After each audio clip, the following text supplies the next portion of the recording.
The story begins in the highlands near a flowing stream. In this icy water sat a blue-haired guy who apparently was training his endurance. Unexpectedly, he hit the water with his fist with all his strength, and splashes of water flew in different directions. The guy continued to strike over and over again. He did this without any emotion. A moment later, from the stranger's blows, the water rose several meters and flew in different directions with a loud bang.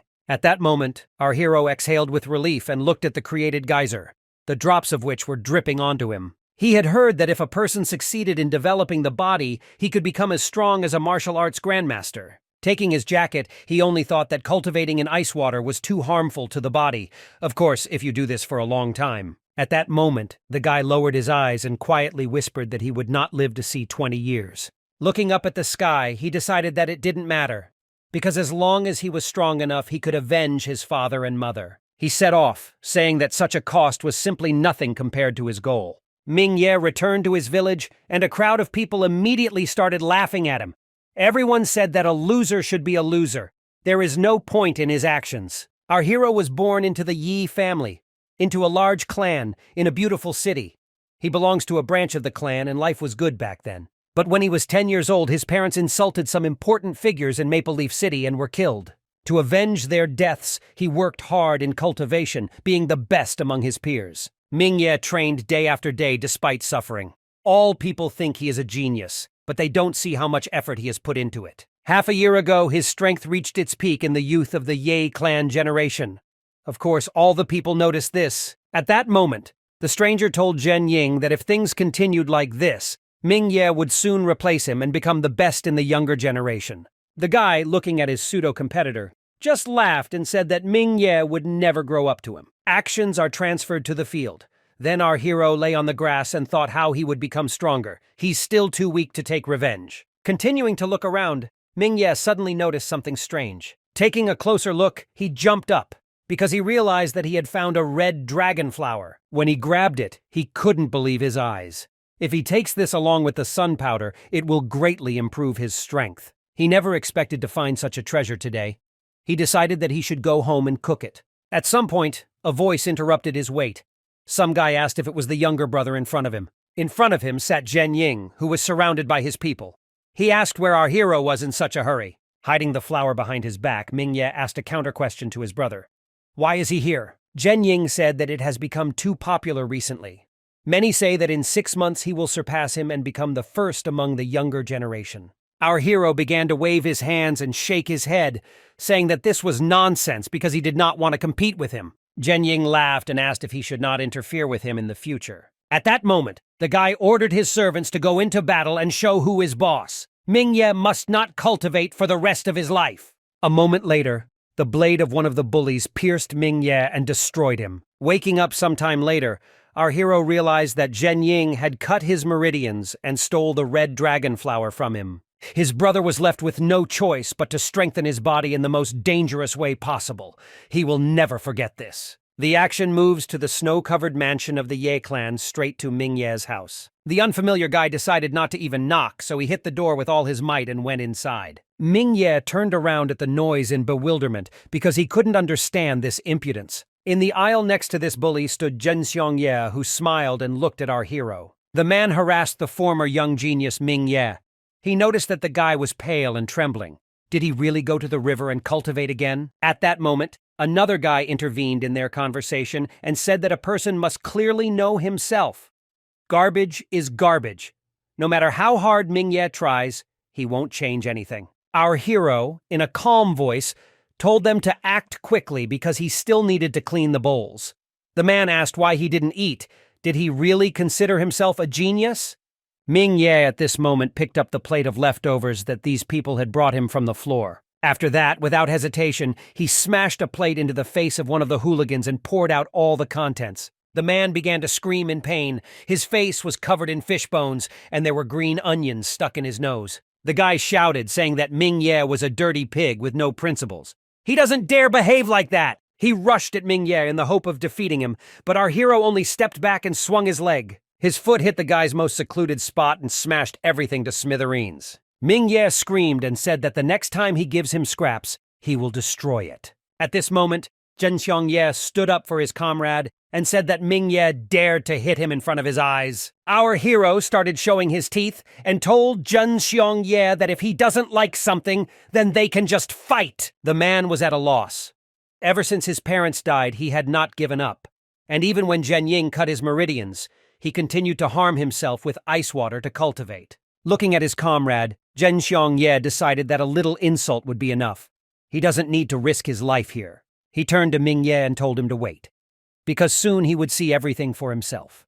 Soner Hu serves brother Zhen Ying. Turning around and calling his comrade, the man told our hero that they would never let him go, and he would very soon become a dead man. Our hero is infuriated by the mere mention of Zhen Ying. He will never let him go or forgive him for what he did. After some time, his house was quiet again. Only the silence was interrupted by the rumbling of Ming-Ye's stomach. Looking into the bowl of rice, he realized that it was gone again. The guy decided to go and buy some. After some time, I was walking down the street. A certain old man called our hero and asked if he wanted to become stronger. Ming-Ye turned around in bewilderment and asked if he was addressing him. The man said that he felt hatred and persistence in the guy. He can make him strong and give him the opportunity to take revenge only if he wants it. Ming-Ye laughed and asked if the old man could do it. Why would he beg now? The man smiled at our hero and said that this activity was just a hobby for him. At this point, he added that people like Ming-Ye, whose meridians are destroyed, will sooner or later be forced to beg for food in order to survive. The guy tensed up at that moment because he couldn't understand how this stranger knew about him. Could he recognize him at first sight? The man stood up and walked forward. Before that, he said that tonight, when the moon rises to the highest place, our hero will come to him and he will show him his fate. Already this evening, Ming-Ye was lying on the bed and thinking about the old man's words. Will that person really be able to help him? Getting up from the sofa, our hero decided that there was no need to fill his head with unnecessary thoughts. Either way, he has nothing to lose. Ming-Ye nevertheless decided to go out to the old man and find out what he wanted to show. Of course, the man knew that this guy would want power. He told Ming-Ye to follow him. After that, they set off, walking along the path in the cold night. Ming-Ye asked where they were going.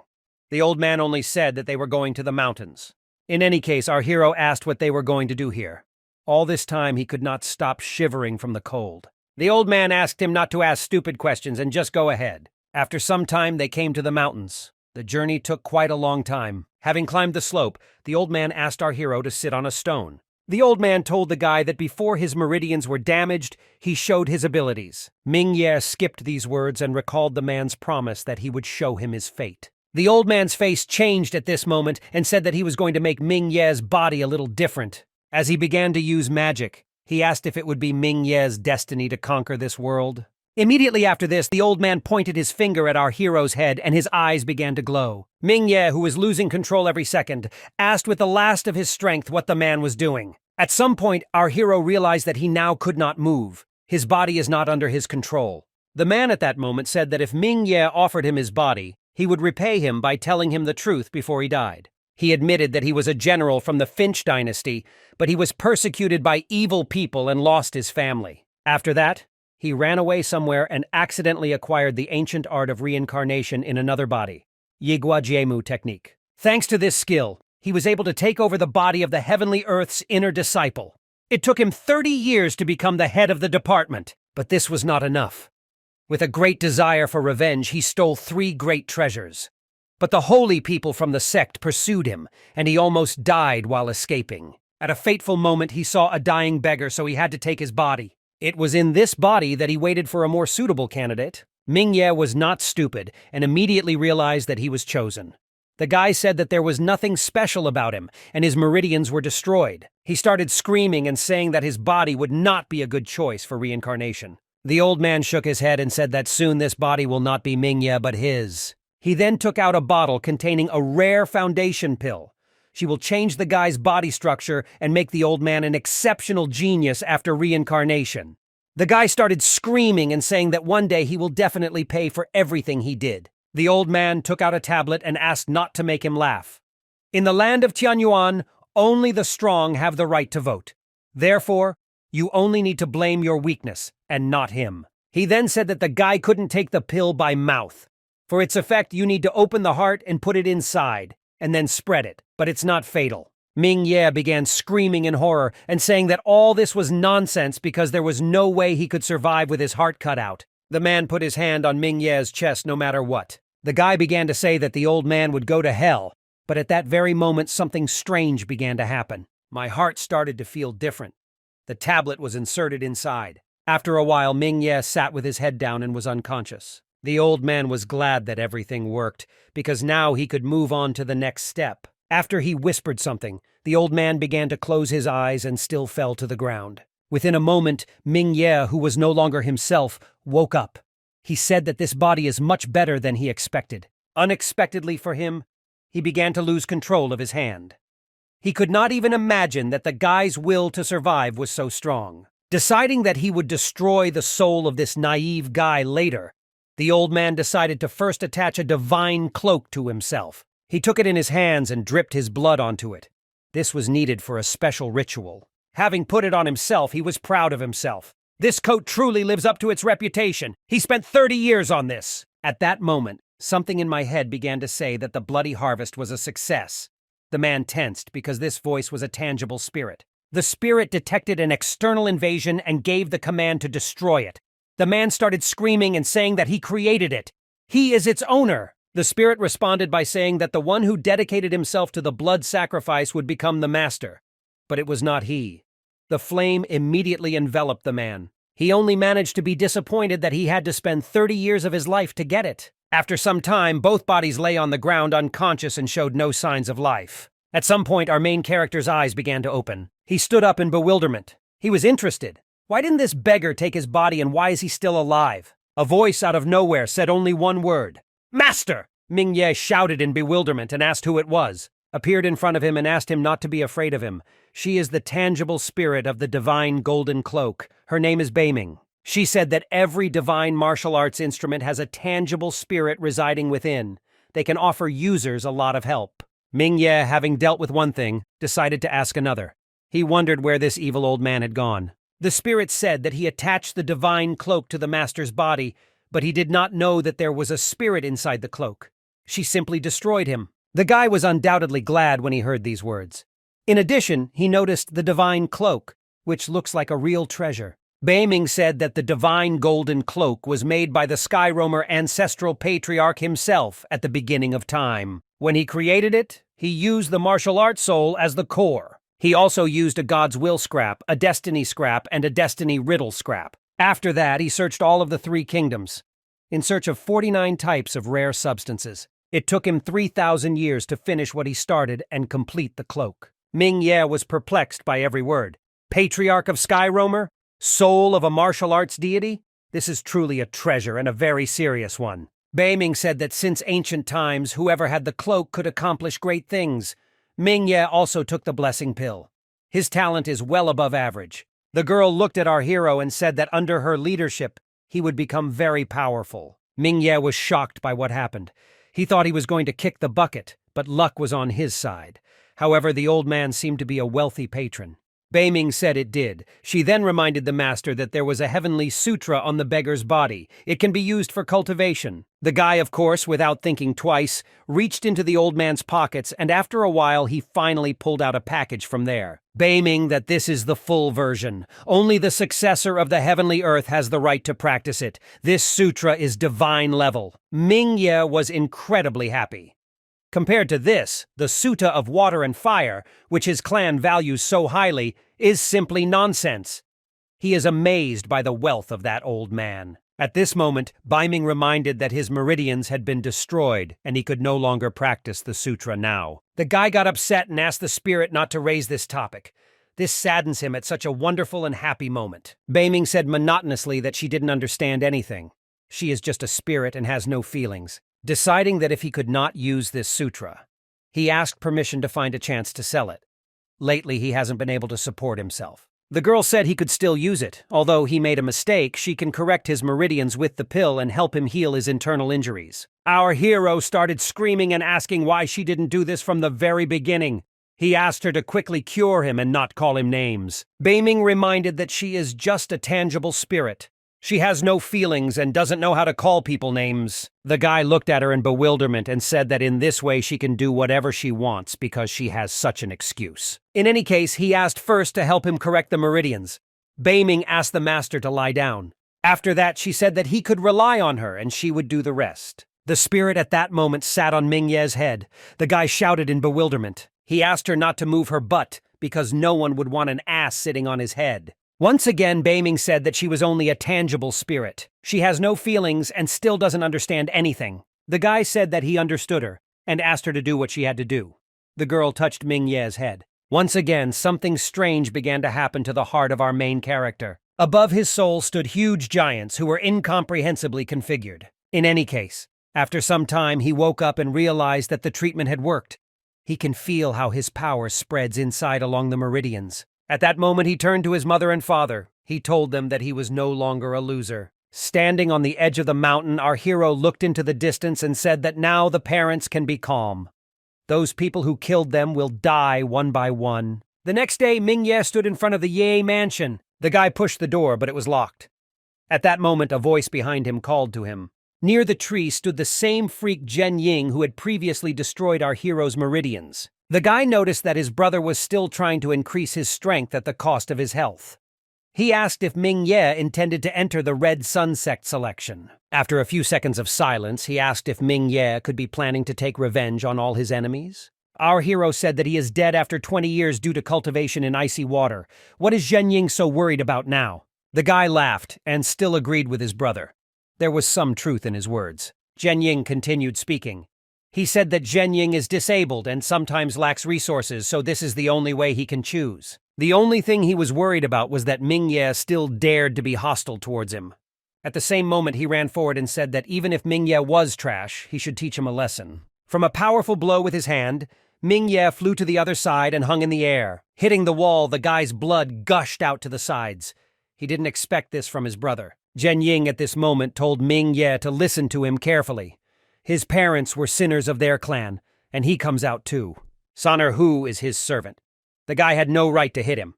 Finally, the guy said that she hoped that Mingye learned something new for himself today, when suddenly he remembered something else.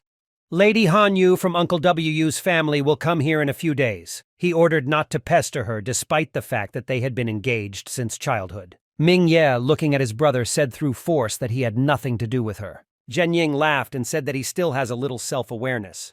The guy said that Miss Han Yu is an outer disciple of the Red Sun sect and is very talented.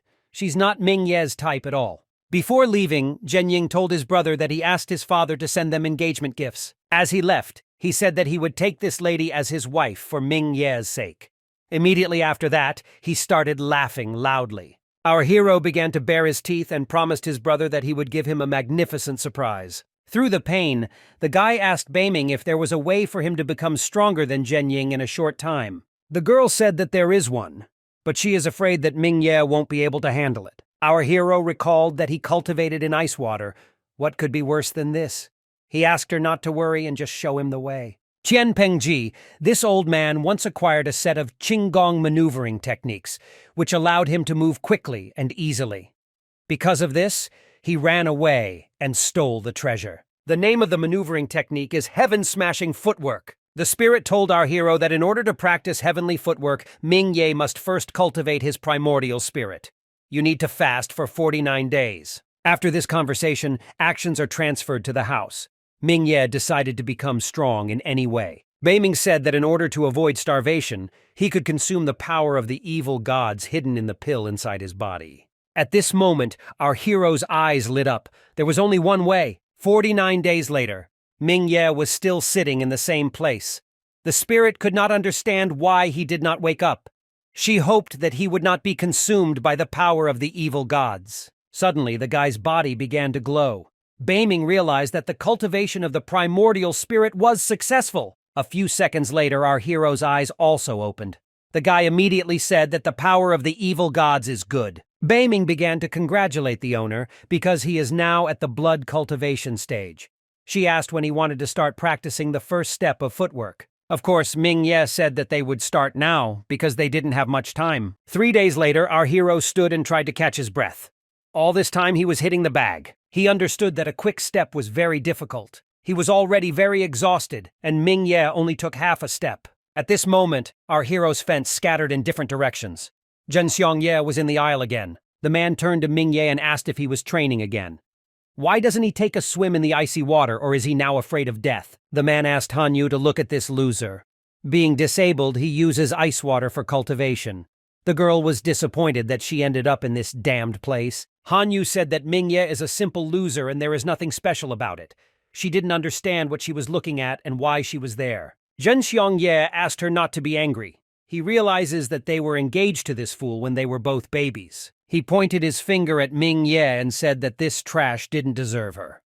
He brought Han Yu to break off the engagement so that she could solve all the problems for the future. Han Yu looked at the man indifferently and reluctantly thanked him for his concern. Hand on heart, he said that he would guarantee her that Ming Ye would also say yes. After that, he turned to our hero and asked if he had heard. Ming Ye should write him a letter of termination of the engagement and not bother Han Yu anymore. Our hero asked in bewilderment if visiting other people without an invitation was really what her family taught her. Han Yu said that Ming Ye is just his parents' useless boyfriend. Why did he even think that he could talk to her about good manners? The girl said that if he was trying to attract her attention, then it was a mistake.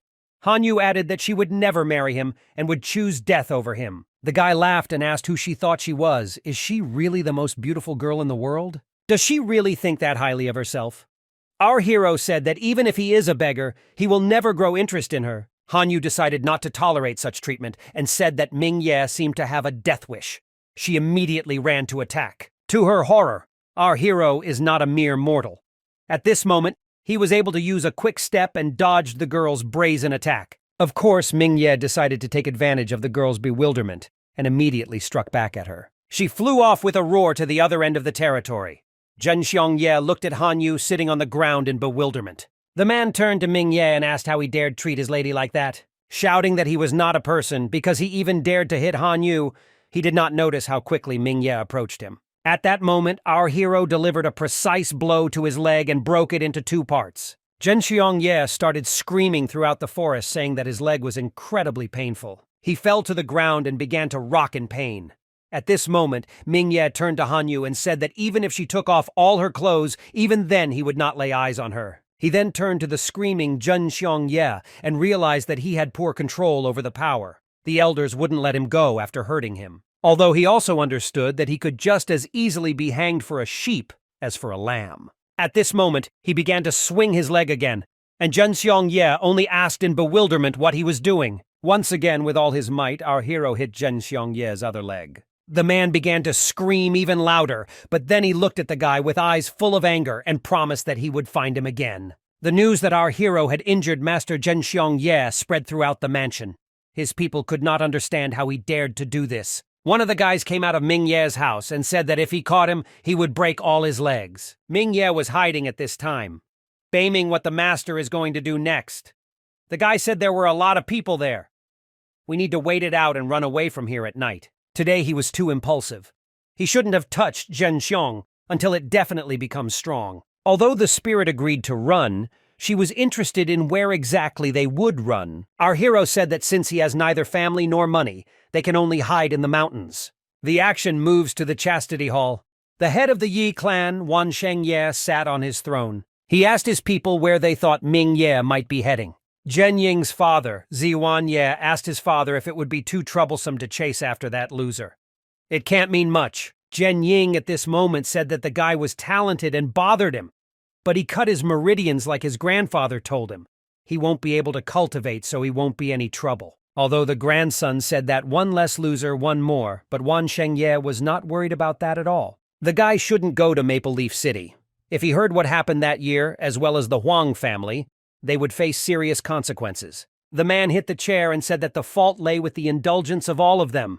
This could have saved them a lot of trouble if he hadn't killed them then. This screaming man is Zhen Xiong's father, Yazilia Ye. He was incredibly angry that Ming Ye broke his son's leg. Ziwan Ye said at this moment that it was easy for his brother to speak. Nobody wants to be responsible for the murder of their own nephew. He went on to say that they just didn't expect a loser like him to run away from home. Besides, Ziwi's wife didn't do anything to him, but at this moment Wan Shengye shouted. He told his sons to shut their mouths. He pointed at Ziwan Ye and said that he was an ungrateful idiot. How can he have the nerve to blame Zili? If he hadn't killed young Master Huan, everything would have been fine. The man wanted to tell his father that he did this not for him but for Zisheng. Wan Shengye shouted again and said that Zisheng was 1,000 times better than all of them. Their future lies with him. The man waved his hand and told them to immediately send people out to find Ming Ye at any cost. He needs him dead or alive. Yazili Ye asked if he understood correctly that they should bring him here. He said that Ming Ye is Zihui's son first and foremost, so they can't be so heartless. Just break his legs, take him to the village, and leave him lying in bed for the rest of his days. And again the action shifts to our hero. He decided that those people should not know that he was still at home. It's time to go. The guy quietly made his way past the houses and did not attract anyone's attention. At some point, he heard voices behind him. Some voice said that it was his fault. He repented to Zihui and asked to be spared. Ziwan Ye's wife came to see him and asked if he was having nightmares again. Ming Ye recognized these voices and understood whose they were. He was interested. Why does he have nightmares, and why did he just say his father's name? The woman approached her husband and told him that Zihui had been dead for many years. He shouldn't bother him anymore. The man said that he didn't want to think about him either. Probably because they mentioned it at the evening meeting. His wife said that despite this, Zihui took the blame and his body was flogged by the Huang family. She reassured her husband that they simply could not let him die to the Huang family. He was not a murderer. Ziyuan Ye said that Zihui chose to join the Hyoshan sect in order to become a prisoner of the Celestial Empire. If he had not died, their family could have died. The woman asked her husband to listen to her.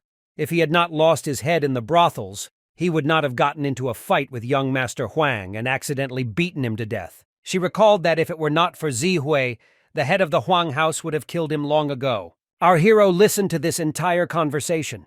He realized that his father was killed at the hands of Wan Shengye, and he died because he became a scapegoat for Ziwan Ye. At that moment, the man thought he heard someone's voice, and so he went out into the yard screaming. Realizing that there was no one on the street, he decided that it was just his imagination.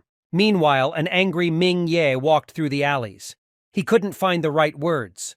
The guy turned to Beiming, and she immediately asked what the master wanted. Our hero said that from now on he is going to become stronger as quickly as possible at any cost. He wanted to know the most effective methods. The girl thought a little, but then broke the silence and said that she understood him. From the very next day, Ming Ye began training to the point of exhaustion. The guy understood that Ziyuan Ye was in huge trouble through his own fault. With every jump, the guy's legs almost exploded from pain and tension. Ziyuan Ye is living at the cost of his father's life right now. Beiming at this moment told the master that this was already the 70th time.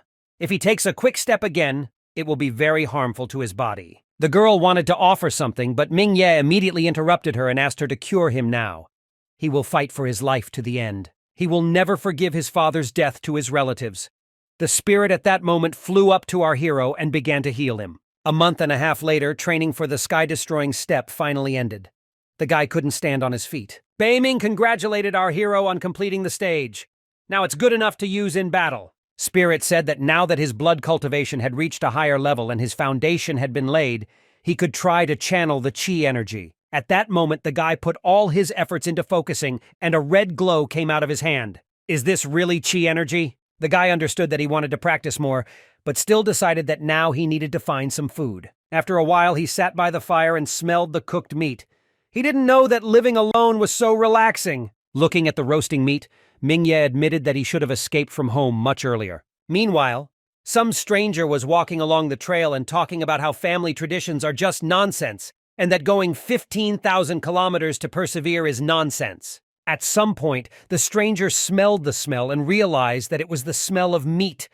This was the final blow, because she was tired and hungry. Arriving at the smell, the girl noticed a resting guy who was eating meat. To Ming Ye's surprise, a certain entity tore off a leg of his meat. The girl sat down on the ground and began to eat the leg right on it.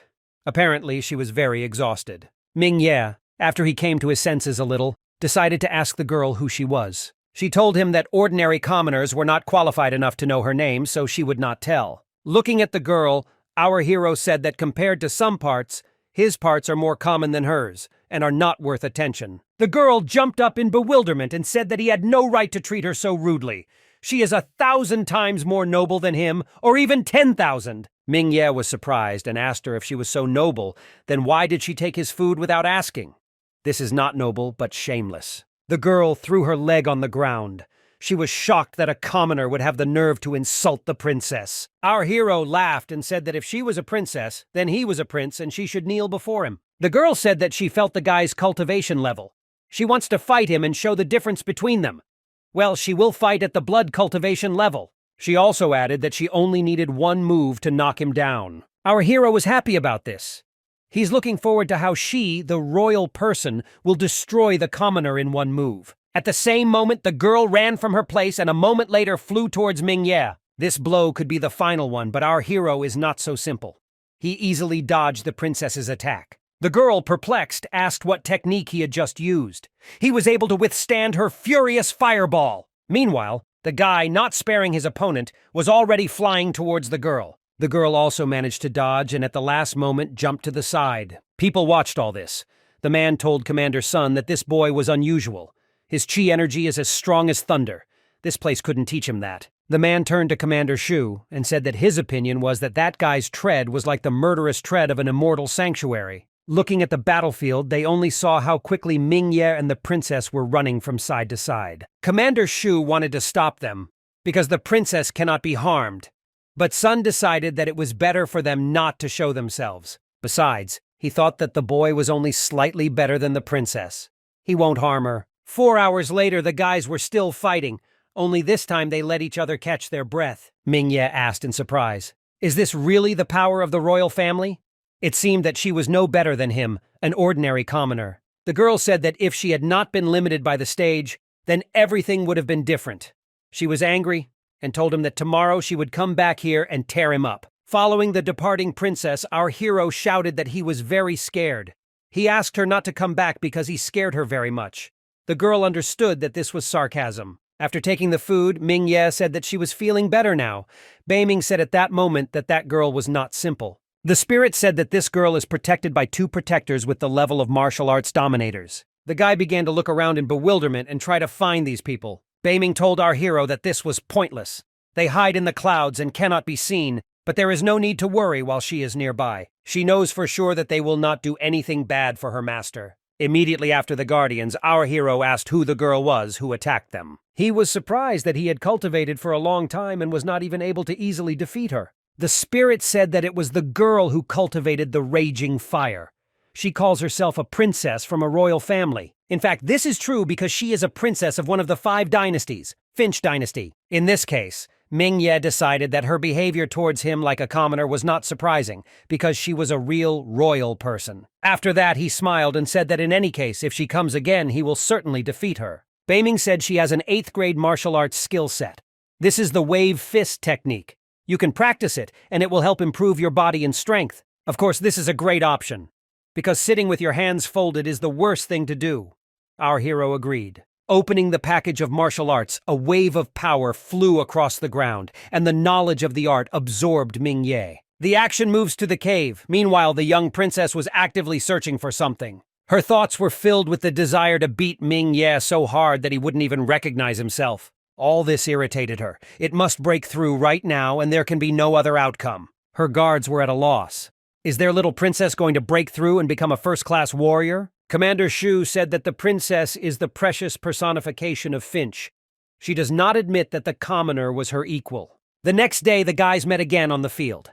The girl was going to take a revenge match. A moment later, they ran at each other and raised their fists. Their powers met each other. The girl could not understand how the commoner managed to break through so quickly. She is from the Finch dynasty, building the foundation for many years, so she was able to break through overnight.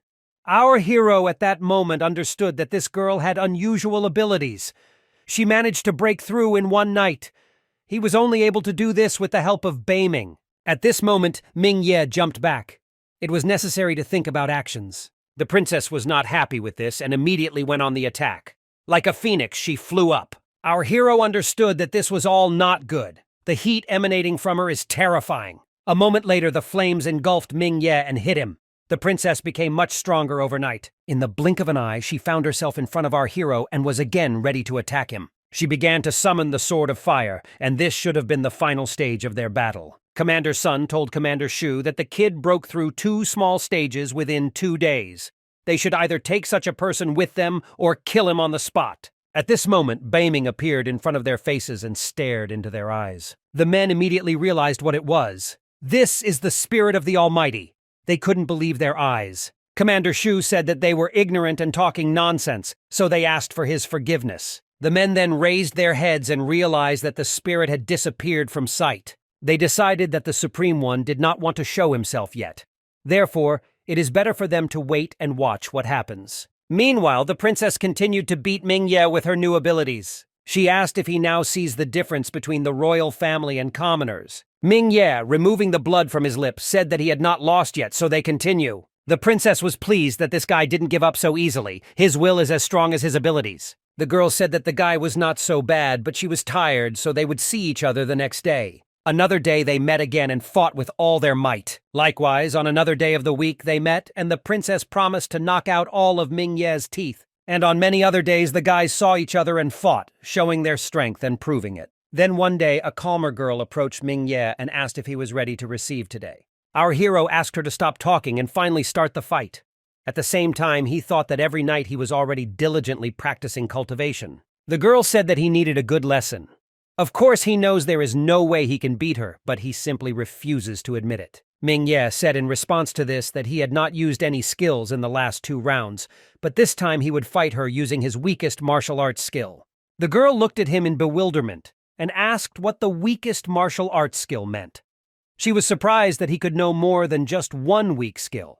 Having not heard an answer, the girl went into battle, because she was interested in testing the guy's skills. This is exactly what our hero was waiting for. Saying that she was on time, he used his skill. To her horror, her skill literally dissipated before Mingye's eyes, and the attack was interrupted. The guy looked at the girl and said that he was inviting her to give up. Of course, the royal princess couldn't even think of giving up, so Mingye can only dream. He was even glad that she didn't give up.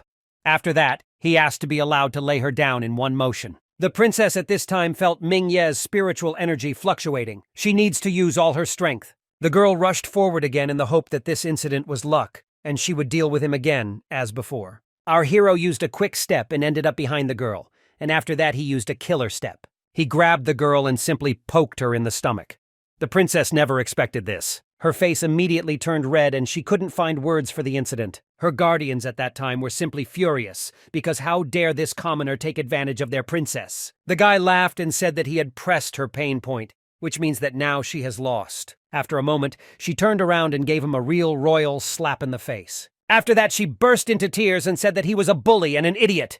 Within 3 years, she will allow him to pay for all his sins. Mingye asked in bewilderment what he did strange. Beiming said he touched her breasts, and he definitely shouldn't have done that. Our hero was wondering when in a fight someone cares about him touching his chest or ass.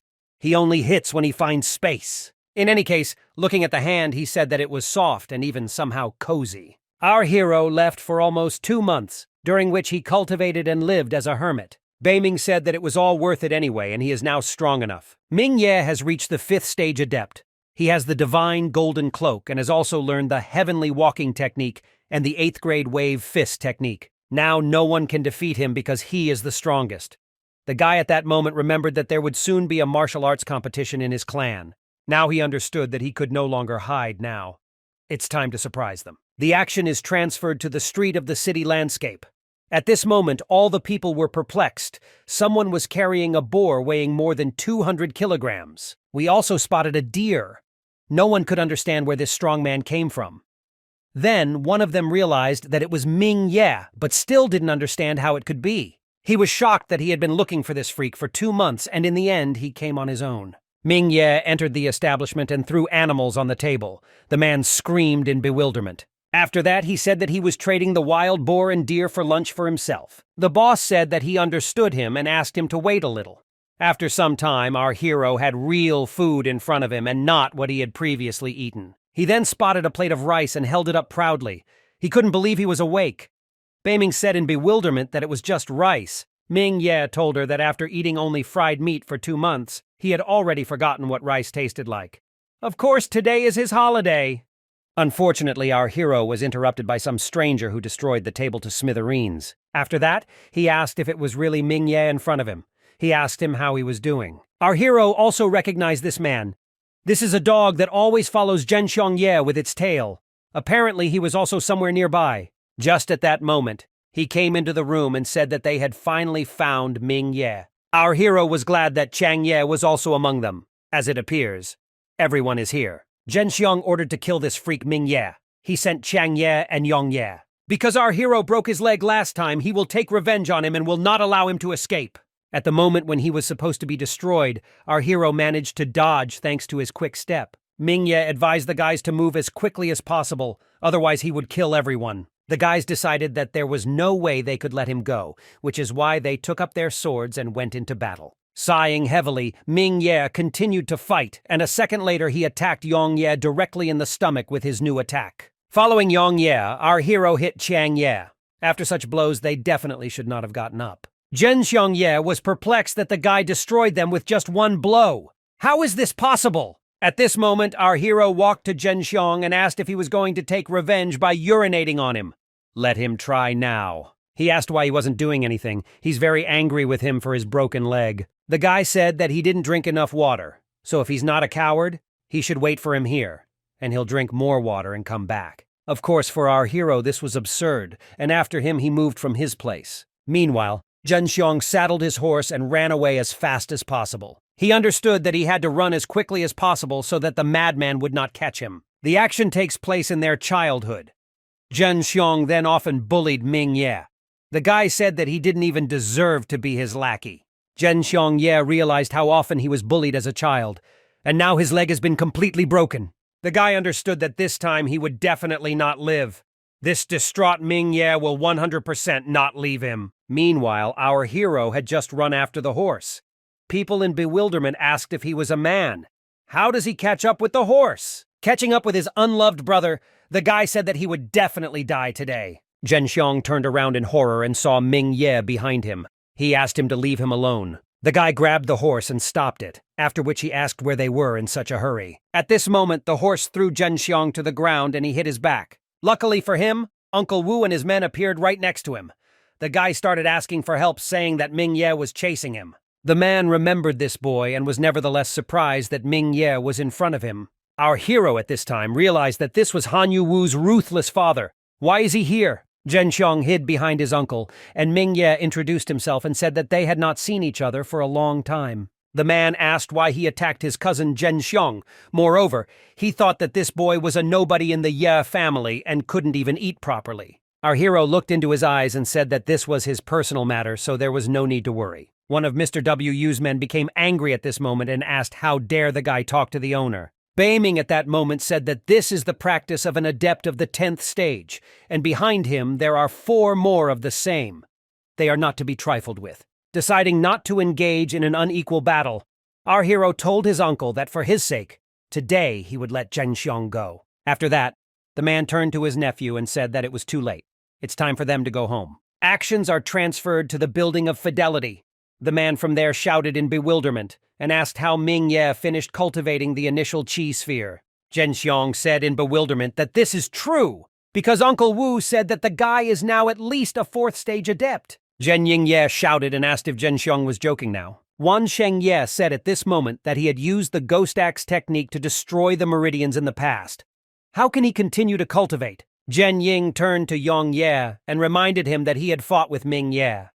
He wanted to know the details about the battle with him and how strong he really was. The guy was all broken. He said that he was already at the level of a late-stage chi cultivator. Zhen Ying still can't believe this nonsense. He cannot be no worse than a 9th stage adept. Even the genius of a prestigious sect is not that scary. Wan Shengye scratched his beard and said that no one from Ming Ye's generation could compete with him. If he is so strong, then let him not blame them for being ruthless. The man called his brother, Wan Ming Ye. He said that they should not allow the guy to participate in the competition that starts in 3 days. Wan Ming asked to be allowed to deal with this. He won't let Ming Ye live until the tournament starts. The action moves to our hero.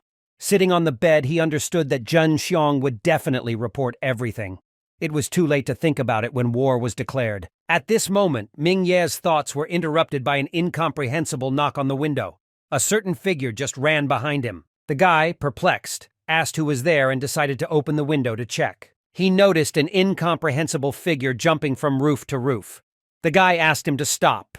The stranger didn't react at all, so Ming Ye continued to run after him. The guy understood that it was someone from the Ye family.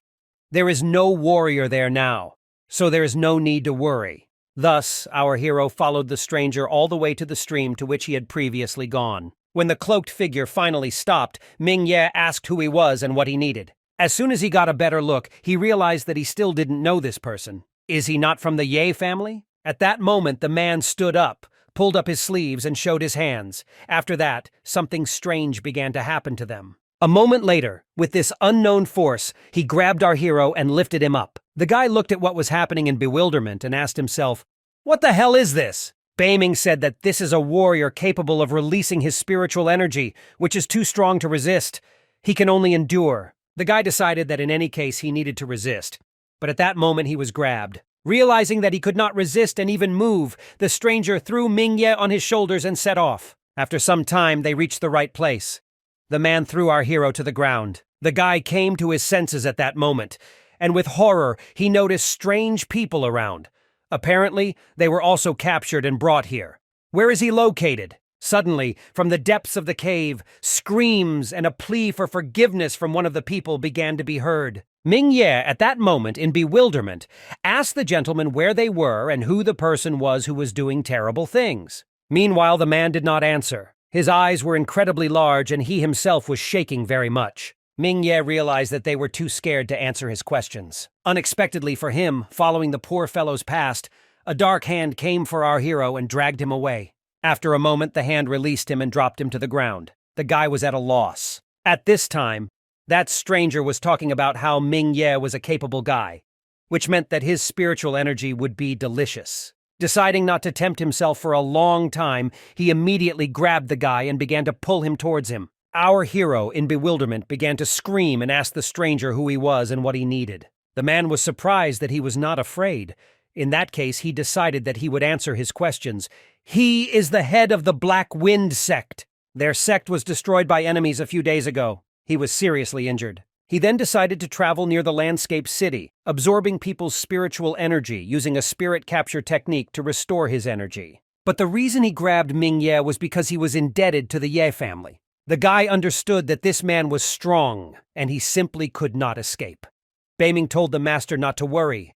She would take control of him when he began to absorb energy. After the story, the stranger said that it was time to end useless conversations, and at that moment he began to take away Ming Ye's energy. Grabbing our hero by the head, he told him that it was time to have a snack. At this moment, Baiming appeared and spoke, which will help his master absorb the spiritual energy of a man. When suddenly something strange began to happen to the stranger.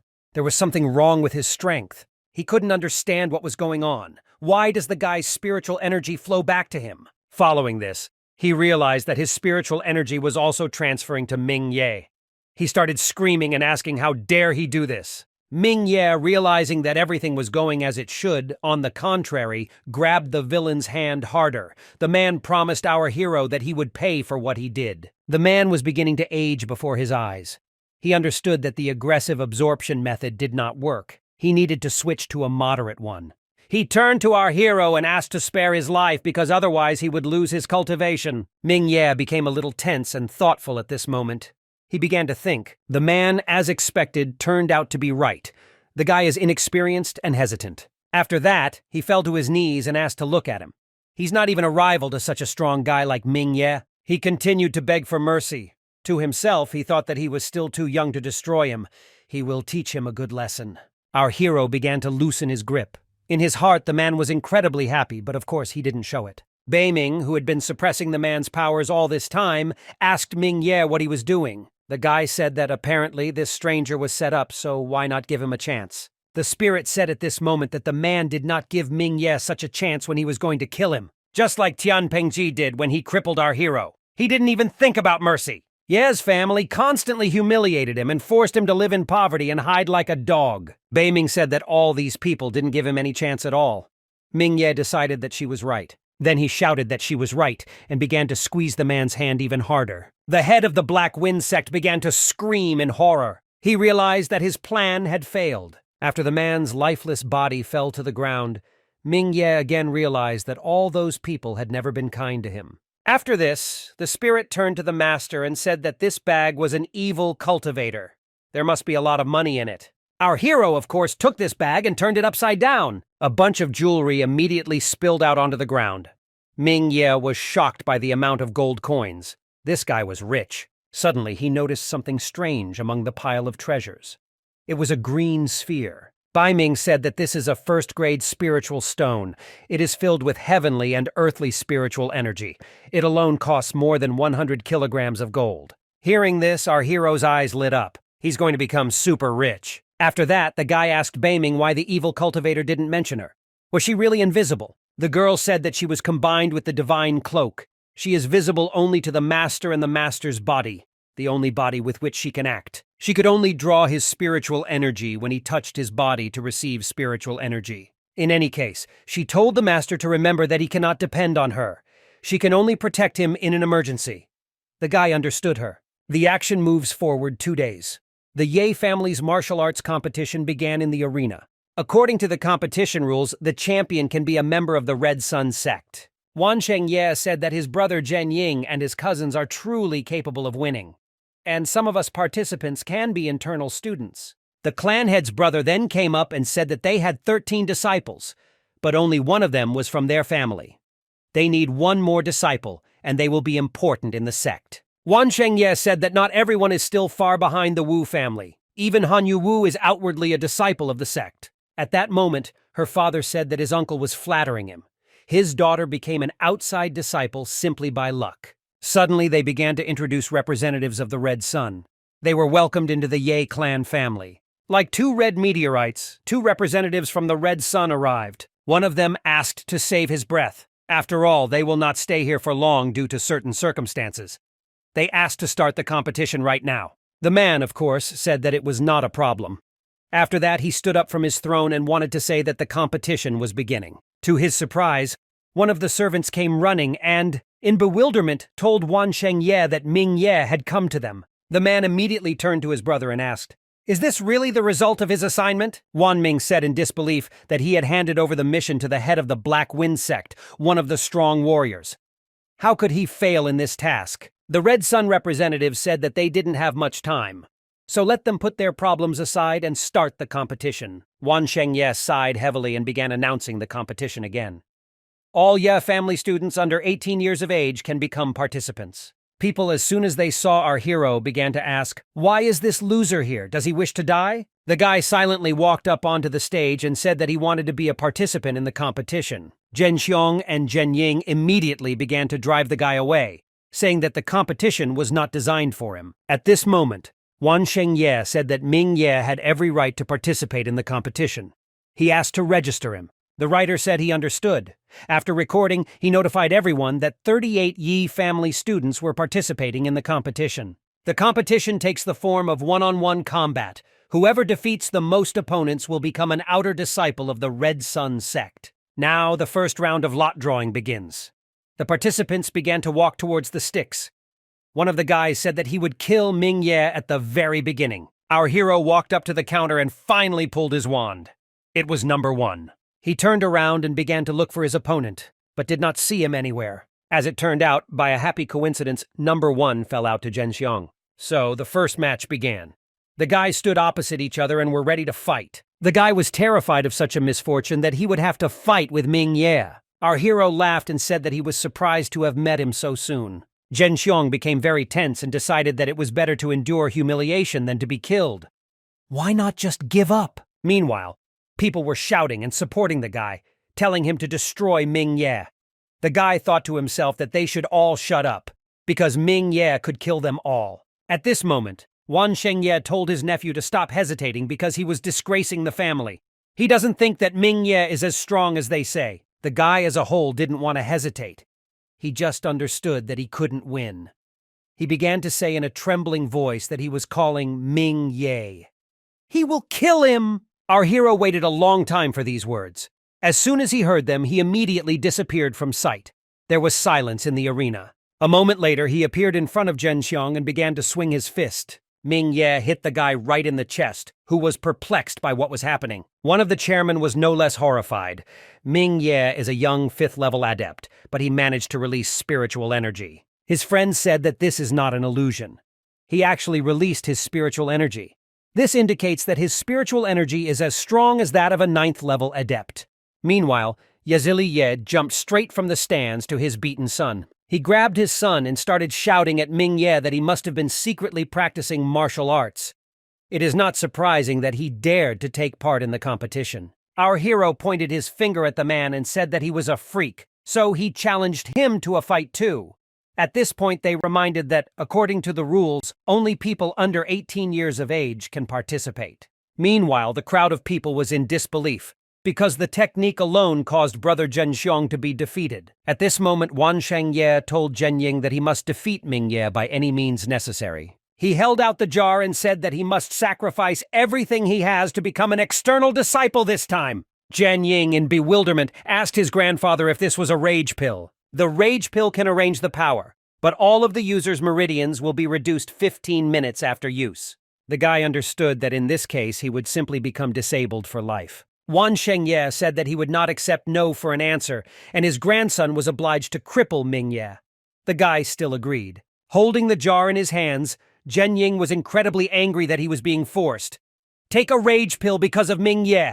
He will tear him apart." Meanwhile, Han Yu-Wu's father was surprised at the level of battle Ming Ye showed. At that moment, he noticed that his daughter was looking at one point. She said it was simply impossible. Such a loser cannot have such power. Despite this, only Zishengye, the missing genius of the Wu family, is qualified to be her husband. This loser is not suitable for her at all. Her father began to say that this guy's abilities were no weaker than Zishengye's. The girl started screaming and saying that this would never happen. He is disgusting and definitely not as talented as Zishengye. Han Yu-Wu understands that this guy dreams of entering everyone who is the Red Sun. She would never let him achieve this dream. Meanwhile, the next battle began in the arena. The Red Sun representatives discussed Ming Ye, saying that he had great potential. Huang said that this family is very lucky to have such a genius. At this moment, Han Yu-Wu called them and introduced herself to them as kindly as possible. Huang said it was nice to meet you. After that, he asked why she came to them. The girl said that her family and Ye's family are partners. She came here to watch the competition. The guy said that he noticed that she looked at one person from time to time. Does she know him? The girl said that that guy was Ming Ye. His father, Zihui Ye, was extremely cruel because he killed Master Zhang Huang from Maple Leaf City. He was then executed. The girl began to blatantly lie and say that Ming Ye took after his father.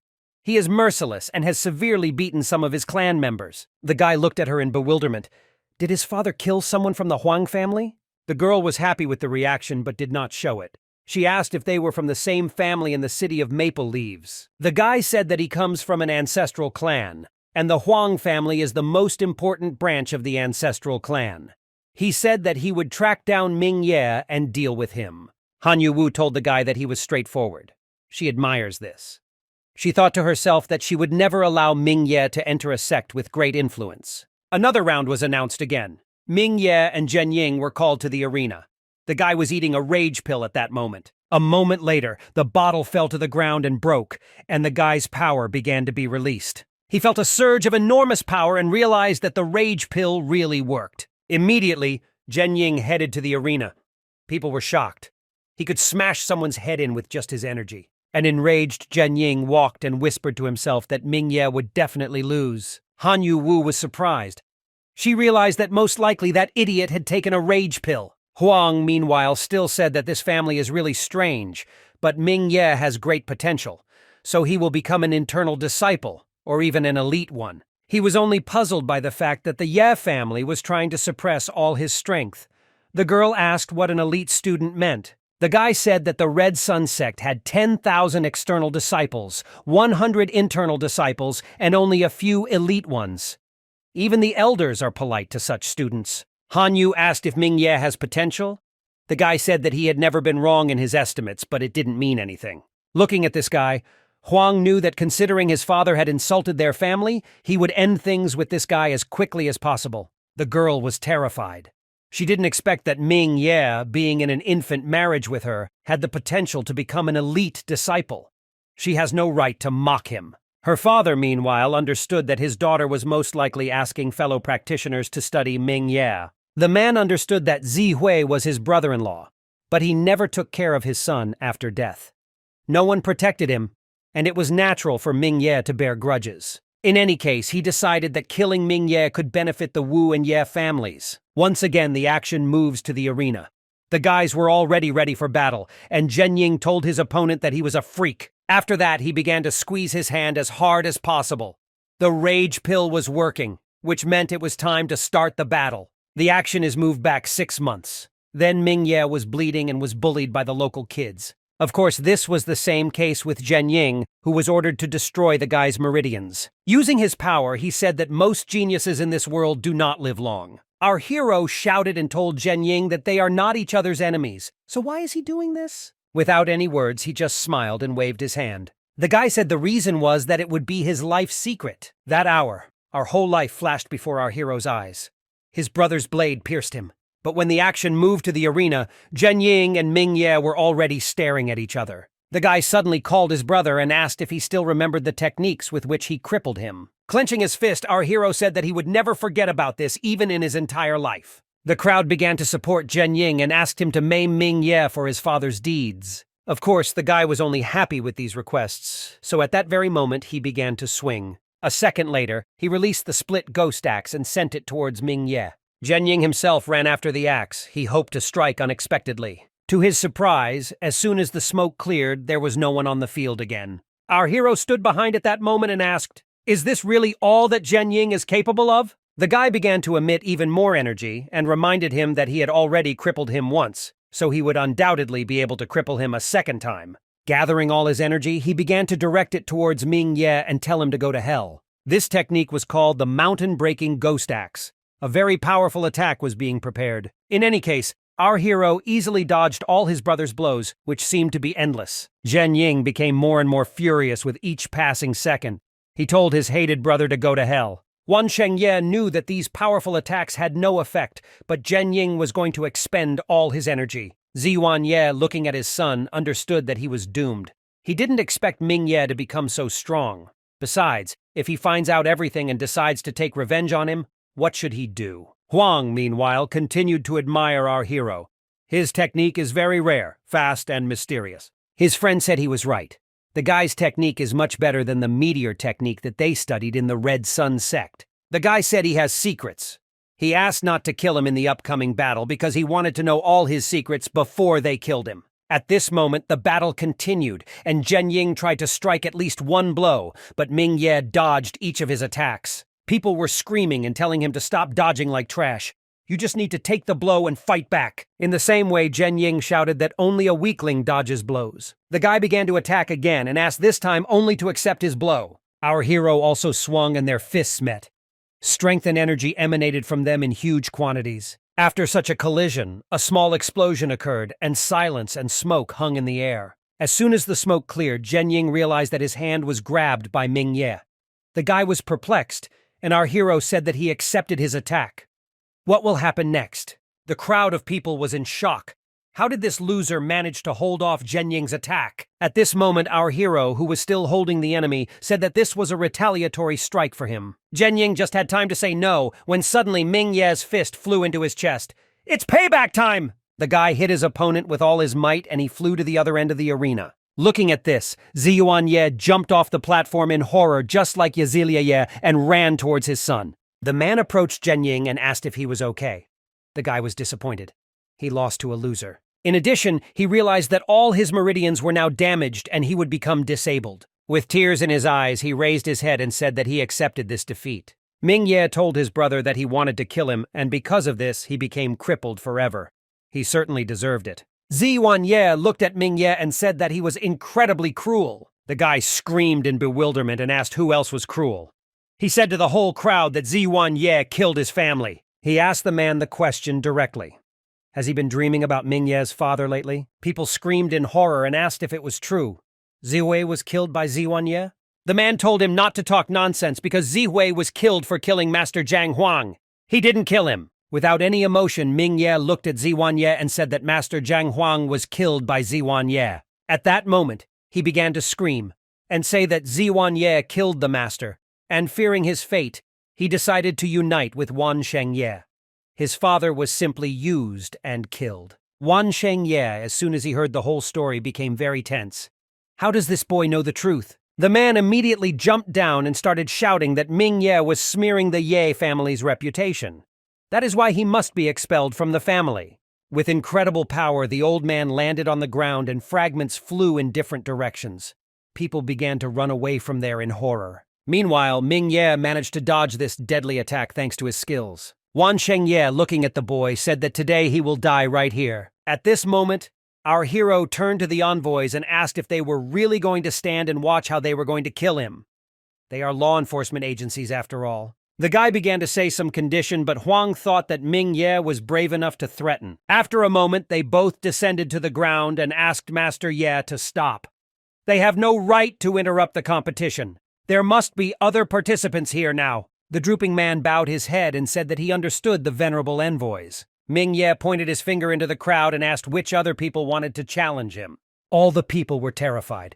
He was able to defeat Zhen Ying, who was the strongest in the generation, and also managed to avoid Master Ye's attack. Not seeing anyone willing, our hero turned to the envoys of the Red Sun and asked if he could become an external disciple of their sect. Huang smiled and happily said that he could do it. With his hand on his shoulder, he said that Ming Ye had good potential and definitely had talent. Moreover, he said that he had a chance of becoming an inner disciple. Another representative at that moment threw the pass to the external student. He needs to register with the sect within a month. Our hero caught this pass and said that he was very happy. After that, he thanked the guys. The crowd was unhappy that Ming Ye was the winner and he didn't even give the people a chance. Others thought that the guy might take revenge on them. Ming Ye then looked at Wan Shengye and asked if he happened to say that he would die here today. The guy said he was leaving and asked if they would accompany him. The old man, meanwhile, was losing control. Wan Ming immediately came over and asked his brother to calm down. The guy twirled his pass and said that if they didn't want to see him off, he'd just leave. At this moment, one of the representatives asked Huang whether Ming Ye's meridians had begun to collapse. The guy said they started. He injected negative energy of destruction into his body. His meridians have begun to collapse, and he will become a non-entity soon. The guy said that he will make him reveal all his secrets that he wants to know. The action moves to the Hall of Fidelity, where people have gathered for a meeting. Ziwan Ye looked at his son and was terrified. He was all exhausted from bandages. He wanted to say something, but Wan Shengye interrupted him and said that he deserved it. Zhen Ying couldn't even kill the rage pill loser. At this moment, Wan Ming called him and said that now they must do two things.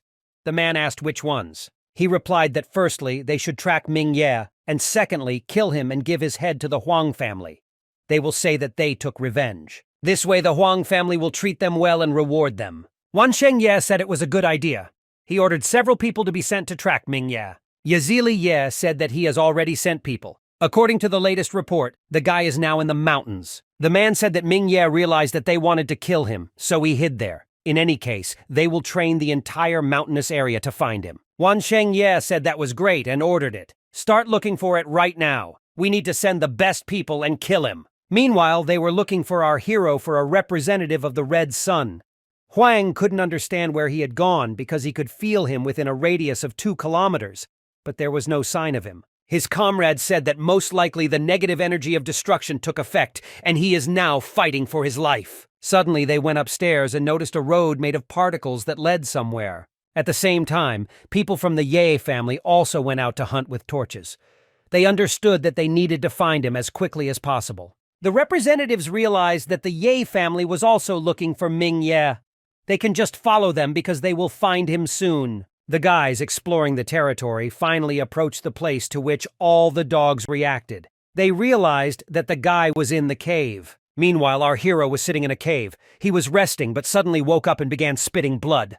At that moment, one of the participants in the hunt smashed the stones with one blow and opened the passage for his people. He started shouting to all his comrades to follow him. As soon as they got inside, they started looking around and realized that there was no one here. Suddenly, one of them walked up to the stone and noticed that Ming Ye's clothes were lying on it.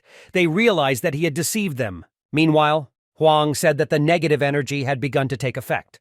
That's why he'll be around somewhere. He knew that they would find him even if they had to search the entire area. The action moves to the territory of the Ye family, Beiming just helped our hero. After a while, she held dark energy in her hands. The guy asked if this was what was harming him. The girl squeezed it and said that this is a very destructive, poisonous spiritual force. It can literally kill a person.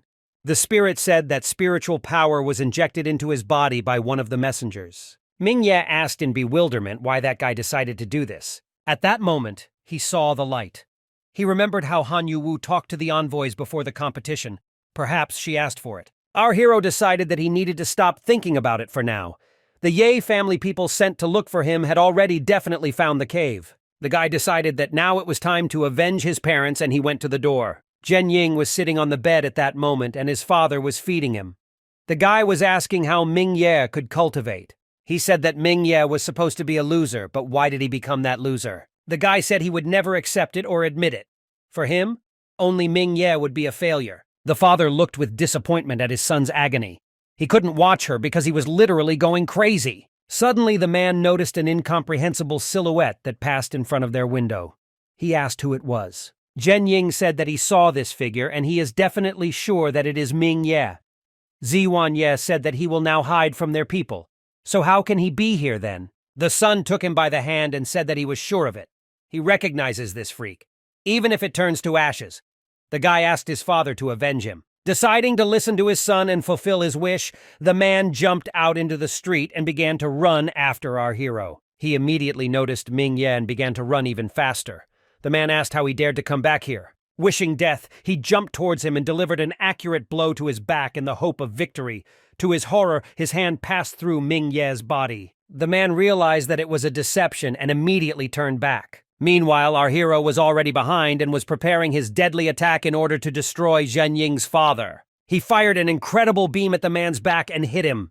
Ziwanye flew into the wall. Lying on the ground, Ziwanye tried to understand how this loser became so strong. Raising his eyes and looking at our hero, he said that he was even stronger than his father. The guy said he made a bait and he came right away. Apparently, he really hates him. Raising his foot, he said that in the past he had even given his father's life instead of his own.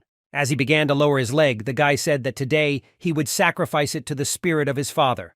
Ziwanye asked the guy not to kill him. He started screaming hysterically and saying that it was not he who killed his father, but Wan Shengye. He did this not because of him, but because of their third brother. Our hero asked again, does he really mean Wan Sheng's eldest son, Zi Shengye? The guy said that as far as he knows, he joined the main sect of the clan many years ago. But what does he have to do with his father? The man said that the condition for him to join the clan's main sect was the life of Mingye's father. His father would have been dead either way. Mingye began to shout that this was complete nonsense, because why would he kill his father in order to join the main sect of the clan? Ziwanye remained silent and did not say anything. Our hero kicked and broke a piece of concrete tile. The man immediately began the story. His father was obsessed with something strange, and he wanted to secretly join the Haoshan sect to become a heavenly invader. From these words, our hero was in an even greater stupor. What exactly is this, and why did father become a target for Wan Shengye? Beiming said that 100,000 years ago, Tianyuan lands were distributed differently from now.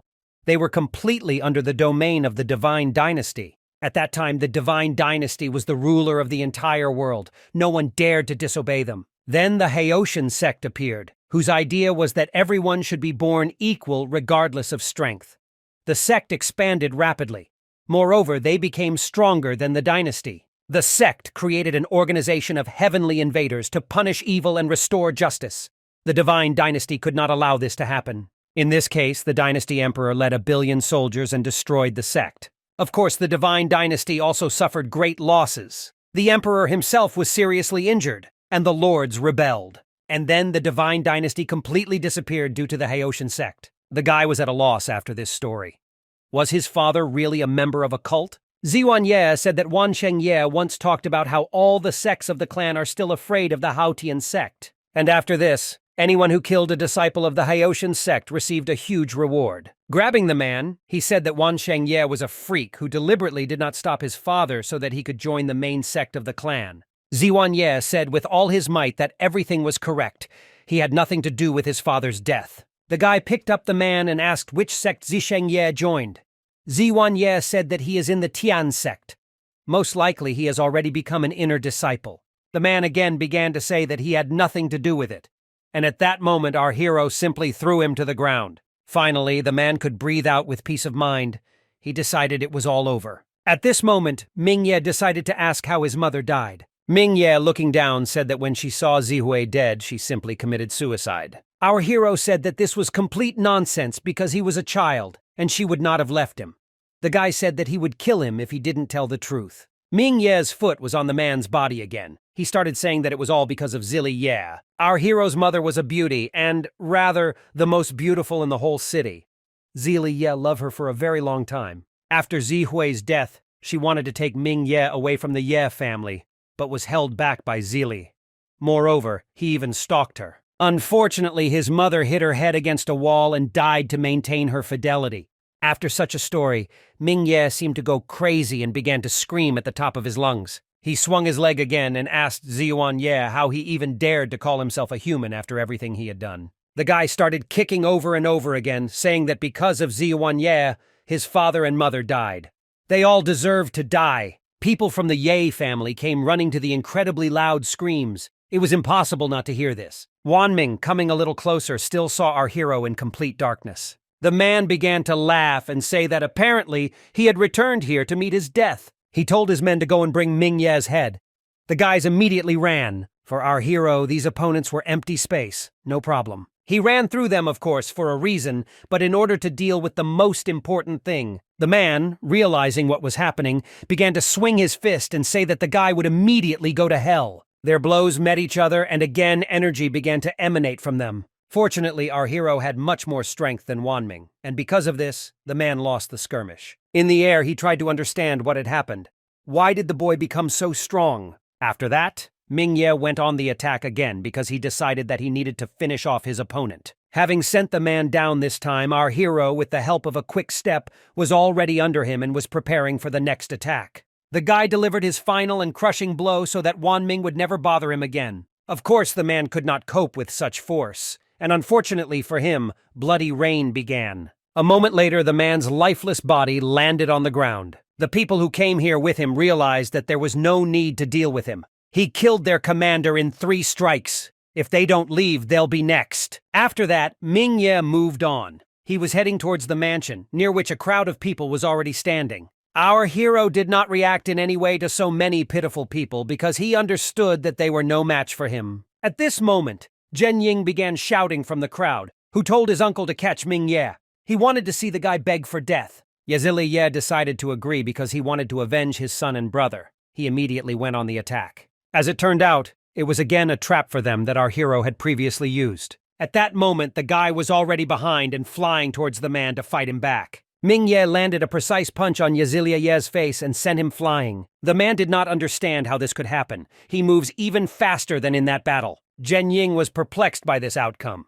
He asked what happened to his uncle and again told him to kill Mingye. The man looked at his screaming nephew, who asked to cripple Mingye, and said that he was an idiot because the guy was many times stronger than them. You should at least grab him. At this moment, Yazili Ye pointed his finger at Mingye and reminded him that since he was his relative, he offered to simply surrender, and perhaps the head of the clan would have mercy on him. Our hero, of course, was not interested in such a proposal. A moment later, he ran up to Yazili Ye and said that he was not afraid of them. The guy grabbed the man by the throat and said that if he does not avenge his parents by killing him, then all those of the Red Sun will not be able to leave quietly. Yazili Ye was already turning blue at that moment. Nevertheless, he told him to remember, if Mingye kills him, the sect will take revenge anyway. The guy laughed and said that in this case he would kill them all, but first of all him. He hit him on the ground with all his might and said that he would never let him go. Realizing that the end was near, Yazili Ye began to beg our hero for mercy. Starting to hit this freak in the face, Mingye asked if he had pardoned his mother when she asked. Having killed Yazili Ye, our hero raised his head and began to look at the next victim. Of course, she was going to be Zhenying, who caused too many problems for Mingye. The guy began to get very worried and ordered his people to stop Mingye. He immediately began to run away. Our hero laughed and asked, "Does he really want to leave so easily at this moment?" Mingye appeared in front of him, and he tried to do at least something out of horror, so he waved his hand. It was incredibly funny. In any case, Mingye kicked Zhenying and he flew away in the other direction. Lying on the floor, the guy asked how Mingye dared to attack his clanmates. "The sect leader will simply kill him." Our hero looked at him in surprise and asked, Is he really talking about Wan Shengye? If so long ago I met Yama in hell. The guy recalled that in the past, Zhenying took the red dragon grass from him, and that should have been enough for him. Why then did he destroy his meridians? Zhenying began to say that the head of the clan asked him to do this, but he had long despised him. Before he died, he asked how Ming Ye cultivated faster than him with resources. Skipping these words, our hero said that Zhenying is dumber than his father. At least he knew to beg for mercy before he beat him to death. Zhenying's face changed at this moment. The guy asked if he really killed his father. He jumped up from the ground and ran at our hero, telling him to kill him quickly. Ming Ye once again dodged the attacker without any problems. This was followed only by a cry to stop, but nothing could stop Ming Ye. The guy hit Zhenying in the stomach with all his strength. This blow was so light that it seemed as if a soccer ball had flown away. The guy flew with incredible speed, which was enough to break through the wall and catch several boards. Zhenying was dead. At this moment, Wan Shengye finally appeared on the horizon and decided to go out to our hero. With the blood of the old man's relatives, Ming Ye said that he was a little late. The guy laughed and said that he initially thought that he needed to kill all his sons and grandsons before he came. Looking around, the man noticed the corpses of Yazilia Ye and Zhenying. He started screaming in anger, saying that Ming Ye was an evil freak. Our hero looked at him in surprise and asked, "Is he really evil? Could it be that the one who took his father's life to save his son is evil? What about Yazilia Ye? This freak drove his mother to the point where she decided to commit suicide." The guy started screaming and asking over and over again if he was really evil. Our hero said that he is Ming Ye and he will return all his grievances in only one way, with revenge. The guy ran to the head of the clan and said that today was the last day he could breathe. At that moment, the sages came to the man's defense and asked how he dared to do this. They said that Ming Ye already had enough blood on his hands, so he needed to stop now. From the blow to the old men's shield, a sufficient explosion occurred, which threw our hero several meters away. Beiming at the same moment told him to leave here. Those old people are 9th-level adepts, and besides, there is also Wan Shengye. The guy decided not to disobey his spirit, and therefore immediately fled from the battlefield. Wan Shengye was very surprised by this action. How did he decide to just leave? The old people said that Ming Ye's movements were too fast, so they simply won't be able to catch up with him. At that moment, like a meteor, like representatives of the red sun, an incomprehensible object flew in. This was a man whose energy was very impressive. He was certainly a strong opponent. Wan Shengye realized after the smoke rolled down that it was his son, Zishengye. The guy said that he learned from Han Yu-Wu that the place for their family in the Red Sun sect was taken by the boy Ming Ye. He came here to look at it. Zishengye looked around and did not notice his grandfather. He asked where he was. Wan Shengye looked down sadly and said that Wan Ming was killed by Ming Ye's hands. The man said that the guy literally just ran away, so he could still catch up with him. Jumping from his seat, Zishengye set off. He promised that he would kill Ming Ye by any means necessary. The action moves to our hero. Beiming at this time asked the master to run as quickly as possible. He asked why there was a rush then. The girl said that he was being persecuted and that he was no match for him. Revenge is almost complete. He can kill Wan Shengye another time. Having run to the shore, our hero noticed a tied boat. He immediately had an idea. Sometime later, Zishengye arrived at the same place. The guy was incredibly angry. He smelled Ming Ye somewhere nearby, so he must be nearby. Having examined the entire shore, he realized that there was nothing here and the boy was missing. After several hours of rest, our hero finally woke up. He was in a boat. At that moment, the door opened, and the man who was standing on the threshold asked if Ming Ye had gotten enough sleep. The guy thanked them for letting him stay on board. He promised that he would pay them for everything. The girl thanked him for the offer but said that there was no need to pay because it was a gift. After that, she asked why he appeared out of nowhere in the middle of the day and came to their boat. Was he in trouble? Ming Ye directly said that he was being chased by the enemy. He barely managed to survive. We need to quickly return to the Red Sun sect. The girl was surprised that our hero of the teachings was from the Red Sun sect. They are just heading to High Rock, which is not far from the sect. The man said they could take him. Ming Ye thanked them again.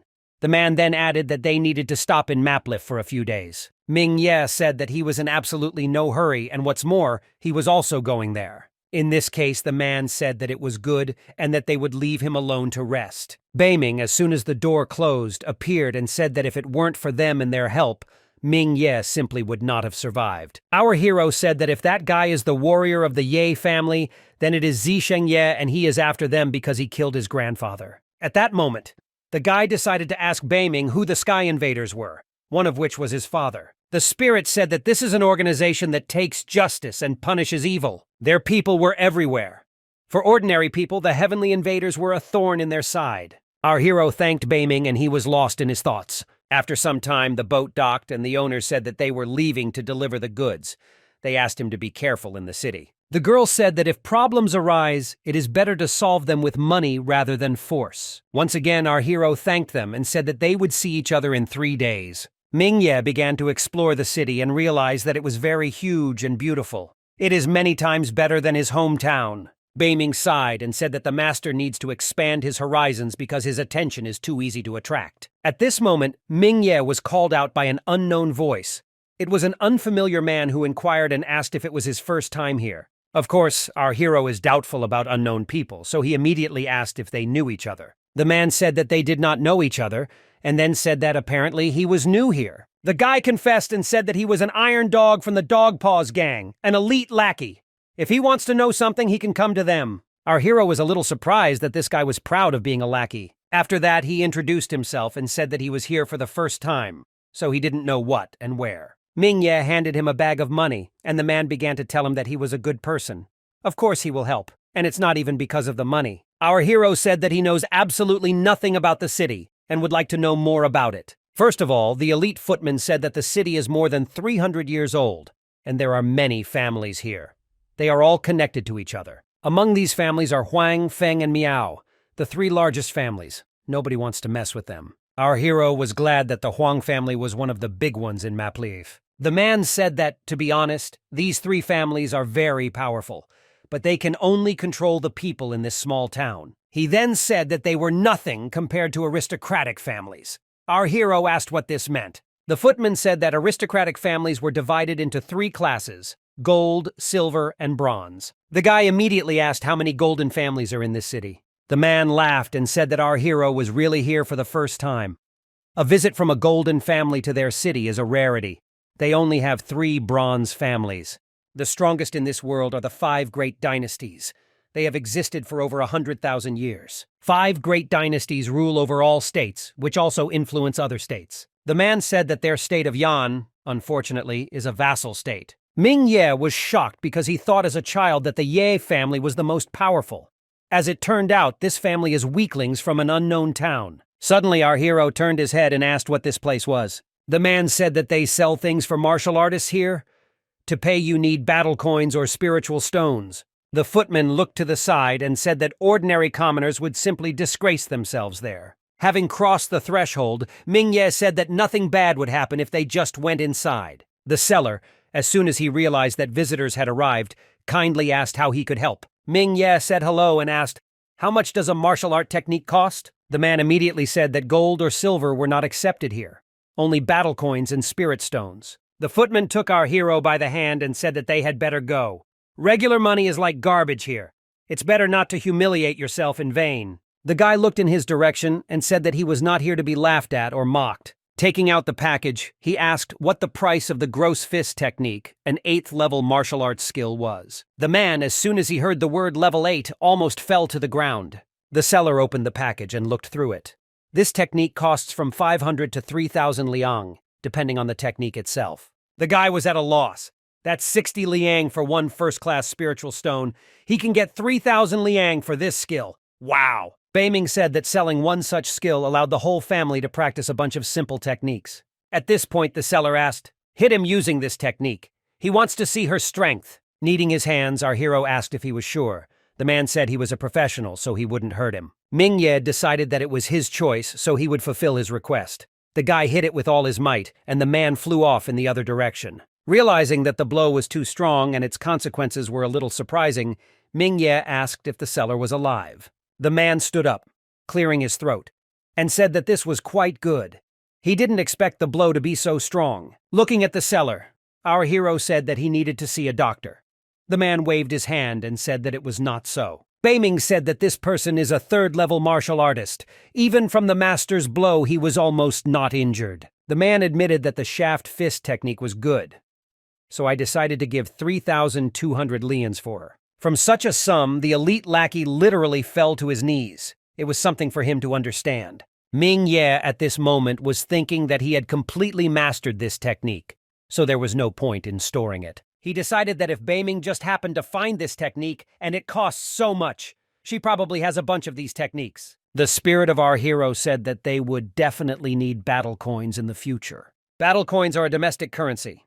It is almost impossible to fake. Moreover, this thing is so powerful that it can be used as a killing weapon. Ming Ye was very surprised by this news. Using coins as a weapon to kill is strange, but nevertheless it confirms that money is everything. The guy asked how much this technique costs in battle coins.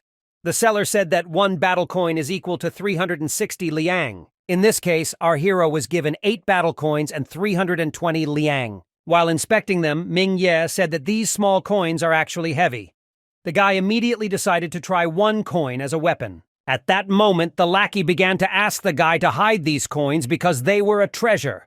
It's better not to show them. Ming Ye decided to listen to the man and put all the coins in his bag. Looking carefully at Ming Ye, the footman had an idea that was hard to refuse. He told the master that they had been wandering here for quite a long time. They needed to move on. He smiled and said that he knew a good place where all this money could be spent wisely. Entering the establishment, shouts were heard that one of the guys had made a fortune. Overall, it was noisy. Our hero immediately realized where they were. He asked if they were in the casino now. The man said that this was the most famous casino in the city. Its owners are big shots of the city and rumored to be not relatives of the royal family. The man bowed his head and said that he had no right to be here. He wished good luck to our hero. As soon as he left, he said that he would wait for him outside, and in the meantime, he could have fun. At this moment, there was a man around the corner who said that the Iron Dog had done a good job. We need more people like Ming Ye. In any case, the man rewarded the Iron Dog for this man. The man bowed down and said that it was pure luck to meet such a rich guy with battle coins. It will be difficult to find another one like this. Meanwhile, Ming Ye looked around and realized that he did not understand anything about gambling.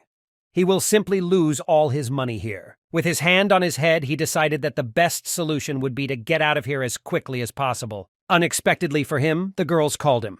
They asked what game he wanted to play, and then said that they would show him where to go. Beiming asked our hero not to worry and just go play. Ming Ye asked the girls to choose a game for him.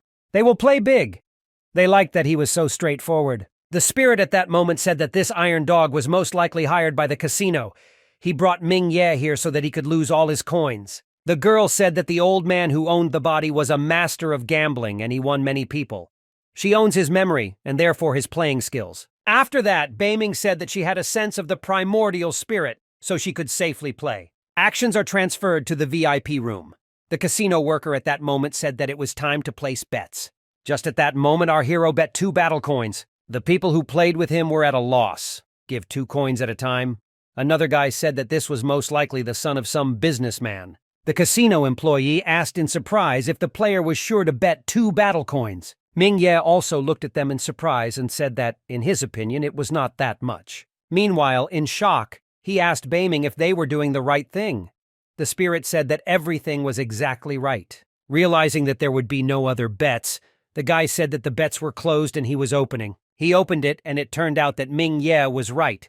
He won, and the girls began to say that he was lucky. The guy said he won 8 coins at once. To double your balance in one game is simply incredible. Beiming said to continue playing. An hour later, our hero had an incredible pile of battle coins on the table. The girls told our hero that he was a master of gambling.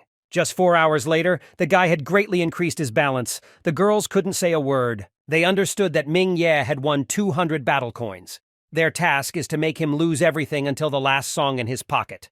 What's left to do? At that moment, the same man who gave money to the Iron Dog came into the room and asked to join. All the people stood up happily and said that they were only for it if Brother Joe joined. As soon as the man sat down at the table and looked to the other side and said that he didn't know him. Our hero said that his name is Ming Ye and this is his first time in this casino. The man introduced himself in response. Hualong Zhou noticed that our hero was doing well and invited him to play with him a little. Beiming told Ming Ye to play with him and lose 70 coins, after which he could leave. Of course, the guy listened and decided to do as Beiming said. He bet on less. After some time, Hualong had quite a lot of coins. He said that this time luck was not on Ming Ye's side and took all the coins. Our hero accepted his defeat and said that next time he will definitely win it. A couple of moments later, the door slammed shut and there was deathly silence in the room. Hualong Zhou asked his employees if they noticed him cheating. One of the girls said that he did not make a single unusual movement, while the other said that most likely it was just luck. The man hit the table and said that this was nonsense because he won and lost at will. It's not just luck. Hualongzhou was sure that Mingye was cheating, but who was behind it? As soon as our hero left the building, the Iron Dog asked how much he had won. Mingye said without any emotion that he had won a little and was tired, so he would go and rest. After the guy left, the man laughed, saying that he was sure this idiot would lose. He was happy that he had found such a stupid guy, from whom he also made a lot of money.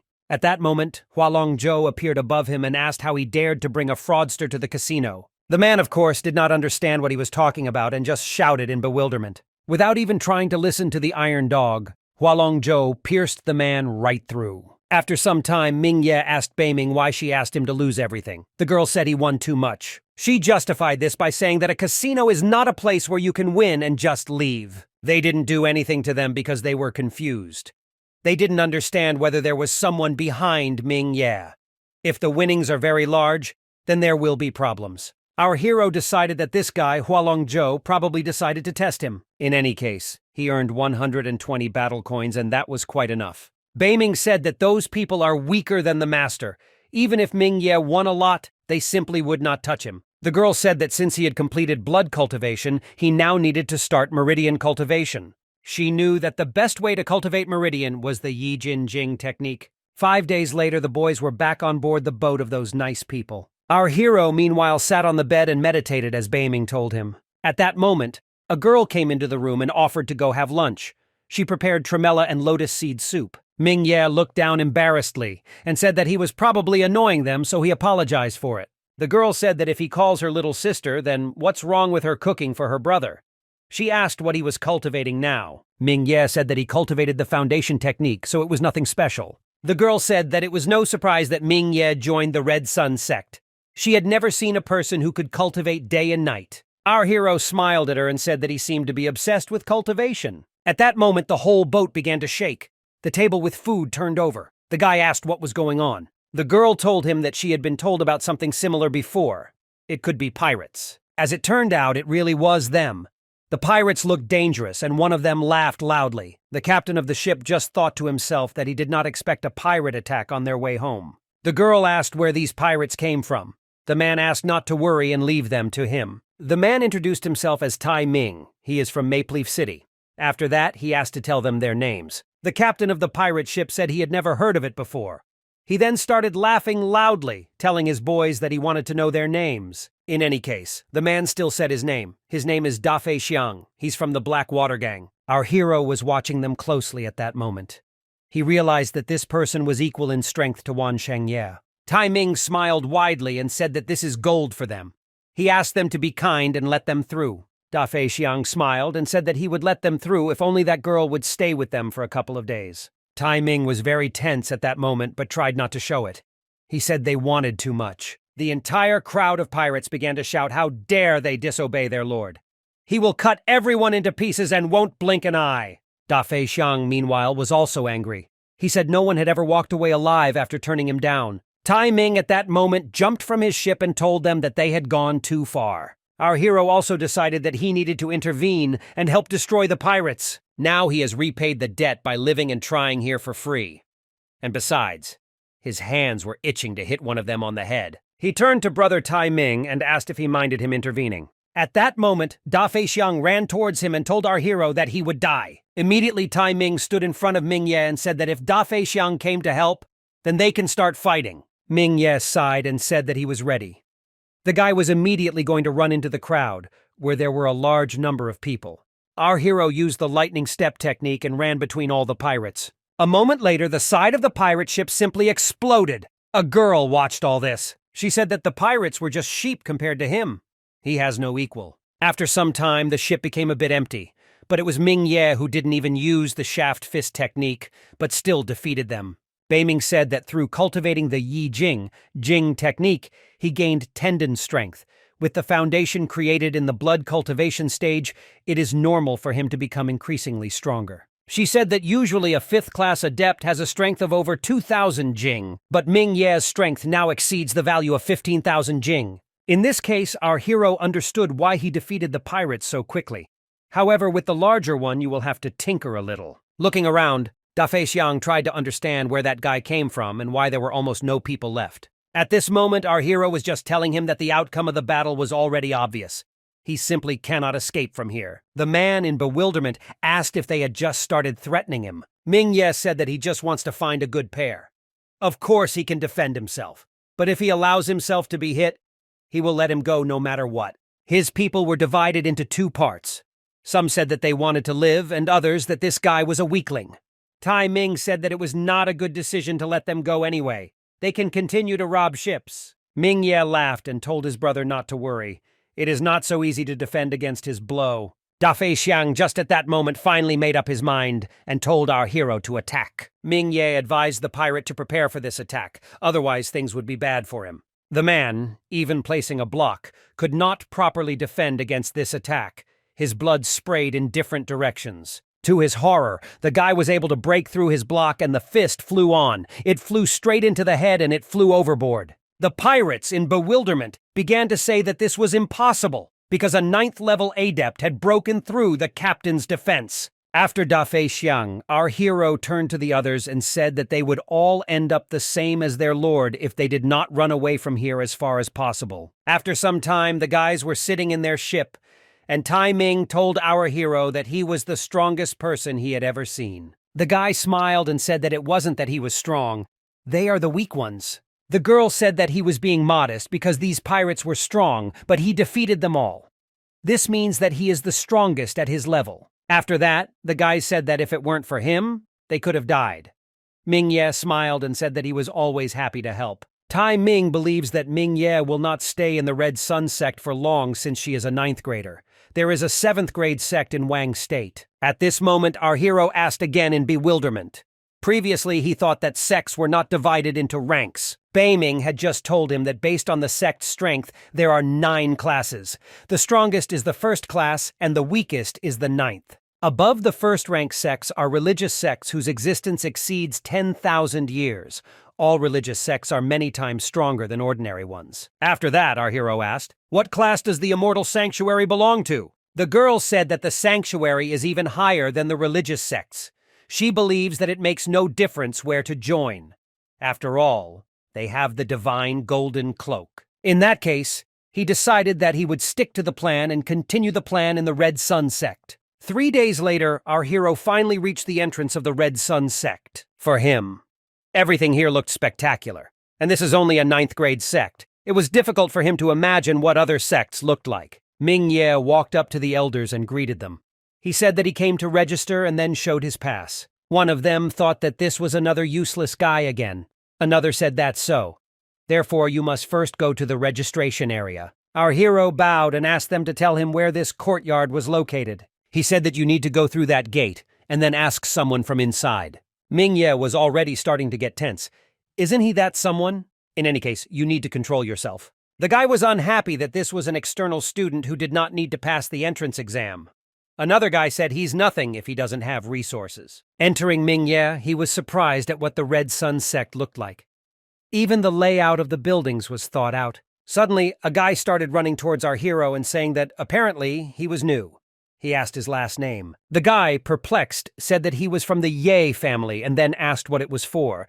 It was already strange for him that he was asking so many questions. The guy ran up to him and said that it was his duty to carry out assignments for the sect or brothers. He decided that he didn't know anything here yet, so he offered his help. The guy laughed and said that wherever he goes, he always meets a person who shows him the way. It's not clear whether this is good or bad. The stranger asked what was wrong with being offered help. How bad could it be? Our hero thought about it and said that he once met a footman in Maplief. Thanks to him, he had a great time. In that case, she asked why Ming Ye thought that meeting a person who wants to help is bad. The guy stopped and said that the guy brought him to the casino to lose all his money, but he didn't expect him to take advantage of it. After that, our hero raised his head and asked directly whether it was luck or failure. Then he asked not to pretend that he had met him by chance. There were too many people around, but he came over, exactly to him. Moreover, he brought him here to this deserted place. Our hero asked what is his real goal. The guy laughed and said that apparently he was not a complete fool yet. At that moment, the guys jumped off the roof and flew towards our hero. As soon as the man landed, he said that he had been waiting for a very long time, and finally Ming Ye came to him. Zisheng Ye was very angry with Ming Ye because he killed his grandfather. He'll make the guy beg for death. Our hero laughed and said that he understood why he was brought here. Then he said that they are nothing against him. Zisheng screamed and told Ming Ye that he would never leave here alive. The man flew straight towards our hero, but he dodged and took out a battle coin from his pocket. Zisheng was thinking that he was at the war stage, and that guy was an ordinary student. How could he evade his attack? The man returned and told the guy that he was moving well, but it wouldn't help him. With his hand behind his back, our hero asked Zisheng Ye to just give up. He asked not to make him laugh, because such an outcome of events is simply excluded.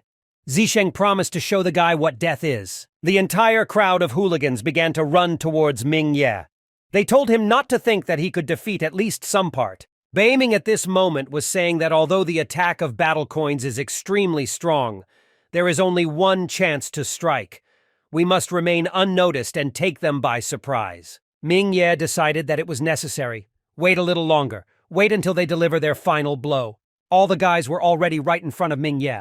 In just a moment, they could grab our hero. The guy decided that this was the perfect moment to use the battle coin. He activated it and directed it towards the crowd, which was flying towards our hero. They started screaming in bewilderment and asking what it was. After a couple of moments, only one Ming Ye remained on the battlefield. All opponents were literally incinerated. The guy said he didn't think about how much energy this attack would absorb. Beiming said that this blow was as strong as the attack of a first-class martial artist. 45 minutes later, 3 guys appeared at the same place. One of them said that he felt strong fluctuations in spiritual energy. Another said that it was not a martial artist, but a battle coin attack. It's just strange if it was spent so stupidly. The man said that the killer was most likely from their sect. In any case, 6 did not defeat 1, and the weaklings must die. The action moves to the outer courtyard, to the registration room.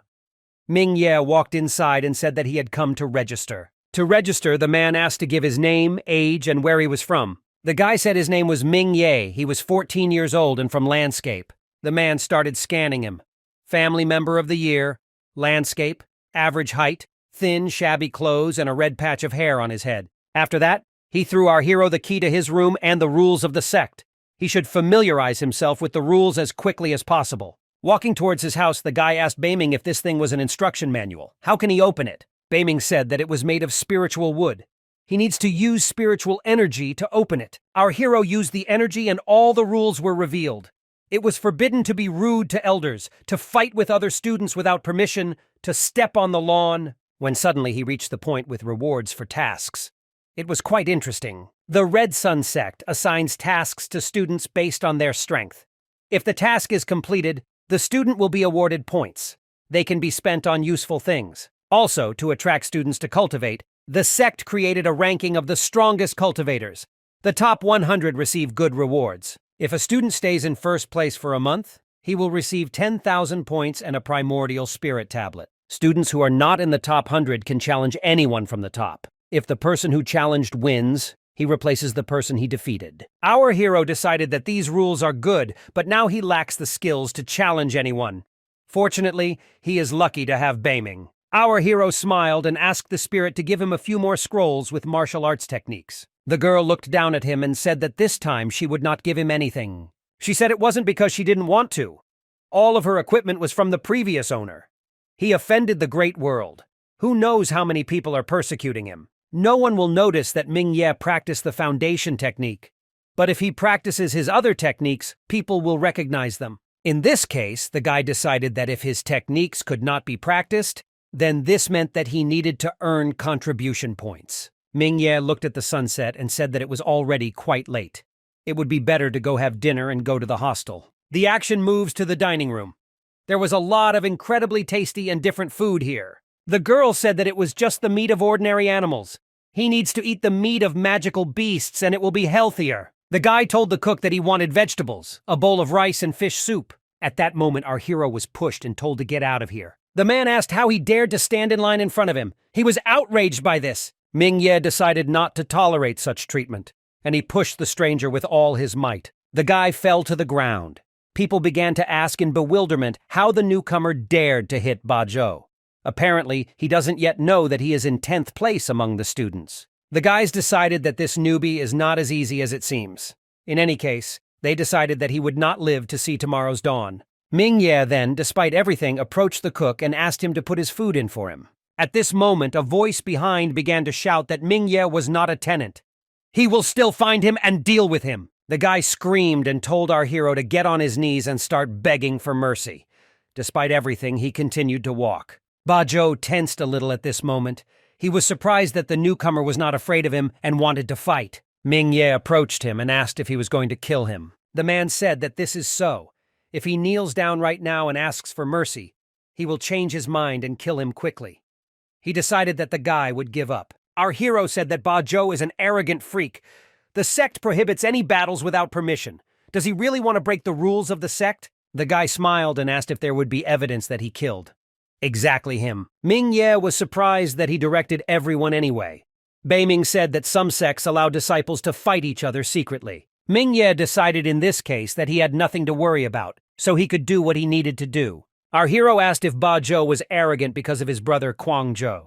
The guy laughed and said that his brother was in the top 10 external disciples. He told Ming-Ye that for him, killing him was as easy as killing an ordinary chicken. Our hero asked directly, if his brother gets knocked out of 10th place or dies, he won't just be arrogant here, right? An announcement came out that same evening. External disciple challenges Kwang Zhou, 10th in the top. He looks like a madman. If people are not mistaken, the last time he was challenged was 6 months ago. Those guys who challenged were torn to pieces. They decided that this newcomer was hiding something. Some people say that this rookie sent Ba Zhou flying in the air with one punch.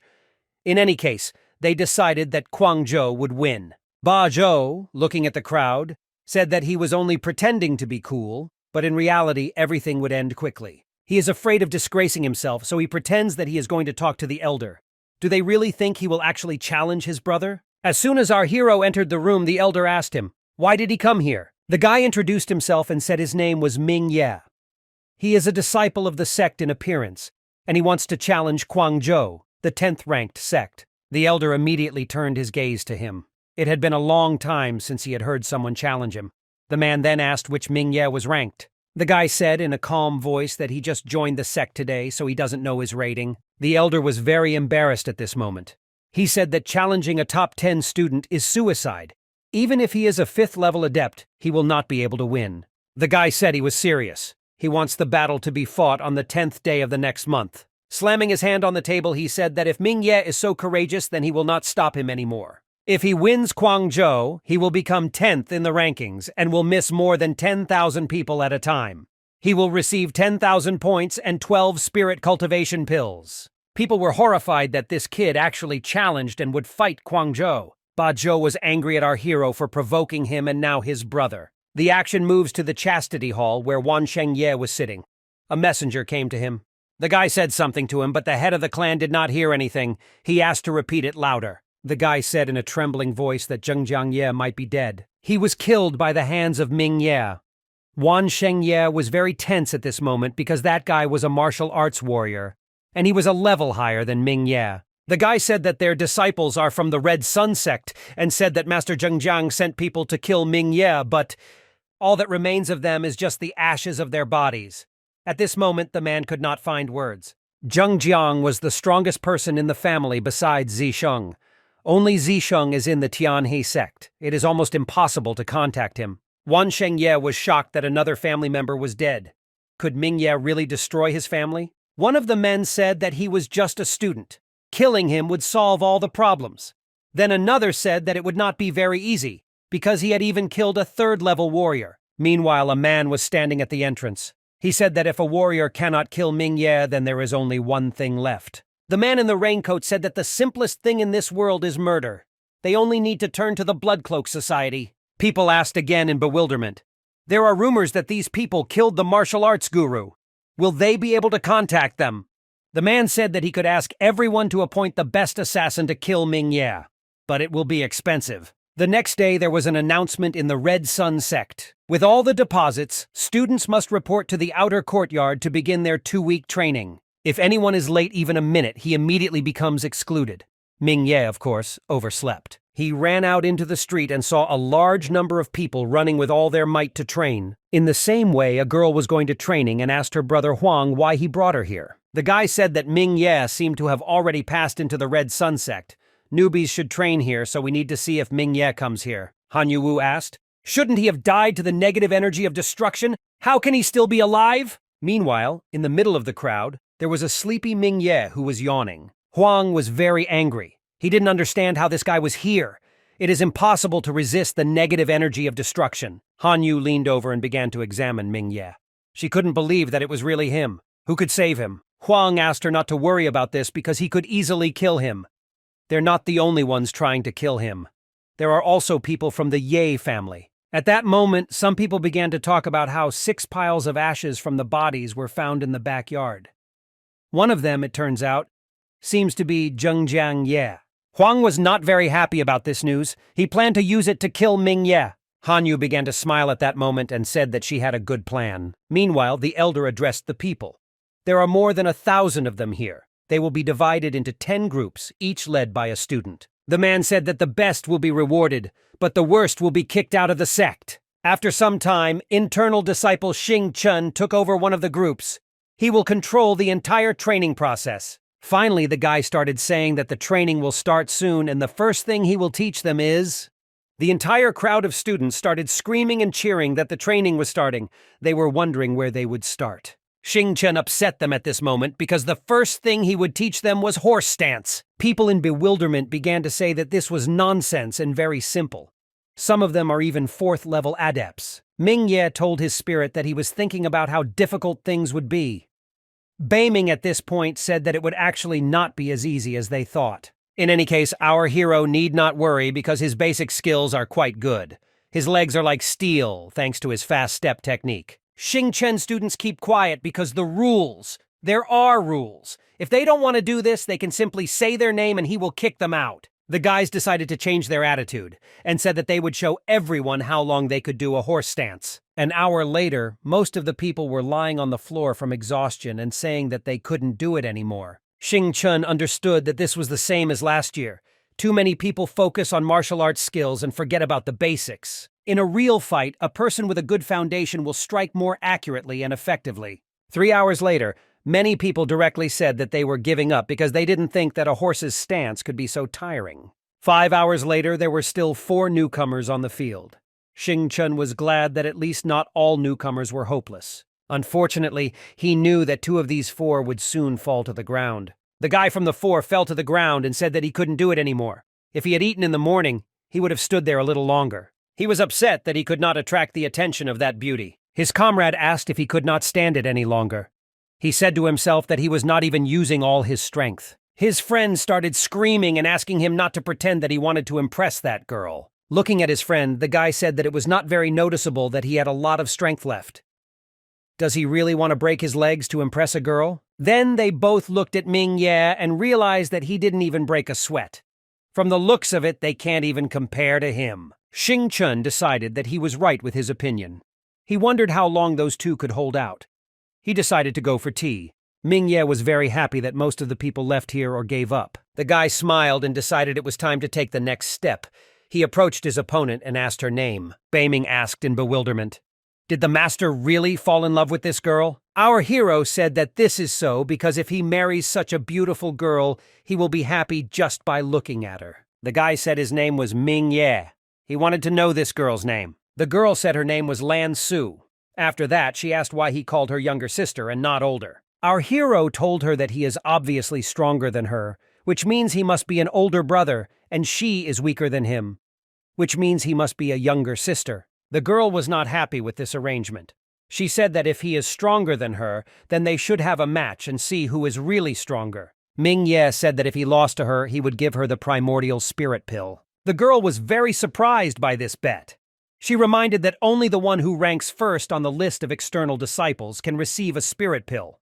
Does he really want to bet? Our hero was thinking about how Beiming told him that the tablet was good at practicing martial arts, so he bought it with battle coins. Remembering the story in which the seller was shocked at how Ming Ye got so much money for the pills, he was surprised that the pills were needed so soon. The guy said that he is a man who keeps his words, and if she loses, she should kiss him. Lan Su asked if he wasn't ashamed. In any case, she agreed to compete with him but asked not to hope for victory. 2 hours later, the guys were still standing.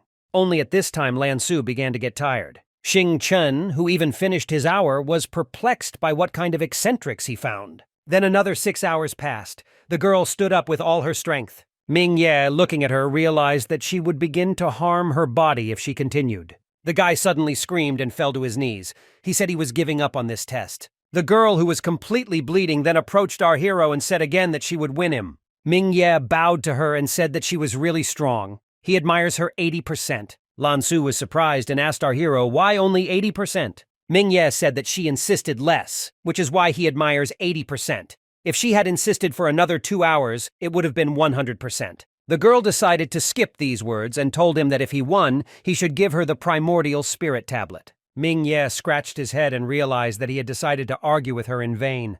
If only he knew she was so good. Lan Su smiled and said that if he wants to hold another competition like this, he can contact her. Maybe she will lose to him on purpose. Xing Chen looked at our hero and said that this was a good chance to hit on the girl.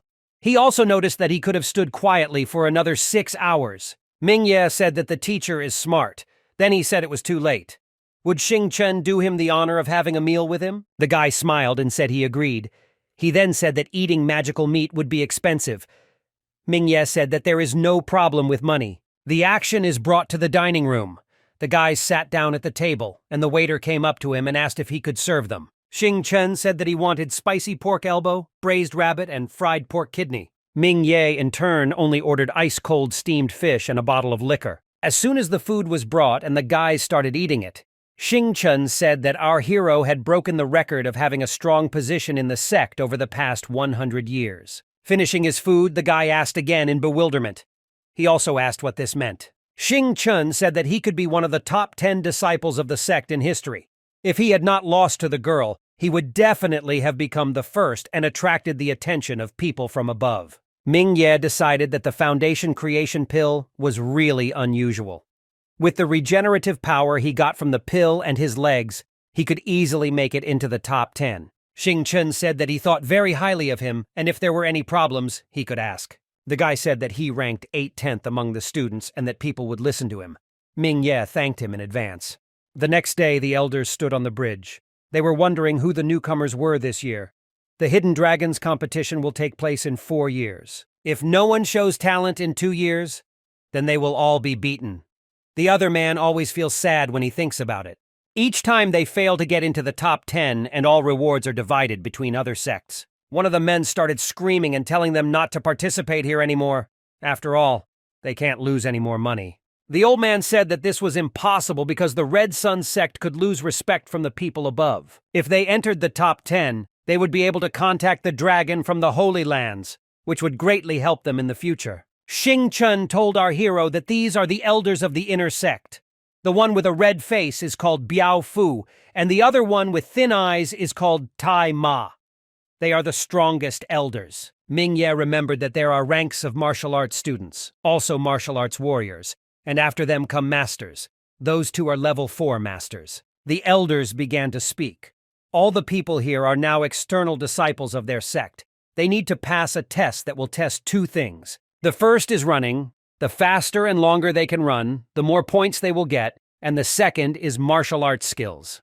Biao Fu said that the top 10 students will get the opportunity to enter the library of martial arts techniques and study any techniques they like. All the students were shocked and very happy about this opportunity.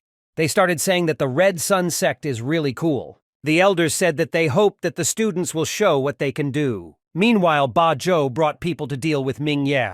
He asked if they remembered what he looked like. Either way, they must kill him. The guys said that they remembered him exactly and that he was just a newbie whom they quickly understood. Hanyu said that she found out that Ba Zhou is Quang Zhou's brother.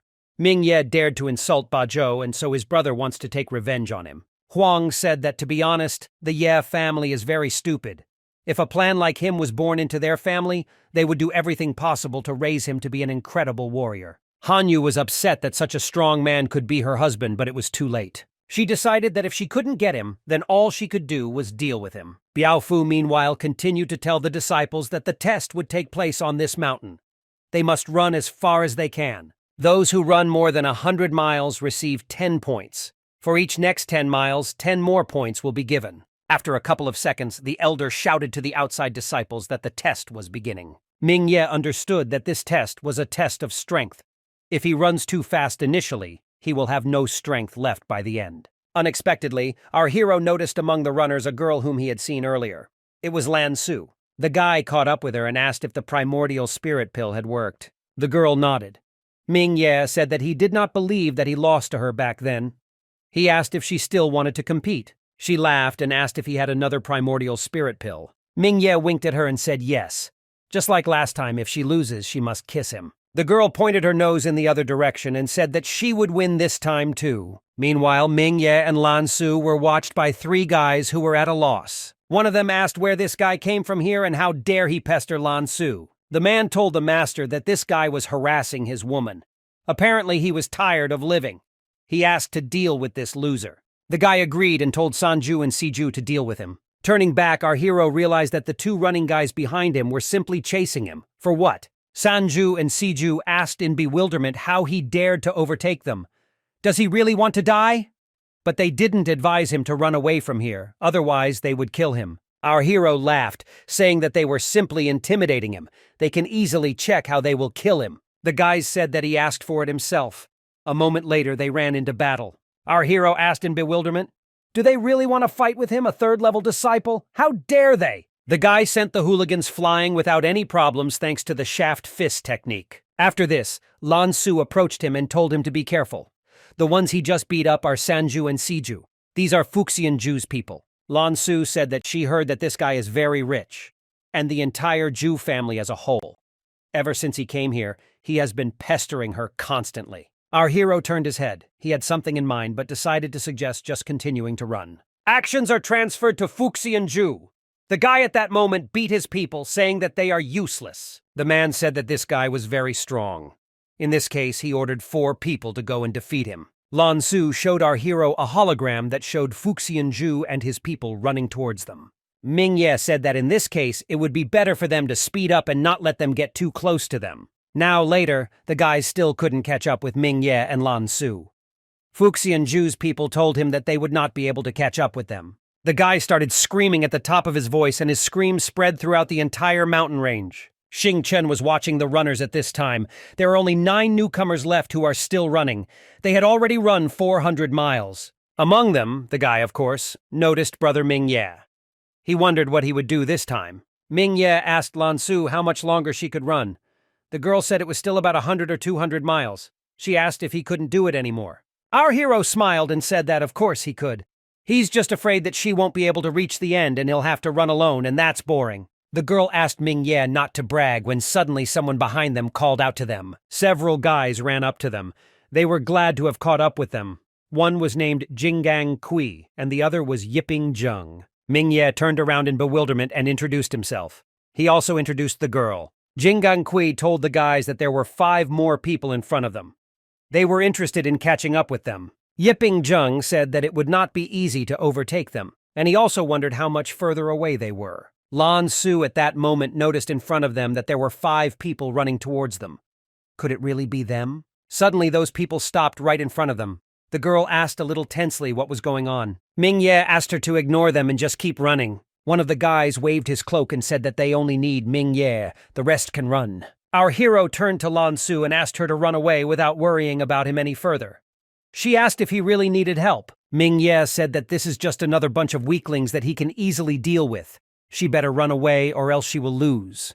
The girl asked him to be careful. All the participants ran on, while Ming-Ye and the 5 hooligans remained standing in place. Ming-Ye broke the silence. He asked the guys who sent them, "Is it really Ba Zhou?" The guys said he was right. They asked how a newcomer like him dared to challenge a man from the top 10.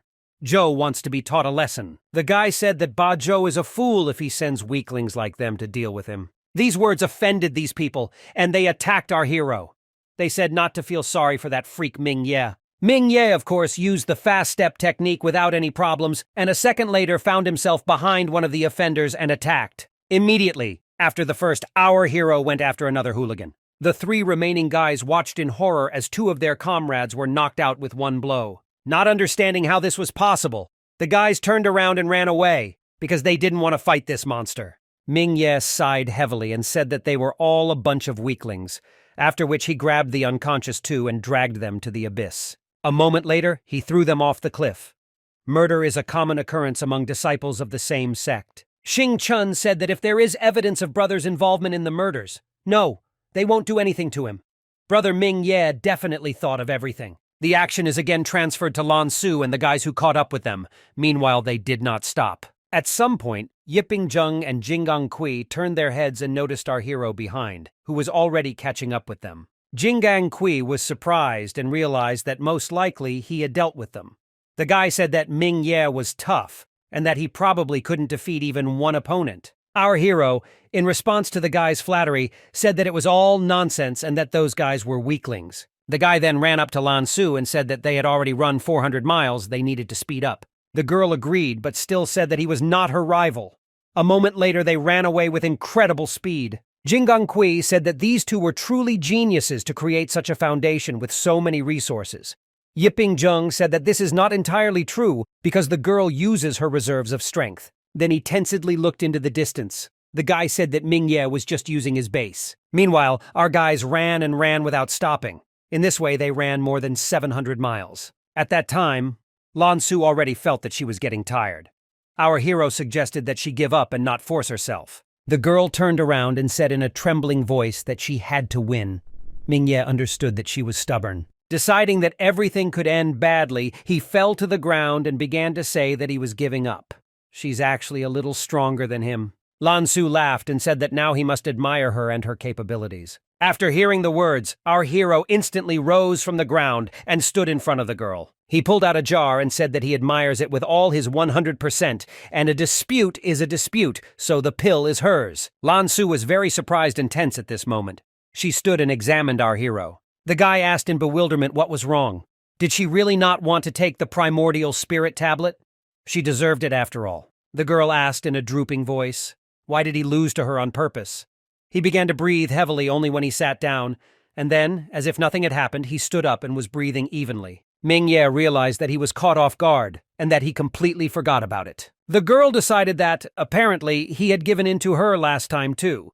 She said she hoped he didn't have hopes of a relationship with her. Immediately after these words, Lan Su added that a relationship between them is impossible. This broke our hero. The guy decided to show all his cards and said that although they hardly knew each other, he fell in love with her at first sight. The girl silently turned around and then said that she didn't need his gifts and that she didn't need to do that anymore. Our hero looked down in disappointment. Beiming appeared and tried to console the master. After a moment, the guy's face changed and he told her not to worry. To get a girl, you need persistence. Deciding that if she doesn't want to be first, then he will be first. After these words, he ran forward as fast as he could. After some time, the elders summed up the results of the competition. The newcomers this year were more experienced. In any case, Biao Fu said that this is not enough. Tai Ma said that it was already getting dark and he assumed that most of the students had already returned. At this moment, another participant approached. It was Lan Su who said she ran 700 miles. Biao Fu thought this was brilliant. Lan Su has surprisingly high stamina, and this impressed him. Tai Ma told his friend that he needed to take a closer look at her. After all, if she continues to surpass herself in every task, then he will take her as a student. Huang, meanwhile, understood that our hero was not here. He was sure that the guy was dead, and Ba Zhou turned out to be more daring than he expected. Biao Fu asked the competition supervisor if everyone had arrived. The guy said there was one newbie still running. The elder opened his eyes wide and asked in bewilderment how long he had already run. The guy opened the statistics and stated with horror that this student had already run 1,000 miles. People in bewilderment began to shout and say how and who ran such a distance. Biao Fu said that he wanted to meet this disciple as soon as possible. Han Yu Wu asked Huang what happened to the elder. Why is he so excited? Huang realized the whole problem. Ming-Ye attracted the attention of the elders, which is not good. The girl asked if this meant that they could contribute to his education. The guy said that not now, but he thinks the elders will be watching him to see if he has the potential to become a master. Ba Zhou, meanwhile, understood that Ming-Ye was a genius. His brother is going to fight him in a month, and by then Ming-Ye might become stronger. The guy turned around and decided that this news needed to be told to his brother as quickly as possible. So what if that guy is a genius? They will simply destroy it. The action moves to the hall where all the elders stood, and our hero stood below. Biaofu asked Xing Chen how this student practiced horse stance. The guy said he did a great job. He then added that Lan Su only took first place because Ming Ye succumbed to her. He is better than the girl in all basic skills. Biaofu accepted it. The man threw a package of technology to our hero and said that he should learn it as quickly as possible. Ming Ye picked it up and asked if he should do this right now. The man said that right now and moreover right in front of them all. Beiming added that apparently the elders were interested in the master, and if the master showed himself well, he might receive their recognition. You have to try. As soon as the package was completed, our hero realized that this was a technique for the legs. The name was Lunar Chasing the Stars. Technique good, but will be inferior to his heavenly footwork. In any case, the guy decided that he already had experience working with such techniques, so there would be no problems. As it turned out, it really was nothing. Xing Chen could not restrain himself and shouted "Bravo!" to his brother. He then looked at the elder and closed his mouth. After our hero showed his master class, he asked the elders what the result was for them. Biaofu didn't even bat an eyelid. He just said that it was normal and that the guy could go. Ming Ye was taken by surprise by this answer. Is the whole answer just normal? Tai Ma was also unhappy with this answer and asked why he said that. Biaofu replied that he didn't praise him precisely because he was so amazing. Many talented people fail because of their pride and arrogance. Tai Ma decided that he couldn't agree more. They rarely find geniuses here. Even they couldn't make it into the top 20 of the Lifetime Dragon list. They decided that this young man brings them both opportunities and problems at the same time. Biaofu realized that they were running out of time. They should help unleash Ming Ye's full potential.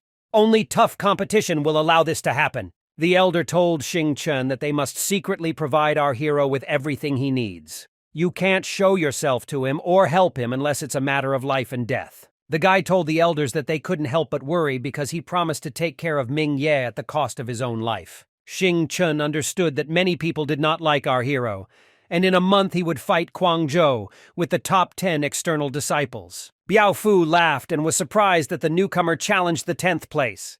This would be a good way to give him resources.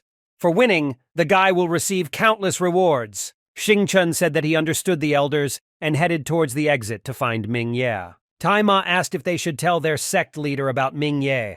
Biaofu said no need. The guy must finish training first. For hundreds of years, elders have shown their powers to the public. He hoped their generation could do it. The action moves to our hero, who talked about being a genius with a divine golden cloak and foundation pills. He didn't understand how in the eyes of the elders he was just simply good. Beiming said they recognized him as a genius, they just didn't say so. They don't want Ming Ye to become too proud and lose his ambition. In any case, she said that they shouldn't have done that because the guy is much more talented than they expect. The guy thanked the spirit for the consolation. After some time, our hero was already asleep, but outside the window a man was still walking and exploring something. He had a knife in his hands. It was the killer who came to deal with Ming Ye. As soon as the guy wanted to go inside, Xing Chen appeared as if out of nowhere and fought back the killer. As it turned out, this killer was Guangzhou, who apparently was frightened by his brother's stories and came to finish everything on his own. Xing Chen never thought that the person in the top 10 people of external disciples was actually so cowardly. The guy grabbed the coward by the collar and said that he disappointed him, after which he said that he would now show him the gift. Due to the noise on the street, Ming Ye woke up. He was disappointed that all people were annoying and did not let him sleep. Beiming said it was already taken care of. The next morning at sunrise, one of the sect's disciples, namely Guangzhou, was hung on a cross. People asked in bewilderment why this man was hanging here. They decided that they needed to find out from the elders. At some point, one of the people realized that this guy was one of the top 10 external disciples. All the people laughed at him. All the girls who passed by this picture could not help but say how disgusting Guangzhou is. The action moves to the dining room. Xing Chen, meanwhile, sat with our hero and treated him. The guy asked why there was so much expensive food here. Xing Chen smiled and said that it was polite. Last time he treated him, and this time he treated him. Ming Ye waved his hands and said that he shouldn't have ordered so many dishes. They don't even sit halfway. Xing Chen said that martial arts practitioners should always eat a lot, so these meals should be enough. At that moment, some guy walked up to their table, kicked it, and said that this table was theirs. Xing Chen was angry. He told Fei Lu that they are all internal disciples, so why then do they interfere with them? The guy said why they shouldn't touch them. They don't even deserve his glance, so it's better to leave while he allows it. Ming Ye approached Xing Chen and asked him to leave from here. Fei Lu, in bewilderment, asked our hero how he dared to interrupt his conversation. Ming Ye wanted to start a fight, but Xing Chen blocked him and said that this was his friend and he was still stupid. They are going away. Ming Ye asked what was wrong with that guy. They didn't even touch him, but he turned out to be so rude. Xing Chen said that he is the 10th top internal disciple. Then he added that it was time to get used to this. The one who is stronger here and in charge. If Ming Ye had challenged him, Fei Lu would have killed both of them. At that moment, our hero realized that if it weren't for Beiming, he would have been killed long ago by either that beggar or the Ye family. At the same time, if not for him, then Tai Ming and Zhu Ming would have been killed by the pirates. No one cares about justice because no rules can hold back the strong. The strong can insult anyone, but the one who is killed has only himself to blame. Xing Chen at this moment asked our hero to keep his distance from Lan Su. Inner disciples from the top can become her target, and everything will end badly if they get close. Ming Ye understood that the inner disciples were equal to or even superior to the warriors. He is still an ordinary student. He needs to cultivate more. Suddenly, an urgent announcement began in the sect. The Dominator-level Patriarch will arrive here soon, so no one dares to disturb him. The voice began to say that in a few minutes the entrance to the interior area would be restricted. There is no need to make unnecessary movements, otherwise they will anger the Patriarch. Meanwhile, an incomprehensible object sensed someone connected with the heavenly invaders.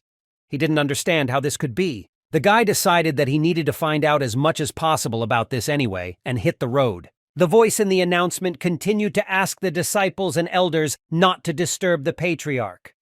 Xing Chen said that this happens here often. Ming Ye was surprised that this guy was passing through here, and everyone was so afraid. Beiming said that the Patriarch is so strong that he can destroy this place with one blow. Spirit said that the Patriarch is much stronger than Ming Ye. He should focus on cultivation. Our hero decided to listen to the girl, because he himself understood that now he could hardly compete with his inner student. At any cost and by any means, you need to become stronger than all of them. Suddenly, the same Patriarch who smelled energetic blood and breath appeared, strong muscles and bones. He said that the guy was too good for a 5th-level martial artist.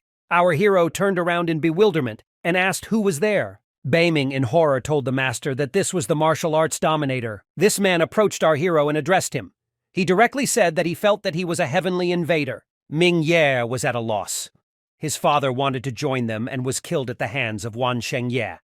What the Patriarch is talking about may be related to his father. He believed that someone from the Haoqiang sect had blessed Ming Ye.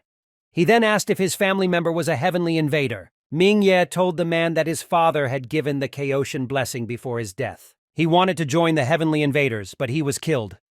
He asked the man if he was the sky invader, and if he knew his father. The guy also asked why they are hated if they are good people.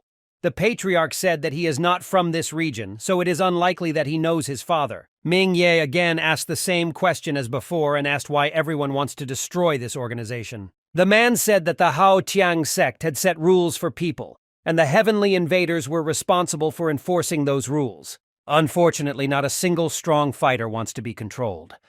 They see the sect as a cruel beast that needs to be killed. Ming Ye was surprised that this sect had rules for people.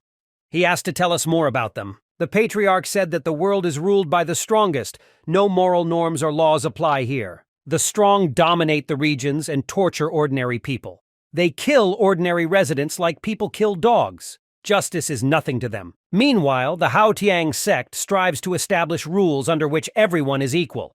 Be it a martial arts god or a saint, no one should break the rules. The strong should not bully or kill the weak. Peace will not be achieved without order and restrictions. Ming Ye said that there are many strong people in the world who will be strong enough to hold everyone back. After establishing these rules, the Patriarch said that it was a Chaotian god.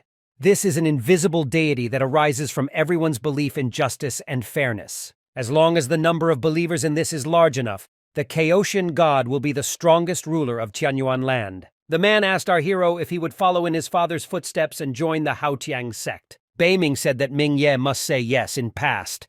This sect destroyed all 5 divine dynasties. She is much stronger than you might think. The guy wondered. If he joins the cult, will he be able to achieve justice for everyone even if he risks his life? the patriarch handed our hero the Hyotian seed.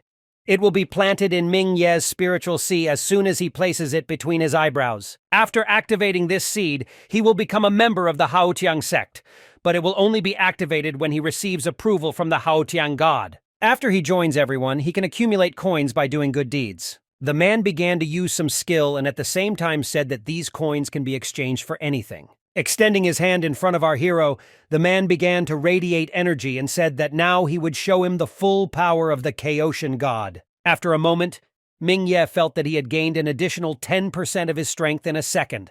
After that, the man asked again if the guy wanted to become one of them. Ming Ye said that his parents would not have been killed if there were rules and laws in place. The law must be obeyed because everyone is equal before it. The guy placed the seed between his eyebrows and said that this world is just what he needs. After this, the patriarch said that the believers of the sect are brothers and sisters. Now he is a senior practitioner for our hero. Once the seed is activated, Ming Ye will be able to earn coins by doing good deeds. Then he turned around and wished him luck.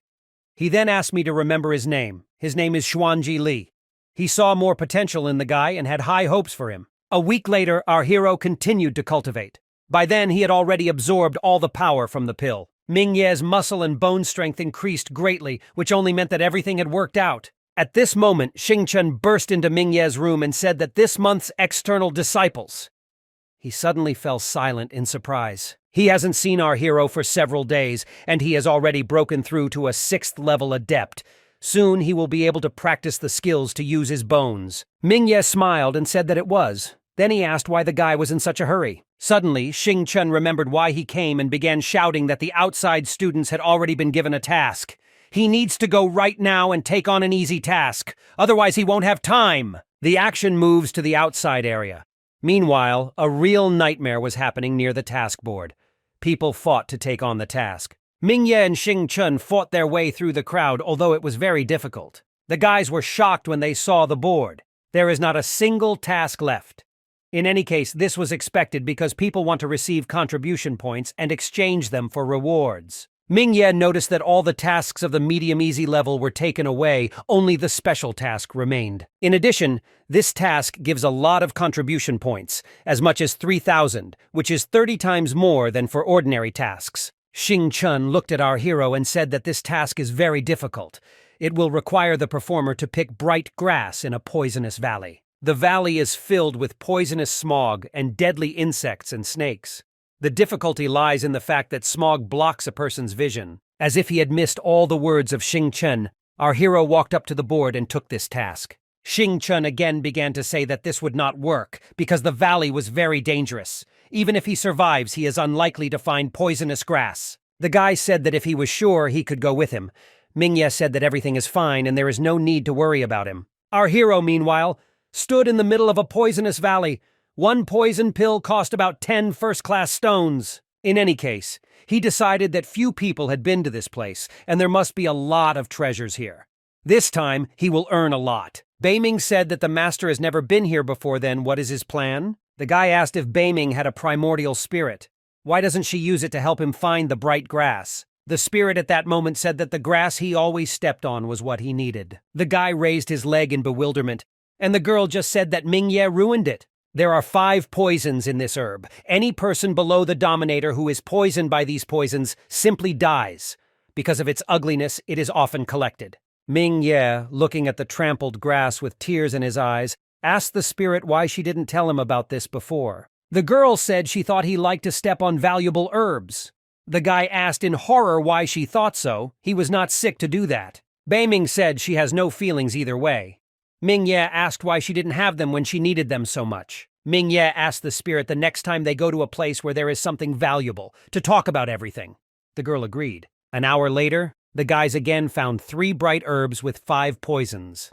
The guy said they needed to be picked up. The girl at that moment said that there was a spiritual grass nearby, which was a level higher than the bright one. After that, Beiming said that there is also a poisonous dragon fruit, which can also be turned into poison. The guy picked him up too. Then the girl told the master that there is a scorpion nearby, so it's better not. Ming Ye said that everything is fine. He then realized what Beiming had said, and he noticed in horror that there was a scorpion on his hand. Unfortunately, the scorpion still pricked our hero.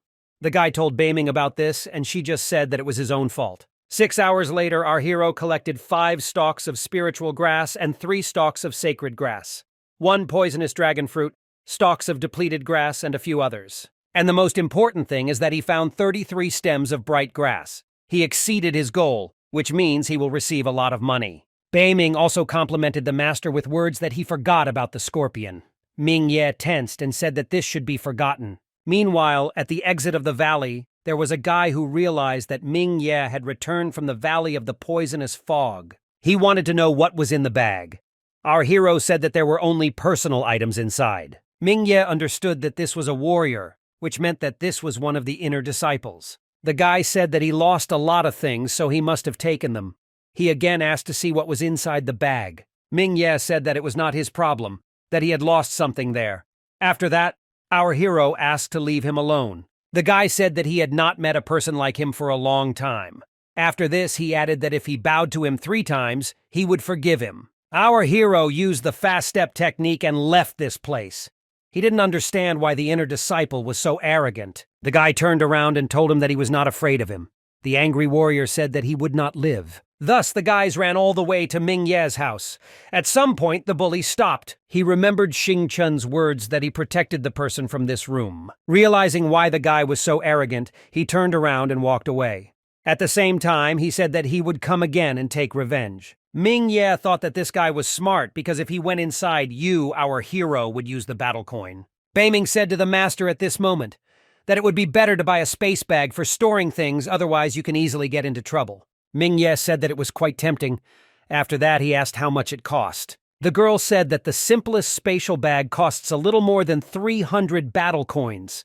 The guy said that it was too expensive, because all his things didn't cost that much. The spirit said that one could exchange the divine golden cloak for countless top spatial bags. Ming Ye said that this is nonsense. He will never sell Baiming. It would be better for him to continue completing tasks and saving money. 3,000 contribution points can be exchanged for 75 kilograms of first-class spirit stones or just 3 battle coins. Ming Ye understood that in order to earn 300 battle coins, he would have to complete a lot of tasks. In any case, he left the building and decided that he needed to look at the available tasks. Going outside, Ming Ye noticed Lan Su walking somewhere with a woman. The guy ran up and asked where she was going. "Should we have dinner?" Ming Ye said that it was a big coincidence because he also wanted to go. He asked why don't they go out to dinner together. The girl turned her head away and told our hero that she was very busy. The woman turned around and told Ming Ye that he was very annoying. Lan Su doesn't want to talk to him. What's unclear? The guy said that he wanted to invite her to a special dinner with a lot of treats, but since she doesn't want to, then she can forget. The woman, perplexed, approached her friend and said that there would be magical meat there. Why don't they go and get some? The girl said that she could go with him alone. After that, Lan Su's friend turned around and told our hero that she couldn't help him. Ming Ye couldn't understand. Was he really that bad that she was so cold to him? Baiming said that love is a very complicated thing, and it's better not to get involved in it. Ming Ye told her that he has no relationship with her.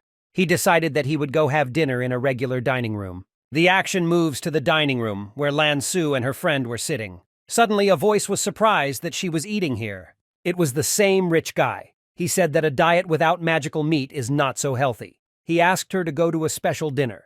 Her friend, as soon as she heard Lan Su's answer, said that she did not want to see him and asked him to leave her alone. The guy said it was none of her business. Moreover, she is no one here to tell him what to do. He turned to the girl again and told her to come to him. Lan Su removed her hand and told him not to touch it. Suddenly, a voice asked Fuxianju when he would pay him back. The guy, perplexed, asked who he owed money to. He wanted to see this daredevil. Ming Ye stood in front of him and told him that he must repay his debt. Fuxianju laughed and said that he had been looking for him all these days, and now he just came to him. The guy told his guys to deal with him. Ming Ye said that he only wants to be repaid. Last time he lent him 3 battle coins, why is he denying it? A crowd of people were perplexed by this. Even the elders don't have that many. Where did this guy get so many coins? Fuxianju started laughing even more and asked if Ming Ye was sick. Where could he even have battle coins to ask for them? Ming Ye started getting angry and asking if Fuxianju really wanted him to show that he had coins. Fuxianju couldn't stop laughing and said that if our hero showed the coins, he would confess. Ming Ye extended his hand and showed that he had battle coins. People were in complete bewilderment and horror. What is going on? This guy actually has battle coins! Fuxianju was no less surprised. He didn't understand where this commoner got the coins from because even he didn't have them. Once again, our hero began to shout for Fuxianju to repay his debt. Apparently, this was Ming Ye's cunning plan. Lansu apparently also understood that this was just a plan and said that Ming Ye was cunning. Fuxianju smiled and said that he would repay the debt. He asked to follow him and they would give his coins. The girl immediately told the guy not to go. After all, they want to deceive him. Ming Ye smiled and told her not to worry. He'll be fine. Already in the clearing, the guy asked, "Is Ming Ye really that stupid or is he just pretending?" Fuxianju directly said that he wanted to teach him a lesson and put him in his place. Ming Ye told the guys that he would also be happy to teach them a lesson.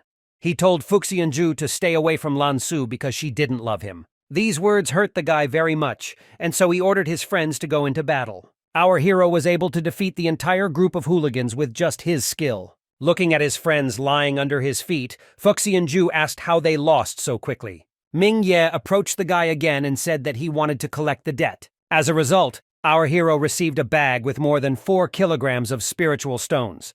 As soon as he collects, a little more will be able to get 1 battle coin. Biao Fu, meanwhile, learned that the guy had just started practicing bone skills a few days ago. He thought that the guy could get to the top of the hidden dragons. Tai Ma said that he is currently still in the foundation stage. Maybe you need to buy books with skills? The elder decided that it was expensive and said that they could give ordinary books. At this moment, Xing Chen approached the elders and said that he recently saw Ming Ye getting ready to go to the martial arts library. He misses books. Biao Fu ran from the spot at the same moment and said that he would give him the books right now. Another man said that Biao Fu is still not giving up. Tai Ma said his wife was kidnapped and held captive. He wants Ming Ye to surpass this person. He didn't want Biao Fu to fail. But this man Zidian, the elder of the strongest sect, says that he has found a brilliant disciple. Last time he did it, the Red Sun sect lost. He is afraid that he will not change his policy. The action is moved to the library. There was only a week left before the battle with Guangzhou. Our hero mastered only 1 technique, which was not enough. The guy, as an external student, can only enter the first floor of the library. The techniques here are not as good as his shaft fist technique. Suddenly, an elder coughed from behind and asked Ming Ye what he was doing here. Our hero turned around and immediately bowed to Biao Fu. The guy said that he was looking for martial arts books for cultivation. The man said that there are no good books on the first floor, but he has 2 books from the 5th floor. He gives them to him just like that, but this is only this time. Ming Ye was incredibly happy about this and immediately thanked the man. Biao Fu at this moment said that he was just too lazy to go to the 5th floor to return these techniques, so he should bring these packages in a while. In any case, he said that Ming Ye could read these books if he fulfilled his instructions. Our hero left the building and examined these books.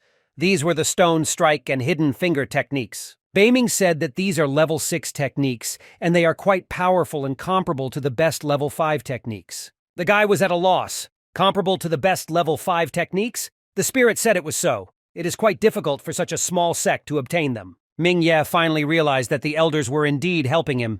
He is indebted to them. Guangzhou and Ba Zhou meanwhile watched our hero. They understood that Ming Ye was very careful. Guangzhou, when asked by his brother to beat him at night, said that last time he was humiliated and almost killed.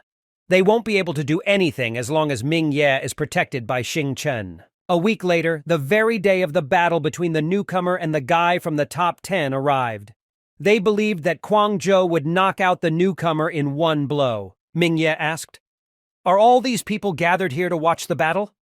Xing Chen said that few people dare to challenge a strong opponent. Suddenly, our hero noticed some strange cluster of people in one place. Some guy opened bets on the winner of the fight.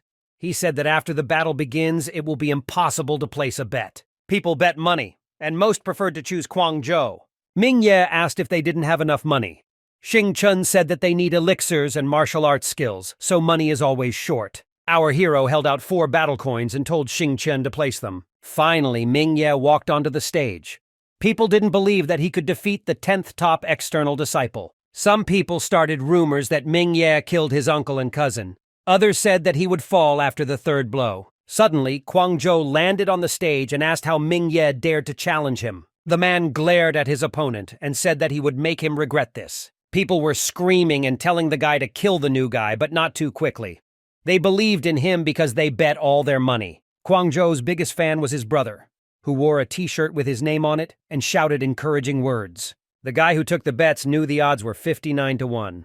A lot of people bet on Kwang Zhou, and he thought they were stupid. He began again to say that the battle was about to begin, and he would not accept bets. Xing Chen was just coming here. The guy bet 4 battle coins on our hero. The bet-taker was perplexed by such a quantity. After that, Xing Chen poured out the entire contents of the bag and said that he would bet 4 battle coins and 20 kilograms of first-class spirit stones. In addition, he bets 35,000 contribution points, and all of this goes towards Ming Ye's victory. Meanwhile, Ming Ye looked at the audience and noticed familiar faces. Han Yu Wu, Yuandu Huang, Qian Zhuo. Here are all the Ye family members who have joined this sect. In addition, he noticed the most important observer. Elder Biao Fu was also here. The guy also noticed that Lan Su was also here. She seems worried about him. Kwang Zhou stretched his hands and said that he would teach him a lesson for this one, and no Xing Chen would interfere. Our hero said that Kwang Zhou is very arrogant, just like his brother. When he takes his place, they will both be less arrogant. Ba Zhou laughed and said that if he wants to take his brother's place, he will be disappointed. Now no one will help him. Our hero looked into Ba Zhou's eyes and told him to remember one thing. His brother would die because of him. Kwang Zhou said no matter how eloquent Ming Ye is, no one will save him this time. People looking at Kwang Zhou's spiritual energy were perplexed that he was able to release it. At the same moment, the guy went to attack our hero. He used 3 combined strikes. Any emotion, Ming Ye, as always, used the wave-breaking technique. With great difficulty, Kwang Zhou dodged the attack. He couldn't understand how he could lose to this guy. Meanwhile, our hero decided not to waste time and went on the attack in order to strike back. Kwang Zhou still admitted that the guy was stronger than he seemed, but unfortunately, at that moment he began to radiate even more energy. The audience understood that he was using the power of a 10th level adept. Apparently, Ming Ye is truly amazing because he forced him to use spiritual power. Our hero's planned strike was doomed. Kwang Zhou sent Ming Ye flying. The man began to laugh and say that the guy would never defeat him. He has spiritual power that only warriors can control. As soon as the smoke cleared, Kwang Zhou became very tense. He could not understand where his opponent had gone. Suddenly his brother started telling him to be careful because the guy was already behind him. It was like that. Our hero was seriously angry because even his eyes shone with anger. He grabbed Kwang Zhou's head and admitted that he had powerful spiritual power but was too slow. Raising his hand, the guy said that he was too easy a target, and a moment later he drove him into the ground with all his might. Lying on the ground, Kwang Zhou said that this was simply impossible. He asked how he moved so fast. Ming Ye, looking at this freak, said that the dead man would not need this information. At this moment, Kwang Zhou struck the ground several times. His brother was terrified. He didn't understand how this could happen. He ran forward and said that there was no way his brother could lose. As soon as he approached Kwang Zhou and felt his pulse, he realized that he was already dead. Ba Zhou glared at our hero and said that Kwang Zhou was dead because of him, after which he said that he would avenge him and went on the attack. For our hero, this was too ridiculous, so without any problems he pushed Ba Zhou away and he flew away at high speed. The spectators were horrified. They realized how cruel Ming Ye was, because they clearly heard the sounds of the meridians breaking. He killed Kwang Zhou and disabled his brother. Biao Fu was glad that Ming Ye didn't lose. These brothers were arrogant and always bullied others, so they deserved it. The elder understood that Kwang Zhou was decisive in his actions and did not give Ming Ye a single chance. Han Yu Wu, who was watching the entire battle, was incredibly horrified. Nevertheless, she understood how amazing he was. Yuandu Huang did not understand what they could do. Qianzuo said that Ming Ye would most likely take revenge on them once he became even stronger. Yuandu Huang in this case turned to the girl and told her to act the same as before, otherwise sooner or later he would kill them. The girl was no less angry with our hero and therefore agreed with the words of her comrade. Lan Su, meanwhile, was very glad that Ming Ye was not harmed in any way.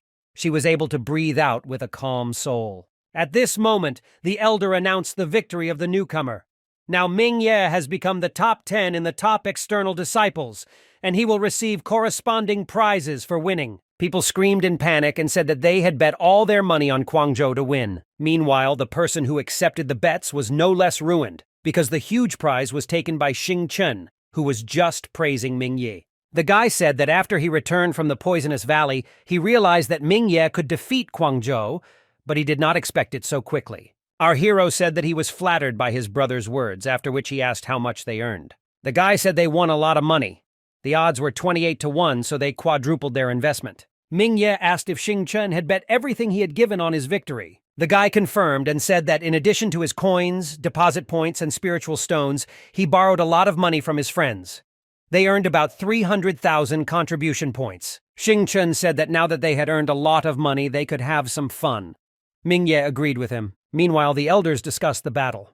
Biao Fu was shocked that in such a short time our hero had mastered the stone strike and deft movements. The man laughed and said that even they couldn't do it that quickly. Biao Fu then said that they underestimated him too much. He wants the guy to practice, but he's worried about his safety. Yan Gongsun intervened in their conversation and asked to be allowed to secretly protect Ming-Ye.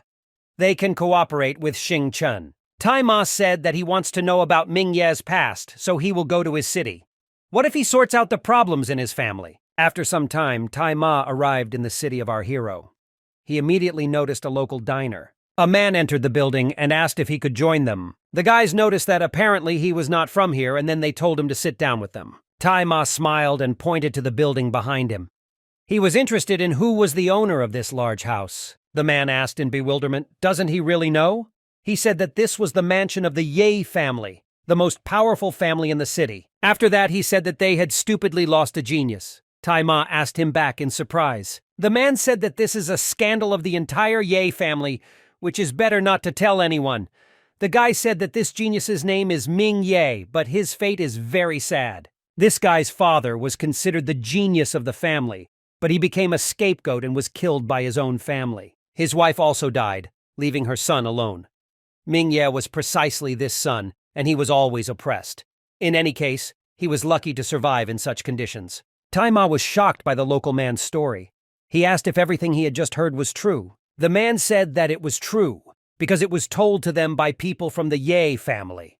On the day of the competition, Ming Ye showed his strength, after which the whole truth was revealed. Tai Ma took another sip of tea and said in surprise that he understood him. The action moves to the Ye family mansion.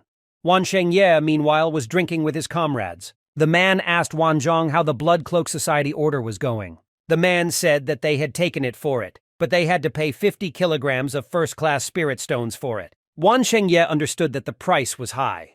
In any case, they need their help, and there are no other options. The guy is getting stronger too quickly. Wan Zhong hit the table and said it didn't matter. In any case, no matter how strong he is no match for Zi Shengye. Tai Ma, meanwhile, was eavesdropping on the men's conversations. He sighed and said that they were bastards, and he also added that Ming Ye could easily deal with them. The man decided that Ming Ye would come to take revenge on them anyway, so he had better keep out. The action moves to the city of Ma Plif. Ming Ye and Xing-Chun ended up in a strange establishment. Our hero asked, does Xing-Chun really want to spend money on this? The guy said that a man who has money should spend it on women. He decided that this was a very good idea. Our hero sighed and said that he was thinking that Xing-Chun wanted to buy spatial storage just like him. Xing-Chun thought at this moment and said, that spatial storage is a necessary thing. It needs to be bought in the capital. But now, the guy pushed Ming Ye into the girls' arms and asked them to treat him well. The girls literally attacked him and immediately began asking if he was still a virgin. Beiming said at this moment that she was priceless. If a master loses it, it will greatly affect his cultivation. After this, Ming Ye ran outside screaming and wished Xing-Chun good luck, not particularly upset. He said he would enjoy it. Walking down the street, our hero realized that he had nothing more to do. He decided that he could go and visit Tai Ming and his sister. Suddenly, Ming Ye noticed a building in front of him. In his opinion, it looked quite beautiful. The guy approached the entrance, and the guard asked how he could help. Our hero said that he came here to visit Tai Ming and Zhu Ming. As soon as the guys met, Tai Ming began to say how glad they were to see him. Our hero immediately noticed that something was wrong with his brother's hand and therefore asked what happened. He abruptly hit it and said that he received a slight injury during the fight. The guy asked the guest to come in and sit down at the table. As soon as the guy sat down at the table, Tai Ming became interested in the life of our hero and asked how he was doing. Suddenly, a security guard burst into the building. He came to the master with bad news. Tai Ming, angry about something, got up from the table and said that he needed something to deal with. He'll be back soon. After this, the door slammed shut and silence fell in the room. Our hero, perplexed, asked Zhu Ming what was happening. The girl said it was nothing. The guy said that they met not long ago. He helped them. They helped him. They've become friends and he wants to know what's going on so he can help them. The girl began to have tears in her eyes, but nevertheless she said not to worry because it was just a trifle. Our hero did not like this answer and he hit the table, saying that he wanted to know what happened. The girl burst into tears and said that her family had big problems. Now some people are waiting for his brother in the yard, and he went to talk to them. A few days ago, they received an order to deliver medicinal herbs from the Tu family in Maplief. After they delivered them, the inspector said that it was not them.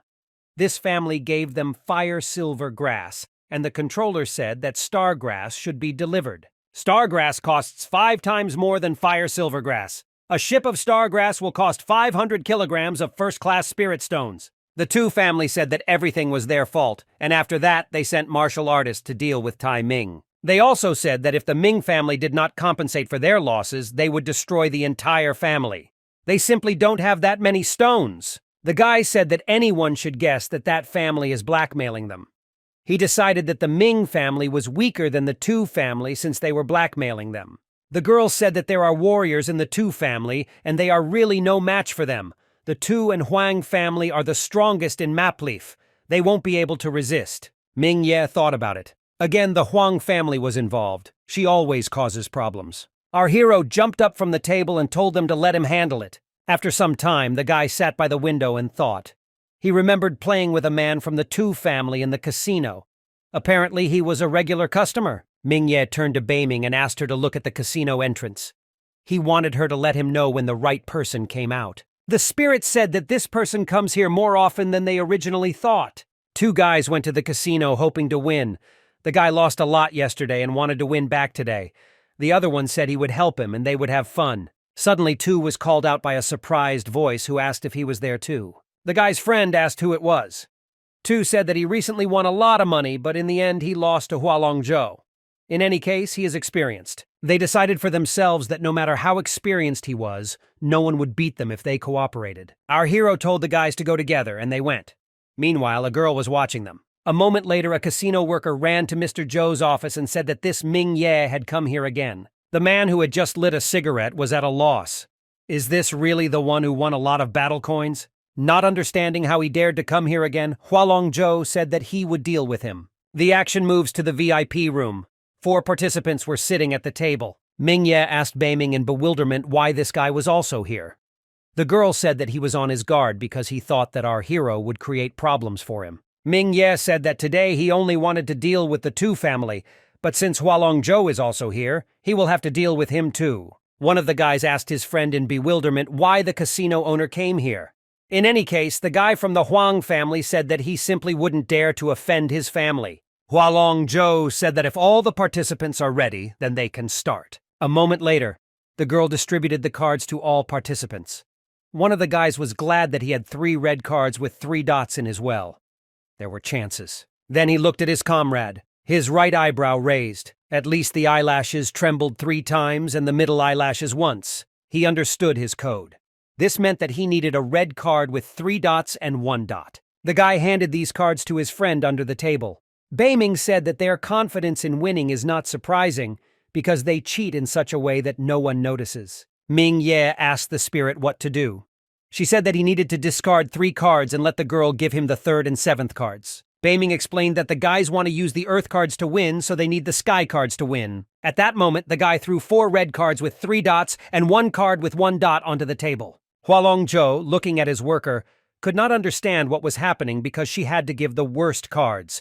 The girl also didn't understand what it was. The guy began to take all the money for himself, saying that he was very lucky with the cards. Suddenly our hero shouted and said that he had 4 red cards with 5 dots and a red card with 3 dots. He smiled and said that he had a deck of sky cards, which means he won. Hualongzhou and the other guys certainly didn't expect this.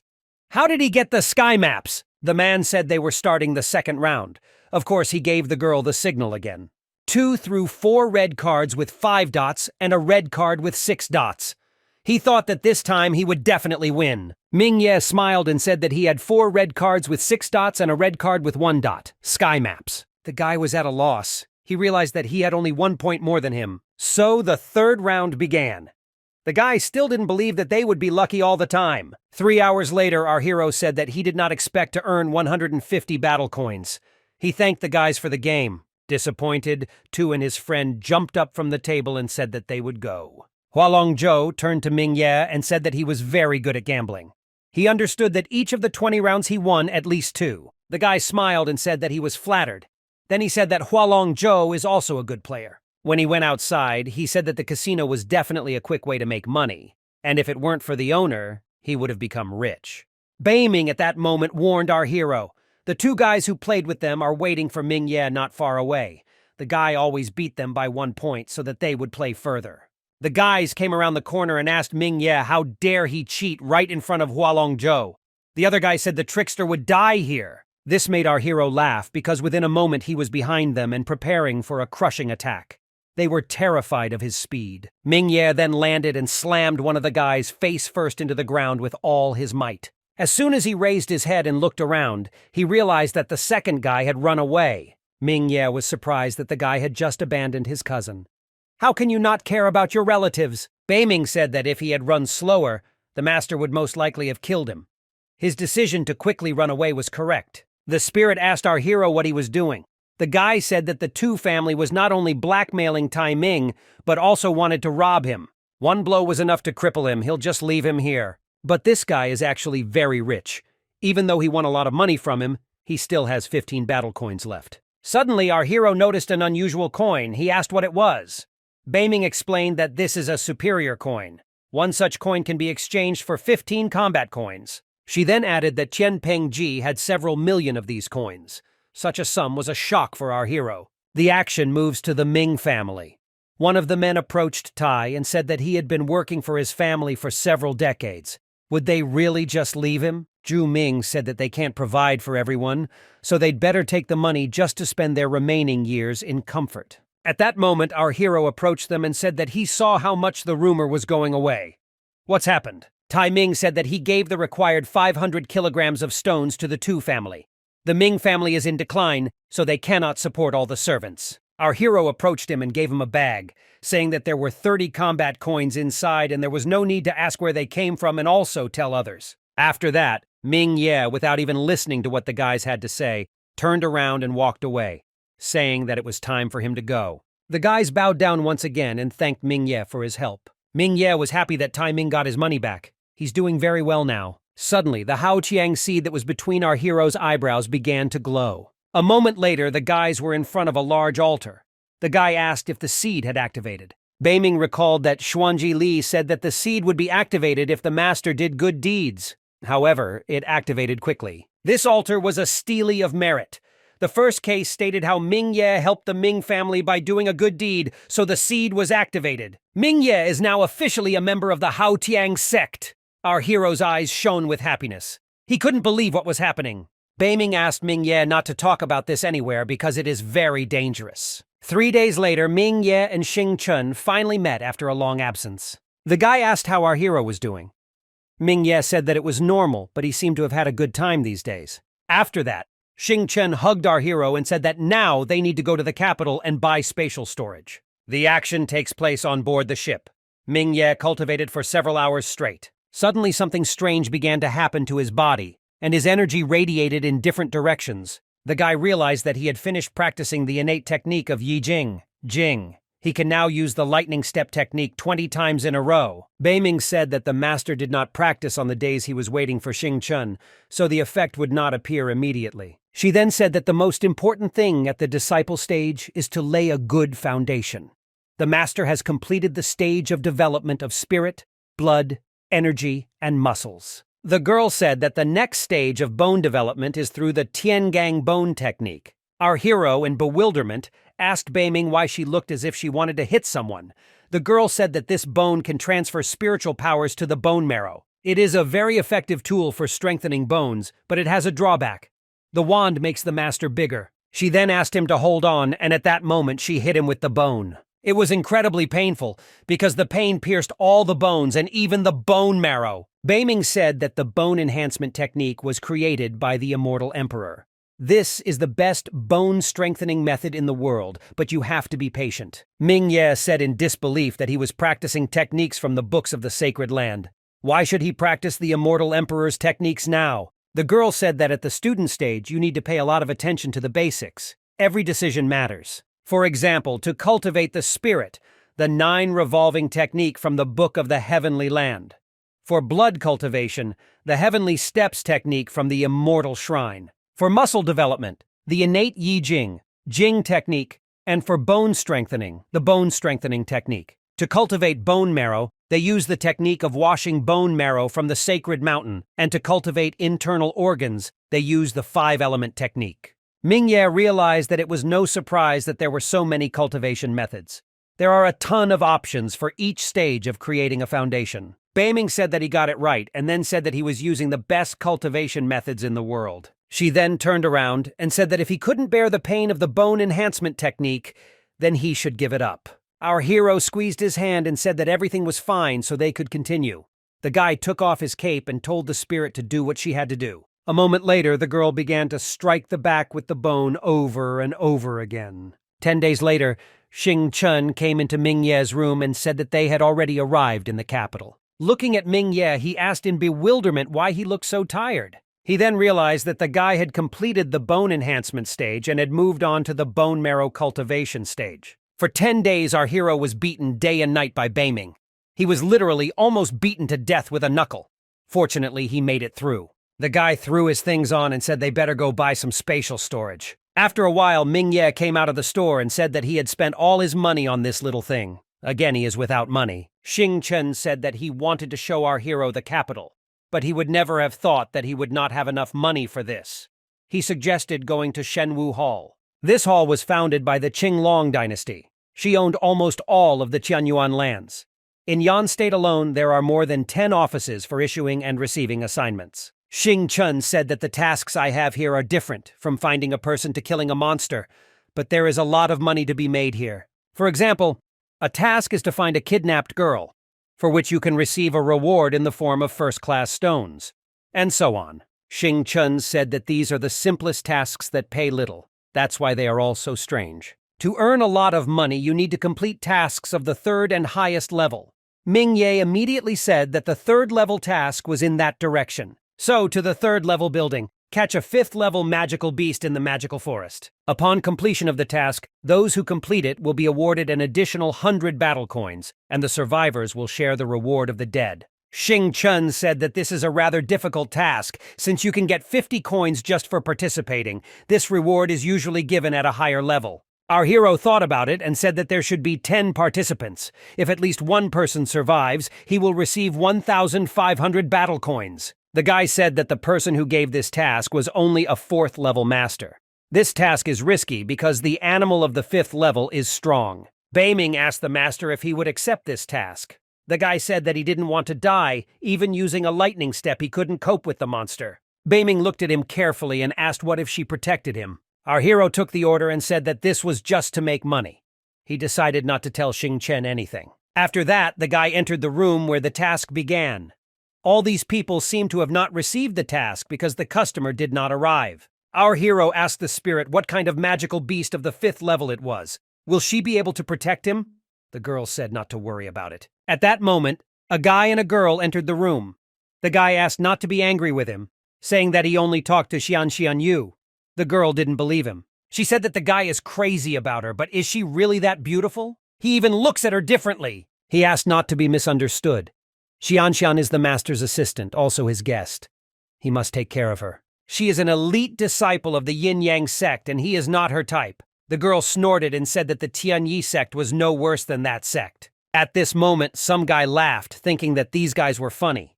The guy immediately turned around and hit him in the face. In any case, the girl said that you shouldn't laugh before you die. Then, after examining the participants, she said that apparently everything was here and it was time to start. A girl and a man came out of the portal asking why everyone here is so angry. The man immediately decided to introduce himself. His name is Yafu Shao. He is the elder of the Tianyi sect, and those guys are the disciples of Juni Liu and Cheng Bao. And this girl is Miss Yanxian Yu. She is an elite disciple of the Yin-Yang sect. She is a strategy expert and their go-to guy. The man immediately asked Mr. Shao when he would give them 50 battle coins. The elder said that he would pay them in the forest, but as for the target, it's a baby ice beast. People started screaming in bewilderment, saying that the adult beast was considered a 7th-level beast and its mother could appear at any moment. They wanted to refuse, but Yafu Shao said that it was not up to them to decide. This is not where we should go. The guys understood that Yafu Shao was a martial arts master and they were no match for him. Shouldn't have come here. The man said that if it were not dangerous, then why would he pay 1,500 battle coins? This is half of his total savings. Catching a baby is not an easy task. Ming Ye said that he is going halfway, since he has already committed. But he wants to find out if the man will keep his promise. What if he doesn't give the remaining half of the money? Yafu Shao asked what he should do to make our hero convinced of the veracity of his words. He said it was simple. They must give each one 150 coins. There's no way they can escape anyway. The man laughed and said that he would give them coins to show his honesty. Only he didn't understand what difference it made. After some time, a detachment of people who decided on this task set off. Our hero asked Beiming what the red light was around that person. The girl said it was a hidden spirit. They can control spiritual energy and move quickly. The great martial artist's strength is even greater. He can carry people with him.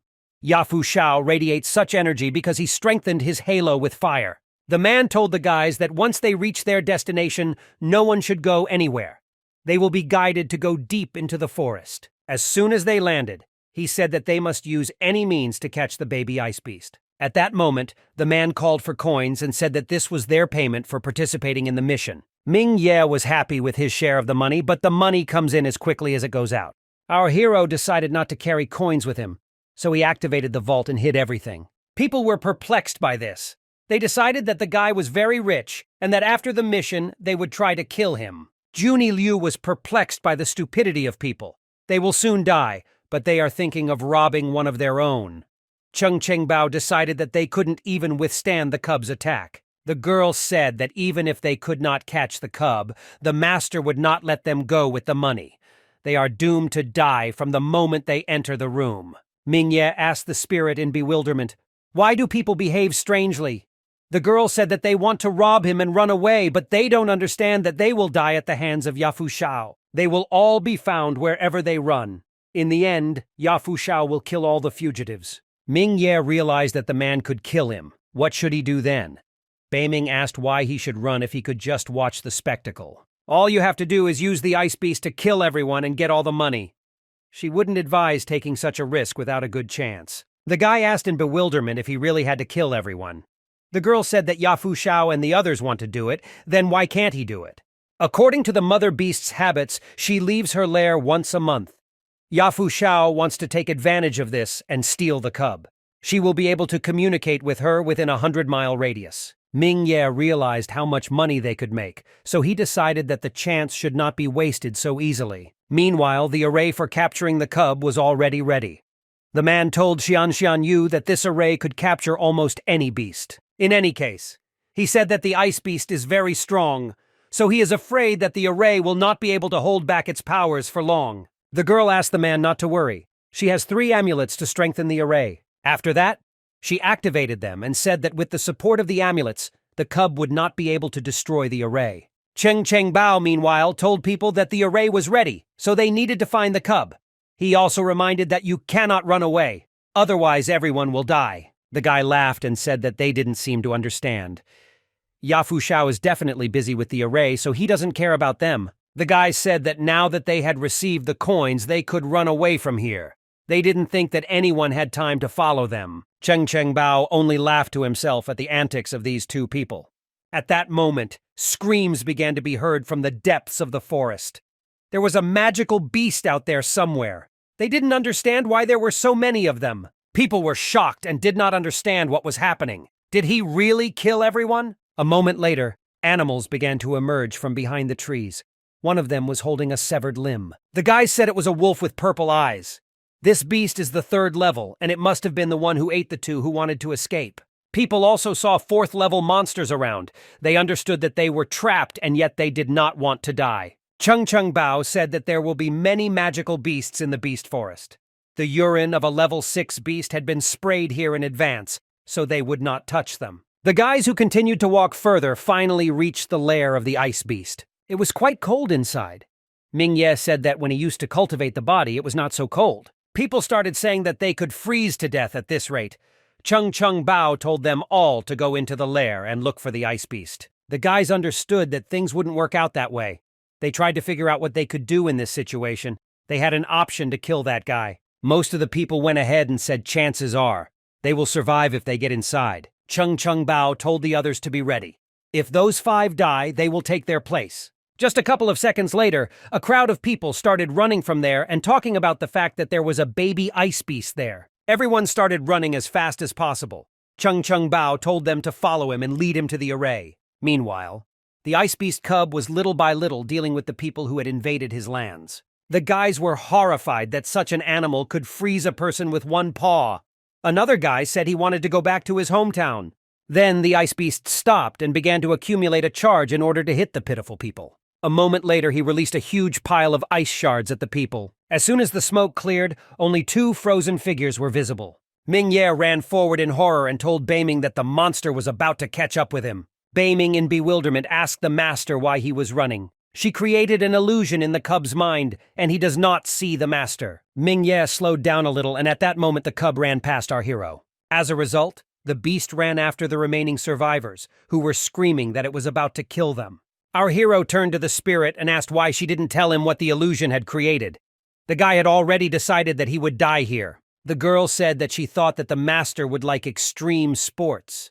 Ming-Ye said that he was scared out of his mind. Then Beiming once again reminded that she has no feelings. Ming-Ye said again that he still knows that she has no feelings, so she doesn't understand anything. The guy asked Beiming if she was sure that this was a baby ice beast, because it was too big. The girl said that they grow very quickly. The spirit said that he is no more than 3 months old, so he is still a cub. Then she told our hero to go and collect all the loot. After some time, our hero began to break the ice and take out all the coins from people's pockets. Yafu Xiao turned to the girls and said that the cub most likely killed almost everyone. He asked them to be ready and kill any survivors. Xian Yu said that if anyone survived, he was very lucky. Then she asked, "Why kill the survivors?" The old man scratched his beard and said that 1,500 coins is a lot of money. So these fools simply do not deserve this money. Meanwhile, Chung Bao and the remaining guys ran as fast as they could towards the array. As soon as they passed the required barrier, Chung Bao told the master that he needed to activate it. The man immediately activated the card and said that the array was open for capture. Within a few moments, the ice beast cub was imprisoned. He banged his head against the walls and tried to get out of there, but it was all in vain. Yafu Xiao, looking at the cub, asked Xian Yu to strengthen the array. Ming-Ye and Beiming, meanwhile, were watching the sky from the forest and noticed a giant beam. They decided that there was a tough battle going on there. The guy asked if Beiming had contacted the cub's mother. The girl said that she was already giving her a message. Meanwhile, the cub's mother sat in the capsule. It was as if the sound of a guardian angel began to reach her and tell her that her son had been kidnapped. Realizing these words, the mother's eyes suddenly opened, and she realized that she urgently needed to go to help. Also, a moment later, she jumped out of the ice cave and headed towards the people who were keeping her son locked up. The action moves to the array and the survivors, who at that moment were already about to be finished off. Suddenly, Chung Bao noticed with his peripheral vision that something big was flying here. Likewise, Yafu Xiao noticed something unusual and immediately asked what happened. The mother of the cub of the ice beast, who was imprisoned and was gradually losing his strength, broke through the barrier. The mother couldn't bear to see her son being bullied, so she immediately fired a line of ice spears at the people. Realizing what was happening, Yafu Xiao began screaming in horror to his men that it was time to leave.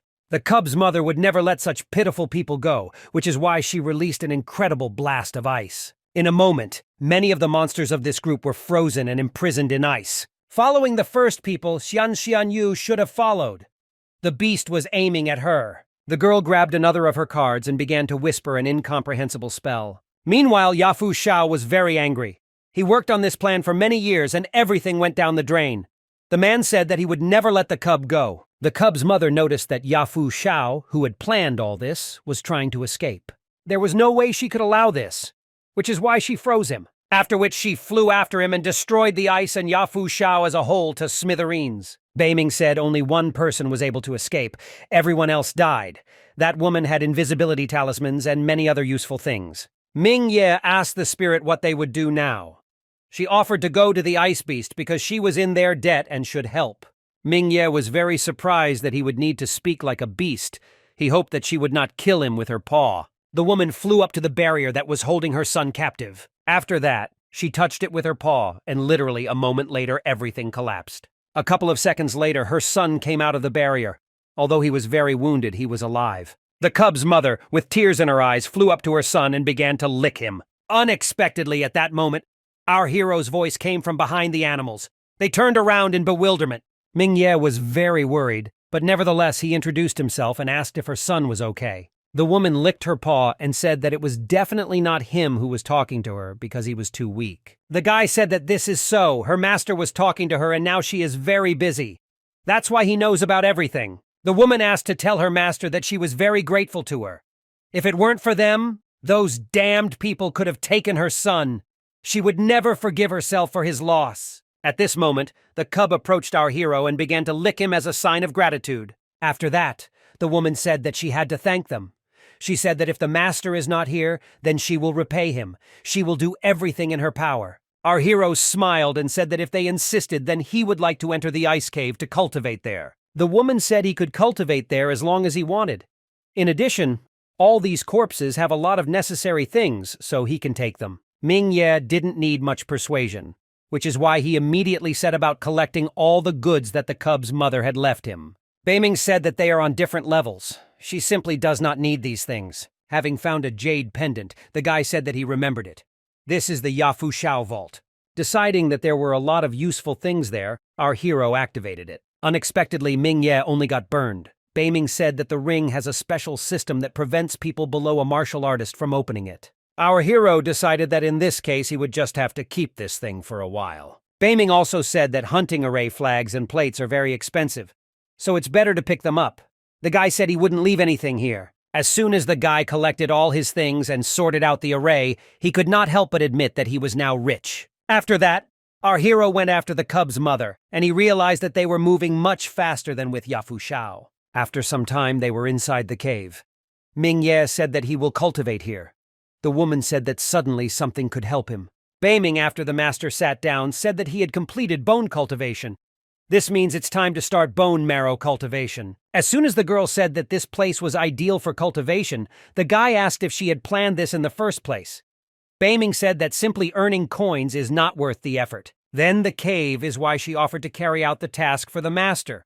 Then she added that he should only breathe cold air as written in the book. Suddenly Mingye grabbed his chest and began to say that he was incredibly cold. All his blood freezes. Beiming helped our hero, then said that the bone marrow washing technique is the most difficult of all. For everything to work out, Mingye must cultivate yin-yang within himself. All she can do is keep him from freezing, but the pain is still inevitable. Again she said that now the master must pass the cold one through the bone marrow. Mingye agreed and got down to business. And again the guy started screaming incredibly loudly. His meridians were shocked. The ice beast looked at our hero and said that he had nowhere to rush, so there was no need to strain himself so much. 9 days later, the guy left the cave. He finally finished flushing the bone marrow. It's time to go back. Mingye then looked at the beasts and asked what happened to them. The woman said everything was fine. In fact, she did not sleep for 9 days and nights because the guy's screams woke her up as soon as she fell asleep. Anyway, the man was finally leaving and she said she would give him a ride. Our hero flew out of the cave and once again thanked the woman for her help. The action moves to the state capital of Yang. Xing Chun asked our hero in bewilderment where he had gone. The guy said he just returned from a mission. Xing Chun thought about it and said that they should return to the sect today. After all, Mingye is new. He can't be away for long. Mingye apologized for making him worry about him for so long. For this, he decided to do something for his friend. He pointed to the airship and said they could make themselves comfortable on the way back. The guys still climbed onto the flying sedan and Xing Chun asked in bewilderment, "Where does our hero get such a fortune to use it?" The people driving the sedan are level 8 martial artists. The trip costs 6 coins per person. Mingye said it was thanks for your patience. He laughed to himself and said sarcastically, how did he make money? He just went to the pawn shop and handed over all the necessary things from the mission. The seller at that moment was horrified and asked where Mingye brought all this from. Now our hero had more than 6,000 battle coins in his ring. He was rich again. After some time, the martial arts masters brought the guys to the house. Xing Chun said that while Mingye was away, he was doing some exercises and would most likely break through soon. Our hero wished him good luck. People, as soon as they saw the flying sedan, began to look at Mingye in bewilderment. When did the outer disciple become so rich? In any case, our guys silently walked into the courtyard of their sect. Meanwhile, something strange was happening in the forest. Explosions came from there one after another. Some guy in a mask told the 13th that the target had been found. The target had been found, and it was not in vain that they waited here for a month. Another man asked 29 if he thought they could handle the target. Since the target was a 6th level adept, and they were 10th level adepts, they should be able to handle it. The 13th said that the goal was rather strange and possibly dangerous. As soon as the smoke cleared, there was no one left in the middle of the forest. They disappeared. Ming Ye, meanwhile, continued to feel luxurious because he could order any magical beast. Suddenly, out of the corner of his ear, the guy heard that someone was approaching Lan Su again. Then they added that more than 40 people were running after her and she sent them all off. To their surprise, this time Xiaolong Ren, the first in the top external disciples, tried to approach her. The guy waved his fan and said that the beauties in the illusion should be the same as Lan Su. The girl said she was flattered, but then asked if he was sitting there just to order a bunch of dishes and praise her. Xiaolong Ren said that this was not so and asked for an explanation.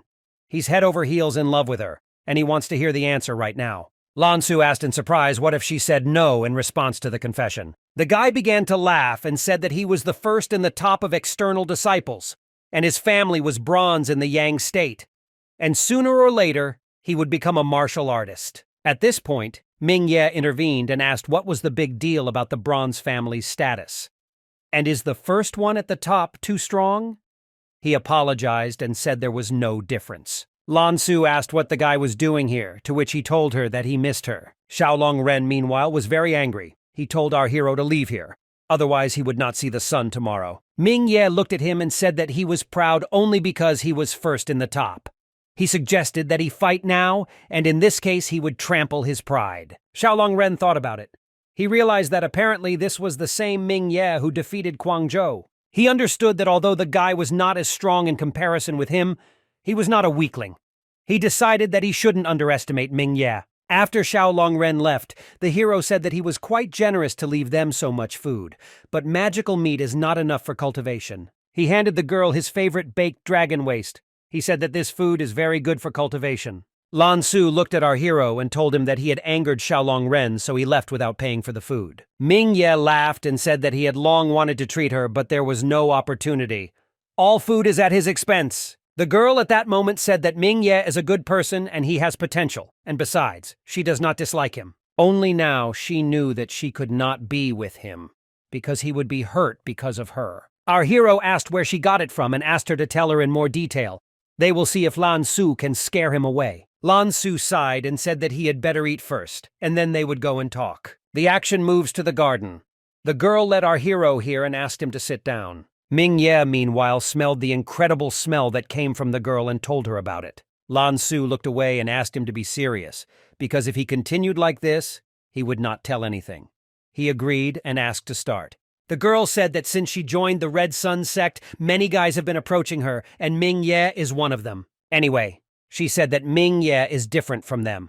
Firstly, he is stronger than everyone she has seen, and this is very important for her, because her husband must be stronger than her. Ming Ye smiled at her and said that he was just a little stronger than her. The girl said that most likely our hero is attracted to her only by her appearance, but in his eyes she sees respect for her, while others have possessiveness. She smiled at Ming Ye and thanked him for this. She had never seen such men before. Ming Ye became embarrassed and blushed at these words. He said that he had no idea that she was so sweet. At this moment, the girl said that the above 2 points became a prerequisite for them to be friends. For her to become his wife, he must do 3 more things. First, she wants him to be #1 in the top hidden dragons. This is a martial arts competition organized by the Yang state sects. The participants are geniuses with promise. The top 20 people are among the top hidden dragons. Ming Ye knew that it would be difficult to stand out when there were tens of thousands of participants competing with each other. Secondly, the guy must join a religious sect before he comes of age and become the main disciple before the age of 20. Beiming said that to become a core disciple, one must reach the level of a martial artist. In short, she wants him to become a master before the age of 20. She then added that the third thing she wants is for him to become a martial arts dominator, so his soul must be pure. Beiming explained that in order to become a dominator, his spirit must be combined with the original spirit. Ming Ye agreed and then asked if she wanted him to become supreme with all these points. The girl said that she understands how difficult these things are to do. But if he cannot do them, then he will be hurt around her. Lan Su said that it was actually dangerous to be with her, and she would tell him why when he completed the first step.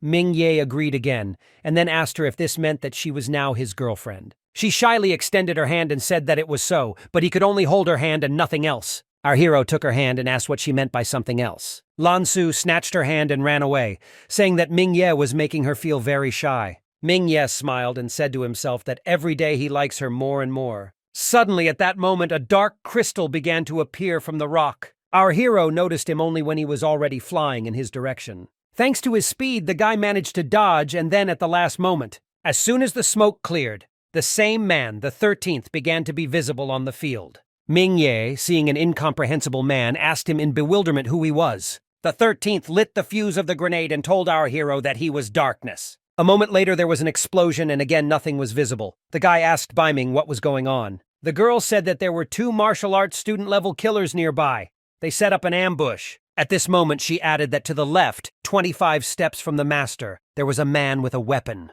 Beiming said that the master would not be able to react to their attacks in time.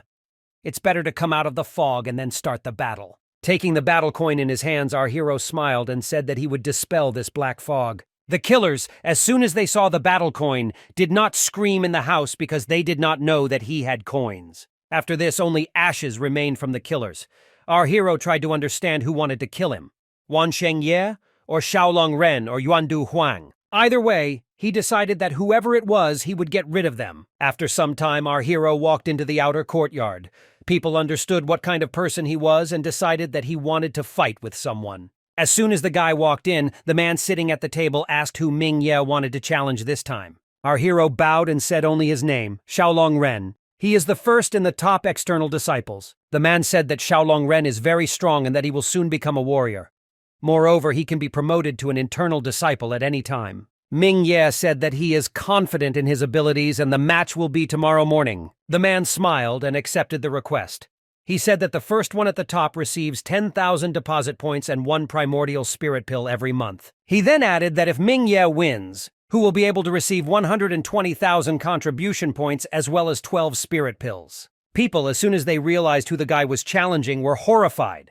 Xiaolong Ren has been number 1 for 2 years now and no one could defeat him. The action moves to the Xiaolong Ren estate. His brother asked him what he was doing here. The guy said that Ming Ye, 10th in the top, challenged him to a duel tomorrow morning. His brother calmly continued to drink tea and asked if he was really afraid of him. Xiaolong Ren said that the first one at the top receives rewards equivalent to 200 battle coins. He will not give up this place to Ming Ye. The guy asked in bewilderment if he really wanted him, an elite student, to fight an external student. He is Xiaoji Ren and will not do this. Xiaolong Ren said that he did not ask to do this. He heard that the guy was recruiting many internal disciples. He asked if he could let them help him. Xiaoji Ren agreed, because after all, he is his half-brother. They're not too friendly, but they don't want the guy to lose first place.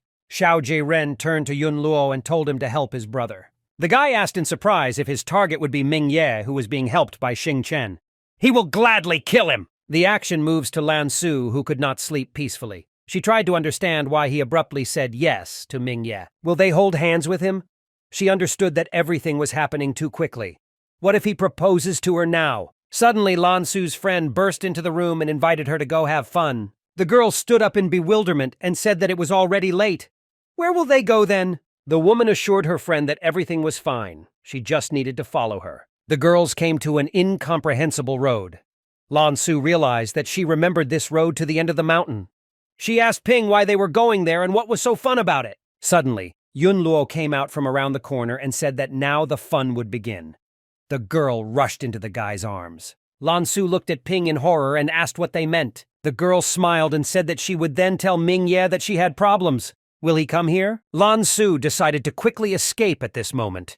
No one would want to deal with Ming Ye, so she should tell him everything. Yun Luo laughed and asked if he thought he could escape from the warrior. Unfortunately, a shell flew into the girl's back, throwing her several meters away. As soon as Lan Su stood up, she said that she had no idea that her friend was so pitiful. The girl told her not to think that she could be arrogant just because she was beautiful.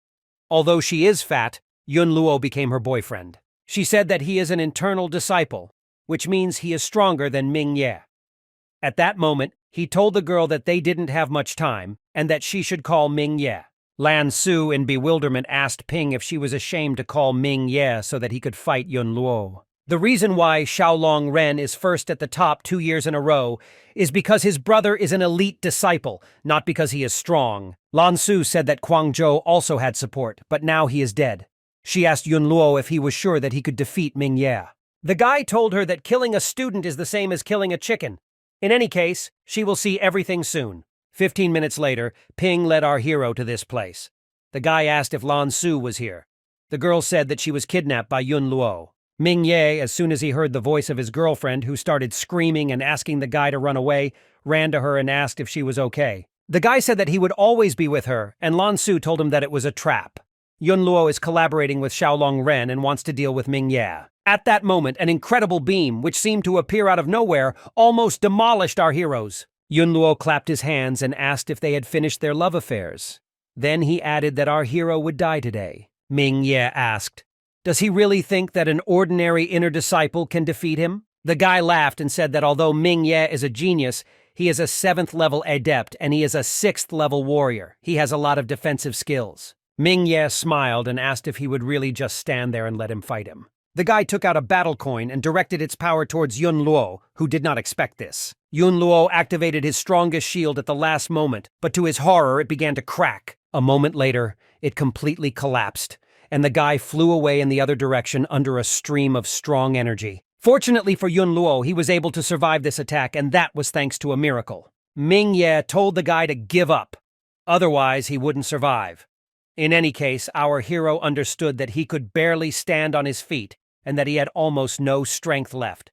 Yun Luo at that moment began to laugh and asked not to make him laugh because even though he had battle coins, they are completely useless since Ming Ye is an ordinary adept, and he does not have enough spiritual energy to use the coin again. Ming Ye smiled and asked, "So what? They can die together." The guy is seriously wounded, so he will not be able to defend himself from the second attack. Yun Luo understood that this guy was crazy and that he could not resist him now. He decided that he needed to return home to recover. It is easy to dodge a battle coin attack if you are prepared for it. Next time he will definitely kill him. Our hero knew that he should not let him go and ran forward. Beiming told the master that he had exhausted all his spiritual energy, and using the technique would only harm him. Ming Ye, running up to Yun Luo, said that he had a great chance of killing this freak. He can't just let him go. Yun Luo turned back in horror and asked how he caught up with him, and at the same moment, the guy's head flew off his shoulders. Ping, who had been watching the entire battle, realized that her boyfriend was dead. She immediately fell to her knees and began to beg for mercy. She said she was forced to. She couldn't refuse the inner student. Ming Ye looked at her with disdain and told her to get out of here. As soon as the girl ran away, our hero asked Beiming to heal him. At that moment, Lan Su ran up to him and asked the guy if everything was okay with him. She offered him a healing pill, but our hero refused it, saying that he had already taken the medicine. Lan Su said that it was very risky, because if not for the coin, they would have been in danger.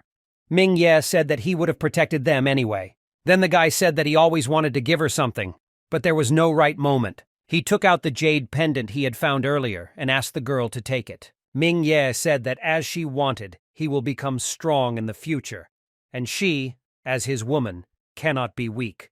Inside the vault are 100 battle coins, stones, and pills. Lan Su that these things will really be needed. She took the pendant, but added that she would return it twice as much. Finally, morning came. The match that was planned was about to come true.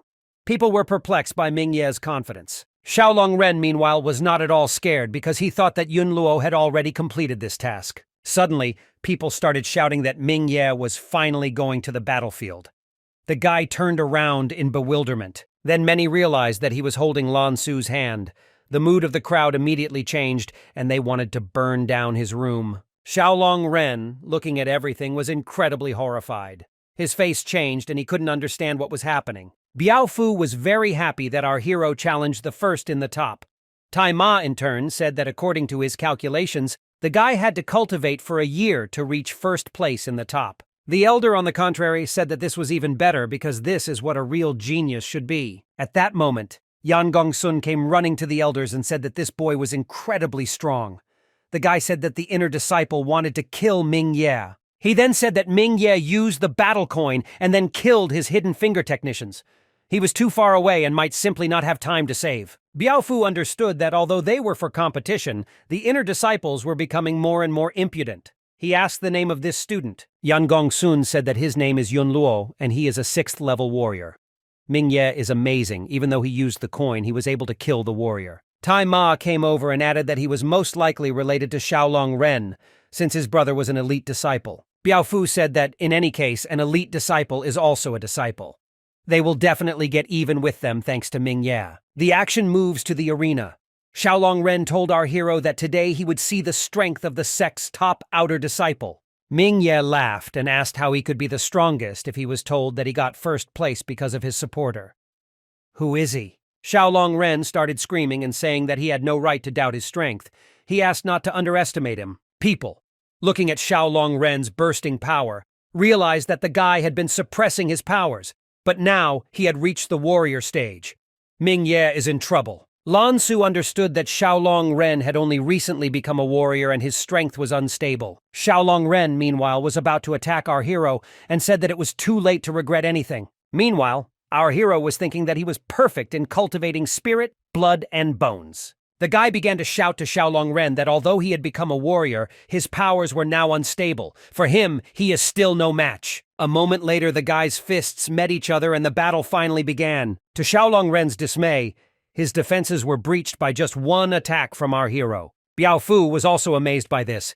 He couldn't believe that he saw a force that could break through Xiaolong Ren's defenses. Xiaolong Ren stood at the other end of the arena and could not understand what was happening.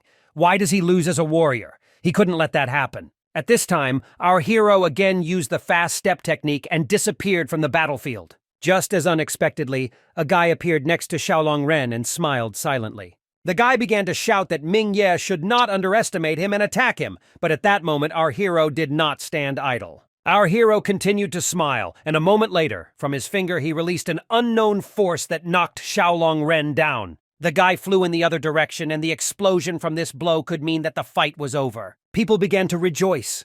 They were amazed by the strength of our hero. Xiaolong Ren's attack did not cause any harm. Some people began to doubt and think that he was wearing some kind of protective armor. After this, the elder entered the arena and declared victory for Ming Ye.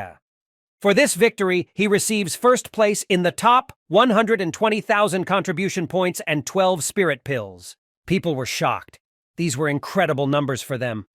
Ming Ye laughed and thanked the audience for their support. Lan Su ran to him at that moment and asked how he was feeling. How could he fight a warrior? The guy said everything was fine, just a little tingling in his chest. Ming Ye smiled and told the girl that if she kissed him, then most likely everything would go away in an instant.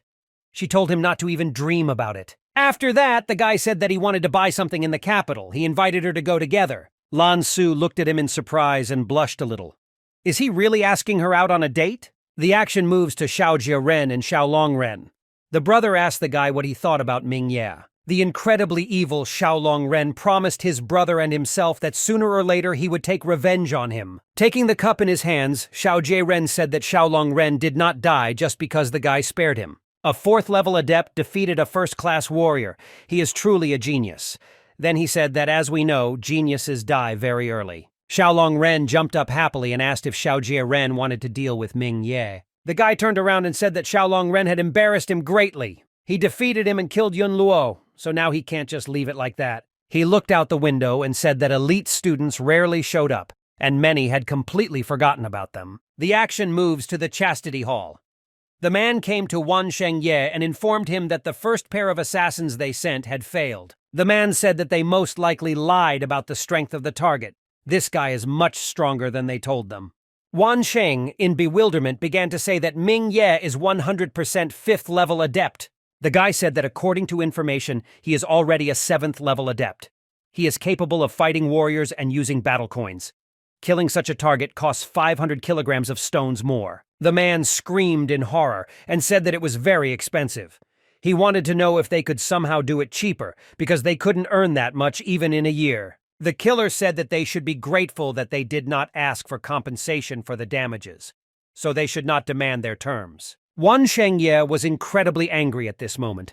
In any case, he said that they would not pay them for another 500 kilograms of stones. The action moves to Lan Su. In the meantime, she put on a little makeup and hoped that Ming Ye would appreciate it. In addition, the girl spent a whole hour selecting clothes.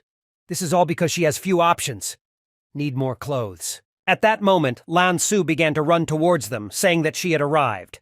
The guys turned around and greeted her. The girl who was hoping for a date together was, to put it mildly, disappointed. Xing Chen looked at the girl a little guiltily and said that most likely they should not have been here. Ming Ye explained this by saying that his brother wanted to treat him for first place in the top. Yiping Zheng and Jinggang Tui said that they actually met by chance and decided to go shopping with them. The girl smiled and said that when there are a lot of people, it's even more fun.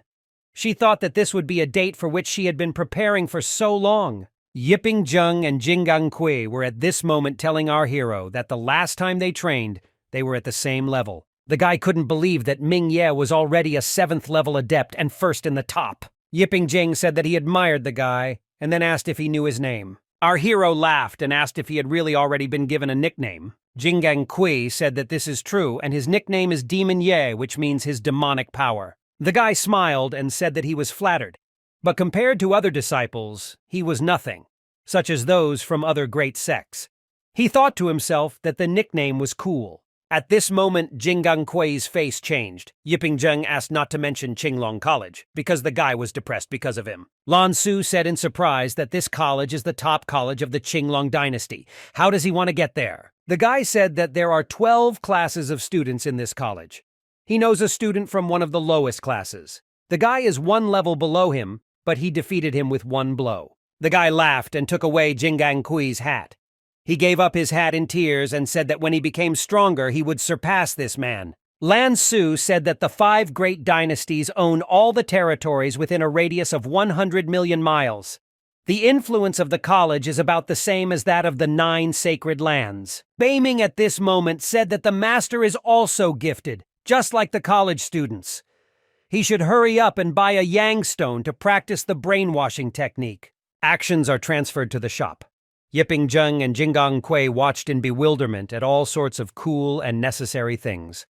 Unfortunately, they were expensive. Lan Su, looking at one of the beautiful dresses, was disappointed that it cost as much as 200 battle coins. Our hero, meanwhile, was looking at the stones.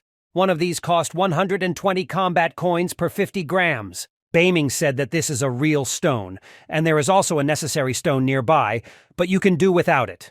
The guy said that in this case, he would not waste the money. The seller said that the stone was packaged, and since they spent more than 1,000 battle coins, he gets a discount and the price with it will be 1,200 coins. Ming Ye looked sadly and said that even with the discount, it was very expensive. Xing Chen was perplexed that our hero spent 1,000 coins so easily. Ming Ye said that everything was earned legally, and he would tell the details later.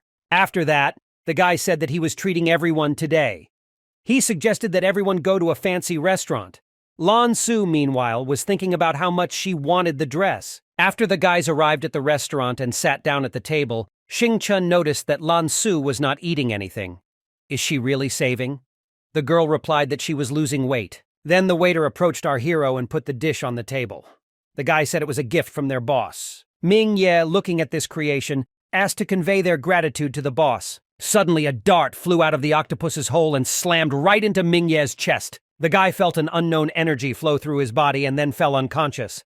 Xing Chen screamed in horror. After this, the guy immediately ran towards the waiter, saying that he would kill him. A moment later, he threw a bomb under himself and instantly disappeared. Jinggang Kui, meanwhile, took out an arrow and said that there was poison on the arrow. She hit Ming Ye's heart. The guy said that I, too, had spread throughout my body, so now there was no point in calling a doctor. Lan Su told all the guys, "Get out of here. She has a method that will cure Ming Ye." Xing Chen was very surprised. Having decided that there are no other options, you need to give her a try. As soon as all the guys left the room, the girl hovered over our hero and said that she had to do it. A moment later, she kissed him, and because of this, she released something strange inside Ming Ye.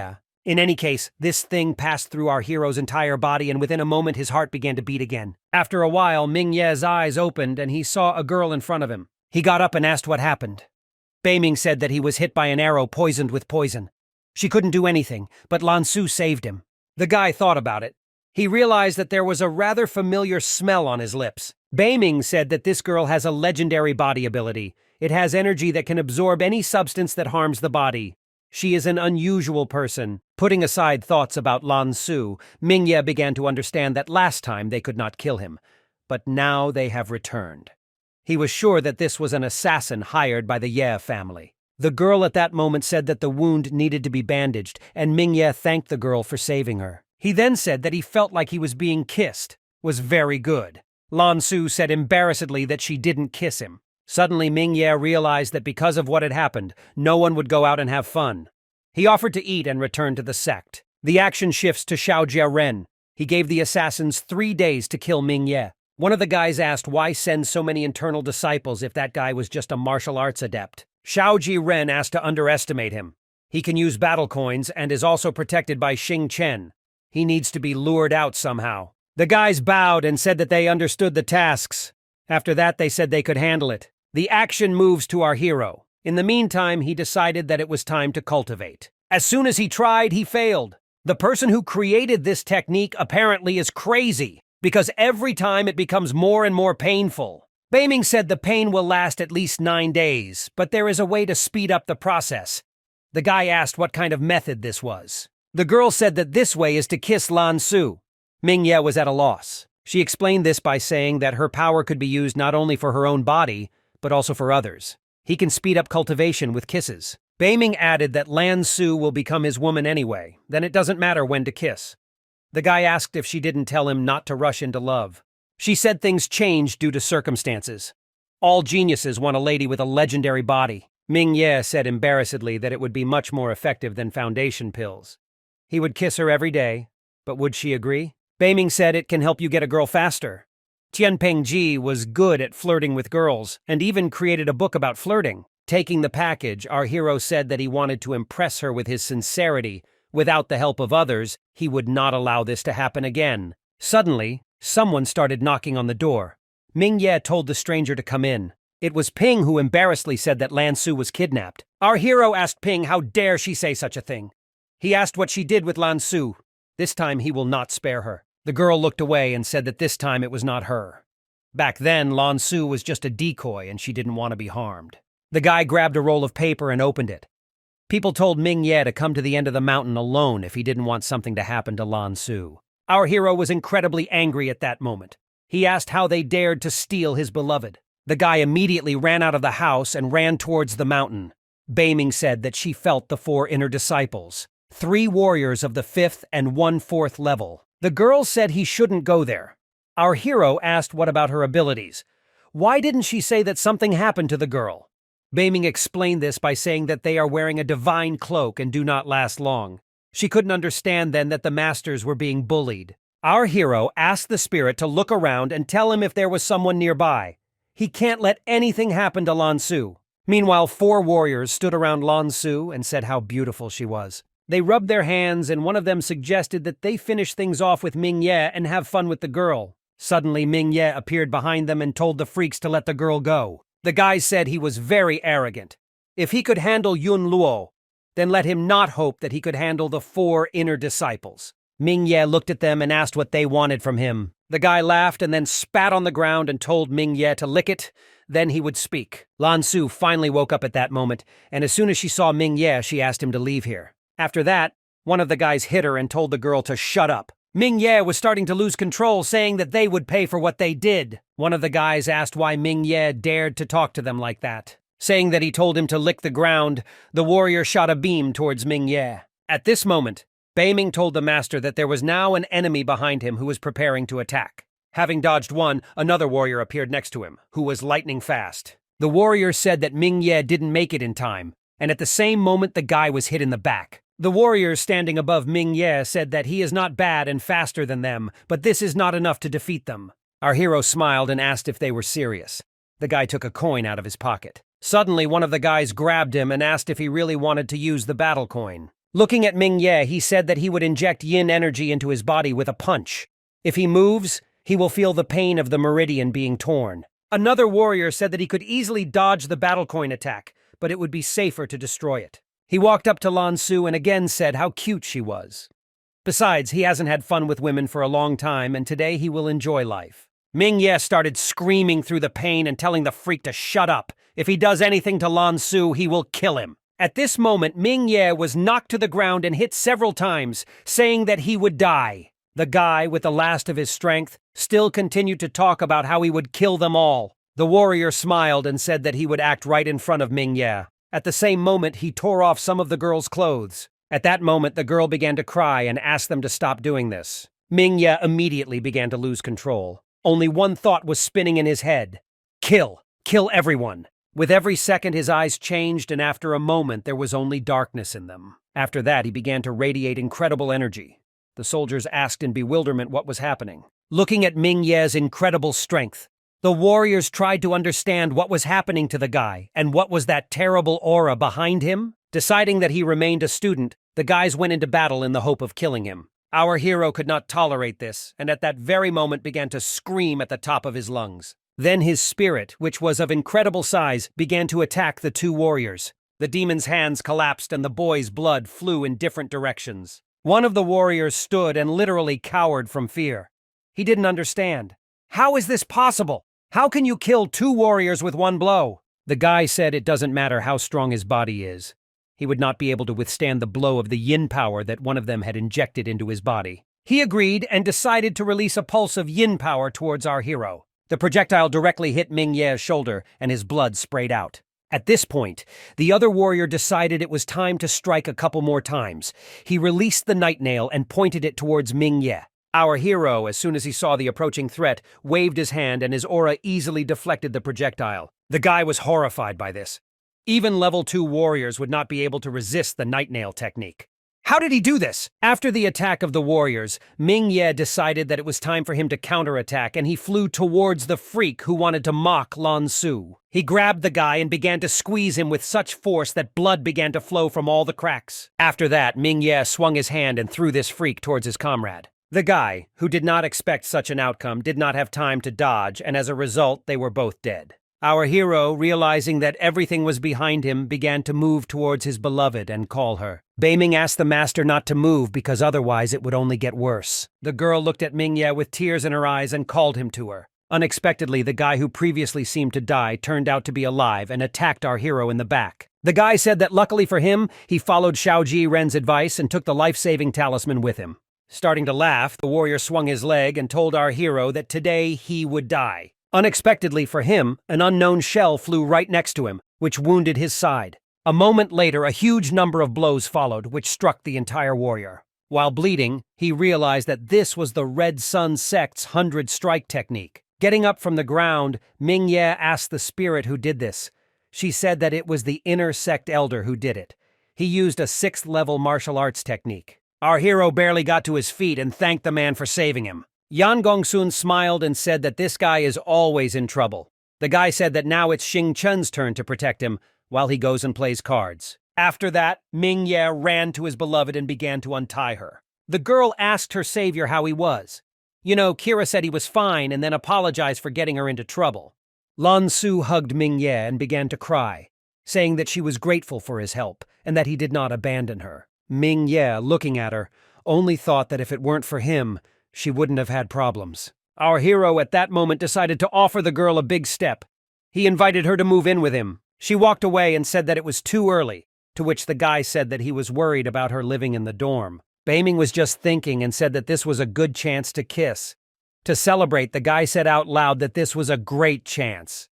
Lan Su blushed at this moment and asked in bewilderment what he was talking about. Ming Ye began to say guiltily that this was not what she thought. He will sleep in the living room and she will sleep in the bedroom. He's not up to anything bad. Lan Su laughed and said that she agreed to live with Ming Ye. The action moves to their home. The girl asked if he wanted her to move in today. Ming Ye said that they will explain everything to the administration later. The guy said he was afraid that she would be kidnapped again. The girl said that she just didn't expect him to defeat the inner disciples. As soon as she sat down on the chair, she decided that to prevent this from happening again, she had to become stronger. Our hero, looking at the girl, realized that there was really a big gap between him and her. He has too many enemies and he won't be able to protect her from everyone. The guy handed her the Tiangang bone and said that she needed to cultivate the bone-strengthening technique. The girl said that she was not surprised that Mingye was so strong because it was an additional technique, but it was a little strange and not like the book. Suddenly, our hero embarrassedly told her that this technique was a little strange and that she would have to endure pain. The girl took it in her hands and began to say that this was a good additional skill that was good for cultivation. But it was not so strange. Mingye shouted in bewilderment and asked if she had already started practicing it. Beiming said that she has a legendary body and the circulation of strength in her body is smooth. As he fell to the ground, he realized that it was all because of his body. Beiming asked the master not to compare the ordinary body and the legendary one. 3 days later, our hero completed this bone marrow washing with the yin-yang technique. He was now an 8th level adept. Then the guy noticed a glow in the next room and went inside. Lan Su was sitting there, who was also cultivating. The guy, in bewilderment, began to say that she spent only 3 days on the bone stage, and he spent 10 days on it and suffered. Beiming said that this was great because most likely her body would become a saint. The better its basis, the greater the benefit will be for the master. Our hero congratulated the girl on finishing bone cultivation, then said that yesterday he bought the yin stone. The guy said that this is a bone marrow washing technique and asked her to use the stone for practice while he goes somewhere. The girl, perplexed, asked where he was going and why. Our hero began to flex his fingers and said that the Ye family had repeatedly hired assassins to kill him. It's time to sort this out. Wansheng Ye, meanwhile, held a meeting and said that the Blood Cloak Society believed that Ming Ye was protected by very strong people. Otherwise, he would have died from poison. He announced that these people wanted them to pay another 1,500 kilograms of first-class spiritual stones. At this moment, people seemed to have gone crazy and began to say that they could not spend money so stupidly.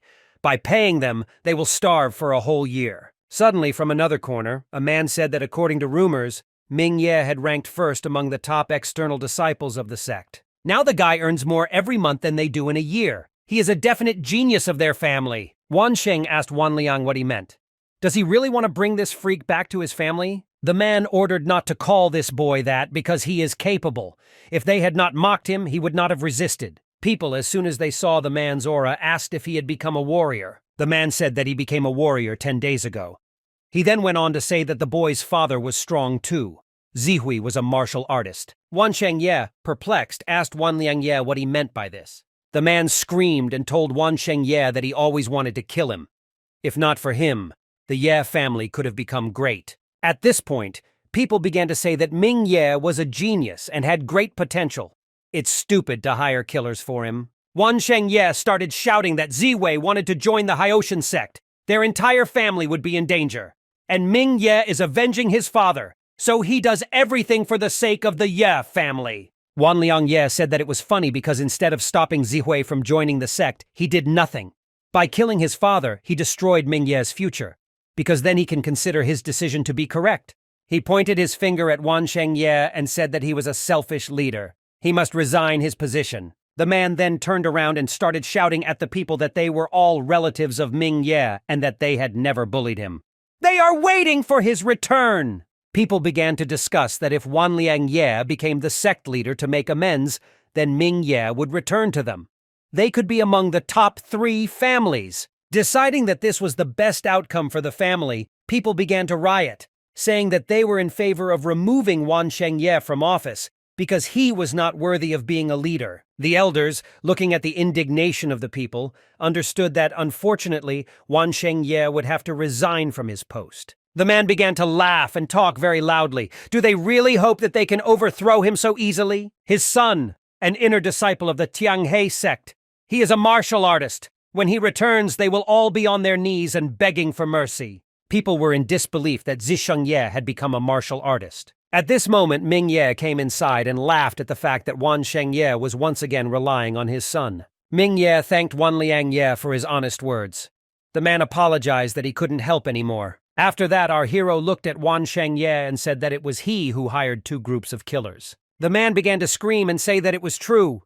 His only regret was that he could not kill him sooner. Ming Ye decided not to endure this again because now he was much stronger. A moment later, Wansheng Ye's neck was in Ming Ye's hand, who asked whether the man had said his last words. The guards, as soon as they realized what was happening, began asking the guy to stop. Ming Ye was no longer going to stop because this man had brought too many problems into his life. As soon as the man fell to the ground, people were already flying towards our hero and telling him that he had gone too far. Our hero turned around and with one attack, pushed everyone in different directions. Wan Shengye, with all his might, told Ming Ye that he would definitely die, because Zisheng would not let him go just like that. Taking these words as his last, our hero crushed the man's head and blood flew in different directions. Ming Ye said that if someone hadn't gone too far, his parents probably wouldn't have died. He turned to the people and reminded them that they were not related.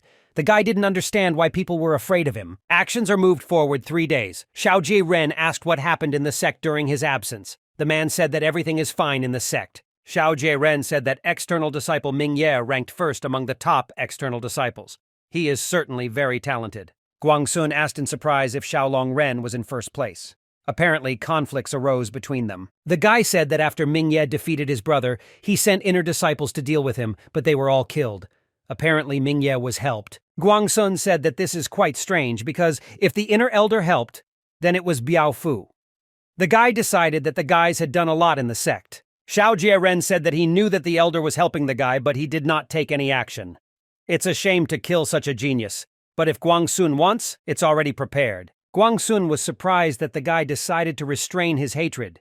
He then said that he had received several techniques and he would teach them to him someday. Xiao Jiren showed the master over and said that he was definitely waiting for more new and good news. At this moment, Xiao Jiren's assistant asked if he wanted to get rid of Ming Ye. Why did he recommend it to the elder? The guy said that he was an idiot because the inner elders were protecting Ming Ye. Since he cannot kill him, someone must be used to improve the master's attitude. Xiao Jiren said that once everything works out, they will have a whole lot of chances to kill him. The action moves to the hostel. Our hero, meanwhile, was watching Lan Su. He asked Beiming if he had to use the flirting technique. The girl nodded and said that he should take the opportunity to kiss Lan Su. She said that if he didn't want to use the flirting technique, she would help him. Ming Ye began to say that flirting is not his thing. All these skills are based on compulsion, and there are also dozens of pages about creating aphrodisiacs. He won't use all those dirty skills. Beiming said they would use her method. She will poison him with scorpion venom and his breathing will be paralyzed and Lan Su will save him. Ming Ye said that she could try it as long as she was careful. This is all very scary. Suddenly, girls burst into the room and accused Ming Ye of raping Han Yu Wu.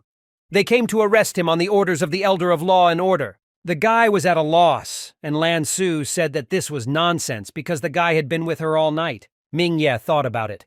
Did she really want to deal with him now? They had recently quarreled, and he didn't think she would want to ruin her reputation. The girl handed over the handcuffs and said that the evidence was quite convincing. She asked them to go to the courtroom. Before leaving, Ming Ye promised the girl that he would return to her soon. The action moves to the courtroom. Many people shouted that all this was nonsense. Either way, they decided he was in big trouble. Yuandu Huang knew that having been deceived in his youth, the judge had a dislike for men. Only women worked here, so our hero was very unlucky. Han Yu Wu fell to the ground and began to tell the judge that Ming Ye had raped her. He threatened to kill her and her family if she told anyone. Law Elder Tain Hong Han asked Ming Ye if he knew Han Yu Wu. Our hero, without any emotion, told her that he was not interested in women like her. The judge slapped Ming Ye in the face and said that he should only answer her questions. What is not clear? The woman began to remember our hero's entire past, and eventually led him to join the sect in order to take revenge on Han Yu Wu. She again asked if he raped her last night, to which she received a negative answer from Ming Ye. Tain Hong Han was surprised that he was denying this. She said she would make him confess. Immediately after this, the woman asked to bring a witness. A crying Ping entered the hall and said how Ming Ye flirted with Han Yu Wu as she passed by. He threatened to rape her too. People started screaming in bewilderment and saying that this was complete nonsense, because she didn't deserve the first person in the top to look at her. Ming Ye, looking at this whole picture, understood that the guys had come up with a good idea with the accusation. The judge again asked in bewilderment whether Ming Ye continued to deny all this. Ming Ye said that he has a witness who can prove that he was at his home last night. Tain Hong Han asked who could prove this and asked to bring her. Ming Ye said that this could be proven by the external disciple, Lan Su. They live in the same house with her. Ping began to deny everything, saying that the guy forcibly took the girl to himself. She justified this by saying that she was not registered in his house. Our hero simply did not have time to do this. Tain Hong Han was incredibly angry at Ming Ye. She said that according to the law, She must kick him out of the sect altogether. A moment later, she jumped out of her chair and ordered to throw this freak into prison. Xing Chun came to the elders that same day and said that Ming Ye had been imprisoned. Tain Hong Han, as always, is against the male gender. The guy told the elders that they needed to help Ming Ye and get him out of prison. Tai Ma said that things are not as simple as he thinks. It is simply not their jurisdiction to interfere in court matters. Xing Chun asked in bewilderment what he could do. They can't just watch Ming Ye get punished for nothing. Biao Fu said that he was sure that Guang Sun had something to do with all this. It was no surprise that he returned so abruptly. They must find a way to save Ming Ye. Tai Ma said that Guang Sun had defeated many elite disciples over the years. He was ordered to report to the imperial palace to participate in the family's power struggle. Biao Fu said that the state of Yang is about to change its ruler. He thinks that Guang Sun will be very arrogant at this time. The action is brought to our hero, who at this time was already in prison and cultivating. He asked Beiming why she stopped him from proving his innocence. The girl said that she sensed a mine of spiritual stones. Although the work on it has ended, there are still a lot of useful things left there. Moreover, the mine has only one entrance and exit, which is not guarded by anyone. Our hero was happy about this news, and at the same moment he jumped up and said that in that case, they would go and take a look. 2 hours later, our guys stood in front of a huge crater. Beiming said that if they were able to excavate such a large mine, then they think the Red Sun sect is not that simple. Suddenly the spirit told our hero to pick up a stone lying on the floor. He asked why it was needed. Beiming said that this is a raw spiritual stone. By polishing it, the master will be able to obtain a real spiritual stone from it. Unfortunately, she doesn't feel them through. Deciding that this was a rather useful thing, our hero took it to the storage facility. 2 hours later, our hero told the spirit that all he found were just raw spiritual stones. The girl was surprised that there was nothing else here. Beiming said that there must definitely be something valuable left here. Have you really got everything? Unexpectedly, the spirit asked the master to remove all these unprocessed spiritual stones. Although he started cleaning, he asked why. Beiming asked not to ask unnecessary questions and simply removed them. As soon as the guy cleared the stones, he discovered a stone slab under them. He felt that there was something underneath them and therefore decided to break the slab. Below them were glowing stones. Beiming said that he was very lucky because this stone is a 7th level health stone. It can be used to improve elixirs. He is priceless. Ming Ye understood that these stones were priceless. The guy asked how the girl felt them. It's not like she can sense through raw spirit stones. The girl said that these stones have been forming for millions of years, and when the mouse was able to get out of them, a gap appeared. Perhaps the miner hid these stones on purpose, but they died in the process of extracting resources, so the master was lucky. Ming Ye understood that he would now practice the 5 elements technique with these stones. Meanwhile, half a month passed. Lan Su tried to go to the dungeon every day, but she was not allowed in. She was stopped a couple of times by court officials. This time the girl knew that she had a chance, so she had to act. There were stupid boys on shift, so there was a chance to get inside. The guys were shocked by her beauty when they saw the girl. They had never seen such beauties before. The girl asked if she could visit Ming Ye. In her hands, she held stones and battle coins. The guys were perplexed by so many battle coins. They did not understand how they could be taken from an external disciple. Taking the coins, the guys said that they would let her through, so she needed to quickly go inside. After some time, Lan Su went down to our hero and called him. The guy asked in bewilderment what she was doing here and how they could let her through. The girl threw her hug and said that she was very worried about him. She couldn't see him for so long that she thought he was dead. Ming Ye laughed and said that she was stupid because no one could kill him. After some time, the guy sat and ate the food that Lan Su brought. Watching Ming Ye greedily eat all the food, the girl asked him to eat more slowly. After some time, the guy said that he was very full and finally he wouldn't have to eat stale bread. The girl smiled and said she was glad he was okay. The girl came out and said that it was time for her to leave, but he must be sure that she and Xing Chen would get him out of here. The guy, looking at Lan Su leaving, said that he would rather be released. Suddenly, a voice behind our hero said that we could easily get out of here. Guang Sun said that he would help him on the condition that Ming Ye became his student. Our hero bowed and said that if he knew about his problem, then he might not hesitate to ask questions. The man introduced himself and said that as he understood, he liked that girl and she liked him. If he wants to see her soon, he must become his student. Our hero, perplexed, asked Mr. Guang Sun why he needed him. The machine asked the guy not to slow down, because if he chose him, it means that he is very talented and cannot be compared with others. Ming at this point said that Hanyu apparently did not frame the master out of revenge. Becoming Elder Guangsun's disciple will attract a lot of attention. Mingye thanked him for the praise, but this is a very important decision for him. He asked to be allowed to think a little before he made a decision. Guangsun, in bewilderment, began to say that she personally offered to become his student. How dare he refuse? He said he would teach him a lesson. Mingye asked not to think that he did not appreciate this one. This is a very important decision for him, and he needs to think about it. At this moment, Biao Fu stood behind our hero and said that he really needed to think. Guangsun told the elder not to punish his student and not to go where he was not asked. The man asked if he hadn't heard that Mingye asked him to think about it.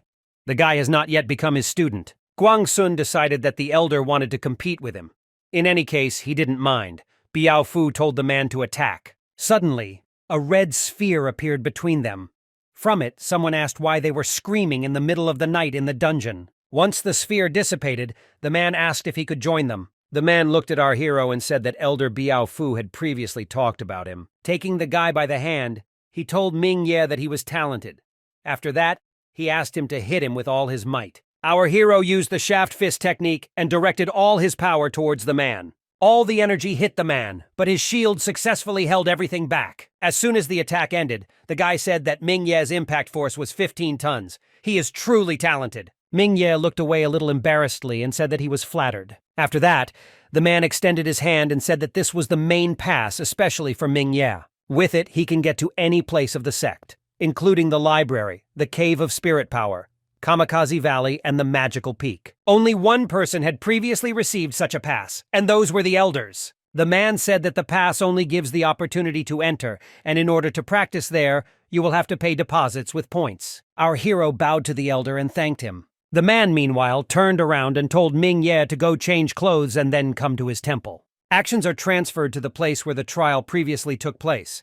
Hanyu and Ping were sitting on the carpet in front of the elder. The man said that he had gathered everyone so late to discuss something related to Mingye. He looked towards Elder Tainhong Han and asked if she was handling the affairs of Hanyu and Mingye. The woman said that's true, and she thinks the guy is guilty.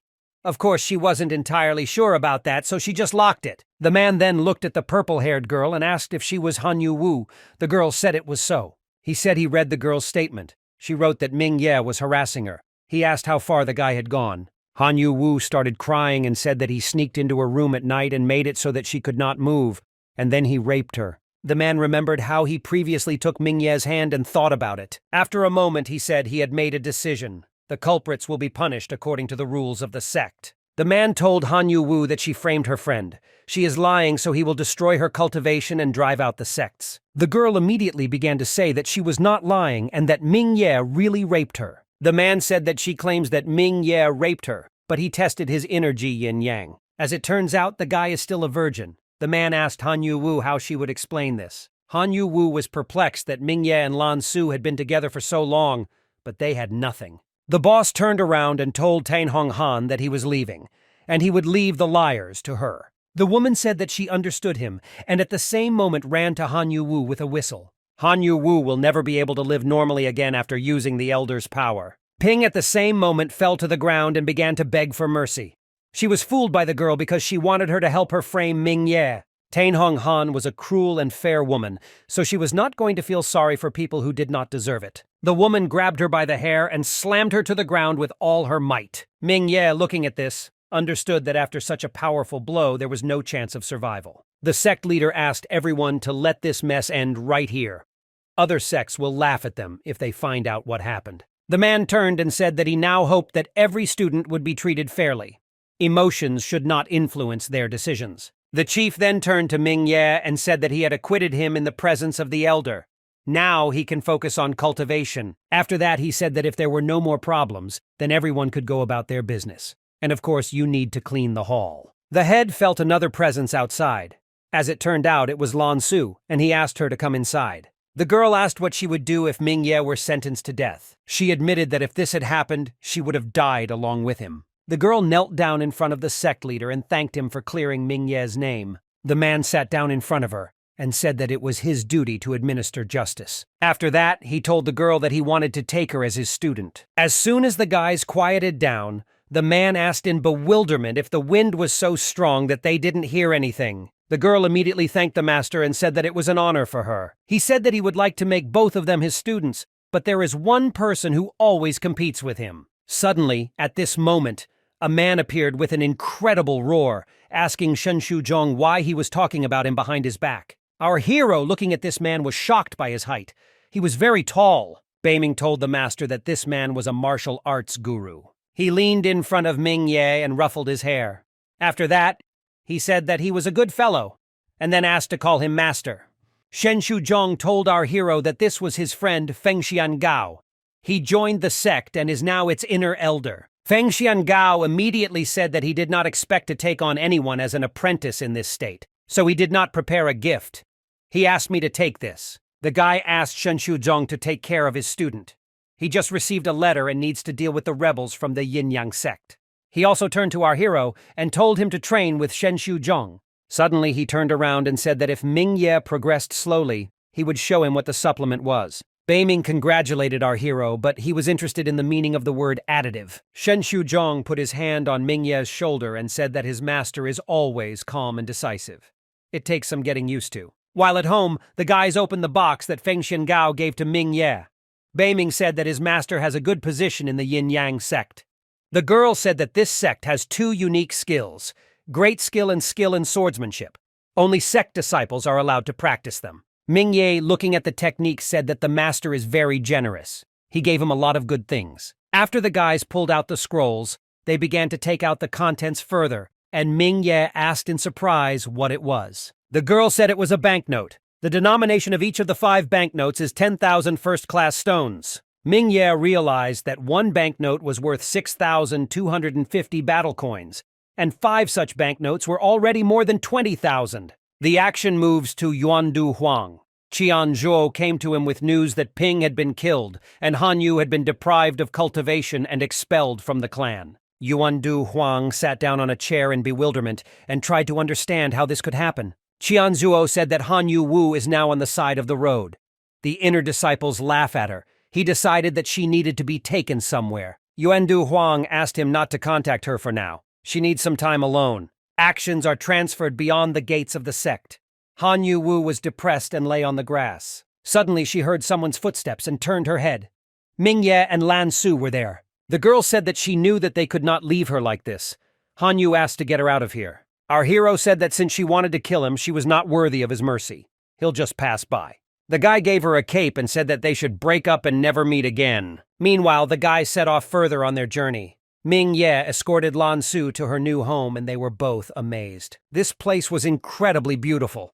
Their eyes ran in different directions. The woman at the entrance said that the head had ordered the creation of an excellent courtyard for the new student. Ming Ye said that this was all great, but he was wondering what his master would have in store for him.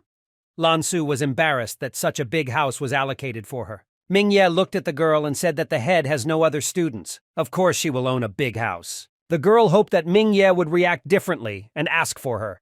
She called him a fool and asked him not to come here anymore. Beiming decided to save Ming Ye's situation and explained that the girl wanted him to move in with her. Our hero smiled and told the girl that he understood everything.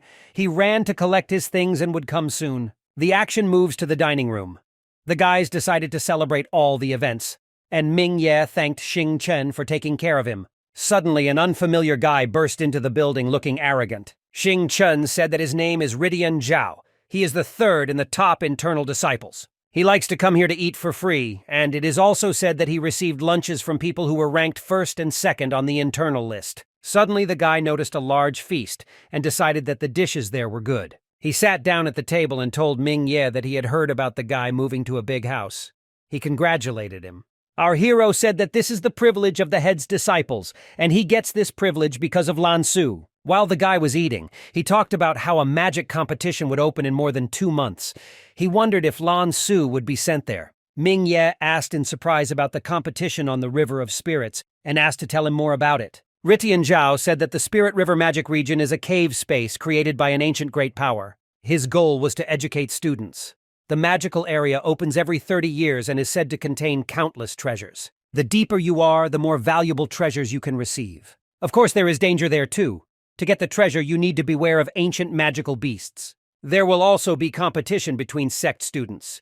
Every time hundreds of people are sent there, and only about 10 people come out alive. Mingye decided that there was really a lot of competition. He was wondering what the limit was on the number of participants from their sect. Richian Zhao said that there are actually no special restrictions on the number of people. Ordinary people won't get there, so sects will send new talents there. Mingye was interested in this. He began to wonder who would be chosen to represent their sect this time. Richian Zhao said that this area is very dangerous. If he still decides to go there, he should consult with the head. He was one of 7 people who came out alive. Mingye thanked Richian Zhao for the advice while he continued to eat. After a while, Richian Zhao ate almost all the food. He thanked the guys and told them that they would see each other again. Suddenly, someone patted our hero on the back. The guy immediately tensed. As soon as Mingye turned around, he realized that it was Fei Lu. Our hero laughed and asked if he had really come here to drink alone. Fei Lu laughed and said that he already drank a lot last time, so he had enough. Mingye said that it's okay anyway. He and Xing Chen don't care what happened last time. The guy said that was good, and then added that he heard Mingye talking and that he wanted to go to the magic area. Our hero said it was true. Fei Lu leaned over to the guy and said that he had a very necessary thing for him. This is a map of the area. Does he need her? Beiming, meanwhile, was also whispering in our hero's ear. She said that Fei Lu is very cunning, so you need to be careful with him. Mingye decided to first ask Fei Lu where he got it from. The guy said that those who came out of the magical region of the River of Spirits Alive got together and drew a map from the memory of the survivors. His uncle was one of them. Mingye, looking at the package, asked if he really wanted to sell him this card. Fei Lu said that he wanted to give it just like that, but on one condition. He wants the guy to help him get something from there. His uncle found the treasure there, but was not sure he had the strength to keep it with him. He decided to leave the treasure and send a student there after 30 years. The uncle was killed by a traitor, but fortunately he managed to tell Fei Lu about everything. The guy said that this treasure is small, so it can be easily carried. The location is marked on the map. Mingye knew that the situation sounded good, but he shouldn't rush to conclusions. He will make a decision after studying the situation. Our hero said that he would try to take him away. It's dangerous there, but he will do everything in his power to get this treasure. Fei Lu handed the card to Mingye and said that if he managed to take it, he would reward him. As soon as the guys left the cafeteria, he asked Xing Chen if he thought Fei Lu's words were true. Xing Chen said that he is a bad person, and that he has few friends. The guy came with ulterior motives. In any case, you need to be on your guard. Our hero said that he understood. After entering the zone, the first thing he must do is defend himself, and then move on to other things. The action moves home. Meanwhile, Beiming talked about the 5-element technique. The only difficulty was the correct order of the organs. Suddenly, our hero jumped up and released his energy from his hand. After the guy demolished the building, he said that this technique was worthy of its name. Beiming congratulated the master and said that all his organs were unlocked. All the following days, on the advice of Beiming, our hero trained because he was strong enough to practice a large circle of cultivation.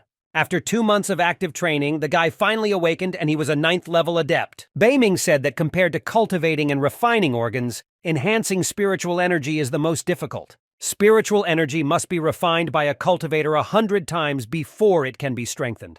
If you do not strengthen purified spiritual energy, then all your efforts will be in vain. Mingye, of course, thought a little and therefore immediately asked the girl what he should do. The spirit pointed to Lan Su and the rock that there was only one chance. A girl's unsullied body is the best environment for enhancing spiritual energy. Beiming added that he only needed to kiss her after practicing and take some of her spirit to easily enhance the refined spiritual energy. The guy understood that he wanted this, but he also understood that most likely she would not agree. Beiming said that from Qian Peng's memories, when women experience their first kiss, their reserve is masked. She may surrender initiatives from Mingye. The guy said that if she didn't believe him, he would beat him, to which Beiming showed her finger up and added that he would take all the beatings. After Mingye explained the whole situation to the girl, she asked if it would definitely work. Our hero smiled and said that the flow of spiritual energy would become smooth, so everything would be fine. The girl looked away and asked him not to forget to come to her after finishing practice. Mingye grabbed the girl's face and began to move closer and closer to her. Suddenly they were interrupted by the voice of an elder who came into their room and apologized. He told the guys that Shenshu Zhong wanted to see them in the hall. After some time, the guys came to the hall to the head as he wanted. The man said that apparently everyone knows that in 6 days the territory of the magical river of spirits will open. It was created by the Tai Wu sect to train disciples. This territory opens every 30 years and each time the risk increases. Shen Shuzhong added that last time, out of 10 people in the Red Sun sector, only 2 survived.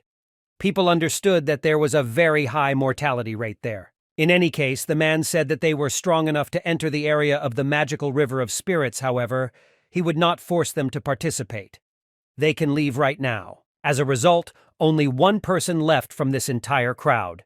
Shen Shuzhong added that a good warrior must have the courage and ability to get out of danger. The man asked the guys to follow the elder to the treasure pavilion and choose 2 weapons or other items for themselves. After some time, all future participants in the competition arrived at the treasury. Beiming said that the master is not very good with the ball. Therefore, you need to choose a martial arts tool, such as a fighting glove. It will increase the force and speed of the strike. She also found a boot made from high-grade monster leather that allows her to move at amazing speeds. With lightning speed, he will have no equal. Taking these 2 things, Mingye said that he already likes this whole idea. After some time, all the warriors chose their weapons.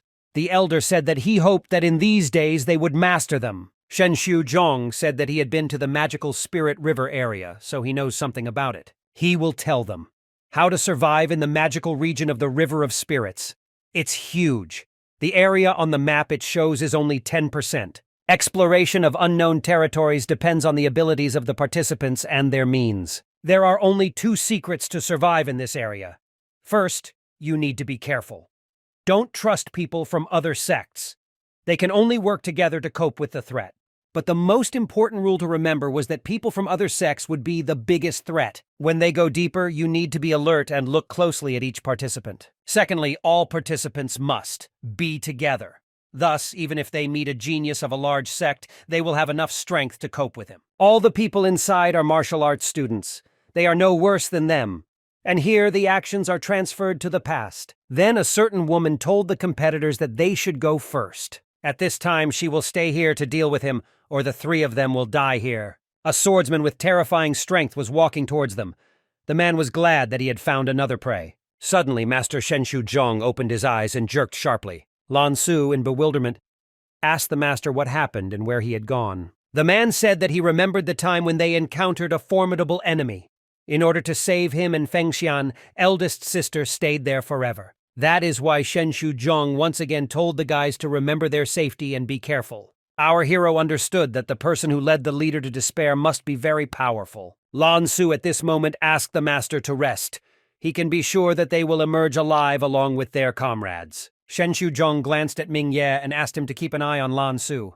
She can't be allowed to get hurt. The guy said that as long as he is alive, Lan Su will be completely safe no matter what happens. At this moment, Shen Shuzhong approached our hero and said that if he met any of the Sword Sect disciples, then he should not leave any of them alive if possible. Mingye asked in bewilderment why the master disliked this sect so much. He said that the people who were going to destroy them in the area of the magical river of spirits were from there.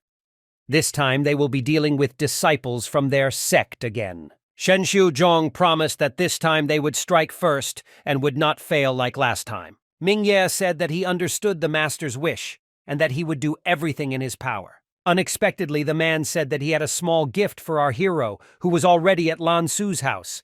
He asked not to forget to take it with you. The guys bowed to the head of the sect and thanked him for his generosity, after which they said that they understood everything. The action moves to the girl's house. Beiming said that this wooden box is the best hidden weapon. Even a martial arts grandmaster would not be able to avoid the Tianji needle. And this vest is 6th class armor. It is made from the skin of the Northern Sea ice urchin. By wearing it, he will be able to withstand the blows of a martial artist. Mingye was incredibly happy that the head gave him such a treasure. In the Spirit River magic region, he will definitely bring the Red Sun sect to the top. The girl said that with Lan Su's help, his spiritual energy would be able to enter the 2nd-level purification state before the magic domain opened. Mingye understood this, but there he would have to go through long battles, in which he could spend a lot of spiritual energy. Beiming explained that the girl's body has the function of discharging spiritual energy and reducing the consumption of the halo. All you have to do is kiss the girl at the end of the battle. Ming Ye floated away from his fantasies at that moment. One fight, one kiss, it was perfect. Uncomprehending, Lan Su grabbed Ming Ye by the ear and asked what he was thinking about. She told him to go refining spiritual energy. Actions are postponed for 7 days. Today is the opening day of the Spirit River Magic Area. Shen Shuzhong was glad that people decided not to retreat after deliberation. He said they could reorganize their equipment here. Later he will take them to the magical region of the River of Spirits, where they will learn to fly. He then called Ming Ye and Lan Su over, saying that he had something to tell them. Sitting on the fence, the man asked if they had taken the treasures that he had sent them. As soon as he heard a positive answer, he told them that one equipment was for attack and the other for defense. They must be used in case of danger. Ming Ye bowed to the head and thanked him. After that, he said that he would not let him down. Shen Shuzhong asked at this moment, "Does our hero remember about the sword sect that he mentioned earlier?" The leader of the sword sect is Zhan Feng Wei, who killed 8 of his comrades just in the river area. This time, he sent his inner disciple to the area. After leaving the area, he not only became the leader of the sword sect, but also joined the sword pool, one of the 9 holy places, and became an inner elder there. Shen Shuzhong said that although the guys became 9th level adepts, he heard that this is the minimum to become a disciple of Zhan Feng Wei. The man said that it would be a very dangerous journey for them. If something bad happens to them, he will feel guilty. Ming Ye said that he went through many trials to become what he is today. If he were a person who feared death, he would most likely be a servant in his hometown and would not have a chance to see Lan Su and Master Shen Shuzhong. At that moment, the man smiled and said that he and his brother had made the right choice.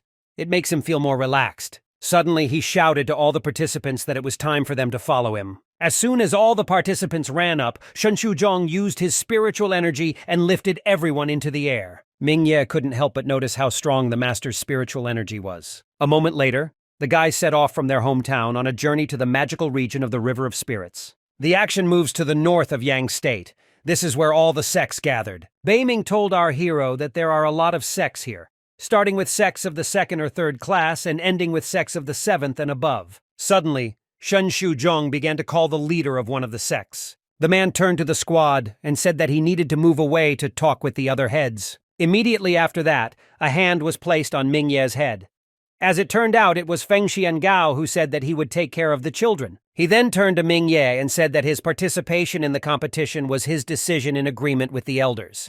He came here to cheer him up. Our hero told the master to be sure that he would give it his all. Feng Xiangao said that he has no doubt about it as well, which will give him 2 things he definitely needs. The first is to save a life, and the second is to kill. To save his life, he gives him the yin-yang talisman, which can be used 3 times. Our hero asked the master how far he could run with it. The man answered him that by using it, he could run away 10,000 miles, so he thinks that our hero will definitely go 100 miles. He asked our hero to hide this talisman here. In case of danger, you will need to activate it and escape. Ming Ye said that he understood, and then asked the master what kind of killing thing he was talking about. Feng Xiangao held out the ball and said that his killing array was inside. To activate, you need to enter your spiritual energy and throw it on the ground. The man said that the array could even kill a martial artist, not to mention warriors. This is a trump card, so it's not worth wasting it. Suddenly, a flying boat appeared in the air and the whole crowd was in disbelief. Feng Xiangao immediately realized who it was and said that they were people from the Black Dragon sect. Ming Ye guessed that the Black Dragon sect was very strong. Shen Shuzhong smiled and said there was no need to worry. This is the first time for their sect to participate in the competition, and most likely their goal is to test their external disciples. The man then added that their main task was to keep an eye on the sword sect.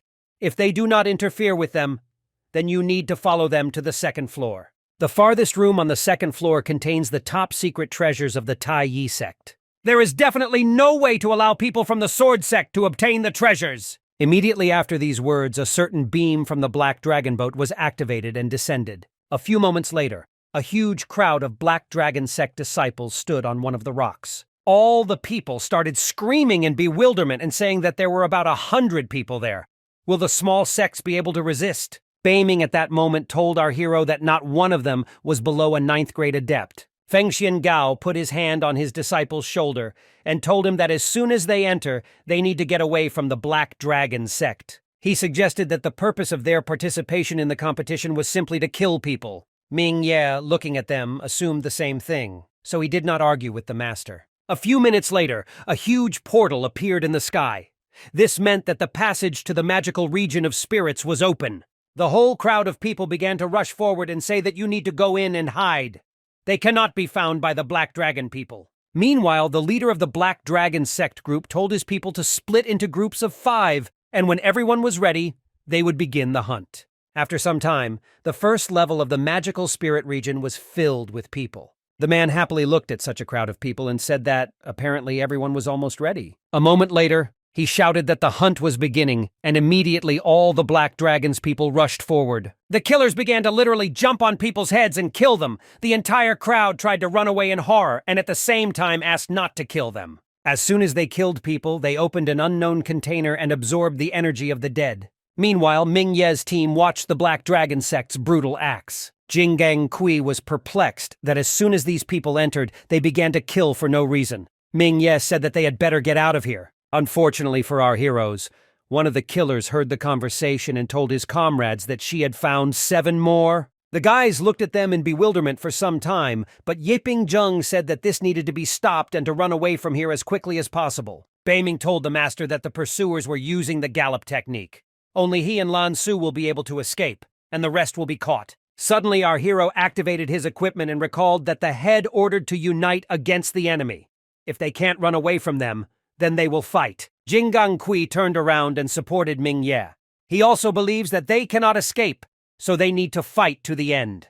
A couple of seconds later, people from the Black Dragon sect were in front of our heroes. The 3 guys who were in their squad began to say in horror that they could not defeat them. They immediately turned around and ran away. Yiping Zheng said that they are selfish freaks. Jinggang Kui said that you can forget about them because they would be of little use. The guys took out their equipment, saying that as long as Ming Ye was nearby, they would not lose. Our hero, looking at the gang of killers, told them that they were not enemies, so they did not have to go after them. If they leave them alone, they can give them things. The guys said that this was of no use, because they only needed their lives. Ming Ye answered them that everyone can find benefits in the magical region of the Spirit River. What will they gain by killing them? Unsheathing his blade, one of the assassins said that the magical region of the River of Spirits is not a place where they, weak people, can come. These words really hurt our hero, and at that very moment he decided to prove them wrong. The guy rushed forward from his seat. The killer was horrified by how fast his opponent was.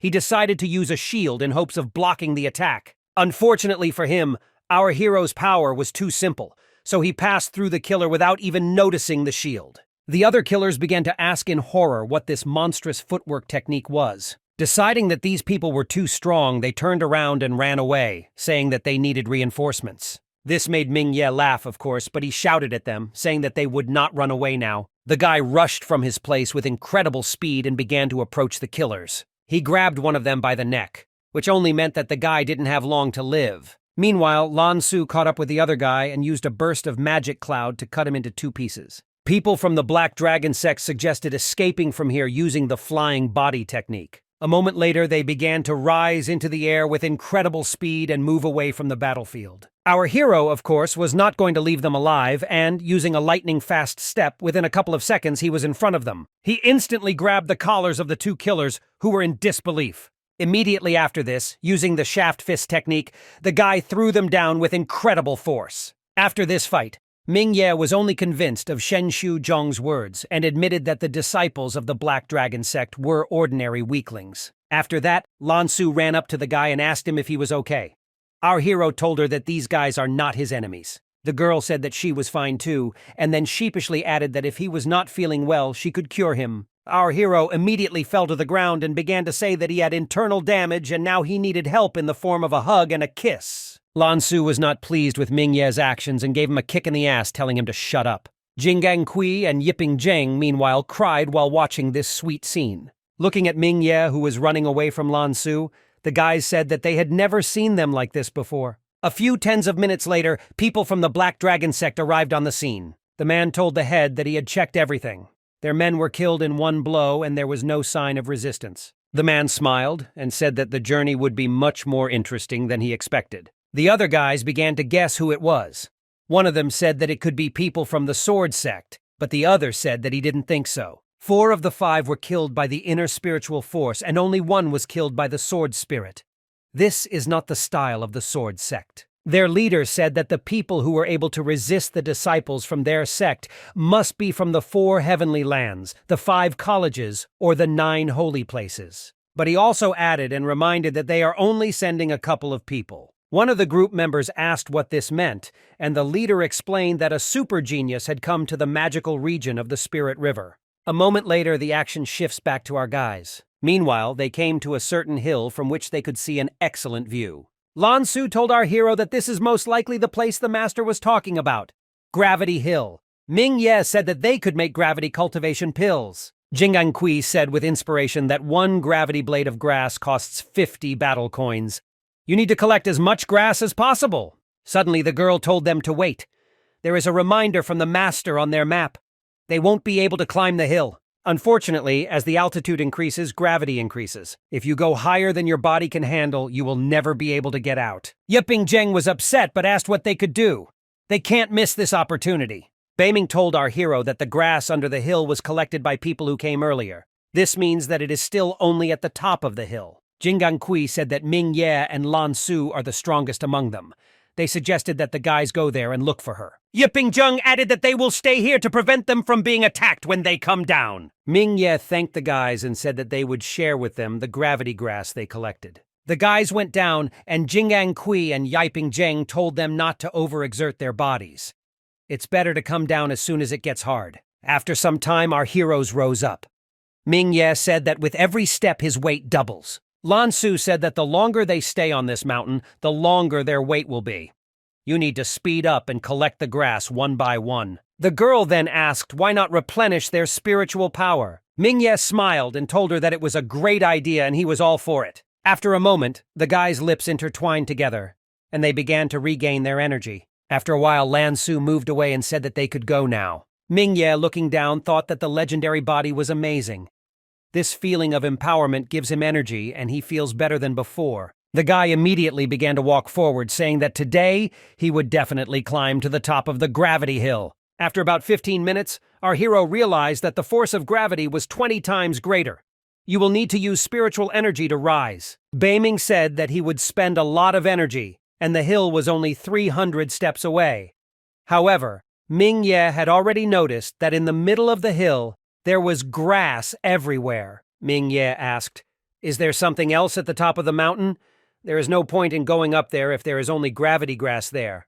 Beiming decided to make the master's path easier and said that now she will see what is there. Suddenly, she shouted that the master must climb to the top of the mountain. At the top of the mountain, there are several gravity grasses that are over 1,000 years old and have already borne fruit. Ming Ye, upon hearing this great news, said that in this case he would take everything that was there. The action moves to Lan Su.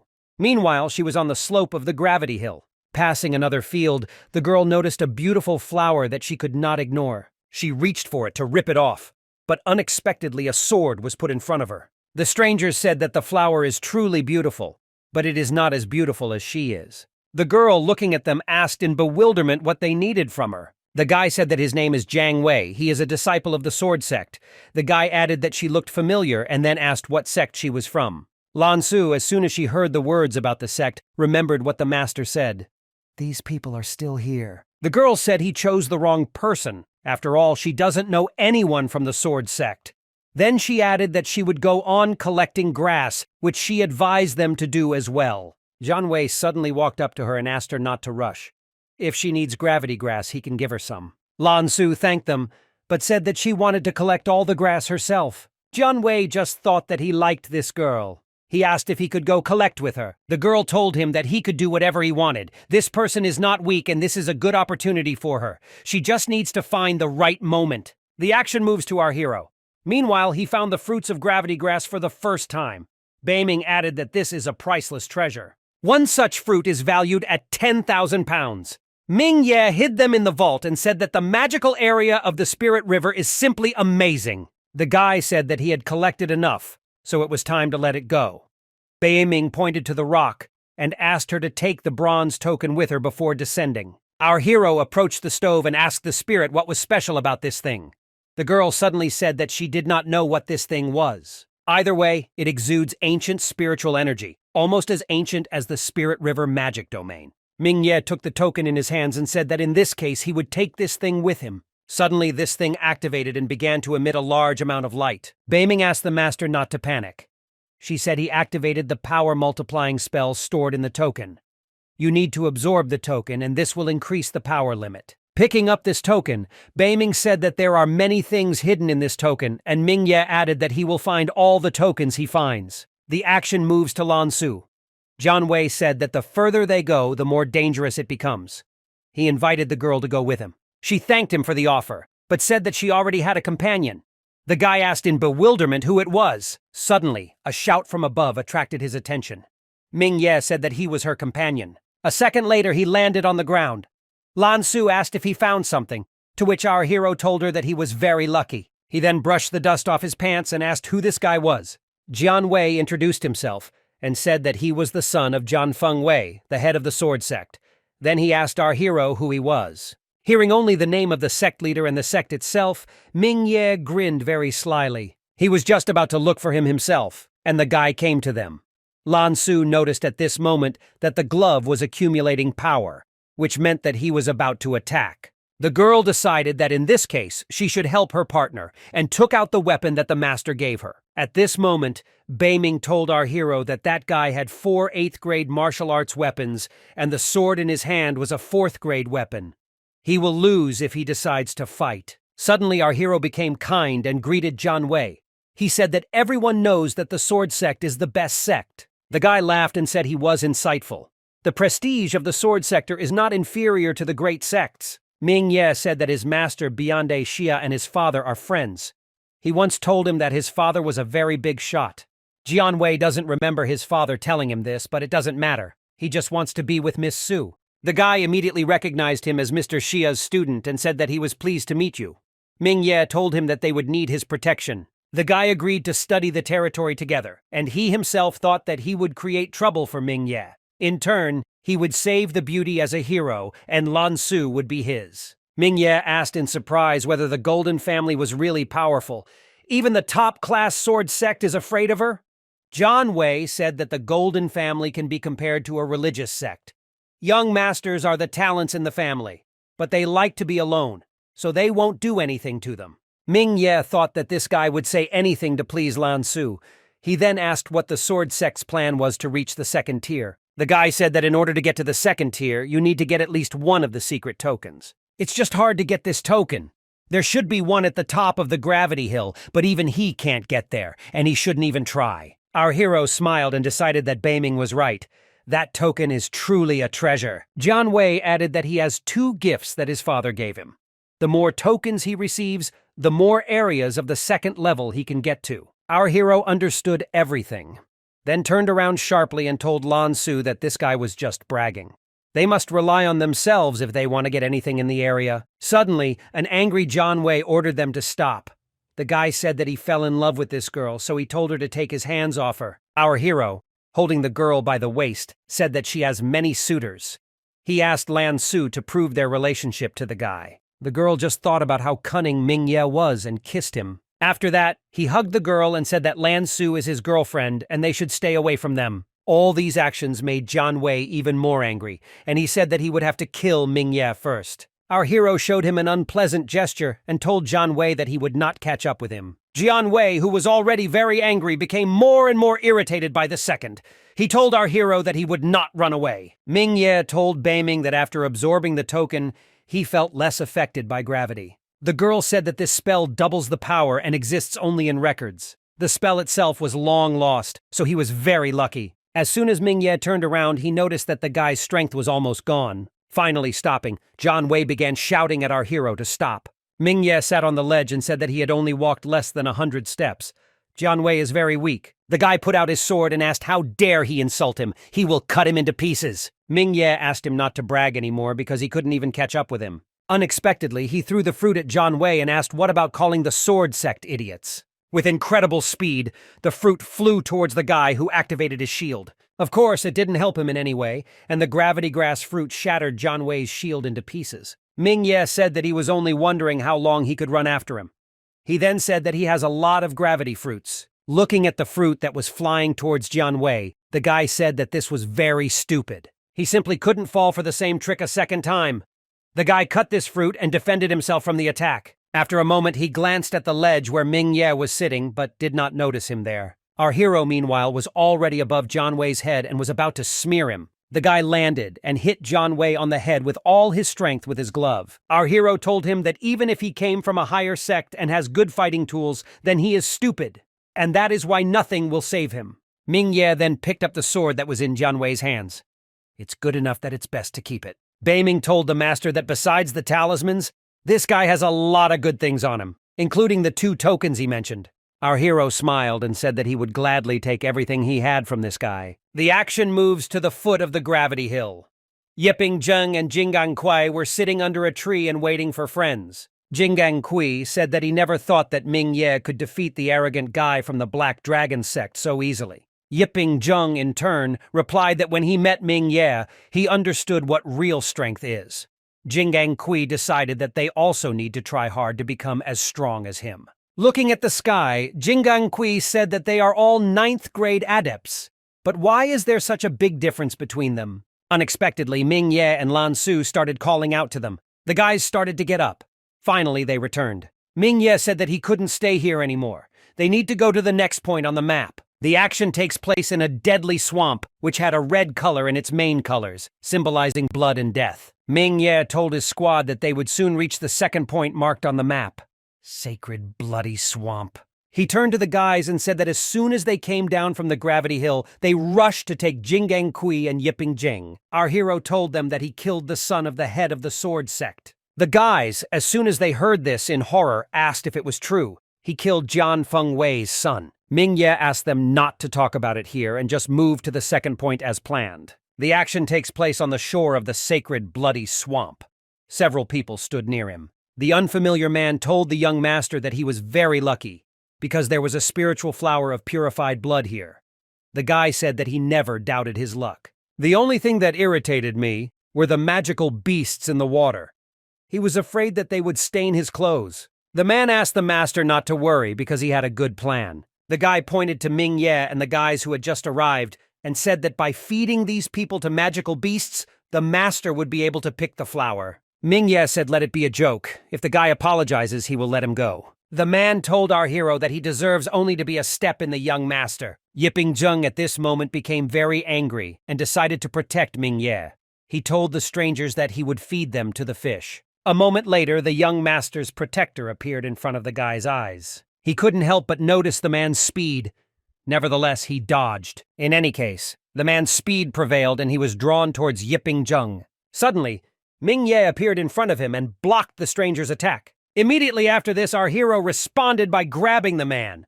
At that time, he was thinking that the guy was strong and he couldn't get rid of him. A moment later, our hero pulled the man towards him and then attacked him with an eagle strike. Meanwhile, the young master laughed and told the guys that this was pretty good. They killed his beloved retinue in 2 movements. He then looked at Ming-Ye and said that he needed to talk to him. Beiming told the master to be careful, because this guy's strength and spiritual energy were comparable to his. Our hero asked his friends not to approach because he himself would deal with him. The young master said that he does not like to kill. Ming-Ye is smart and he killed his retinue. He offered to replace him. Ming-Ye asked if he really hopes that he will become his henchman. You can't even dream about this. The young master's eyes immediately changed. He couldn't understand how an ordinary guy dared to refuse the offer of a young master from a golden family. He flew into the air and added that Ming-Ye's arrogance made him unworthy to live on. He then pointed at our hero and said he was giving him another chance. If he kneels and bows, he will think of mercy. Beiming said that this person is the main heir of the golden family. His skills are like those of a 4th-class warrior. Ming-Ye remembered that Jian Wei mentioned this family. Our hero smiled at the young master and said that he wanted to see how strong the heir of the golden family was. The guy smiled, and after a moment flew up to Ming-Ye and waved his fan. Of course, such a brazen attack could not take Ming-Ye by surprise, and he dodged it. Unfortunately, the guy was still able to slightly touch our hero's cheek. The young master's speed was still amazing. After that, the guy began to prepare an attack again and said that Ming-Ye would not be able to dodge. The guy released a fiery flame that definitely flew towards our hero. Ming-Ye knew that something had to be done. Using heaven-smashing footwork, the boy was able to repel the fire attack. As soon as he landed, fire consumed another part of the battlefield. Ming Ye told the young master that this was quite good. Only if his spiritual energy were stronger, then most likely he would already be dead. The guy smiled and said that he should praise him for that. But there was one small pity. He is going to use his fan to cut off Ming Ye's head. The guy immediately ran forward and asked our hero to let him cut off his head. Ming Ye blocked the attack with his gloves and told him not to hope for it. Suddenly, the young master began to stretch his hand forward and say that Ming Ye was too slow. He activated the flaming fist technique and released a flaming beam to hit Ming Ye. Suddenly, he heard our hero's voice behind him saying that it was too slow. Realizing that the action is heating up, the young master began using the technique again and ordered him to stop. The guy was able to block Ming Ye's attack, and the shockwave began to spread in all directions. Ming Ye was in disbelief that this guy smashed a level 8 weapon with his hand. The young master jumped to the side and told our hero that he was pretty good, because he was the first who was able to wound him. Ming Ye, looking at the guy's hand, said that the meridians of his right hand were broken. Why doesn't he give up? Starting to take off his cloak, the guy asked again, and then asked not to make him laugh. Untying his hair, he asked how he could say goodbye to such a funny guy like Ming Ye. The master added that this is quite a rare opportunity, so today they will have fun. The guy then said that before he killed him, he wanted to know his name and what sect he was from. He is one of the best opponents he has ever met. Having broken his glove, our hero told him that the young master was about to die, so he didn't need to know that. Baiming asked the master to be careful because that guy was using the abyss-breaking technique. The guy meanwhile said that, judging by the attacks, Ming Ye really is a genius. The only pity is that he refused to work for him, and therefore he has no choice but to kill him. Yiping Zheng, meanwhile, said that that guy is arrogant, but his spiritual power is scary. Jinggang Kui asked if Ming Ye could resist him. At the same moment, the young master used the ice blade technique and sent it towards Ming Ye. Our hero, meanwhile, evaded them and broke forward, preparing his attack. He was going to hit him with his latest learned hidden finger technique. The guy landed on the ground and fired a powerful blast that began to lift the ground into the air. Unexpectedly, Baiming told the master to be careful because she senses the array. Our hero's legs began to turn into ice. He couldn't find words that could describe his emotions. Meanwhile, the young master was circling around Ming Ye at incredible speed and was about to attack him. Wishing our hero death, the guy stood behind Ming Ye and began to stretch his hand. Suddenly, a female scream that used a sky-splitting splash came from behind the young master. Lan Su came to our hero's aid and said that Ming Ye would only die through her corpse. The young master was incredibly happy to meet another master. He's lucky today. The girl, meanwhile, decided not to waste time talking and immediately went on the attack. Lan Su was able to pierce the Golden Family Master without much trouble. In an instant, the array was destroyed and Ming Ye was free. Lan Su, meanwhile, was at a loss because the guy had disappeared and she only pierced a piece of paper. Baiming said that the master had exhausted his power given by the breakthrough technique. He didn't dare fight the girl, so he escaped from here with the help of the bloody puppet talisman. Lan Su approached our hero and said that she was very worried about him. Ming Ye said he was fine and thanked her for helping him. The guy just didn't understand when the young master used the talisman. Baiming said that it is not simple, and only practitioners from the highest sects know how to use this talisman. By putting her blood on paper, she will create a duplicate of the user with exactly the same appearance and spirit. Who knows how many strong rivals like him there are in this Spirit River magic region? Yiping Zheng asked in bewilderment what happened. Did he really leave to call for help? Jinggang Kui added that their situation would get much worse if a bunch of enemies came here. Ming Ye at this moment told the guys to wait for him. He must get one thing before he leaves. They cannot miss the chance to take this flower because they have earned it with great effort. This flower is guarded by black sharks. Even rank 7 warriors would not be able to fight them in the water. Ming Ye said that it was not surprising that that guy came here before them but could not get the flower. Baiming suddenly said that she had an idea. She said that the power of the blood doll talisman had not yet been exhausted and they could use it again. It must be dipped in blood and activated with spiritual energy. Then a duplicate will be created. They use it as a distraction, and at this time they themselves will pick the spiritual flower of purified blood. Our hero created a duplicate of the young master and said that this guy tried to give them to the sharks to eat. And now his duplicate is being used by them to feed the sharks. If he had been generous enough to use this talisman earlier, he would not have had to lose the flower and his servant. Just at that moment, a shark jumped out of the water and attacked the puppet, and Ming Ye decided that this shark would be a springboard for him. Our hero jumped away from the shark and flew towards the spiritual flower. After some time, he said that it was time to leave here. The map says that the Death Dune is the most dangerous place on the first tier. Suddenly, Jingangqi stopped our hero and said that they needed to talk. He said that they should separate because they are not able to help them when problems arise. They should go alone because Jingangqi and Yiping Zheng are too weak. The guy said that this was nonsense because they promised the head that they would stick together. He never saw them as a burden, and therefore they will be together until the end of the journey. Jingangqi recalled that the guy had defeated the Black Dragon sect, the Sword sect, and the heir of the Golden family.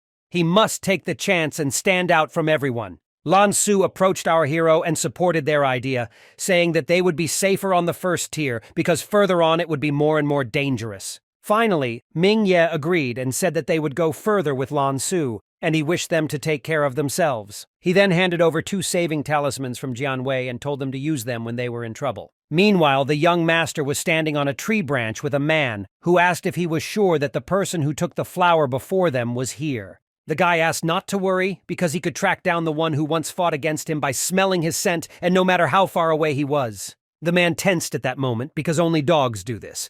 Why does he always practice such strange skills? The heir of the Golden family said that that guy and girl were very capable. The girl dispelled his spiritual energy with just one blow. He said that his assistant's goal would be to deal with the girl, and the master himself would fight the guy. He must kill him personally. Meanwhile, the guys walked deep into the forest.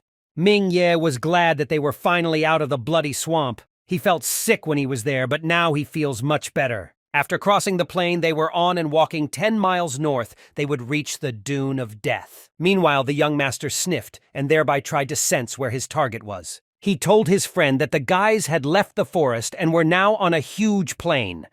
The perfect chance presented itself for them to kill him. The guy said that after he kills the boy, the young master should not forget to give half of the purified blood flower. Unexpectedly, the spirit told our hero that she felt 2 approaching people who were lowering their energy. Just a moment later, the young master and his companion were already running towards them, who was surprised at the guy's abilities. Our hero just sighed. That annoying guy again. The guy, as soon as he approached the guys, asked how it happened that out of the entire squad there were only 2 left. Beiming said that the man in yellow is as good as Shane Gong.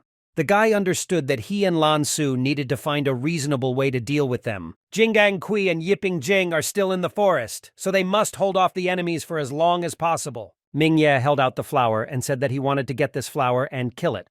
He told Shane Gong to come to him and take it if he wanted it so much. The young master was surprised at how proud this brat was.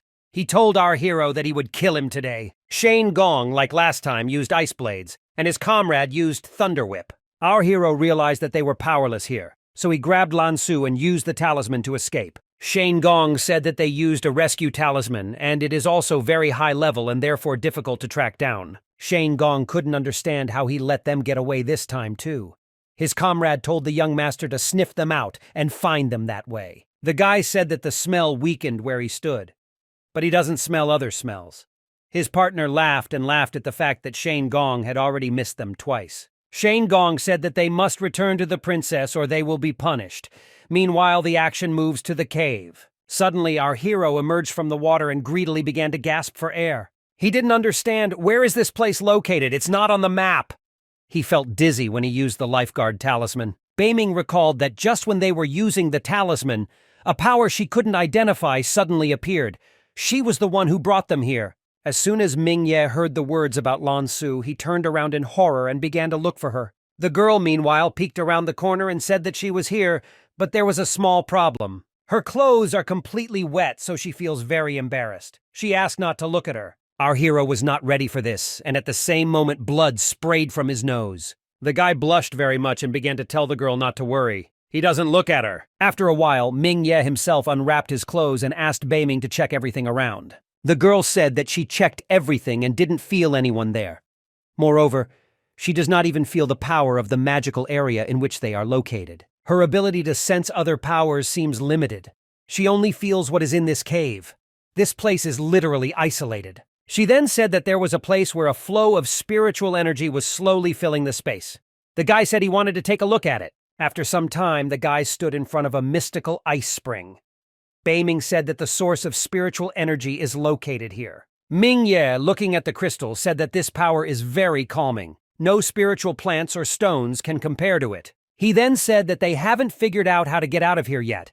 So why don't they break this stone and absorb the spiritual energy? Our hero flew into the air and began to head towards the crystal in the hope of breaking it. Once he touched it and then landed, nothing happened. He used 70% of his strength in this blow, but the stone didn't even crack. At this moment, Lan Su took our hero's hand and asked him to let her help. The guy agreed, because working together is much more logical and much better. They told each other that they would break it, and a moment later their hands came into contact with the crystal. The stone, to their surprise, began to crack, and within a moment crumbled into small pieces. Elder Tai created this place. The mysterious crystal belongs to the bravest man. Beiming immediately told the master to absorb the energy of the crystal. Of course, there is no need to persuade our hero twice. The guys together began to absorb all the power of the crystal that was available. At some point, the guy began to realize how difficult it was to absorb so much power. His body seems to resist this. Spirit said that spiritual energy from ancient times has a special nature. Not everyone can manage it. However, it is very cold here, which suits Lan Su. By absorbing the spiritual energy here, its foundation will be better than that of the warriors. Beiming also said that it is difficult to absorb it, but this power will only be beneficial. Very concentrated spiritual energy is necessary to accumulate spiritual power. In this way, Mingye and Lan Su cultivated near the crystal for 3 days. He then told the girl that the spiritual energy had been completely absorbed by them. The crystal is useless now, but looks nice. He suggested keeping it in memory of the adventure. The guy said that he would ask the master to make a pendant for Lan Su, but as soon as he touched the crystal, it shattered into small pieces. Suddenly, a yin-yang sign appeared below them. The guys asked in bewilderment what it was. After a couple of moments, they finally realized that this was a teleportation array. The action moves to the lunar city. One of the people of the Black Dragon sect spoke about their losses and advised them to stay on the first tier and look for something useful. The leader of the group said that they could find stupid guys who would die for them in the magical field. Difficult challenges await them ahead, but they will cope with them. Suddenly, people nearby began screaming and begging for mercy. The guy asked in bewilderment why these people are so noisy. The killer couple said that they were from the Red Sun sect. One of their members killed 5 of their gang. They offered to torture these people. At this moment, one of the Red Sun people began to beg for mercy, talking about old parents and children.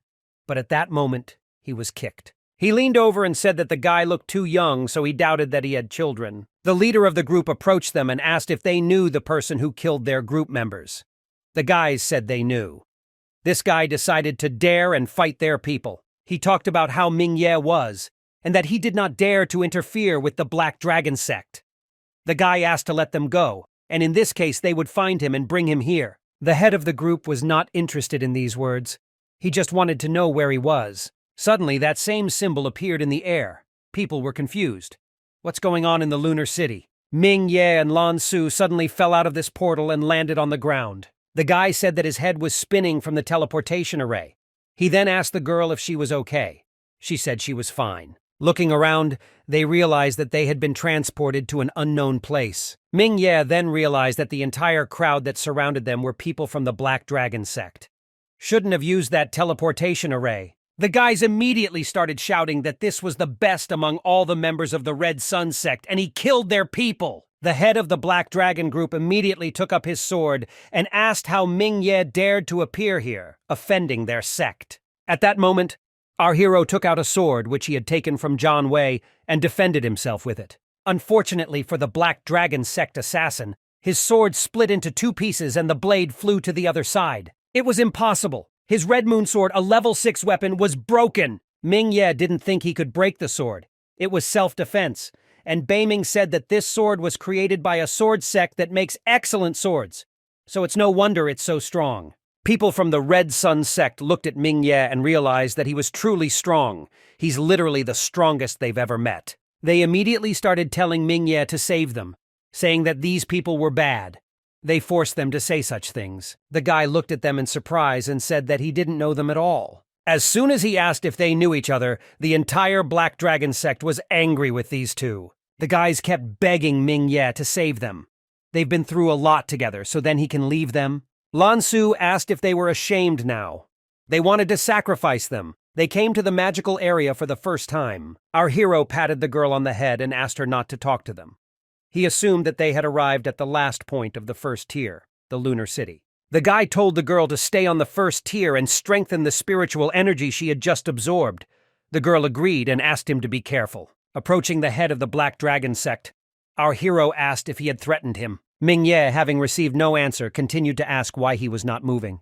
"He's right here, in front of him." The guy still couldn't say a word because he understood that the battle would be lost. Our hero told him that since he changed his mind, he will go further into the city, and if he is too angry, he can take out his anger on those two. The people from the Black Dragon sect asked if they wouldn't do anything to that guy. The head of the group turned around and told the guy that if he wanted, then let him go fight, and they promised the elder that they would finish things off. They won't die without even entering the third tier. Clenching his fist, the guy realized that he had never been as humiliated as he was now. The cowards from the Red Sun sect pointed at Lan Su and ordered her to be beaten because she was in league with that guy. They can take advantage of this and pay him for everything. Some arrogant killer ran to attack, saying that their man had insulted their sect and they would pay for it. Lan Su, of course, used her powers without any emotion or words. In an instant, the killer who had hoped to kill her was trapped in ice. The guy understood that she really added coldness to the spiritual energy. She is no worse than any heir to a golden family. The girl told all the people from the Black Dragon sect that they were idiots, because Ming-Ye would not leave her here if any of them could harm her. Lan Su looked at the sect crowd and then said that there were too many of them. She assumed they were all on a mission. The guy at this point said that no one would get away with insulting their sect. Their members will follow her even if she survives and gets out. The girl laughed and asked to stop talking about it. They are an ordinary lower sect. Looking at the two cowards from her sect again, Lan Su said that he could take out his anger on them if he wanted. The guy turned around and said that they would kill these two brats. He told his cult people to teach them a lesson. The action shifts to the girl we previously saw at the beginning of Ming-Ye's journey. The girl jumped off the platform and called the people from the Black Dragon sect idiots. She wanted to know what they were doing at the city gates. After that, she told them to get lost because they were disturbing her. The crowd fell silent at that moment. The girl asked if they had gone deaf and again told them to get lost. The guy from the Black Dragon sect didn't understand why she only said a few words and he already wanted to leave. Is this really energy suppression? The whole crowd started screaming and asking who this girl thought she was. Why should they listen to her? This city is under the control of their sect. Shane Gong and his comrade were not happy with this treatment of the princess. At the same moment, the guys rushed forward to teach the naive killers a lesson. At that moment, the head of the group began to shout, asking how they dared to insult their sect. Shane Gong said that he had never heard of the Black Dragon sect. They themselves are from Rosefinch Academy. The guys were horrified when they heard this because this academy is no worse than the Four Sacred Lands. The guy understood that he was in a very bad situation. First his sword. Now he has met a girl who is as strong as the heir of a golden family.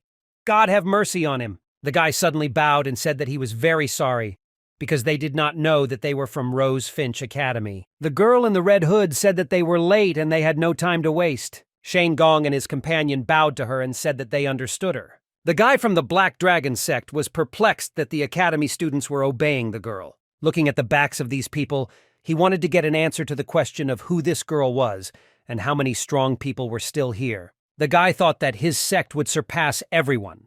But so many strong rivals appeared that he now understands that he will not be able to complete the task assigned by the elder. At this moment, the crowd began to say that all people were in a bad mood. Thus, they will not be able to complete the task and even get to the second tier. The guy turned around and said that all their problems were because of those two cowards.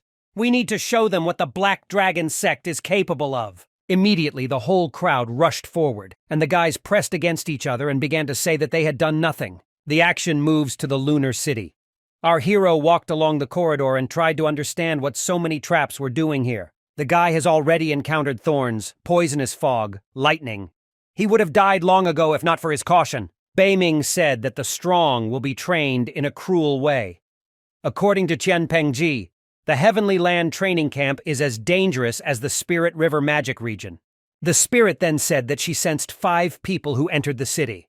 She advised not to rush because there are a lot of traps here. The guy then decided to train the second skill of heaven-smashing footwork. Suddenly, our hero activated the mechanism and ice spears began to fly towards him. Using illusory steps, Mingye was able to dodge them. There are 3 types of heaven-shattering footwork: lightning steps, illusion steps, and micro steps. Unlike the instantaneous movements of lightning-fast steps, the essence of illusory steps is to create illusions and mix false movements with genuine ones. The difficulty is that when the acupuncture points are full of vital energy, it changes direction 3 times. The guy understood that illusory steps are much more difficult than lightning steps. When you take a step, you not only need to change direction, but also pay attention to the terrain. When the ghostly footsteps appear, he runs straight to the wall. Even a fool will know it's fake. Beiming said that the normal cultivation method is not enough to use illusory steps in every situation. The girl touched our hero's forehead and advised him to practice his skills in the spiritual sea. After some time, Mingye was in the spiritual sea, and he was surprised by this. It was just strange that there was nothing here. Spirit said that imagining and shaping something in the spiritual sea requires spiritual energy. Beiming added that when she erased Tianpengji's soul, it retained his spiritual energy so that the master could use it. The guy was very surprised that the old man had so many treasures: flirting skills, gambling skills, fighting skills, spiritual energy. The girl said that many skills were also extracted from Tianpeng's memory. Deity skills are one of the magical functions of the Golden Cloak. A year of practice passes in a quarter of an hour. Mingye was perplexed by these words. If he cultivates here for decades, he will be invincible when he returns to the outside world. Beiming said that the old man's spiritual energy would not last that long, and his spiritual energy would not be able to even enter the spiritual sea. There was once a powerful man who used divine art to imagine countless beauties, and his sea turned into an extravagant orgy. Beiming told the master that if he trained hard, sooner or later he would be able to create the same thing. The guy began to deny and say that he would not be able to use the divine skill in this way. He'd rather use it to practice his skills. Mingye understood that in the spiritual sea, everything needs imagination, and the difficulty of using illusory steps depends on the situation. Our hero decided to start first by introducing the jungle terrain. After some time, Mingye cultivated in the middle of the mechanical city. At some point, the stones began to come together, and within a moment, a golem was created. He immediately launched an attack on our hero, who was sitting and cultivating. Feeling threatened, the guy used illusory steps and dodged the monster's attack. Immediately after this, he decided to counterattack and use the wave breaking on the shore skill. Our hero delivered a powerful blow that knocked the golem to the ground and sent him flying. Such a strong attack undoubtedly gave Mingye victory over the monster, and it began to crumble. Mingye understood that Beiming could help him reach the outside world. He has been practicing in the spiritual sea for a month now, and is almost done with the first stage of illusory steps. In any case, our hero was interested in what kind of stone man he was. Beiming at this moment said that the master had better concentrate on the blows. A few moments later, a crowd of stone monsters stood in front of our hero. Returning around, our hero remembered how on the way here he saw many corpses. He decided that the stone people had killed them. Beiming said that the essence of the magic field is training students. There are no rewards for passing the test. The guy went through a lot but didn't receive the reward, so it's probably with the stone people. In this case, our hero decided that he would break the heads of the stone people. Our hero jumped and used the illusory step technique and attacked one of the giants. The monster attacked everyone he saw at once, but they were all an illusion. The real Mingye reached out to the stone man and used the hidden broken finger technique. Having touched the thug's head, a moment later there was an explosion. One of them was defeated. Now it remained to deal with the rest. Mingye took out his sword and began to prepare to attack the other stone people. Using a fast step technique, he easily dealt with 3 thugs, who only needed to deal 1 blow each. Suddenly something strange happened to the monsters. Beiming told the master that it was most likely an array of spiritual forces. The reason why a warrior can use spiritual power for a long time is because an array of spiritual power is condensed into the body. The stone people's array of spiritual power is special and can be absorbed. Our hero decided to check it out. As soon as the guy took the spiritual power of the stone man in his hands, he made a breakthrough to the level of a 10th grade adept. The guy was not up to me with such powerful force. If he kills a few more stone people, he can break through again and become a warrior.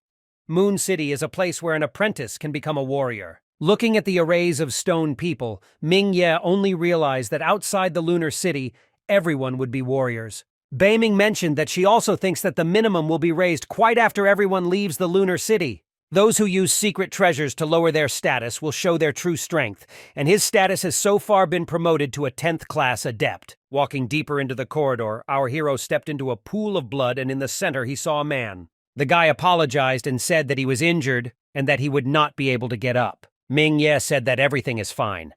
He thought to himself that his injuries were most likely not caused by the trap.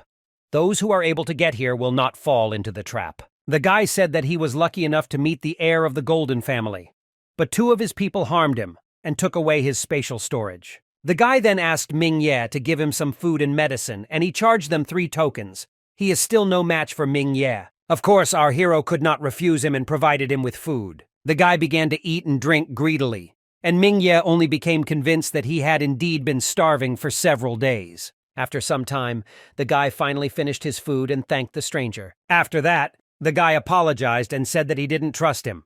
If Ming Ye wanted to harm him, he would have to use it. Our hero asked what it was, and the guy replied that it was blue magic. This is the main treasure of the Tiangun sect. Once it is launched, all people below the level of the Almighty will die. The guy got scared and decided that, fortunately, he had done nothing wrong. Looking at this guy, he really understood that people who can get to this place are really strong. The guy told Ming Ye to make her aunt nervous because this is the most valuable thing he has, and he doesn't want to just lose it. He introduced himself as Yibai Fang, heir to the Silver family. Then our hero introduced himself. He said that he was very unsuited to the Red Sun sect. Yibai Fang told our hero that the cultivation path is dangerous and it is very rare to get help from other people. He said he could tell everything he knew. The guy said that since he belongs to the Silver family, he should know a lot about the magical region of the River of Spirits. He wanted to know the origins of the 4 golden families. The guy said that the Spirit River magic region was created by the Tai sect in ancient times specifically for training disciples. At that time, the Tai Yi sect had the same status as the 9 sacred lands today. It takes a lot of effort to build such a cave. Ming Ye thought for a moment and said that it was no surprise that so much power was involved. Yibai Fang added that if the 4 golden families did not unblock the passage of the message, other forces would be involved. The 4 golden families are the first 4 of the 9 golden families in the Qinglong dynasty. Their influence can extend to the Yang state. These are the Gong, Qi, Tian, and Lu families. Our hero asked if the Yang state was a vassal state of the Qinglong dynasty. Yibai Fang said that the dynasty has 19 vassal states, each of which has several vassal states. The Yang state is too small to be a vassal state. The guy said that participating in the magical Spirit River area could change the state of Yang state. Ming Ye's head was filled with the fact that Yang is not even a state. 2 hours later, Yibai Fang said that he was glad to meet Ming Ye. The guy said that he would find a place to hide until the end of the test. The guy told him not to hesitate to contact the Fang family if you need help. Our hero thanked him and also said goodbye. Looking at Ming Ye, Yibai Fang thought about how great his strength was. He could be compared to the strength of the heir of the Golden family, and he could not imagine that there was such a genius in this state. The guy smiled and admitted that he had a good character. Such a person definitely deserves to be his friend. Meanwhile, our hero was thinking that there were 10 days left before the area was closed. He must hurry, and he thinks that he needs to get out of the lunar city quickly. After some time of wandering around the lunar city, Ming Ye came to an incomprehensible hall. He asked Beiming what it was. The girl said that these pillars are used to break through to the warrior stage. They are engraved with auxiliary arrays, which are very useful for cultivation. There are security bars around it to ensure that it will not be disturbed. Our hero, deciding that this was exactly what he needed, immediately went to cultivate it. The guy felt that as soon as he sat on it, spiritual energy rushed inside him. He never expected that he would receive the unique spiritual power of a warrior. Beiming that there are different forms of spiritual power and they have different effects. Spiritual power is common, and this characteristic is practical. Entanglement force, disintegration force, adhesion force, impact force, vacuum force, and so on. She asked the master what power he wanted to practice. On the day Lan Su was taken away, he was possessed by an unknown power hidden in his body. Beiming said that his emotions attracted the magical power of the refined pill to create a pill. Our hero sat down on the ground and said that he was lucky with this. There are different forms of spiritual power. He wondered why he had to cultivate the same spiritual power as others. He wants to cultivate a unique power. Mingye asked Beiming what kind of magical spiritual power there is. Magical spiritual power was used by predecessors, but no matter how strong she is not unique. Mingye said that because of her words, his enthusiasm for cultivation had diminished. The girl reminded him that she has no feelings and doesn't understand him. But she has a proposal. He can use the spiritual flower to purify his spiritual power. In this way, one can obtain the power of the bloody devil. The girl said that the power of the evil lords comes from beyond the lands. The patriarch's ancestors absorbed the source of power and placed it in a blessing pill. The power of evil lords is destructive, but of course difficult to control. But the purified blood flower grows in the blood swamp and has good affinity and control over chi energy. Beiming said that, firstly, the master would need to combine the power of the evil lords and the spiritual energy to condense the elemental power of the evil lords. To this must be added the elemental power of the evil lords, which is very destructive. If it is injected into the heart, it will rupture it and cause death. But a spiritual flower purified by blood has absolute control over chi energy. Even the elemental power of its masters will not be able to submit to the control of the spiritual flower. Therefore, when a master purifies the elemental power of the evil overlords, he needs to absorb and purify the spiritual flower of purified blood. In the thin and fragile heart of purifying two powerful forces at the same time, something no one dares to do or even can do. Beiming said that Mingye is not alone and she will help him.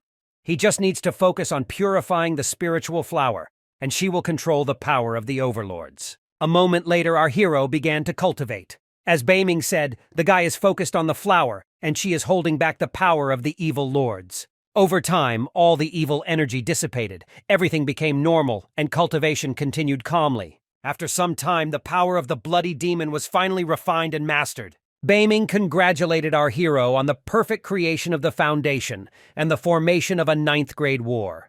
The guy felt the difference from the adept's strength. He already wanted to test her. Suddenly, our hero reappeared in an array that took him from there. A moment later, he again found himself in an unknown location and landed on the ground. Why wasn't he warned that the displacement array had been activated? Suddenly, Mingye heard a familiar voice laughing and saying that they had met again. In front of him was Shane Gong and his acquaintance, as well as the princess. The girl, in bewilderment, asked if it was really a scoundrel, and Mingye asked, "Is this really the same little guy in the red hood?" The girl suddenly stood up and asked how dare he call her a little guy in a red hood. Our hero said that he does not know her name and she is wearing a red hood. The girl said that even in this case he cannot call her that because she is not small. Shane Gong was very angry.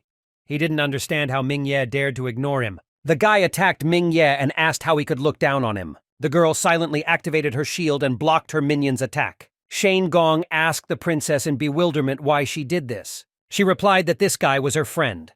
These words, of course, shocked Mingye a little because the last time they met, she hit him in the face. The guy said that this freak has a purified blood spiritual flower, so why don't they grab him to take the flower away from him? The girl at that moment told Shane Gong that he also has a lot of good things. She asked what if they killed him and divided his treasures. Shane Gong admitted that they can't do anything to your highness's friend, but the purified blood of the spiritual flower is priceless. The girl said that the reason they are so arrogant is because they think that his strength is inferior to theirs. She invited them to fight one-on-one. If Mingye loses, he will give them the spiritual flower with purified blood. The guys standing in front of Shane Gong think this is a pretty interesting offer and they accept it. Our hero protected the girl and said that since these people want to take him away from him, then most likely the status of a princess cannot scare them. Mingye said that she is a princess, and this is the territory of the Qinglong dynasty. He is not a coward who stands behind a woman, so he asked to be allowed to deal with them. The girl sighed and said that she did not frighten them with her status, and her confidence came from her strength. Then she screamed in embarrassment and asked not to call her the little one in the red hood. At this moment, Shane Gong asked our hero how dare he be rude to him. He insulted the heir of the Golden family, which means he will die right now. The girl said that Shane Gong is ignorant. After all, this guy is the heir of the sacred land, so it's better to shut up. The guys froze in bewilderment. This is one of the 4 sacred regions of the earth and the best in their country. Shane Gong smiled and asked Highness not to deceive him because they fought on the first tier, and he was equal to him in strength. At this moment, our hero intervened in the conversation and said that if he did not defeat Shane Gong in 3 movements, then he would give him the spiritual flower. These words made the guy very angry. and he said that if he really came to the sacred land, then he is no weaker than him. Our hero immediately used his shaft fist and their powers touched. Shane Gong was terrified by such spiritual power. His golden jade power cannot resist her. The girl in the red hood also didn't understand that she had never heard of such a thing. This power is more destructive than her sacred fire power. Ming Ye did not stop and continued to fight. He grabbed the Shane Gong with his hand. After that, he threw it with great speed, and the guy flew straight into a pole. Our hero did not continue the fight, saying that he only had 2 moves left. Hoping to save himself, Shane Gong used his golden palm to block this attack. Unfortunately for him, Ming Ye's strength was too powerful, so the guy punched through several pillars in a row. Ming Ye then approached Shane Gong and said that he had 1 more move left. Do they continue? Shane Gong, who was trembling in pain, could barely say the last word. The guy admitted that he lost. Our hero then turned to those guys who wanted to fight, and they only admitted that the successor of the Sacred Lands was really strong. The guy introduced himself as Yan Lu from the Lu family, the Golden family. He wanted to know the name of the guy who defeated the heir of the Golden family. Our hero said that he is the peerless Yi from the Sacred Lands. Yan Lu and the others were amazed at how arrogant this guy's name was. The girl in the red hood approached Ming Ye and said that she did not expect Ming Ye to be so strong. There's no need to fight the others. She understood that those guys had a lot of skills, but they didn't want to use them. She thought that he could not defeat them in battle. Ming Ye asked the spirit why he heard her. The girl said that this is the main ability of war. He needs to compress spiritual power to transmit the sound to the target. Yan Lu and the others, meanwhile, bowed to the girl and said that they would carry out any of her orders. In turn, he invited them to take the token and open the demon battlefield. Of the 5 majestic dynasties of the Tianyuan lands, the most aggressive was Haotian, and the most dangerous were the demons. They literally threatened the land of Tianyuan. At that time, the great emperor united warriors from all dynasties to lead soldiers into battle in the space-time dimension against demons. Finally, after 100 years of torment, they defeated them. This is the demon battlefield. Ming Ye asked why he would go there if they were destroyed. Beiming said it is now just a training ground. They will be held at the Tai Sec's training ground. The guy understood that he could not return empty-handed, so he needed to activate the token. All the guys took out their tokens and activated them together. The emperor appeared in front of them and said that they had entered the Tai Temple, which proved that they were strong disciples. They need to get 1,000,000 points and an admission token, and then they will be sent straight to the 3rd level. Shane Gong asked in bewilderment if there are no demons at the training ground, then they will never return, right? The man said that if there were no demons, the 5 tokens would be used to create a teleportation array. With his help, they will return back. Ming Ye realized that only if he had 5 tokens could he return. The guy said he had 7 tokens. Thanks to Beiming, he was able to kill John Wei and take all the tokens. Most likely, these guys do not have the same experience in this area as he does. The girl said she had 5 tokens. She then looked at Wuji and Tianju and asked if they had 4 tokens. The guys said that they only had it, and after that they started asking Ming Ye for a couple of tokens. They can exchange them for treasure. The guy said that he found a lot of treasures here. Beiming, meanwhile, told the master that price tokens are only in this area, and are useless outside. At this moment, Wuji began to show the item, a golden man who can use the same fighting skills as his master. Ming Ye said that this is just a golden man equal to his strength, and besides, he will need to be distracted to use it. After that, the guy took out an emperor-level talisman. By using it on a weapon, he will be able to level it up, which will increase his strength by 30%. Beiming said that the stronger the core spiritual power, the greater its value. She told the master that this talisman would be useful. The guy sighed and said that of course it was only 30%, but he could exchange 1 token for these 2 things, even though he would suffer a loss. The red-hooded girl rolled her eyes, thinking about how this guy took things for granted. She also wants a talisman. Tianju at this moment took out a sword called Dragon Armor. It is equipped with 10,000-year-old iron and 9 scales of the Black God Oregon.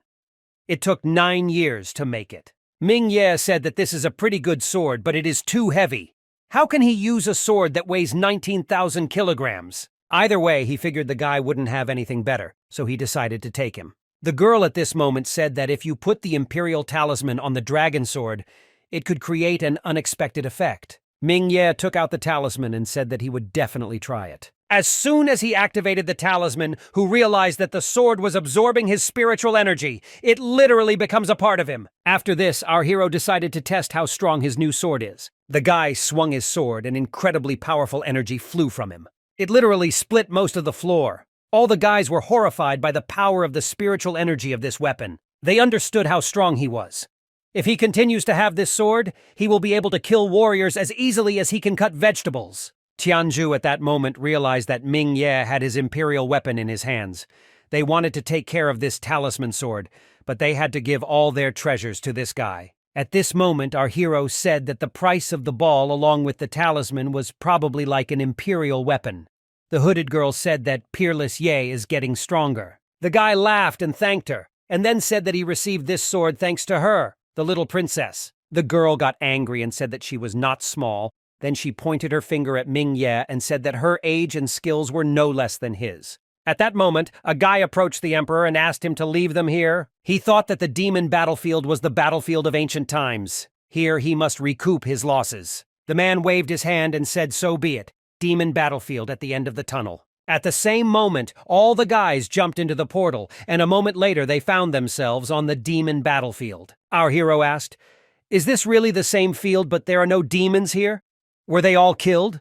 If this is so, then this is a very big loss." Suddenly, shadows of flying animals appeared on the ground, flying in a flock. The girl in the hood, as soon as she saw the animals, said that they were of the second level, and this was a black-feathered eagle. She pointed her finger at one of the birds and asked how dare they insult her. She used the rosefinch finger skill, and within a moment a huge stream of flame shot out from her finger. Ming Ye had no intention of falling behind. He grabbed his sword and activated the blood demon's power. After that, he swung his sword and with his own energy cut the bird into 2 parts. After some time, when all the guys had dealt with the birds, our hero picked up something, which most likely were merit points. He understood that it would be difficult for an ordinary warrior to fight against level 2 magical beasts.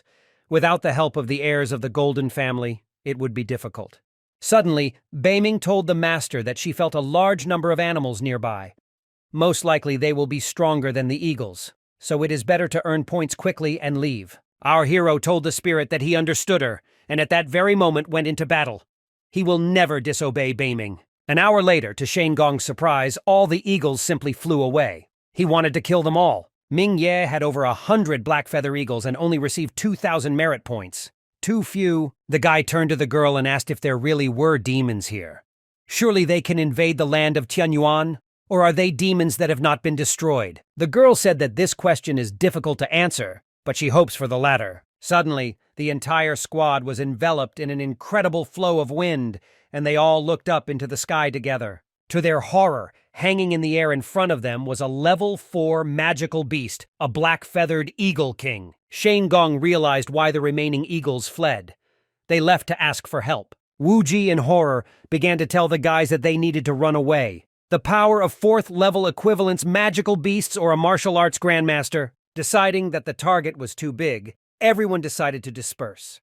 At the same moment, they separated and ran in different directions. Ming Ye ran with the red-hooded girl and told her to follow him. Unfortunately for them, the eagle decided to fly after them. The girl asked in bewilderment why he was pursuing them. Our hero replied that she had killed the most black-tipped eagles, which is why the king is hunting for her. In any case, the girl understood that he was no slower than them. What can they do? They won't be able to run from him all the time. Ming Ye asked the spirit if she could drive it away. Beiming told the master that she was not in space at the time gap, and therefore her breath could not be released. In any case, she said that one should not act rashly, because they could anger him even more. She pointed to one side and said that that valley was narrow, so the king would not be able to crawl through. Ming Ye grabbed the girl's hand and said that this was their chance, after which he began to run even faster. The princess pulled her hand away and said to the scoundrel, "Don't touch her!" The guy, perplexed, said that they were in danger, so he didn't have time to do anything with her. Unexpectedly, at this moment, unfortunately for our heroes, the Eagle King used his whirlwind ability and attacked them. The guys were quite affected by this, so they had to do something as quickly as possible. They used a shield and ran as fast as they could. Beiming told the master to hit the mountain with a battle coin and then defend themselves. Ming Ye turned to the princess and asked her to use the battle coin, otherwise they would all die. The girl agreed and once again said not to call her a little princess. The guys synchronously used the battle coin and shot into the mountain. From the flow of energy and the energy used, Mingye and the girl fell to the ground. Rising from the ground, the princess, breathing heavily, said that she almost died. She raised her gaze and then said that now she will show what she is capable of. The girl took out an incomprehensible artifact and began to charge it. The spirit told the master that this was the seal of Rose Finch. Even the supreme master cannot resist this. Mingye understood that the princess had a very good treasure. The girl was about to shoot her seal at the magical beast. To her surprise, our hero interrupted her. The princess, perplexed, asked the guy what he was doing and why. Mingye explained this by saying that she was just a warrior. She will not be able to summon such a powerful weapon, or she will simply die. The guy told her not to be impulsive, besides considering that they were almost there. Mingye used lightning-fast steps. Beiming, in any case, told the master that the king of the eagles was about to catch up with them. They need to collect, get all your spiritual strength to your feet, and try to increase your speed. Once again, our hero decided to listen to the guardian spirit and do as she says, so he immediately began to accumulate all the spiritual energy in his legs.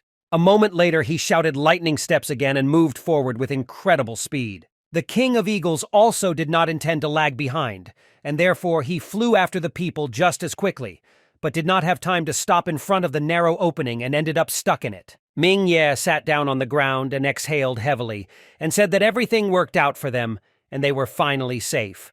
Only the boots had become useless. The princess at that moment called him and asked, "Why couldn't you have been more careful? The guy almost broke her back!" Looking at the monster who was trying to break through to them, the girl asked if Mingye was sure that they were safe. The guy said that while the monster was stuck, they should take the opportunity to kill it. The girl looked at him in bewilderment and asked, "Is he really going to kill a level 4 magical beast?" She couldn't understand how to do this because even if he is stuck, his head can still move. Eagle can cut Mingye into pieces before he can cut him with his sword. The guy laughed and said that she was really stupid because he told me that he would need to approach him. Having activated the spatial storage, our hero told her that he would show the monster his resources. He attacks him with battle coins, and when his spiritual power runs out, he uses a restoration pill and continues. He will throw as many coins as needed. The girl thought about it and told the scoundrel that he was very smart. She rarely uses martial arts coins in battle, so she wouldn't come up with such a trick. She then added that she didn't need coins or stupid pills from Mingye. After all, she has much more of them. She then gave our hero extractive pills and told him that he could throw coins as much as he wanted. Beiming said that this pill is used to replenish spiritual energy, just like the restoration pill, but its effect is tens of times greater. Then she said that one such pill costs 3 coins, and our hero was horrified. One such tablet contains at least 10,000 pills. Our hero approached a little rich girl and asked if she would mind if he took some coins from her. She said he could take it, if he wants to die. Taking the pills, Mingye suggested that she finally end it and move on. As soon as the guy took this pill, he immediately began to feel how spiritual power continues to manifest in his body. After that, he told the girl that he was ready, and they could begin to implement their plan. The guys flew up over the eagle together and asked if he had fun chasing them. Now he must cheer them up. At that moment, they shot at the beast. The eagle began to scream incredibly loudly because he understood that he was in a hopeless situation. Mingye used the pill again after firing a volley of battle coins. Once again, after a couple of seconds, he was ready to use the battle coins. After some time, the 4th-level magical beast was finally defeated. The exhausted Mingye said that this beast was incredibly strong. Then, unexpectedly for our hero, his badge began to emit light. The guy took it in his hands and was very surprised. Defeating the Eagle King gave them a token with 1,000,000 merit points. The girl also said that she received 1,000,000 merit points for killing the king, but killing magical beasts was not recorded. The maximum number of points to be awarded is 1,000,000. She added that they passed the test, which means they can go to the 3rd level. At that moment, the guy told her that there was no need to rush because he still needed to buy good things. Beiming told the master that the beast has a core in its stomach. This core has a wide range of uses, and the higher the level of the beast, the more options there are. Having listened to the advice of the spirit, our hero ripped open the belly of the beast and took out the core from there. The guy threw the cannonball and told the girl that it was the core of a 4th-level magical beast. Does she need it? The girl blushed and said that they were not so close to give such gifts. Well, since he wanted it so much, she would take it. Our hero told her that she misunderstood him. He means that if she wants, she can kill the beast herself. She screamed at the guy that he was a scoundrel. Ming-Ye said that if they can already go to the 3rd level at any time, then.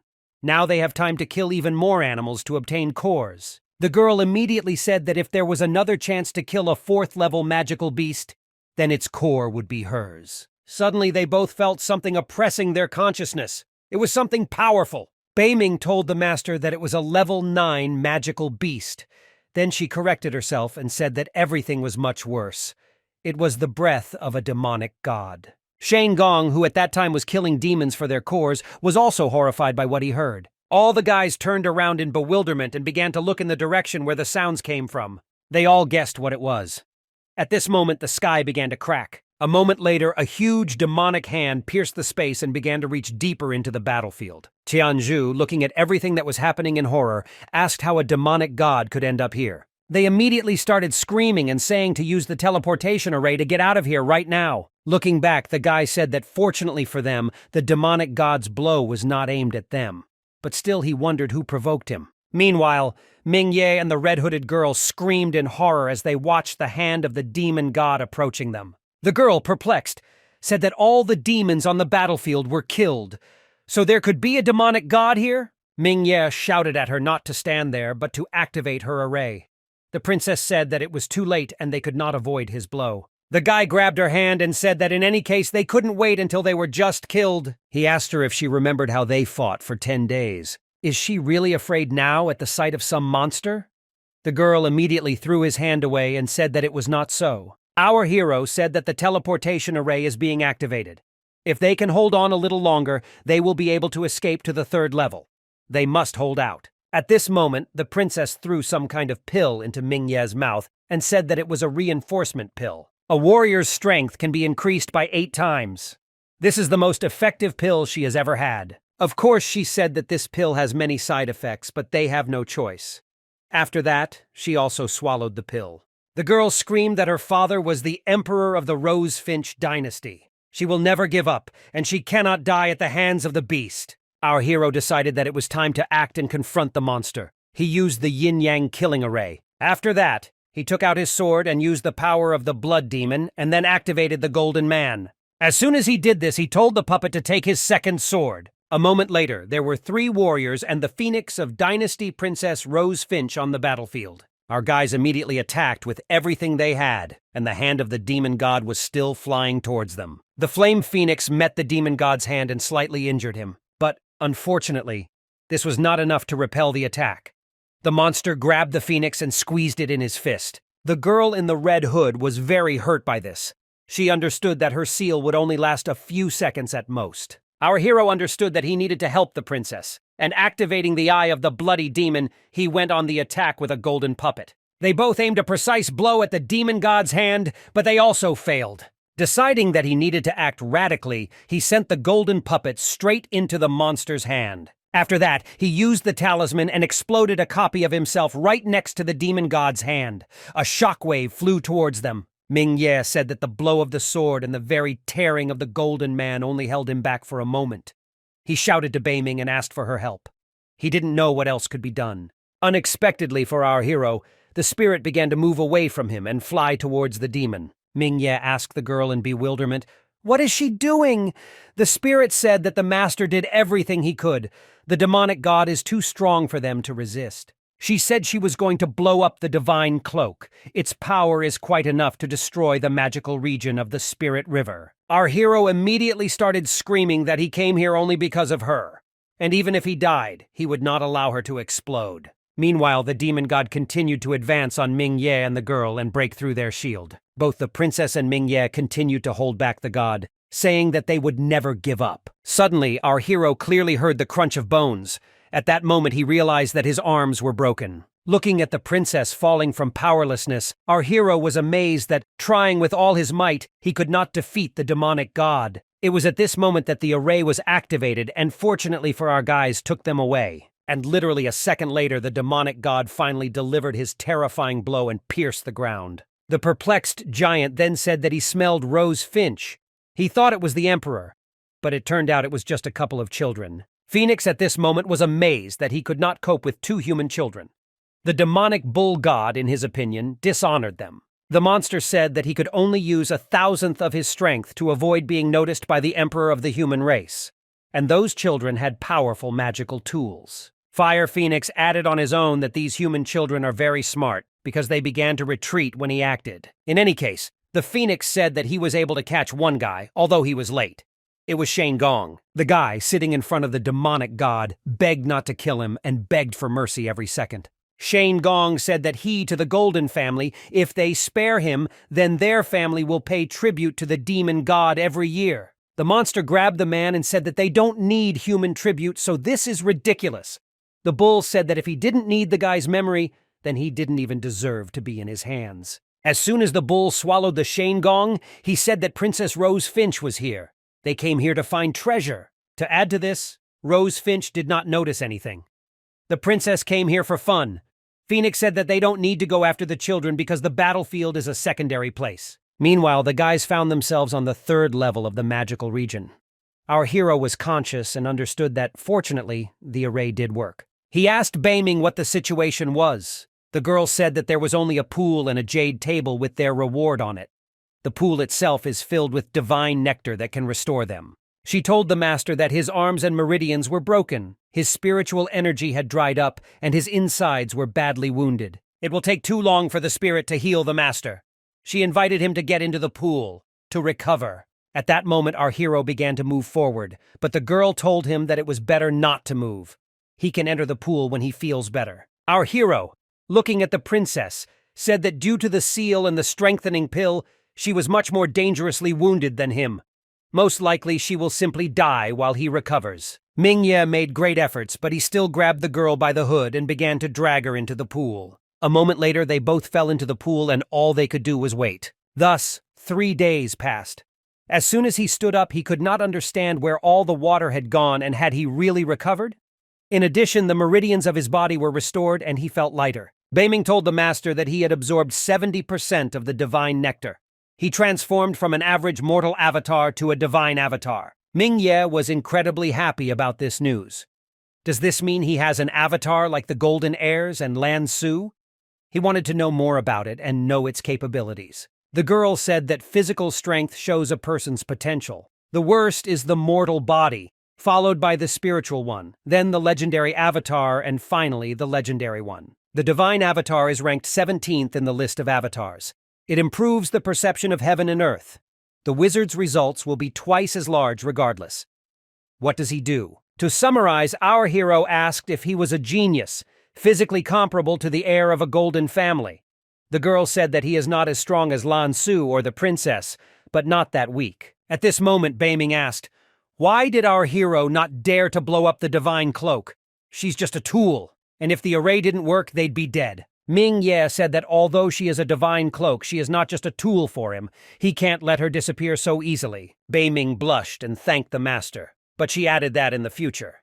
In such situations, it is necessary to blow up the cape. The guy grabbed her and said that he wanted her to always listen to him and not make rash decisions. Mingye then asked in bewilderment if she said that she had no feelings. Then why did she blush? Baiming thought about it and again said that she had no feelings and did not understand what the master was talking about. The girl said that most likely something happened to his eyes, and in that case she would cure them. At that moment, the princess just woke up and tried to figure out where she was. She immediately realized that the teleportation array had worked, and she was lying in a pool of divine nectar.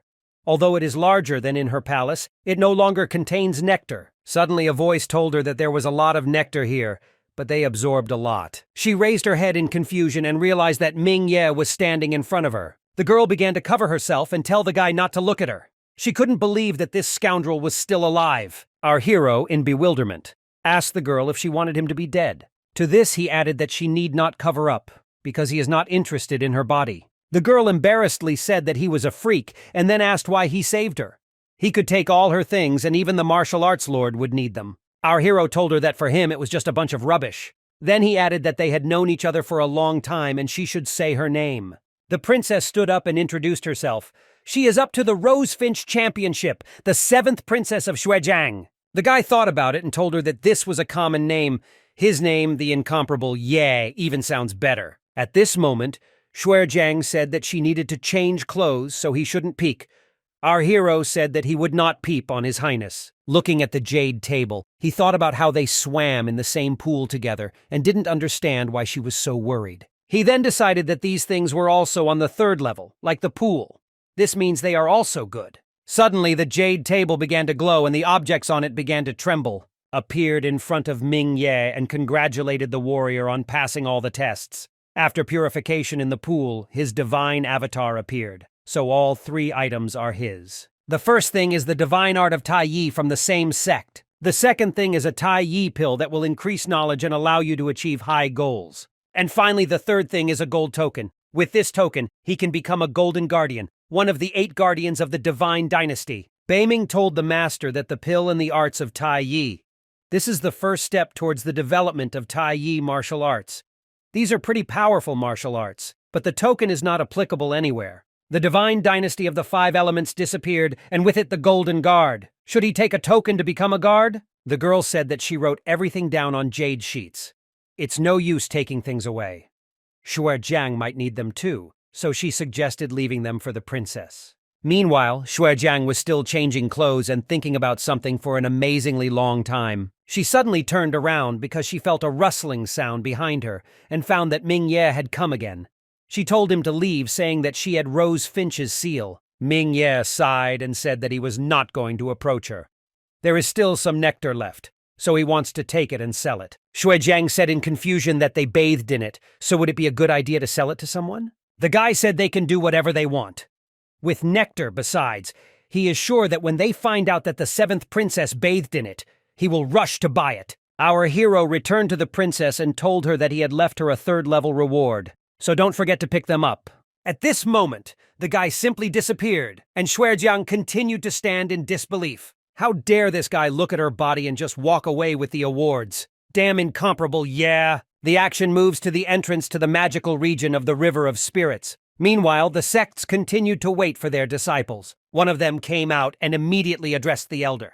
The guy said that all his brothers except him were dead. They were killed by people from the Black Dragon sect. The man screamed and said they had gone too far.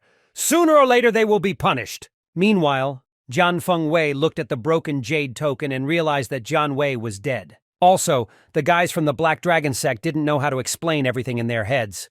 Suddenly, screams began to be heard from their ship. The man asked how they were humiliated by 2 children from the 9th grade sect. How dare they even come back? The guy said that although they were ordinary people, they did not have very much power. They were in no way inferior to the heirs of the golden families. As soon as the guy asked for help, Feng Xiangao, Shen Shuzhong's elder brother, asked in bewilderment how he dared to ask for his help. Lan Su, meanwhile, sat and waited for Ming Ye. She understood that the magical district would soon close. Looking at the portal, she thought, did something happen to him inside? Jinggang Kui supported the girl and said that he was very strong, and if they could get out, then he could too. Yiping Zheng also said that the guy could actually fight with the heirs of the golden family. Shen Shuzhong at this moment turned to Feng Xiangao and said that he regretted allowing Ming Ye to become his disciple. The guy laughed and said that this sect could not hold him back.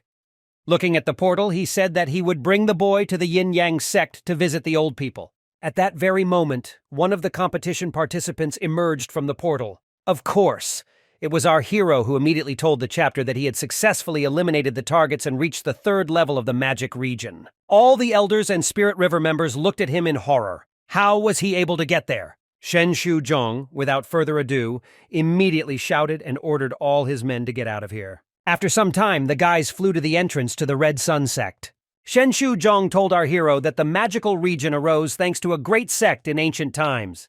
Even a first-class sect wants to obtain 3rd-tier resources. Mentally, the guy told Ming Ye that if anyone else knew this information, they would most likely be surrounded by other sects now. The action moves to the temple of the Red Sun sect. The scheduled meeting began. Biao Fu said that he heard that most of those who entered were killed, but 4 of their disciples returned. He told the guys that this was good work. Yiping Zheng and Jinggang Kui bowed to the head and elder, and said that Ming Ye had contributed the most to this competition. The guys said that they could have died if not for him. Upon entering, they were chased by the Black Dragon sect. Mingye killed the Black Dragon disciples and harmed the heir of the Golden family. All the elders were perplexed that even the heir of the Golden family was incomparable to Mingye. They definitely have a new genius. Shen Shuzhong rose up and said that they risked their lives to get the treasures of the magic region, so they could keep them and exchange their skills for contribution points. Lan Su at that moment turned to the master and said that she had a set of ice combat formulas. This is a first-class cultivation art. The man smiled and said that these arts were a class higher than their sect. He then laughed and said that the Red Sun sect could be transformed into the Ice Arts sect. At this moment, our hero mentally told Shen Shuzhong that he had learned the arts of Tai Ye. The man was perplexed because this is divine art. Pretty interesting. The action moves to Mingye and Lan Su. The girl said that this journey was like a dream. Our hero said that this blessing was not a dream and now they are rich. He told Lan Su that he would buy some elixir that would help her overcome the next stage. Her abilities are better than his. She should strengthen her cultivation. The girl at that moment said that she gave the sect a first-class skill, and the head gave her 100 million contribution points. This is approximately 100,000 battle coins. She said that now she could return the coins that Mingye gave her, but at that moment the guy grabbed her face and said, why should she return the money to him? He began to reach for the girl's lips, already anticipating his main reward. Unfortunately for them, at that moment, Xing Chun ran in screaming and said that the head had announced that Mingye was an internal disciple. At that moment, the guy scratched his head and said that most likely he was at the wrong time.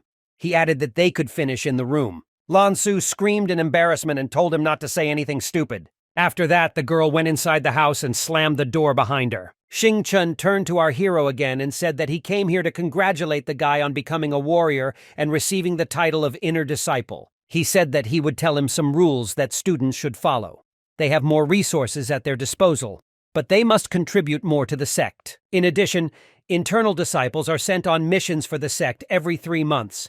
Although these missions are not dangerous, the sect does not need losses.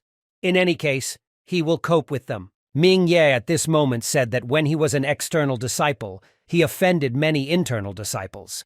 And in the magical region, he has made significant progress. The future is very promising. Meanwhile, Yuandu Huang was perplexed that Mingye was able to get out of the magic area. Plus, he heard that his skills had improved significantly. Now he is a 6th-level warrior, but if the guy will, continuing at the same pace will be no match for him. Yuandu Huang realized that he had framed Mingye and he would want to take revenge on him. What then can he do? Suddenly his thoughts were interrupted by someone entering the room very loudly. It was a fighting brother. He told Yuandu Huang that the guy was not in shape at all. Apparently, he is now going through a bad streak. The guy asked how he could help. The man approached him and said that he had heard about his quarrel with Mingye. He was afraid that this genius would be able to surpass him in less than 6 months. Yuandu Huang fell to his knees and began to ask his martial brother if he had come up with any way. He wanted to know how to escape together. The man said the only way would be to kill him. The guy will only be safe if he kills Mingye. He added that Mingye gained a lot from the journey. The treasure he has is worth at least 100,000 battle coins, and if he kills him, it will all be his. Yuandu Huang said in horror that he would not succeed. After all, the guy is protected by Elder Guangsun. Even if he manages to kill him, the head will not let him go. The man said that he had corrected it, which states that every 3 months the inner disciple goes on missions. At that time, the elders will be busy, and they will not go for protection. He said he would get it for Yuandu Huang. List of guy's missions. Without the protection of the elders, he would be easy to kill. At that moment, the man smiled and said that everything about the chapter was simple. He has a plan. Yuandu Huang asked in bewilderment if he really wanted to do what he was thinking about. The man took his fist and said that the Red Sun sect would be in his hands. Yang State's regime is about to change, so the sect leader will protect it. The action moves forward 3 months to the Yang State Palace. Meanwhile, the boy sat above his father. It was Prince Yan Haoyan who could not hold back his tears due to the loss of a loved one. A guy came into his room and asked why the boy was crying. The old man is now dead, which means that Yan's staff is now his. It was the 3rd prince of the state, Yu Yan. He said that Yan Haoyan should be happy that he will ascend to the throne. Meanwhile, in the Red Sun sect hall, Shen Shuzhong was still at a loss from the divine art. The master told our hero not to tell anyone about this. He can practice them alone. As for what he obtained in the magic region, he asked to show people something common that he found there. Ming-Ye thought about what he could show. Our hero told the head that he did not gain any skills, but he found treasures, such as the gravity fruit, the refined blood spiritual flower, and the divine nectar. People screamed in bewilderment. Nectar can only be found in the royal palace. The flower they have is absolutely priceless, and they haven't seen it, and the gravitational fruit is also not bad. Shen Shuzhong said in bewilderment that he asked him not to talk about his treasures. Ming-Ye shrugged and said that this was the worst thing he got. At this moment, Elder Sun interrupted the guy and said that he was glad that he had found so many treasures, but he was still too weak to have them. The best thing to do is to give them to the sect, and it will keep them. Yiping Zheng and Jinggang Kui shouted in confusion and asked what the elder meant. They told them that they could keep all the treasures for themselves. Shen Shuzhong also told the elder that the children risked their lives to get these things. The man told the head that these things are priceless, and if these things disappear, who will be responsible for them? The head waved his hand and said that they would take care of their things themselves, so there was no need to worry. This should just not be mentioned again, otherwise the disciples will lose faith. After that, Shen Shuzhong told the people that they could all go about their business except Ming-Ye. As soon as the people left, Feng Xiangao used an incomprehensible sphere, and in a moment they were in some kind of field. The head said it was a soundproofing system. He asked our hero to tell us more about what happened on the second and third levels. In this case, Ming-Ye decided to start his story right from the lunar city. After some time, Feng Xiangao said that according to Yibai Fang, Yang State could be included in Dongqi State. This is good for Ming-Ye as he can gain protection. Our hero, perplexed, asked the master what he meant by these words. The head said that there will be a hidden dragon list competition soon. Once Yang State is incorporated into Dongqi State, it could turn into a huge event. If the guy can achieve good results there, he will be able to attract the attention of the Dragon Academy. Master said that he planned to invite him to the Yin-Yang sect, but he thinks that he will be better off at Dragon Academy. Shen Shuzhong also said that the academy has better teaching. The guy looked at them in bewilderment and asked if they considered him a treasure. Why, in this case, are they not advising him to turn to others? The master said that he and Lan Su have great potential. They hope for a good future for them, and when he becomes strong, he can support the Red Sun sect. But as for the Yin-Yang sect, he remains in it only because of the care of the master, his grandmaster. Feng Xiangao said that he has been at the peak of the martial arts guru for many years, and has no honor among the elders. If a guy beats someone after the introduction, he won't be able to ask him to close his eyes. Ming-Ye laughed because the master was afraid that he would not be able to protect him. He then took out a glowing sphere and asked if it could help them. Feng Xiangao said in disbelief that this was an insight stone. He didn't expect our hero to have an 8th grade stone. The man said that his grandmaster was an alchemist. He can refine the insight stone and make insight pills from it so that he can become a martial arts dominator. Beiming told the master that this stone can only be used once. Insight pills are as effective as the insight stone. The guy turned to the master and said that he had several more stones of insight. He asked to use them too, but he would share half of the pills with him. Feng Xiangao asked if he had any other things to purify. He can cleanse them too. Ming-Ye said that he has a health stone, and the grandmaster will need a lot of energy. The guy also said that he had recently received a jade pendant to store the martial arts grandmaster's items. He wants to break down the defense and see what's inside. Shen Shuzhong laughed, looking at them, and said that the fish rots from the head. The action moves again to the imperial palace. Yan Haoyan said that the imperial doctor told him that his father could live for 2 years. Why did he die? The guy also asked where the other brothers were and why they didn't come to visit their father. Yu Yan smiled and said that his brothers, generally, they didn't want their father to die alone, so they left with him. Yan Haoyan screamed in horror and told his brother that he was a bastard. His father always treated him well, but he killed him and his brothers. Is he even human? Yu Yan asked if his father really treated him well. He wanted to know why Yan Haoyan became the heir to the throne then. Why did the guy say that since he is a good prince, he decided that Yan Haoyan should not be left alone in this world?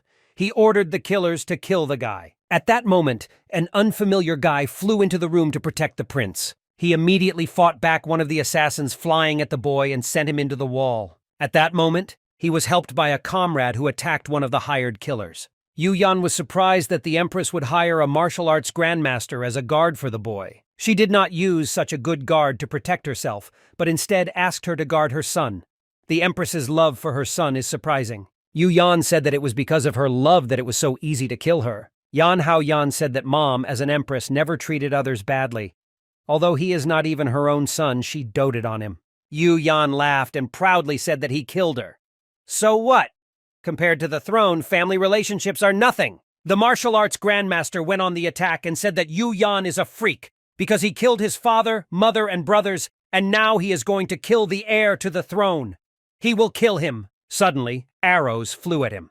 The man said in bewilderment that this was the 100 killing blows of the Red Sun sect. He was horrified because this was the most advanced technique he had ever seen. Unfortunately, his shield broke and he flew several meters back. 100 fatal blows, scorching arrow of the sun. He did not expect that the guy would team up with the third prince, Inner Elder Guangsun of the Red Sun sect and Inner Elder Ye Jiao. The action moved to the next day. The inner disciples were on a mission. They accompanied the cargo. One of the disciples said that even though Ming Ye returned from the magical region, he does not respect them, although they are also internal disciples. The guy, in bewilderment, said that he had been promoted to this rank recently.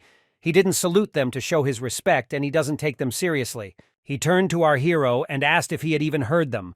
What they mean is that he was very rude. The guy was perplexed that Ming Ye's eyes were empty and he was just walking.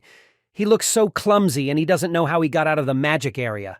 Meanwhile, our hero was in the spiritual sea and cultivating. Beiming at that moment turned to the master and said that the guys from his sect were calling him.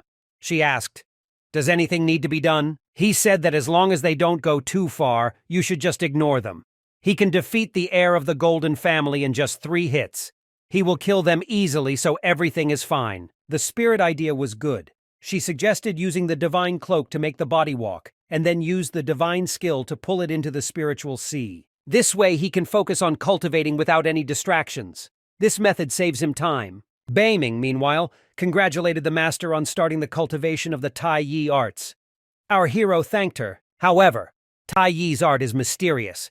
Even after 3 months of persistent cultivation, he only managed to complete first-level cultivation. He understood that this art is the art of what is happening. He can look into the future and know what will happen. Looking at the 2 idiots, he knew that with his current level, he would be able to stop these inner disciples without any problems. Beiming asked our hero what he saw thanks to his skill. Ming Ye said that one of the mystery guys will gather strength in the right leg, while the left one will be relaxed. His right hand moves slightly. He will grind his teeth and show hostility on his face. He will take 2 steps forward and start being rude. Just at that moment, the guy did all this and told Ming Ye that he had been silently ignoring them all the way, even though he knew that they were senior inner disciples. Ming Ye at that moment began to copy exactly what the guy was saying. Don't think that after surviving in the magical region, he can look down on them. Beiming was amazed by this legendary martial art. The master accurately predicted every action of a person and predicted what he wanted to say. Ming Ye said that this art will be used in battle as long as the gap in strength is not too large. He can predict all the actions of his opponents. Also, a dragon armor sword is associated with the power of a bloody demon. The force created by the sword is incredibly powerful, but he needs to use fencing skills. The 2 types of fencing that the master gave him are powerful, but they are only suitable for a light ball. He will have to go to the capital to study new types of fencing. Beiming said that these 2 swords are the main swords of the Yin-Yang sect. A master's fencing skills will be much better if he studies the highest level. In any case, all types of fencing in the world are designed to create a mental sword in the mind. If it is successfully created, the guy will be able to use any swords. Ming Ye realized that he had to create and sharpen his mental sword, and besides, he had an idea. The girl said that the master of a real divine avatar. His understanding, very outstanding, and with simple instructions, he figures out how to do something. At that moment, the girl asked the master to leave the spiritual sea because the enemy was approaching them. The inner disciples continued to yell at Ming Ye, saying that he had gone too far. After they deal with the enemies, they will teach him a lesson. At that moment, 3 masked mercenaries stood in front of them and told them to stop. They told me to leave the van and get out of here or they would kill them. Ming Ye said in surprise that he heard a familiar voice. Beiming said that these were disciples from their sect. The 2 are named Yuandu Huang and Qianzhuo. The guy smiled and said that Yuandu Huang apparently came not for the cargo, but for him. The inner disciple looked at them and asked if they dare take away their load. The guy grabbed the sword and said that he has been guarding cargo for more than 10 years. But this is the first time he has met such arrogant guys like them. He said that today he would see, but he never had time to finish.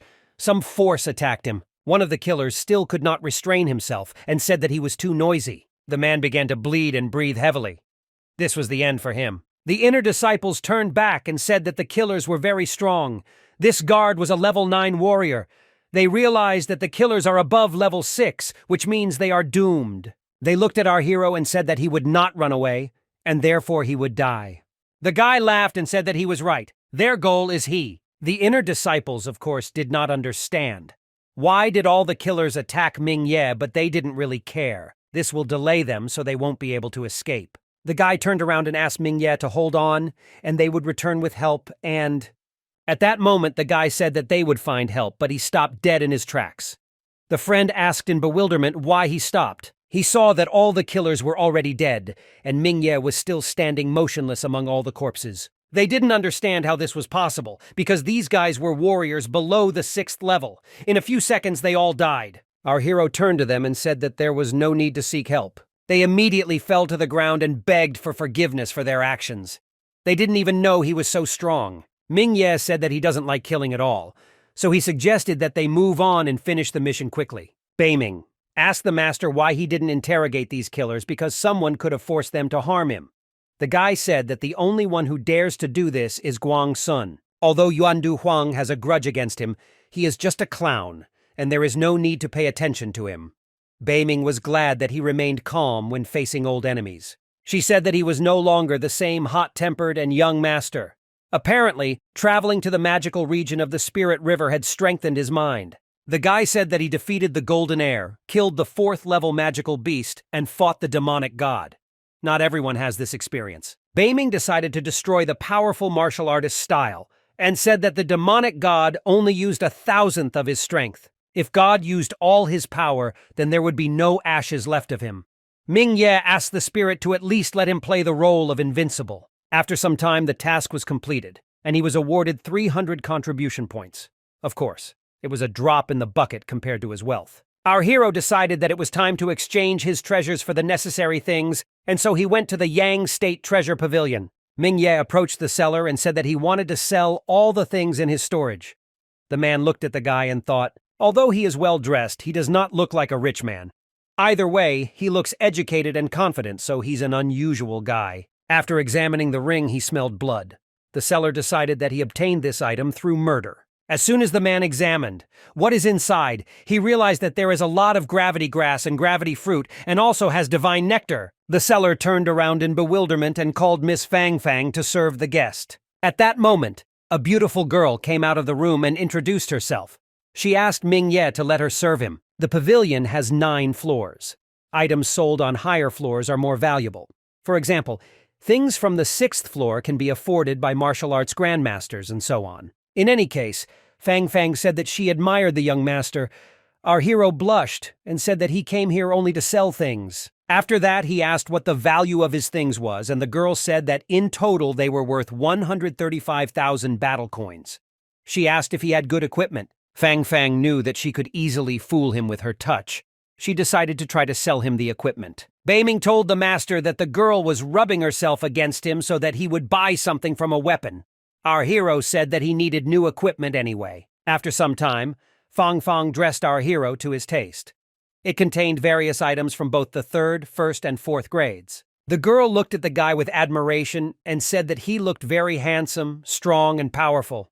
With such equipment, even a grandmaster would not be able to harm him. The guy said it looked too pretentious. He will 100% be robbed if he walks around in such clothes. At that moment, the girl said that she had a talisman to change her costume. As long as it is attached to his clothing, it can be put on instantly. Fang Fang said that since the master spent 97,000 battle coins here, he would get it for free. So the hero thanked her and asked her to give him his old clothes. Ming Ye smiled and decided that he would need to bring Lan Su here for shopping. Already on the street, the guy said that money comes quickly and goes away just as quickly. It took him a long time to earn this money, but he spent almost all of it at once. Beiming told the master that things for training warriors are expensive, and for a genius like him even more expensive. The spirit said that he is now richer than the elders of the Red Sun sector. She thinks he is richer than everyone except Shenshu Zhong. Scratching his head, the guy said that he was the head of a sect, and therefore the wealth of ordinary warriors could not be compared with his. At that moment, the guy turned around and saw a running horse on which the boy was sitting, covered in blood. Suddenly, he could not sit on the horse and simply fell to the ground. Mingye used a fast step technique and instantly ran towards the boy to grab him. His breathing is stable and even. He's fine, but appears to be in a coma due to exhaustion, and the blood on the clothes is not his at all. At that moment, a bunch of people ran to him and said that if he didn't want trouble, then he had to let the child go. The guy tried to understand who this child was and why the royal guards were looking for him. He doesn't seem like a criminal. Is it worth giving it away? At this moment, the Stella of Merit turned to our hero. She ordered help to the heir to the state to regain control over the state. Mingye shouted, "Did he just save the heir of Yang State? In addition, for saving him, they give as much as 100,000 merit points." The royal guards, noticing that the guy was not going to let the child go, said that there was no need to feel sorry for him. At this moment, our hero used an illusory shadow and is now from there together with Yan Hao Yan. The action moves to Mingye's house. Meanwhile, the guy put the boy on the bed and cultivated himself. Beiming, meanwhile, said that 1 merit point is equivalent to 1 battle coin. Although saving the crown prince will involve power conflicts, the reward compensates for this. Mingye said that he is not a criminal, so he will help the guy without thinking about the reward. If he avoided trouble and ignored people, it would have a bad effect on cultivation. Just at that moment, the prince began to wake up. Looking at our hero, he asked in bewilderment who he was. The guy said his name was Mingye, and he saved him when he saw him fall from his horse. He understood that the guy was really a prince, and after he woke up and saw the stranger, he was not afraid at all. A normal child wouldn't behave like that. The prince lowered his head and said that he should not have saved him. Mingye could get into big trouble because of him. The guy said that he has no more merits than courage. He needed to know 2 things, who he was and why they were chasing him. The guy introduced himself and said that he was 5 years old and the crown prince of the state. The elder brother was supposed to become the prince, but his father loved him more and made him heir. Mingye said that you are meeting an avatar that is truly rare. He can become a martial arts dominator. The future dominator definitely deserves the title of heir. Our hero thought that by possessing a legendary avatar, a person could become the supreme master. And by possessing a sacred avatar, he can become a saint of martial arts. At this moment, the prince began to cry and say that he did not want such a title. Because of this, his mother is dead, and his father is killed by his 3rd brother. His uncle also died defending him. From such news, our hero's mouth opened. Is the king really dead? And why is there no news about this? Apparently, dramatic changes are coming to the state of Yang. The guy said that he has no money now and is constantly being watched. There is no place for him in the state, and he does not know where to go. Mingye said that if he really had no one to help him, then he could go with him to the Red Sun sect. The head will agree to accept him. At this moment, the guy started thinking about his relatives. He said that his mother is also from Dongqi State, just like the king's wife is his aunt. He started crying and begging Mingye to take him to his aunt. He, in turn, will definitely repay him for the journey. Our hero patted Yan Hao Yan on the head and agreed to help him. He will take him to his aunt. Action moves to Shenshu Zhong. He told the great elder that Guangsun had gone too far because he sent disciples to kill the genius of their sect. The man turned to Shenshu and told him that he had not been here for 3 years.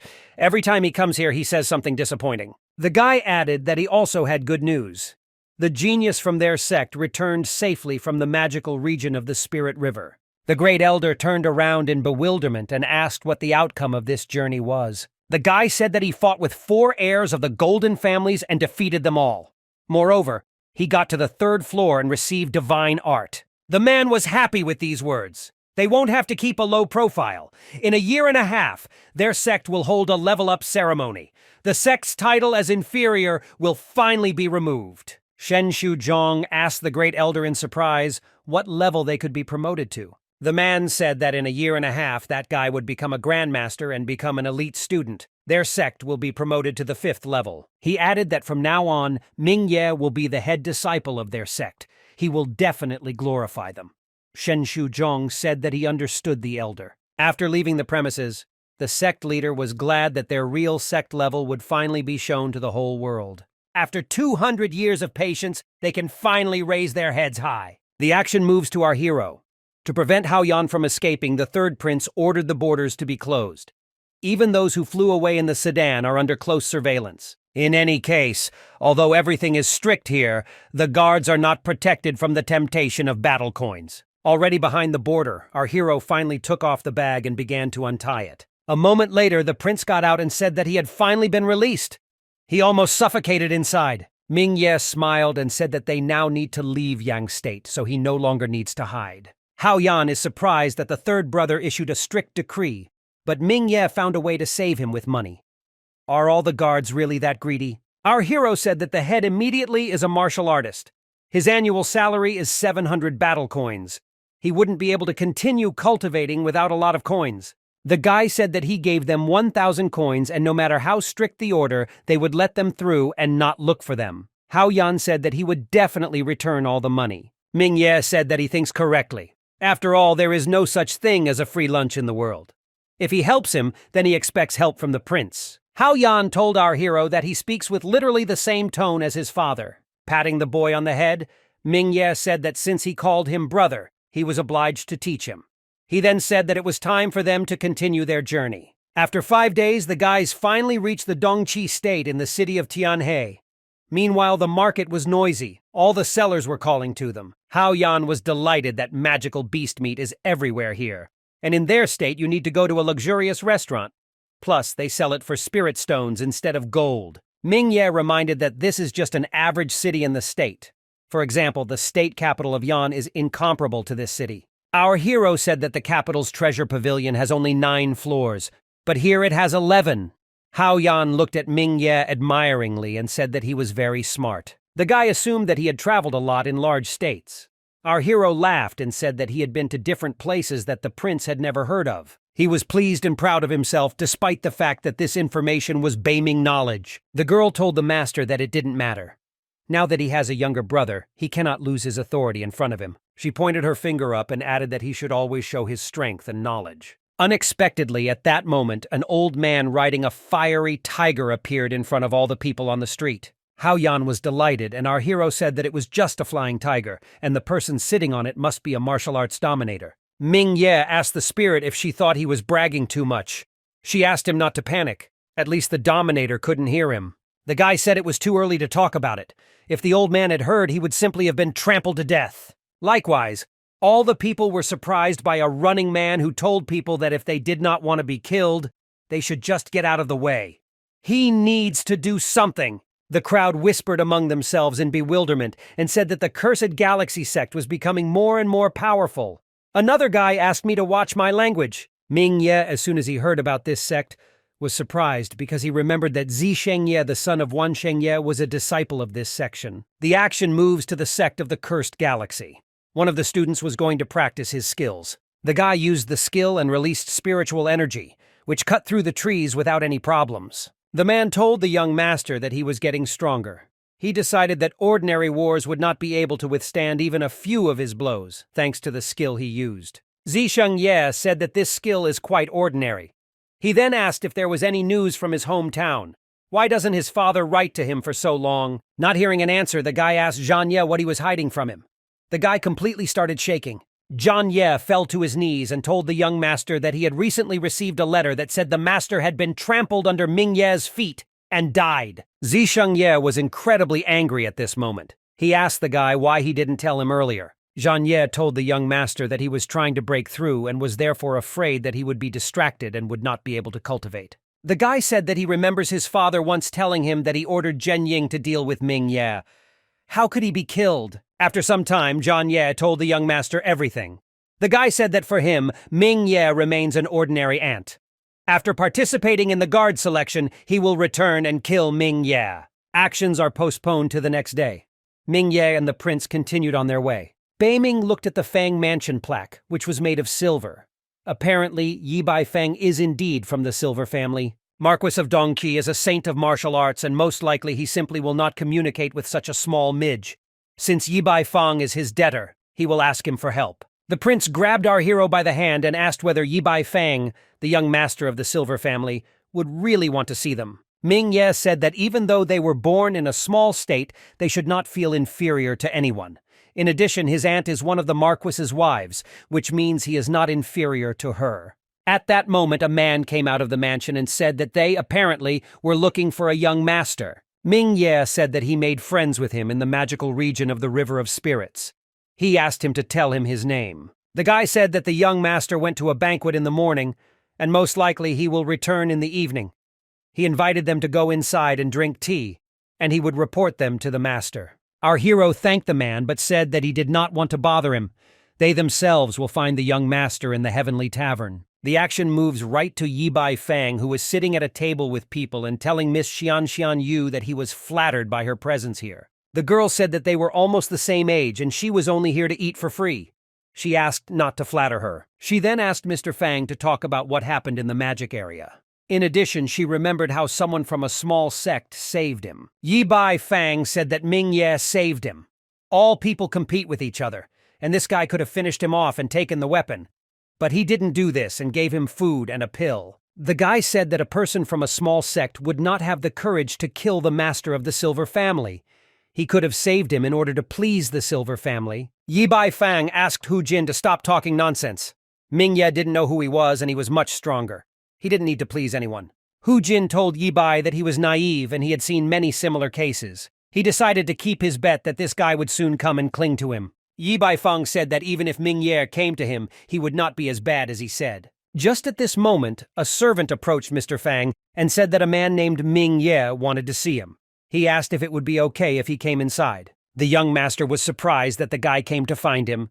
He asked to be invited inside as quickly as possible. Hu Jin at this moment only thought that everything was working out as he said. He will come and cling to him. Yi Bai Fang became angry at this moment and once again said that Ming Ye was his savior. They should treat him well. Just at that moment, our hero entered the room and asked Yi Bai Fang, "Why is he so angry?" He wanted to know what happened. Hu Jin was at a loss because he did not hear his steps. From the looks of it, he is practicing some kind of advanced footwork technique, or his cultivation base is higher than his. Yi Bai Fang said that he was supposed to come himself, but unfortunately his visit was postponed due to healing and cultivation. Our hero asked him not to be so polite. The young master smiled at Ming Ye and invited him to sit down and let Yi Bai Fang introduce him to his friends. The plump man in the green robe is Hu Jin, and the thin man in the purple robe is Zhonghan Yi. Just like him, the heir of the Silver Family. After that, he introduced him to the girl, Xian Yu. She is the granddaughter of the fifth elder of the Yin-Yang sect. She is a cultivator who has great abilities and a strong base. She turned to Mr. Ye in surprise and said that he looked familiar to her. She asked if they had met before. Hand on heart, our hero said that if he had met a girl like her, he would definitely not have forgotten their meeting. He doesn't remember them meeting before. Of course Ming Ye remembered this woman. She is one of the people who helped Yafu Shao on the day they hunted the ice beasts. It's better not to remind her of this. Hu Jin at this moment said that he heard from Yi Bai Fang that he was talented and that he saved their young master's life. He suggested he had a promising future. Hu Jin suddenly turned to Zhonghan Yi and asked him what avatar he had. The guy said he has an average spiritual avatar. He thought to himself that Hu Jin most likely wanted to learn more about Ming Ye.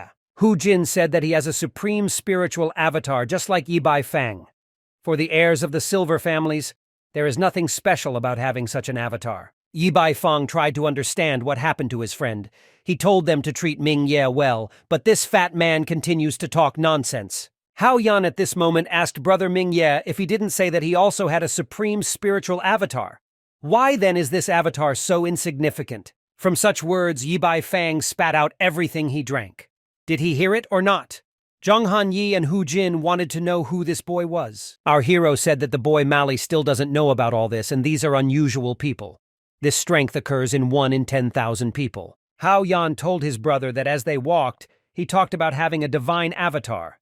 He's stronger than them, right? All the guys in the room were horrified by these words. Divine Avatar is the 17th avatar on the list. Xian Yu was at a loss. She definitely wouldn't forget such a genius. She decided that she needed to remember where she had met him. Our hero laughed and asked the young masters not to take the child's chatter seriously. Yi Bai Fang approached Ming Ye and said that he could not even think that he had such an avatar. He decided that they had not come here to visit him. Ming Ye said that this little child is the crown prince of Yan State. His father, the old king, is dead. He saved him and is going to take him to his aunt, who is one of the wives of Marquis of Dongqi. Zhonghan Yi said at this moment that the Marquis is now recruiting guards. If he is chosen as a guard, then meeting the Marquis's wife will not be difficult. Xian Yu said at this moment that the Marquis's guard has a great chance of getting into the academy for training. She said that she was currently studying at this academy and that Ming Ye would then have another friend. Our hero said that he did not know the selection requirements. Besides, he is from Yan State. Can he take part in the selection? And he was interested in whether the guards had freedom. Yi Bai Fang said that the Marquis' mansion is a small sect. Most of the time the guards are free. In fact, they are guardians, but in reality they are just followers. Hu Jin was not interested. At that moment he said that with the help of a test you can find out whether someone has a divine avatar. It's not right to just show up and say that he has a high-level avatar. Beiming told the master that this person was deliberately provoking him. She added that there was no need to stay and tolerate this behavior. Our hero at that moment got up from his chair and wished the young masters a bon appetit, and he leaves. Yi Bai Feng asked Ming Ye to stop, but at that moment he and the little prince disappeared. The young master turned around and told Hu Jin that he was neglecting him and his friend. Hu Jin immediately asked him not to be angry because he did not believe that that guy had a divine avatar. He suggested going and checking whether Ming Ye really has a divine avatar, thanks to the selection of the candidate's ability. Yi Bai Feng hit the table and said that if Ming Ye didn't deceive them, then he wants Hu Jin to apologize to him and give him 10,000 battle coins as compensation. The action moves to the Fang family mansion. Yi Bai Fang's father, Jing Tu Fang, listened to his son's entire story about what happened in the tavern and asked about the bet with Hu Jin. The man at this moment said that Hu Jin is really of good calculation, just like his father. Yi Bai Fang, perplexed, asked his father what he had done wrong. His father turned around and said that he was stupid because they had planned something against him, and he didn't even understand it. Hu Jin not only doesn't believe in Ming Ye's abilities and doesn't like him, even if he dislikes him, as a well-educated heir of the Silver family, will he target a stranger? The couple finally realized what was going on and asked, "Is he really trying to gain Ming Ye's support?" Jing Tu Fang said that the divine avatar and the achievements in the magic region shows that he has enough potential to attract the interest of any Silver family. Yi Bai Fang finally understood everything. The guy deliberately annoyed his savior, making him think that all the heirs of the Silver families are like that. Then he would be disappointed in him too. After losing, he will definitely apologize to Ming Ye, and the image in the guy's mind will be better than his. Hu Jin is cunning! And in terms of calculations, Yi Bai Feng is really not that good. Jing Tu Feng said that he was glad that his son understood him. If he wants to inherit their family's leadership position, he will need to intercept others as well. Father ordered to find Ming Ye and invite him. He will meet him in person. The guy was perplexed that the dominator and the head of their family wanted to personally meet with Ming Ye. The man said that the world is big and there are many talented people in it. In addition, he said that someone got to the 3rd level with Princess Rose Finch, and he was the heir to the immortal sanctuary. Yi Bai Feng was horrified by what he heard. None of the golden families joined the immortal sanctuary. Could this person be Ming Ye? Jing Tu Feng said that many people were saying that the heirs of the immortal sanctuary were chosen from the mortal world. Ming Ye is the heir of the generation. The guy simply said that he understood everything, and he would immediately invite Ming Ye to their home. He won't let his father down. An hour later, the guys flew to the mansion in a flying sedan and left it. Yi Bai Fang turned to our hero and said that Hu Jin was very rude, so he prepared a banquet at home to apologize to him. He asked not to refuse. At this moment, Jing Tu Fang came out and thanked Ming Ye for helping his son in the magic region. If not for him, Yi Bai Fang would have died there. Beiming told the master that this was a martial arts dominator. Ming Ye was horrified as soon as he heard this. Our hero immediately smiled and told Mr. Fang that it was just a favor and nothing special. The man asked Ming Ye not to be so polite. They're going to have a lot of drinks today. Actions are transferred to the table. The 4 of them sat, and for now only in silence. Our hero was silent because he was at a loss. He asked Beiming how expensive these dishes were. The girl said that they were all made from the meat of 5th-level magical beasts, and the wine was created from spiritual rice. Those on the table are worth at least 1,000 battle coins. Ming Ye was shocked that they spent 1,000 battle coins on food. The spirit told the master that even the Silver family cannot afford this every day. They appreciate his coming. Yi Bai Fang at this moment sincerely apologized to our hero. He didn't even try decent food back then, and that's his fault. Jing Tu Fang said that his son was not tactful at all and asked him not to be angry with him. Then the man said that he knew what the guys needed.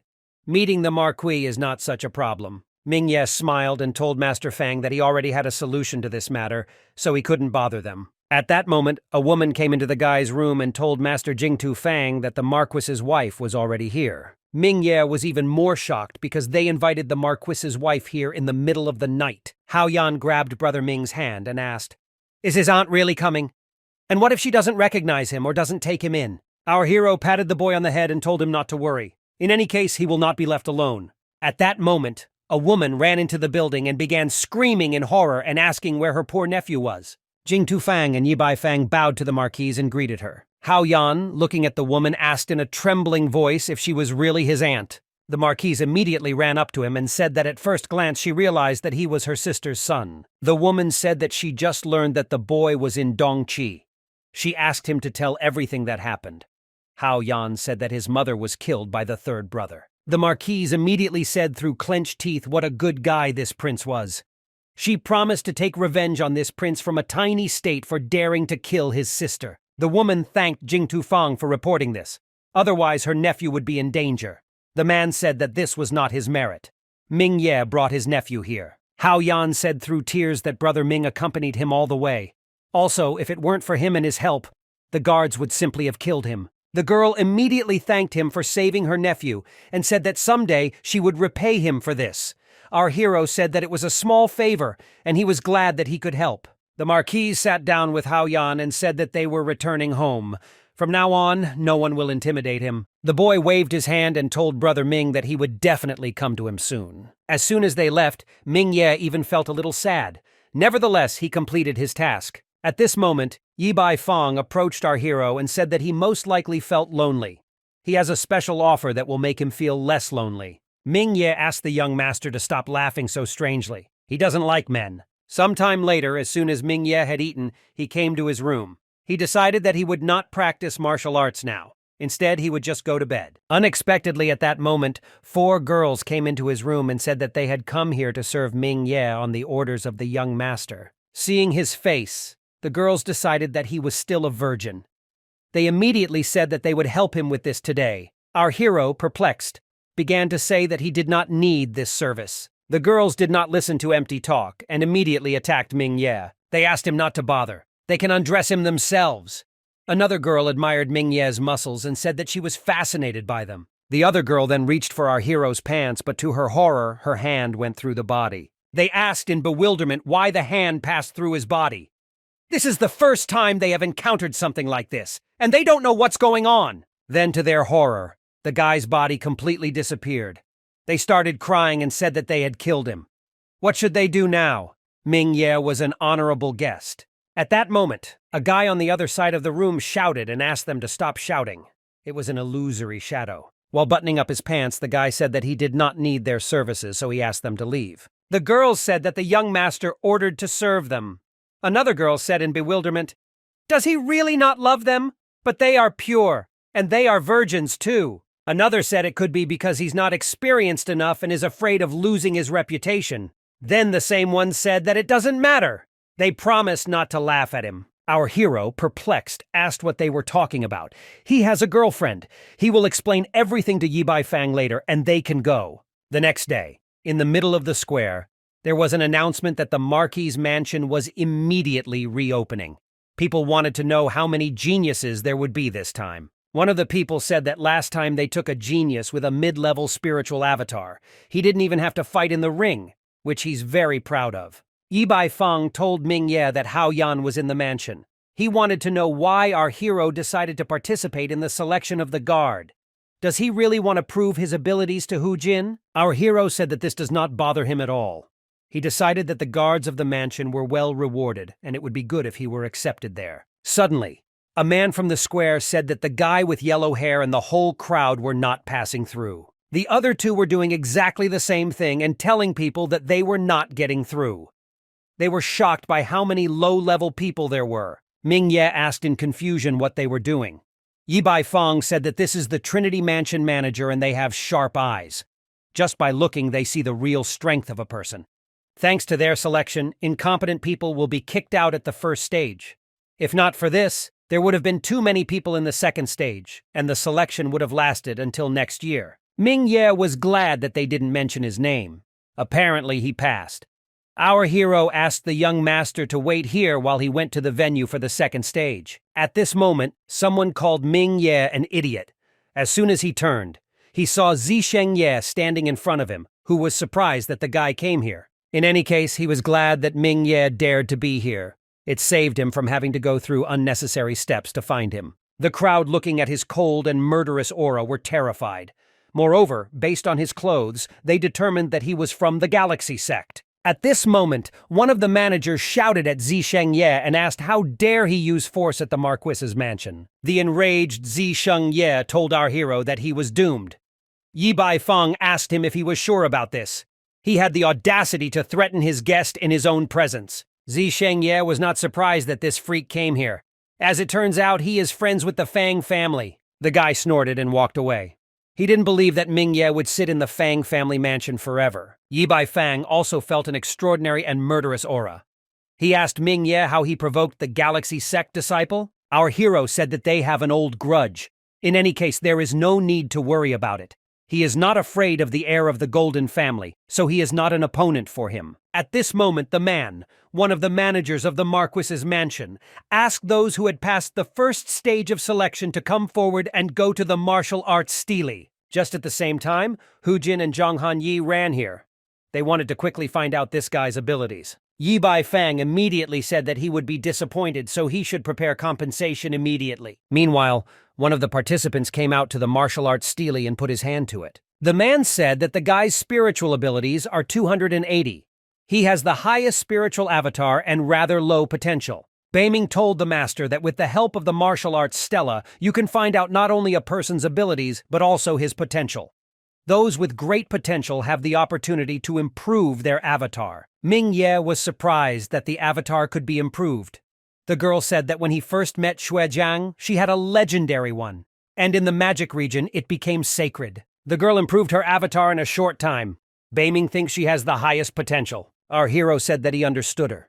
He wondered if he could achieve the sacred avatar while being divine. Next to the martial arts stele, the manager called Zisheng Ye. The guy put his hand in and his spiritual energy spoke for itself. The man said that Diamond is in the middle. This means his spiritual ability is 1180. He is an average-level avatar with below-average potential. The whole crowd is perplexed that this guy has an average avatar and below-average potential. In the future, he may become a higher avatar or a lower legendary. Hu Jin decided that he had good abilities. He learns more about this person to understand whether he can be useful to his family. Zisheng Ye told our hero that now he understands why the head wanted to exchange Ziwei Ye's head for a chance to join the Galaxy sect. The guy said that when someone's father died, his head was smashed. No one would want to use it as fertilizer. An angry Zisheng looked at our hero's back, and the manager asked everyone who passed the test to leave. Next up is Ming Ye. Our hero gathered all his energy in his hand and put his hand to the stele, but absolutely nothing happened. The entire crowd immediately began shouting in bewilderment and asking what was happening. Did he really have such an inferior avatar that he couldn't light the stele? Yi Baifeng understood that even a mortal avatar with the lowest potential would be able to light the stele. There's something wrong here. A quarter of an hour later, our hero was still standing and did not let go of his hand from the stele. People asked why Stella wasn't working. Another guy suggested that there was too much force being applied to her. The manager asked if he really thought that he had a higher spiritual avatar with higher potential. The man sighed and said that there are no such geniuses in Dongqi. Apparently something happened to the stele. At that moment, something finally started to happen, and what all the people saw shocked everyone. The triangles were up to the top and had the highest potential. His spiritual ability is 18540. He has a mid-class legendary avatar and the highest potential. The entire crowd was amazed that this guy was a legendary middle-class avatar and had the highest potential. A real genius stood before them. Yi Baifeng began to say that the guy definitely deserves to be his sworn brother. Hu Jin asked in bewilderment when they became sworn brothers. The guy cleared his throat and said he wouldn't hold the ceremony until later and they didn't have a chance. Xianyu at this moment already understood who it was. A year ago, he was a money-hungry student and now he is a genius in the spotlight. Very interesting. Zisheng was incredibly angry. He couldn't understand. How is this possible? Because he is the genius and the hope of the Ya family. He doesn't believe that he has less potential than this freak. The managers immediately began to smile and tell our hero that he had good abilities. They asked where he was from. Our hero introduced himself and said that he was from the Red Sun sect of the Yan state. The guys immediately started talking about how they had heard a lot about this sect. To himself, our hero thought that they were liars. After all, this was just a 9th grade sect. The man said that he had good abilities. He does not need to take part in the selection. He will immediately take him to meet the Marquess. The guy won't regret working for him. Yi Bai Fang was shot to the heart at this moment. He forgot that their plan also included the Marquess. He decided that Ming Ye would be recruited by him. Hu Jin at this moment, of course, became even more upset because now he has no chance. The Marquis can help him get into the Dragon Academy. Actions are transferred to my lord. The manager of the mansion greeted him and said that he had brought a genius to him. The man turned to him and asked him to sit down at the table with them. Our hero approached and greeted my lord Marquis, who was sitting with a man he knew. Apparently, the man playing chess with the Marquis is the same martial arts dominator he met on the first day. The Marquis said that he often loses to Mr. Ouyang at chess. He has an advantage and needs to take advantage of it.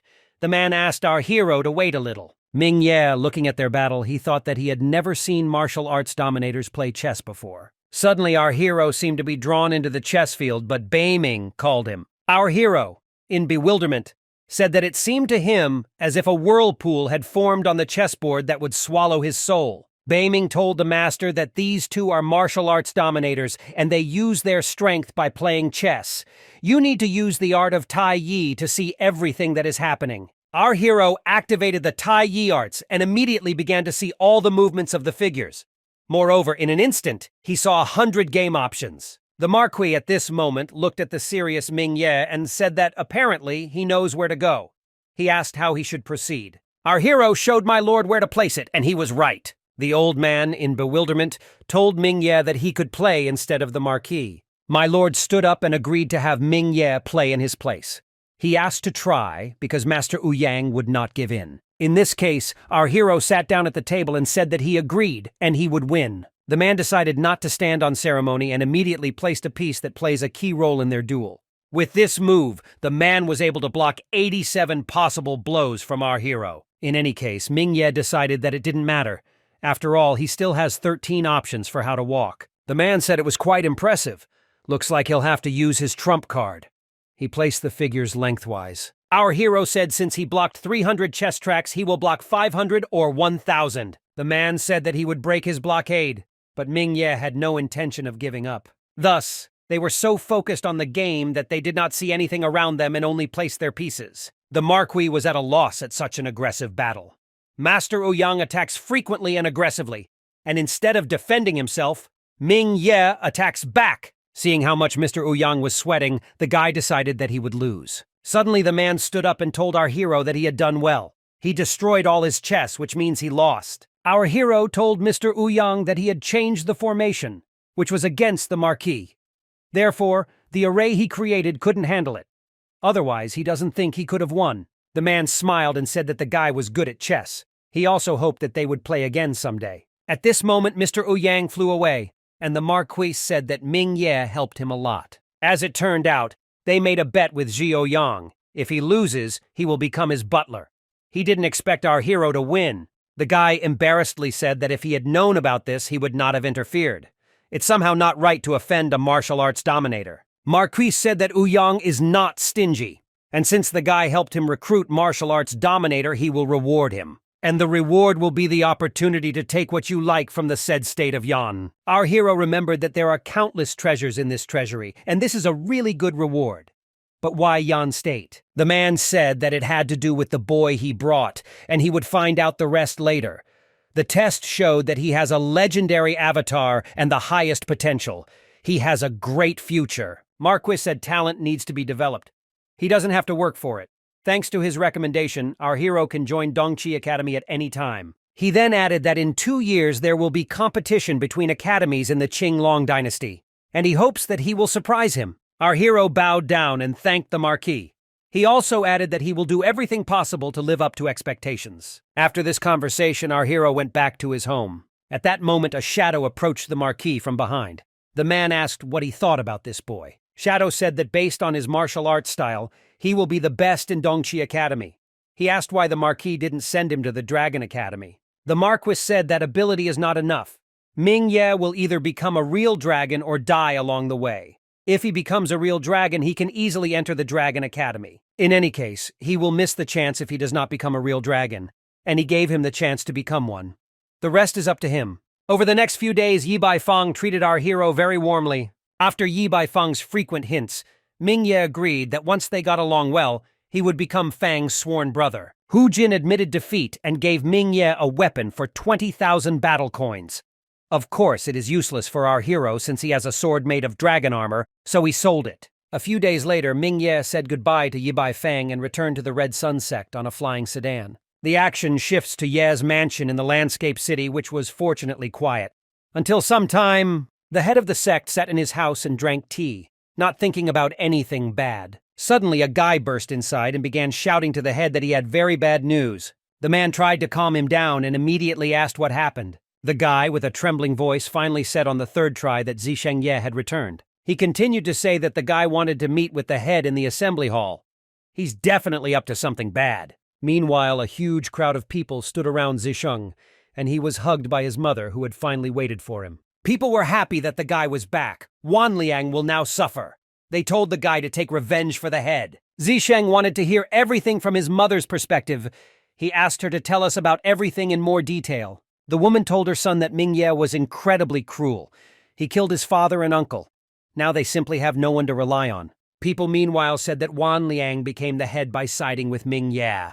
Zisheng didn't understand how he dared. He ordered to tell Wan Liang Ye that he wanted to meet him in the assembly hall. So finally the action moves to the assembly hall, where Zisheng was already sitting and waiting for Wan Liang. Just at this moment, Wan Liang Ye walked in, still surprised that Zisheng Ye had come here. The guy immediately said that Wan Liang seemed to be having a good time since replacing his father as head. The man said that he was chosen by the sect and to be their leader. He told Zisheng Ye that if he was here to find fault, then they would not make concessions. One of the guys started shouting that Wan Sheng had killed many people, and therefore he deserved to die. People at this moment began to ask Zisheng Ye why he was sitting on the head's chair.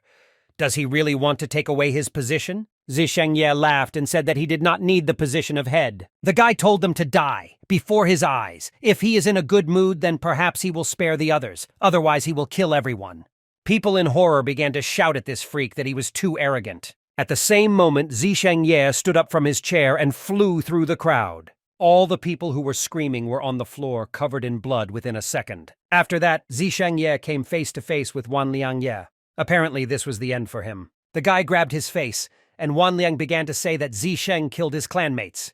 Just like his father, he is a heartless freak. Zisheng Ye, looking into the eyes of the sect leader, said that if he is so stubborn, he will kill everyone here. The action moves to the Red Sun sect. Our hero just returned here in a flying sedan. The guards immediately realized that Ming Ye had returned, since only he could arrive on the flying sedan. The guys decided that they urgently needed to greet him. They immediately ran to him and told him that he had finally returned. The guy asked in bewilderment what happened. One of them said that he had been gone for a long time and most likely he simply didn't know. But for some reason recently many elders had returned to the Red Sun sect. Now there are more than 100 of them. The sect leader told them to wait for him and then send him to the sanctuary. As expected, the Red Sun sect received news of what was happening in Yan State. After some time, the guy greeted the elders in the sanctuary of the elders. Shenshu Zhong introduced our hero to the great elder of the Red Sun sect. It is almost 300 years old. Beiming told the master that this old man is a martial arts guru whose lifespan is 300 years. She thinks he doesn't have much time left. In any case, our hero introduced himself to the great elder. The man looked at Ming Ye and was glad that this boy was energetic. Suddenly, he took off his ring and threw it into our hero's hands. The man said it was a gift for him. Shenshu Zhong said that this is the treasure of the great Elder Sumeru ring. It can be used not only for storing things, but also for protection. The man, scratching his beard, said that there was something inside, so he should check it out. Our hero looked at the contents and realized in horror that these things were worth at least 50,000 battle coins. Ming Ye immediately thanked the man. Beiming said that the old man is very generous, only because he understands that he has little left. The guy asked if the great master could break through. If he becomes a martial arts dominator, he may live for hundreds of years. Looking at the man, the spirit said that he was too weak. Not even a martial arts deity can help him. Shen Shuzhong said that when Ming Ye returned from the magical region, he said that Dongqi State would absorb Yan State. After investigations, they found out that they were indeed up to it. Our hero was perplexed and asked the head why they should prepare. What will change if their state becomes Dongqi Prefecture? The man said that after joining Dongqi, all sects would be subordinate to the Qinglong dynasty, the religious section of the academy. Something may be destroyed. At this point, Biao Fu said that there were some advantages to this. The scope of the list of hidden dragons will be expanded. He will be able to stand out even more and get into the academy. The man smiled and said that this was the only opportunity in his life. At this moment, Ming Ye shyly said that he was the Marquis's bodyguard, and to some extent, he was already at Dongqi Academy. Everyone immediately jumped up from their seats in horror and began to look at the guy with their mouths open. Biao Fu asked, "Our hero is telling the truth and not lying." The guy said it was so. He handed over the package and said that it was a letter of recommendation from the Marquis, with which he could enter Dongqi Academy. The whole crowd came running to look at this letter. To me, every Marquis bodyguard will be able to enter Dongqi Academy, which means that he values Ming Ye. After reading the letter, the great elder said that this was a blessing from the Red Sun sect. He hoped that the guy would not forget about his sect when he became stronger. Our hero bowed down and said that the Red Sun sect was his beginning. He will never forget her. The elders began to say that they liked this boy more and more. Another of them said that he could take him on as a student, and the third that they had no chance of becoming his master. Shen Shuzhong said at this moment that there were elders not only from the Red Sun present here. They should take this opportunity to make the Red Sun sect a 6th grade or even 5th grade sect. Ming Ye asked again in bewilderment. The guy immediately thought that was it. Just like Beiming said, it's not as simple as it seems. The sect leader said that in the past 200 years, they had never had any decent talent. They only control themselves. Even if the foundation is strong, without talent, the sect will decline. The great elder said that Shen Shuzhong was disabled by the sect's affairs, so he did not reach the level of a martial arts guru, and he would be able to live a long time. With his hand on our hero's shoulder, the man said that in the future they would rely on his support. The action moves to the Wu family mansion.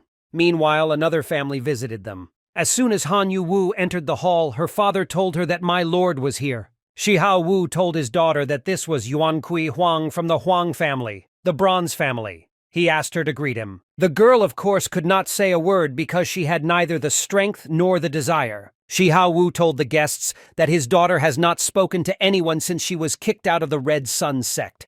He apologized to Mr. Huang.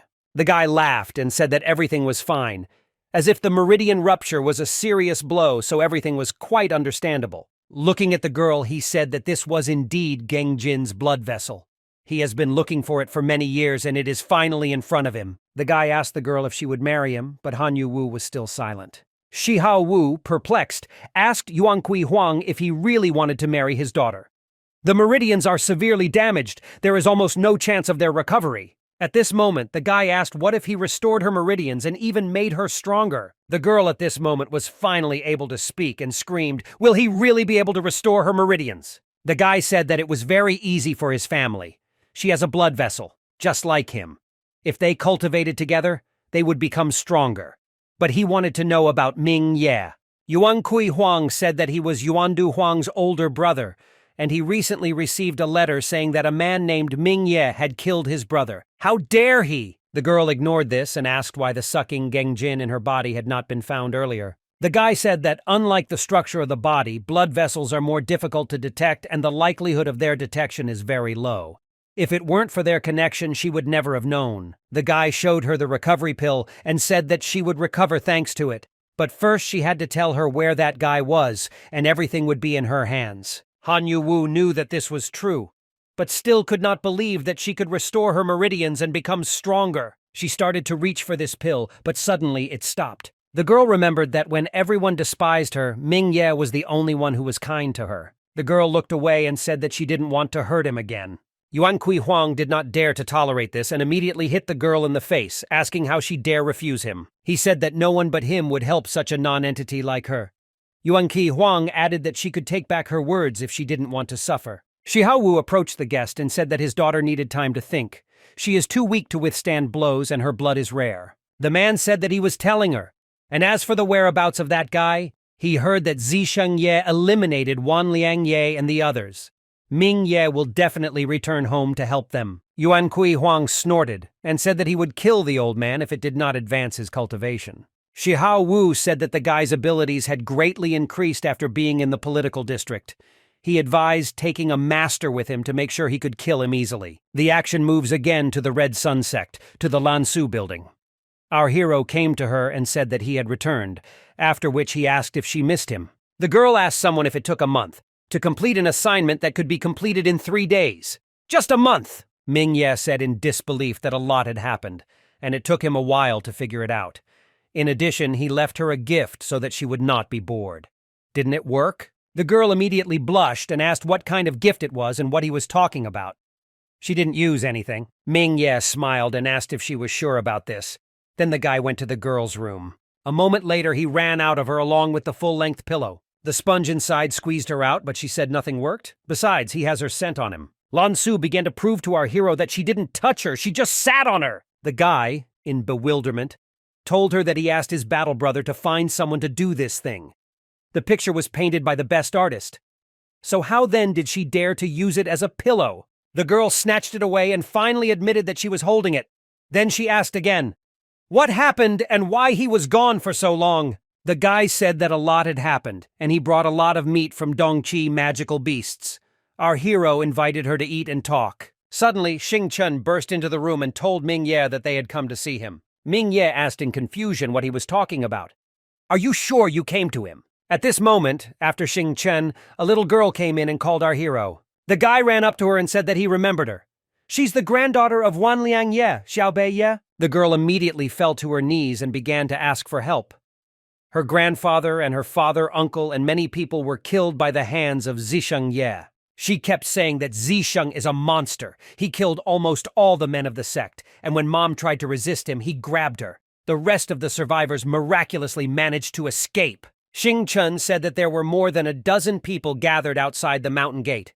This woman and children. But he only let her in. The guy asked to let them in, also to feed them and give them somewhere to rest. He will go to Ye Mansion at this time. Lan Su said that most likely Zisheng released the survivors specifically to force Ming Ye to return. Are those people worthy of his help? The guy said that they have the same blood and he can't just sit and watch them get killed. Moreover, if it were not for the secret help of Wanliang's people, he would have died of hunger. Our hero asked the girl not to worry about him because Zisheng is absolutely no threat to him. At that moment, the guy hit the road. An hour later, he was almost there. He smelled a strong smell of blood. Everyone in the city is so afraid that they are hiding in their houses. And finally, the guy was approaching the gates of the Ye Mansion and was about to ram them. As soon as he did this, his eyes opened incredibly wide at what he saw. There were dozens of corpses inside. There was devastation everywhere, and at that moment Zisheng was about to kill another woman. The girl turned to Ming Ye with tears in her eyes and asked him to help her. Zisheng Ye didn't wait long and broke her neck at the same moment. He told our hero that he was late and missed a good show. He heard that this girl Mystery gave him food a few years ago, so he deliberately had fun with her to make her suffer. Ming Ye did not tolerate these empty words, and at the same moment, he quickly stepped in front of Zisheng Ye. The guy was surprised by the incredible speed of our hero, but still used the Galaxy River Strike. Their hands touched, and now only one side could suppress the other. Of course, our hero did this and broke through the energy of Zisheng Ye. After that, the guy's fist was in front of Zisheng Ye's face. The guy hit the freak with all his might and he flew into the ground at high speed. As soon as Zisheng Ye stood up, he asked in horror, "How is this possible? How did this guy destroy his aura with his spiritual power?" The guy asked Ming Ye what kind of spiritual power he had. But the guy didn't answer, but immediately went on the attack. Being under Ming Ye's foot, Zisheng Ye said in bewilderment that apparently the guy wants to die. He placed his hand on the ground and activated his Galaxy Sword attack skill, which flew towards our hero. Zisheng Ye proudly said that even a martial artist would not be able to withstand this attack.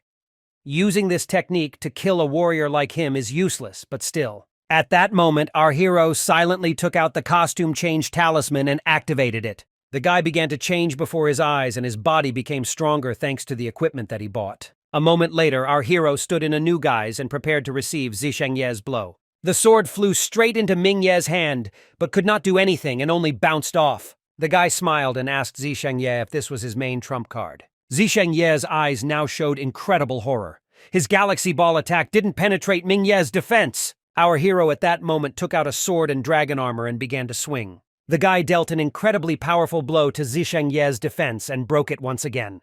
Zisheng was perplexed that this guy had high-end equipment all over his body. Even a senior martial artist can't afford this. The surviving people from the Ye sect begged Ming Ye to finally kill this bastard. All the people of the sect died at his hands. Our hero said that the blood debt must be repaid in blood. He swung his sword and told Zisheng to finally die. Looking his death in the eye, the guy began to beg for mercy and ask him to stop. Unexpectedly, at this moment, the elders arrived and asked Ming Ye to stop. They begged him to spare Zisheng. Their sect has suffered a huge number of losses. If he kills him, then their family will be destroyed. The warriors on Earth began to say that he was an old freak, because then why didn't they come earlier to save the lives of innocent people? The man said that Ming Ye had separated from the family. Wan Liang was dead. If Zisheng took over as the head of the family, then their family could become great. People started asking questions in bewilderment. Did they really decide to sacrifice people from their sect to please this freak? They asked Ming Ye not to listen to the old man and kill the guy. The meeting told our hero that if he kills him, their family will be completely doomed. He kept asking him to stop. At that moment, the guy started running and saying that he had bad news. The people from the Wu family arrived here with a bunch of strong masters. They just immediately flew inside with a whistle and surrounded the entrance. Shihao Wu walked in and happily said that he saw a very good scene. The elders turned around and asked the man in bewilderment what he was doing here. Shihao Wu said that their family has a serious internal struggle, so their family will take advantage of this opportunity to destroy them. Moreover, Ming Ye offended Han Yu, and he will take revenge for her. Immediately, he ordered all his soldiers to go into battle and deal with everyone they saw. After that, he turned to our hero and began to fly towards him, telling him to die quickly. Ming Ye ran towards him and asked this fool how dare he challenge him, knowing that they were both martial arts warriors. Beiming at this moment told the master to retreat after all. This man is hiding his real strength. He is actually a martial arts guru. Our hero, being already right in front of Shihao Wu, said that it was already too late. After this attack, our hero flew away in the other direction, but miraculously survived. Shihao Wu was perplexed that the guy was still intact after his attack. A very good sword. Anyway, he said that he wanted Ming Ye to die. He ran up to Ming Ye and hit him with a precise blow to the chest, but to his surprise, it was an illusory shadow. Watching the guy run away, he asked how a martial artist from a small place not only has high-quality weapons but also has such advanced footwork. Zisheng, meanwhile, grabbed his talisman of salvation and fled from the battlefield. At this moment, Yuankui Huang landed in front of Shihao Wu and told father that the freak was still alive. Han Yu Wu will not agree to become his wife, and Yuandu Huang died at his hands, so they must take revenge. The man waved his hand and his face began to change. He said that Ming Ye had too many secrets, which made him unable to let him go. As it turned out, it was the head of the Huang family, Tianyuan Huang. He asked his son to deal with the situation here, and he would run after him. Our hero, meanwhile, was running away with all his might and wondering, how does the Wu family have a martial arts guru? His level is the same as the Great Elder. Even the head has not reached this level. Beiming at this point said that the man had changed his appearance, but she did not notice it. Among the people of the Yan state, the sects that have martial arts gurus are big. These are the Huang and Ren sects. She guessed that this was the master of the Huang family. Our hero, meanwhile, understood that if it weren't for his sword, he would have been dead. In any case, the spirit told the master that his weapons were not enough to withstand the attacks of the martial arts guru. Suddenly the girl felt that the martial arts guru was catching up with them. She asked our hero to run faster. The guy realized that things were bad, so at that very moment he began to use lightning-fast steps and run with all his might. Tianyuan Huang was surprised that this freak sensed his approach. Anyway, he's just a martial artist, so he won't run away. Using the fire shadow of thunder, the man rushed forward and began to fly towards Ming Ye at great speed. Beiming told the master that everything was bad. The martial arts guru's speed is too fast, so he will catch up with them in a minute. Running up to the cave, our hero told the girl not to worry, because he had a good plan. At that moment, the guy began to shout to the master that he had bad news.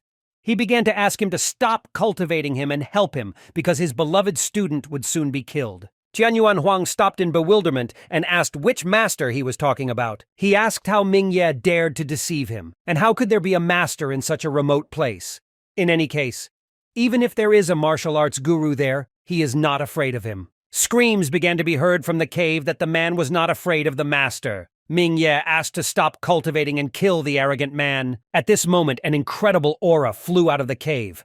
Following this, a voice came asking how the insignificant martial arts guru dared to be so arrogant. Jianyuan Huang was very afraid of such a domineering aura of the martial arts lord.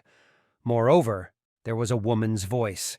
He realized that she was not from the Yan state. The man said that he didn't know there was a master overlord here. He added that everything that happened was a misunderstanding and asked not to be angry with him. Sovereign said that he distracted him from cultivation.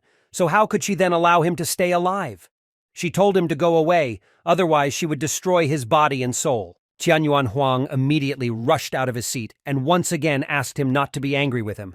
He'll leave right now. Mingye was glad that that guy was not very smart and was easily intimidated by the Lord's aura. Beiming said that becoming a guru in such a small state is an achievement, so it is not strange that he is worried about his life.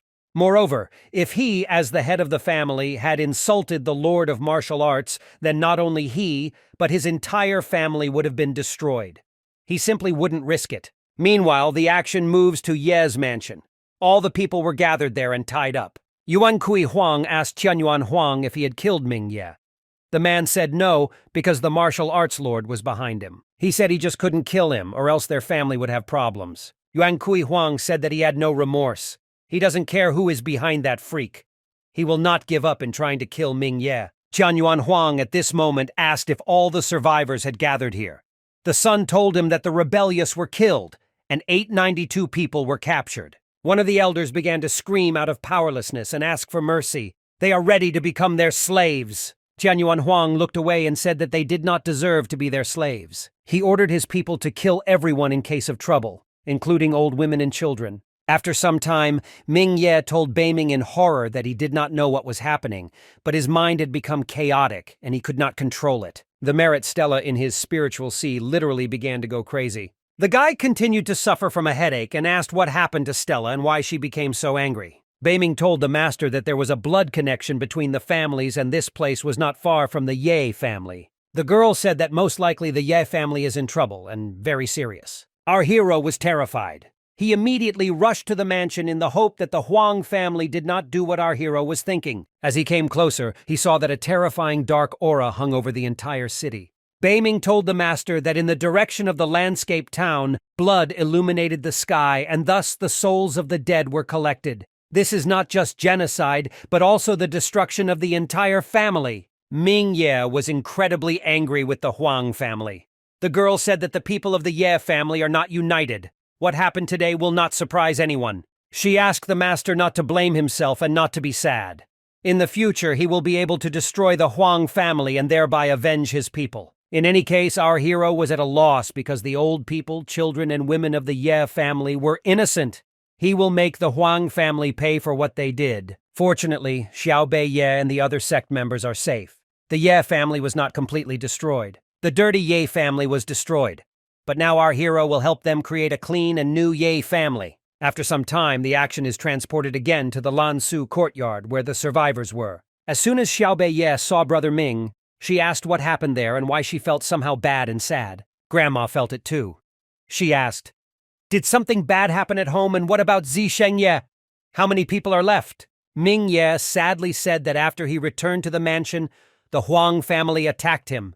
Zisheng Ye escaped, and the rest died at the hands of the Huang family. The guy shouted that the Ye family was destroyed. Xiao Bei in the house did not ask how this could happen. After that, she immediately started crying, and they said that now she has no home and has nowhere to go. Our hero told her that the people of the Yi family, they were not united and had internal conflicts.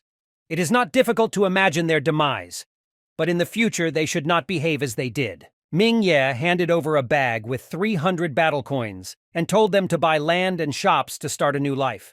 If they have problems, they can come for help. All the people were perplexed by so many coins.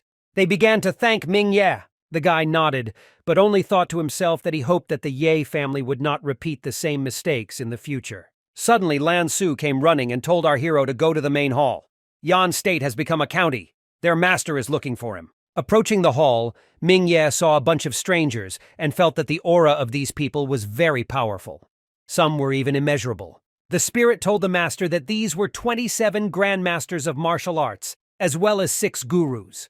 They are simply guarding the entrance to the hall, and there must be even stronger people inside. Going inside, our hero saw the heir to the state. The guy at the house didn't ask Hao Yan why he was here. The guy also noticed that Mr. Zhe Ouyang, whom our hero beat at chess, was also here. The guy jumped out of his chair and told Brother Ming Ye that he had been waiting for him here for a long time. Bei Ming told the master that the old man standing next to Hao Yan was also a martial artist. 2 martial arts dominators and all the guards they saw on the street. This is rare to see, and they will easily take over Yan State. It is not surprising that the great elder refused the position of head. Ji Ouyang at this moment told Ming Ye that they were here on the orders of the Marquis to deal with the affairs of the district. Marquis said that in the future, Hao Yan will be the sheriff of the county. Our hero was a little perplexed by these words. Is it serious that the boy will be sheriff? The guy ran up to Brother Ming and added that there would no longer be a Yan State. There would only be a district. He smiled and told our hero that he would be the sheriff of this county. Zhe Ouyang said that the Marquis told them to follow Sheriff Hao Yan's orders. The imperial court will announce everything in 3 days, and the issue of the Yan State must be resolved as soon as possible. The boy asked our hero what he should do. He learned that his 3rd brother took over the Yi government and was supported by the Huang family and other sects. He is afraid to return to the palace. Ming Ye was at a loss. The boy has 2 martial arts dominators for protection. Who would even dare touch him? Shen Zhong at that moment told our hero to say that the Red Sun sect was ready to intercede for him. Ming Ye told Hao Yan that they wanted to help him return to the palace. Does he agree? The guy understood that the Yan State had become a county, and Hao Yan was supported by the Marquis of Dongqi, so the boy's strength was immeasurable. They should be on their side. The guy said he agreed. Moreover, he hoped for their help and was afraid that they would not help. Shen Zhong said that he has several proposals. Most of the old forces did not dare to resist when their state was absorbed, but many people would lose everything and would not be able to accept it. In particular, the 3rd principle is that which knows that it has lost its power. Most likely he will take the money with him and run away to another continent. Hao Yan asked in bewilderment what he could do. He won't be able to govern the district without money and the treasury. The head of the Red Sun sect said that they must remove him as quickly as possible before the 3rd prince received news and stole everything from the treasury. In addition, according to the rules of the Qinglong dynasty, there can be 7 sects in an annexed state, while there are only 2 in a county. In other words, after the Yan State became a county, only 2 of the 7 sects could be preserved, and the rest had to be destroyed. Ming Ye realized that then it was no wonder why the head decided to please the boy. They can get a seat and decide which sect will remain second. The population of Yan State is 340 million people. Resources were distributed among 7 sects. If these resources are shared between the 2, they will be more prosperous. Hao Yan thought about the fact that only 2 sections out of 7 could be left. He asked which 2 sects were best left behind and what he should do with the rest. The leader immediately said that the Red Sun sect could become a 5th grade sect because of Ming Ye. And the 2nd sect was the Tai Yi sect, which was supported by the royal family. The great elder understood that the strongest sect was the Shooting Sun sect, which was supported by the 3rd prince. Tai Yi must be left to save the face of the Shooting Sun sect. Shen Zhong also added that the remaining 5 sects could be affiliated with them or the Tai Yi sect. Of course, they will have to pay compensation to join. Biao Fu said that in this way the sects would not lose anything except their names.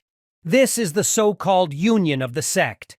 The boy can force them to unite without bloodshed. Hao Yan shouted that they will do as they say, but first they need to take control of the treasury. The action moves to one of the bronze families in the state of Yan, to the Ren family. The master of the Ren family, Yuan Ren, asked his son, Shaoji Ren, in bewilderment if he was sure that this was true. The guy said that the little boy who captured the great elder might be Prince Hao Yan, and in the guard that this boy brought, there are people who are as strong as Yuan Ren. The man didn't expect that the little boy actually ran away to Dongqi to seek help. Apparently, the rumor about their state becoming a county is true. He ordered the Huang family to be called here. Just at this moment, Tianyuan Huang walked in laughing. telling Yuan Ren that his idea was exactly the same as his. He came to talk about this. The man immediately greeted the guest joyfully. He decided that they did not need to talk about the current state of affairs, but immediately asked, what should they do? The man said that if Hao Yan returned to lead the government, he would immediately go to the treasury and seize it. They must act first. The action moves to the imperial palace. The third prince asked the man who came what he owed. The man said that they had not received the message that someone had seen the crown prince outside the Red Sun sect. The prince feigned grief for the prince, saying that on the day the emperor died, the boy cried non-stop. How could he still be alive if he died of grief? He thought to himself that if this guy survived, then nothing would happen. Dongqi State is too far away, and the child is not able to travel such a distance. Suddenly the gate swung open and several warriors fell inside. Third Prince Yu Yan asked in bewilderment who it was and how he dared to break into his palace. At that moment, a huge number of guards flew into the room. Among them was Biao Fu. Following them, a flying sedan flew in and stopped right in the center. From it came Hao Yan, our hero, as well as 2 martial arts dominators. The people who were in the imperial palace were perplexed by how many masters arrived. Besides, the young prince has returned and he is alive. The third prince was afraid. He didn't understand how the guy was able to return. Moreover, there are several people from the Red Sun sect with him, but who are everyone else?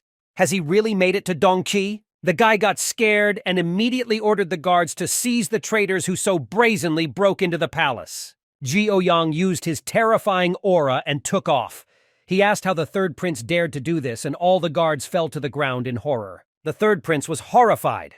This is the unique ability of a martial arts dominator to retain the soul. Hao Yan at that moment told his brother that he had finally returned. Is he happy to see him? Yu Yan, perplexed, began to ask why he returned. He won't be afraid of him just because he brought a bunch of masters with him. The boy reminded his brother what he had done and only asked, is he really happy to sit on the throne? The guy asked how you could be unhappy. The entire staff belongs to him and he can do whatever he wants. Hao Yan told his brother that Yan State would cease to exist. Dongqi wants to annex the state so that they will not become part of the Qinglong dynasty.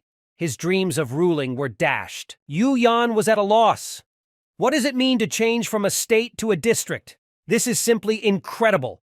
And most importantly, he was interested in why he had not heard about it. In any case, the boy said that he did not care about his brother's opinion, because he would take revenge on him for the death of the emperor. But before his death, he asked him to hand over both the key and all the warriors. As soon as Yu Yan said that he would never do this, one of the masters used the soul control skill. He again told him to hand over the soldiers, the imperial seal, and the key to the treasury. The guy at that moment did not resist and without any words handed over all the things to Hao Yan. Hao Yan, at this moment, turned to our hero and said that he was still young, so he would control the army. He is still the emperor and therefore appoints him commander of all the military forces of the country. Our hero couldn't do anything to oppose these words, and in general he didn't intend to, so he agreed with the boy. After that, Hao Yan walked up to his brother and kicked him while he was in a trance. Sitting on the throne, the boy asked if any of those present had any objections. All the people bowed down and said, "Hail to the emperor! Long life to the emperor!"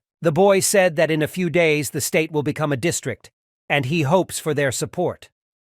After becoming a district, they will continue to be its subordinates.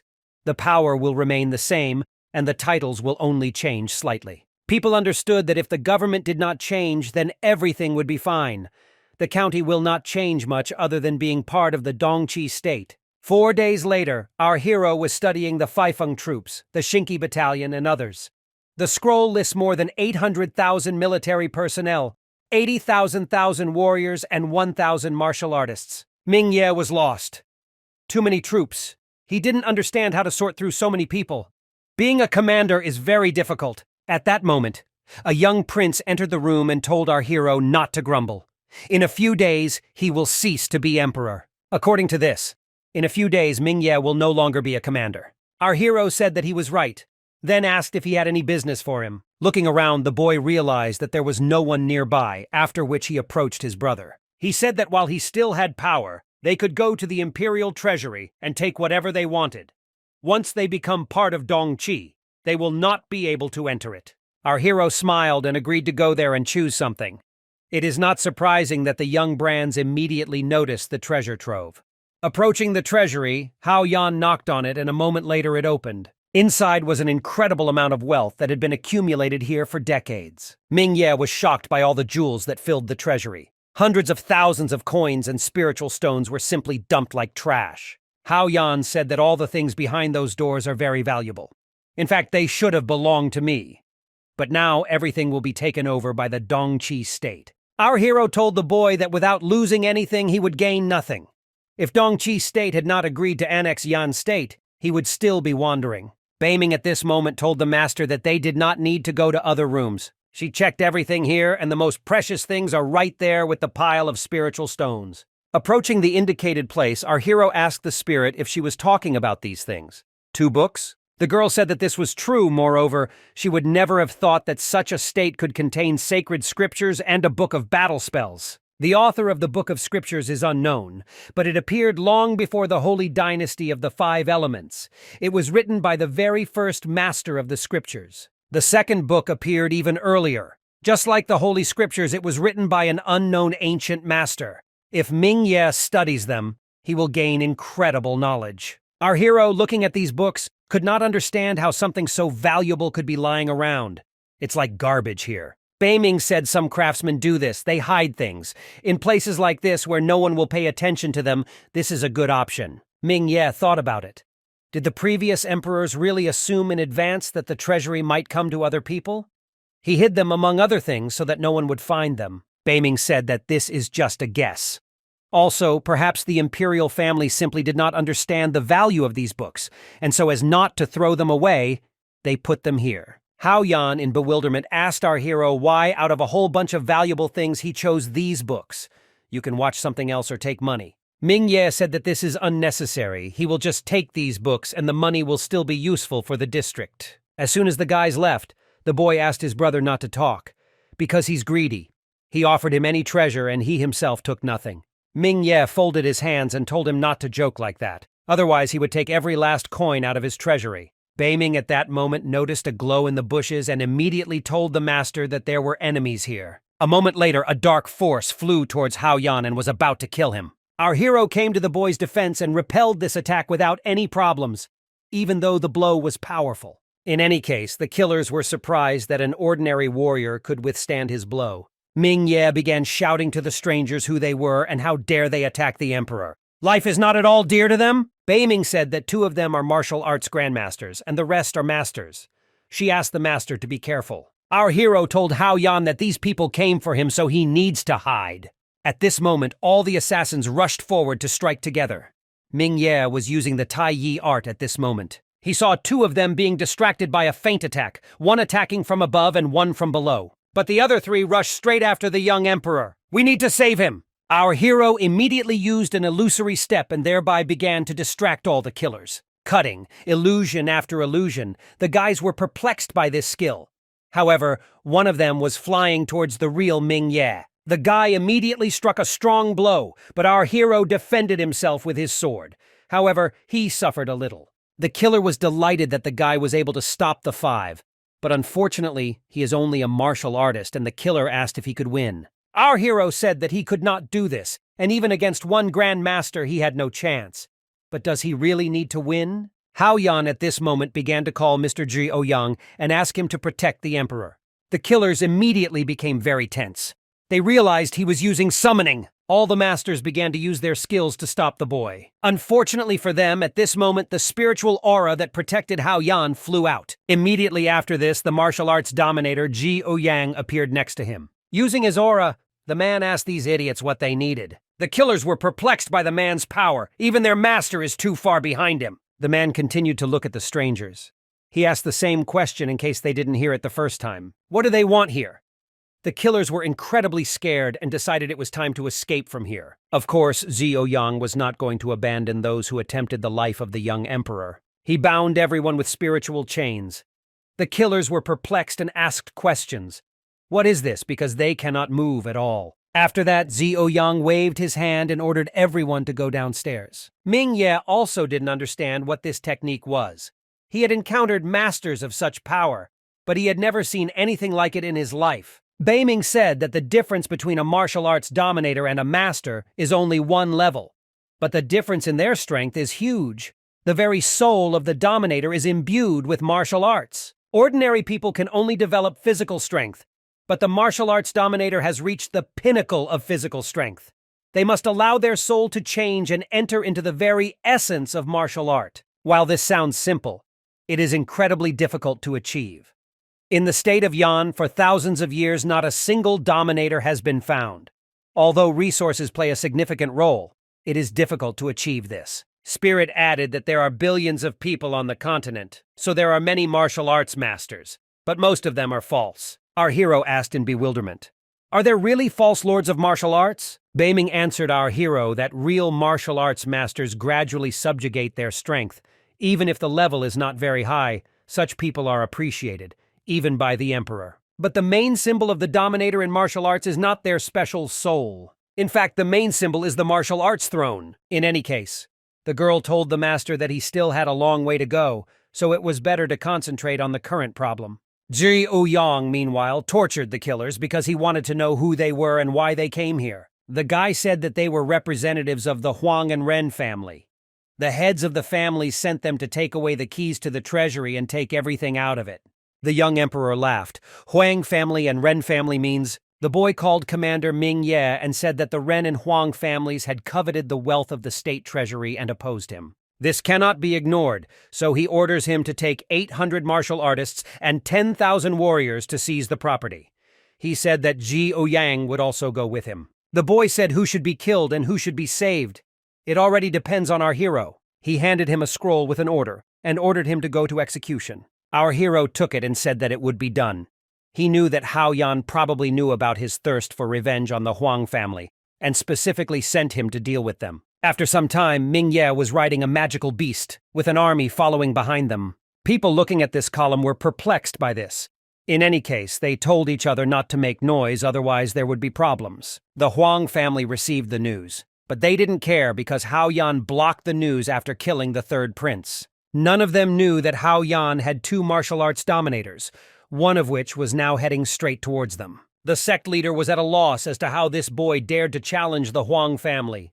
Why did he even think that their family is afraid of the royal family? The elder said that he had previously heard that when he returned to the state, he brought warriors with him, probably several martial artists along with him, and therefore decided that he was omnipotent. Another elder said that a few martial artists would not do anything to them. The only problem is the number of warriors because they have a whole army, and it's not easy to cope with it. Qianyuan Huang only said that he was sorry that Yang Kui was not at home, otherwise Hao Yan would not have dared to attack them. The man ordered the elders to put up a protective barrier. If those impudent people decided that they wanted to get into the Huang family's house, then they are mistaken because they have no way through.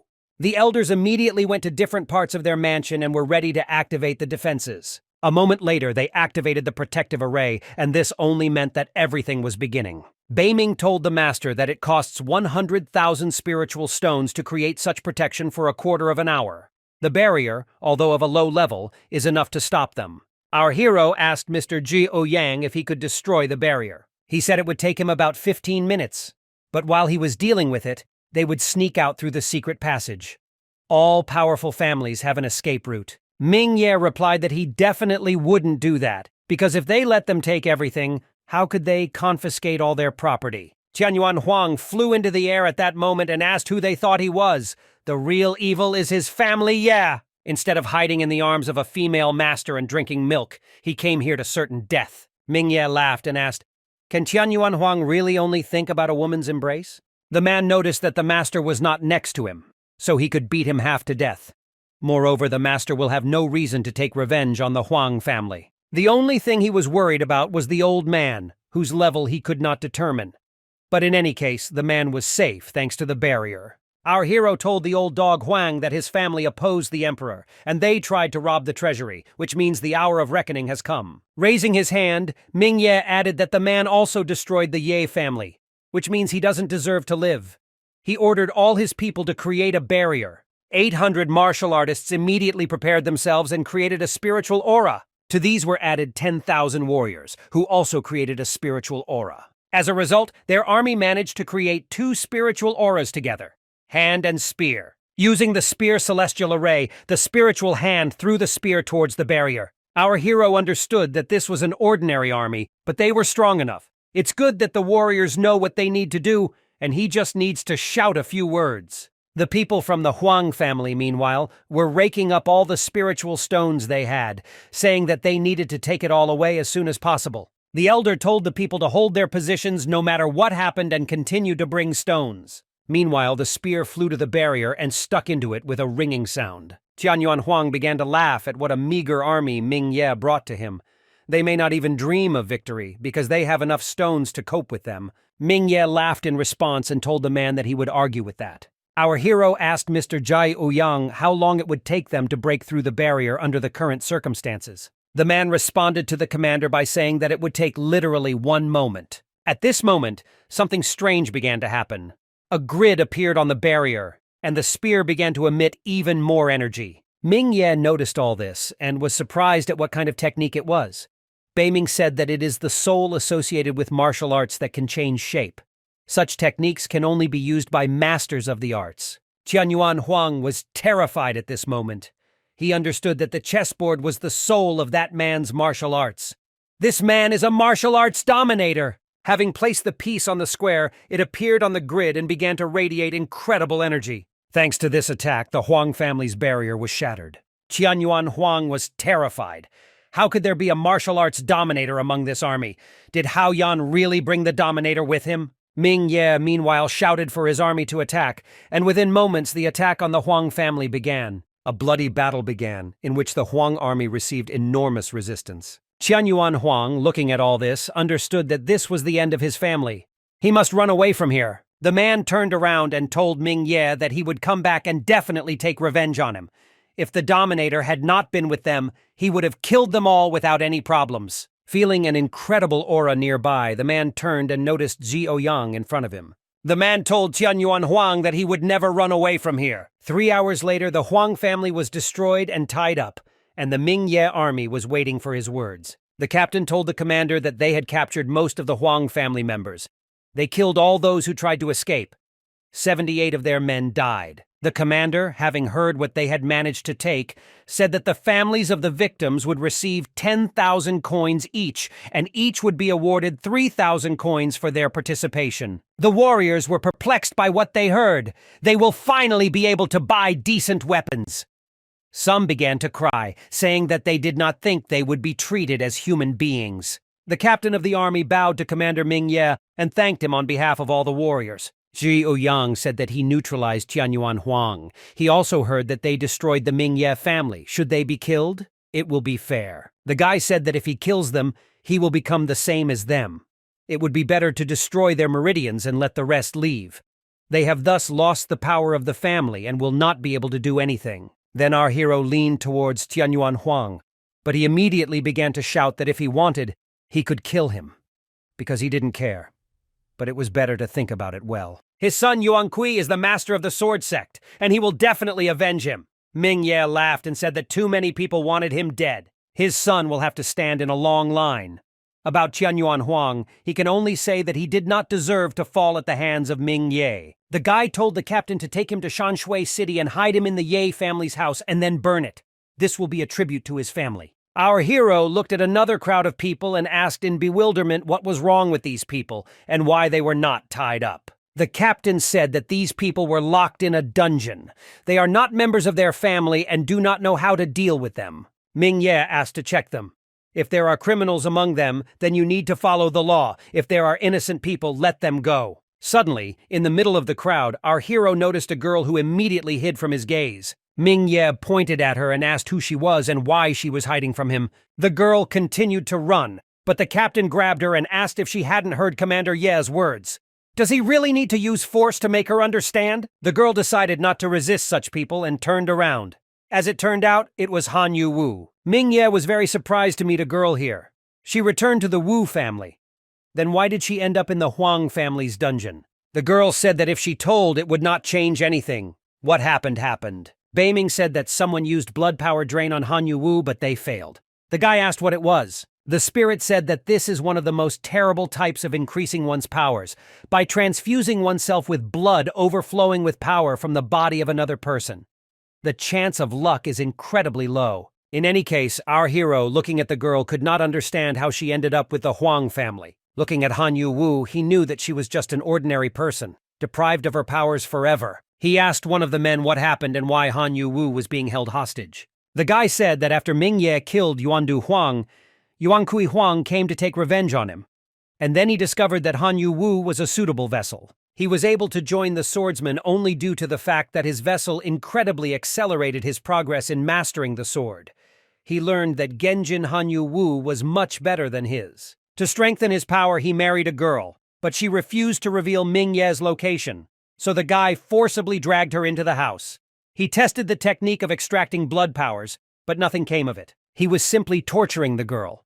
Yuan Kui Huang decided that she refused to talk about Ming Ye just because he was alive, and so he and the head killed the Ye family. Saying that he understood, he turned to Han Yu-woo and asked where she was going to go now.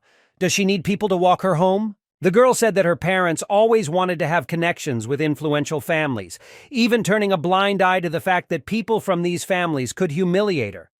Is it worth returning to such a family? She approached our hero and told him not to worry. Everything she did was only according to her will. Moreover, her father gave Yuan Kui Huang all the information, so her efforts were in vain. With tears in her eyes, she said that she got what she deserved.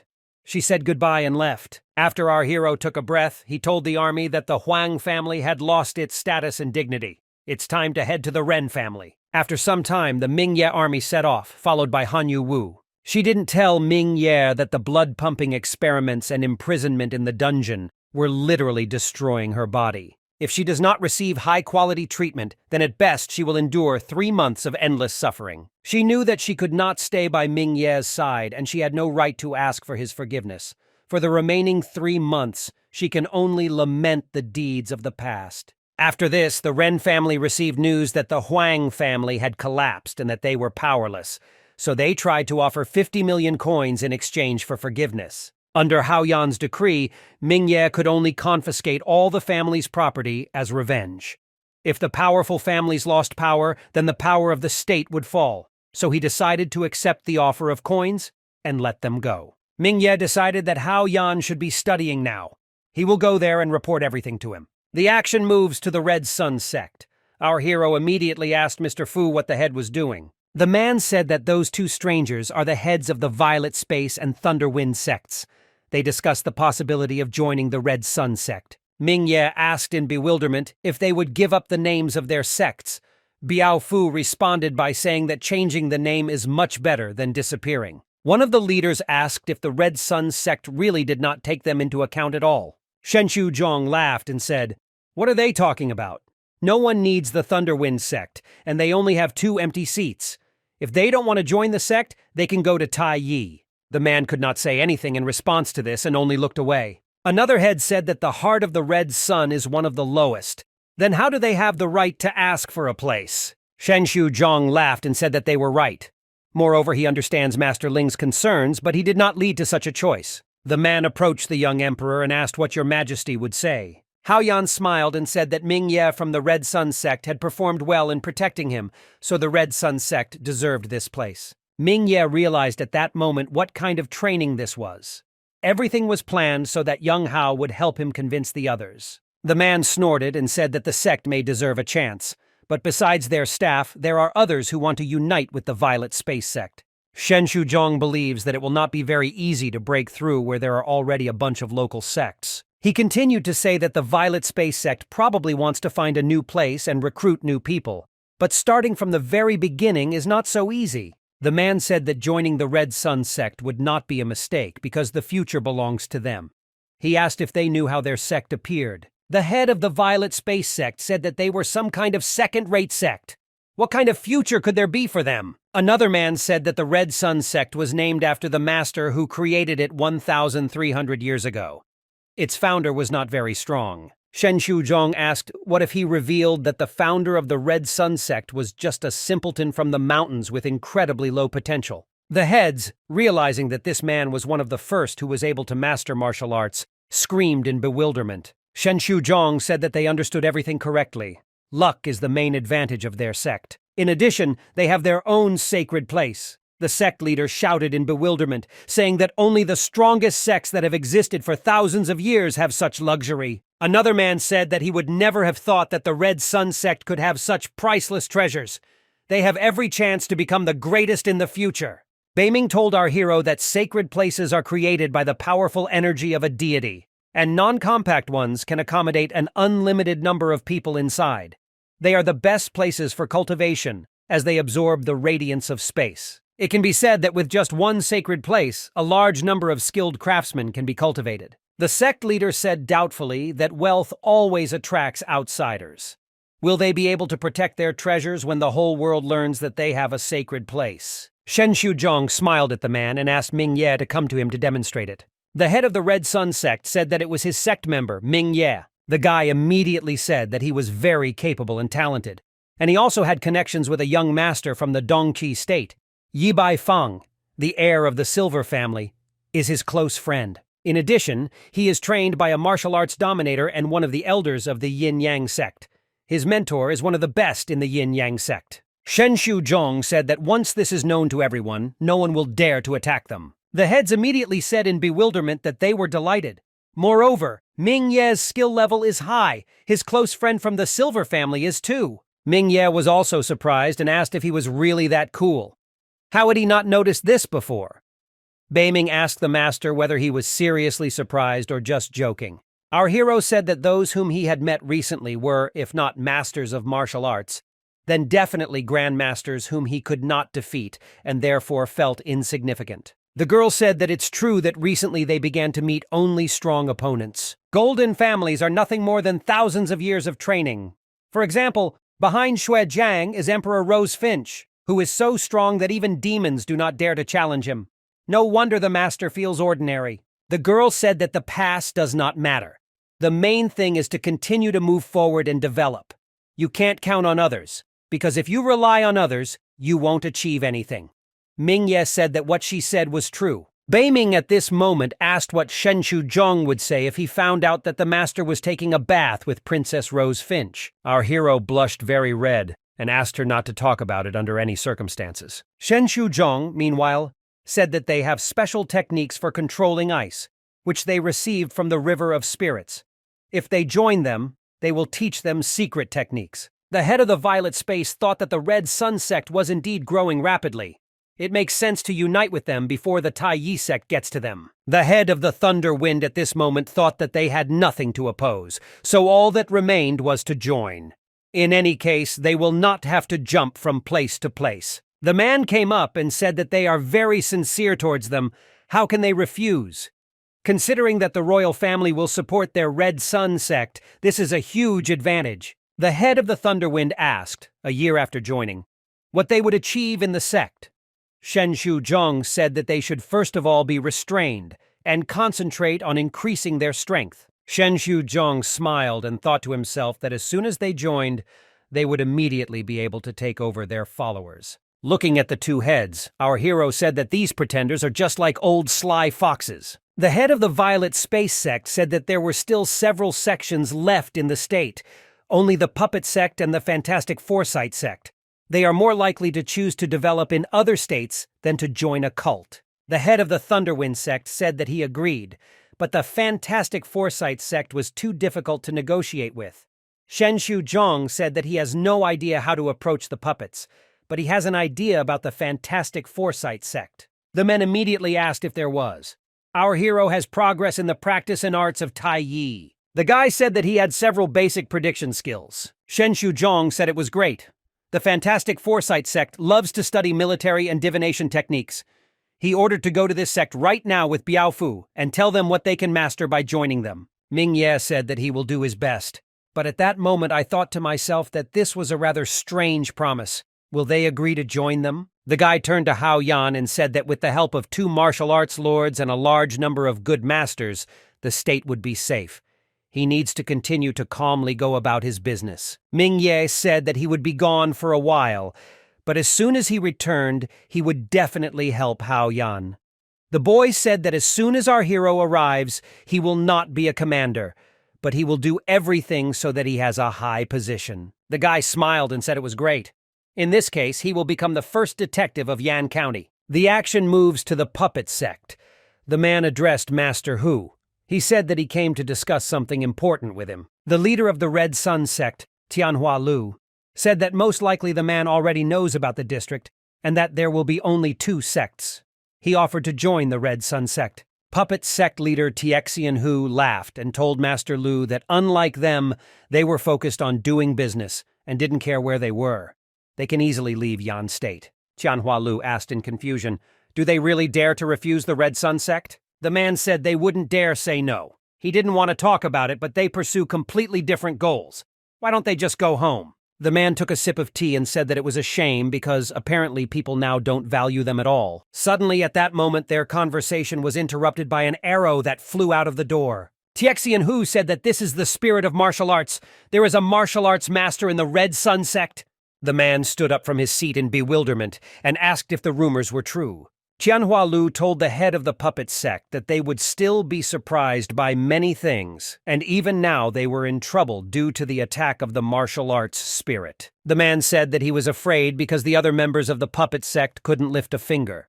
Tianhua Lu asked Tianhua Hu if he understood what he was talking about. Tianhua Hu at this moment began to hear the screams of his men outside. They shouted that they needed to quickly activate the array to protect the mountain. The man became very angry and asked Tianhua Lu how dare they attack them. At this moment, he activated 2 metal giants and asked if they really considered them easy prey. Tianhua Lu said that he knew that all those puppets were not intimidated by the spirit of martial arts, and it was not so easy to go against them. The man from the Red Sun sect activated his skill right before the 2 giants attacked. The puppets' hands shattered into pieces, and Tianhua Lu asked what if the forces of the Bronze family were on their side. It was at that moment when he refused them that Tianhua Hu doomed his sect. He asked the man, "Stop resisting and they save his life." Tianhua Hu at that moment climbed into the giant robot and asked in bewilderment, "Is the Ren family really on the same page as the Red Sun sect?" The Red Sun sect was horrified that this puppet was at the level of a martial arts master. Tianhua Hu flew into the air at that moment and told Yuan Ren and Tianhua Lu that they would still pay for this. Yuan Ren said that this guy was hiding his real power. Even martial arts lords would have trouble trying to stop this monster. Tianhua Lu asked, "What can you do now?" He ran away and ran away. Their sect is good at doing business. They will not be easily subdued. At that moment, one of their sect came running to the leaders and reported that their affairs were bad. The guy said that just now a black robot suddenly burst in, grabbed all the senior and influential people from the puppet sect, and everyone disappeared. There was no stopping them. Tianhua Lu said that this is a puppet of the martial arts lord, so this is quite expected. He asked how things were going with the search for resources. The guy said there were only a few trinkets and a bunch of broken puppets in the warehouse. They can't control them, so they're useless to them. Yuan Ren said that this is not a task, of course, but most likely their wealth is kept by Tianhua Hu. He is so rich that he has top-level spatial storage. Tianhua Lu added that even though the puppet sect did not join the Red Sun sect, they still won, and it would be better to go to the Fantastic Fortune sect now. The actions are just moving there.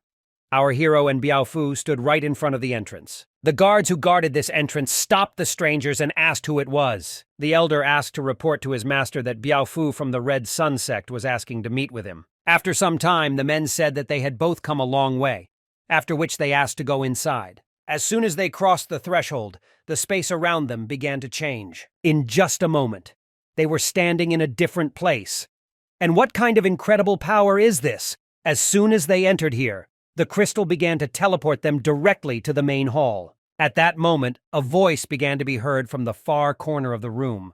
The man greeted Mr. Biao Fu and said that they had not seen each other for a long time. The leader of the Fantastic Foresight sect, Qi Qianli, asked the guests if they were okay. The guys replied that they were fine, and the man asked that if they were fine, then why did they come? Do they know what is happening in the state? Qi Qianli said that clouds are approaching their state, and he believes that the young prince already understands everything, so he does not know why they came. Biao Fu said that the Fantastic Foresight sect had calculated everything. The Violet Space sect and the Thunderwind sect had already agreed to join him.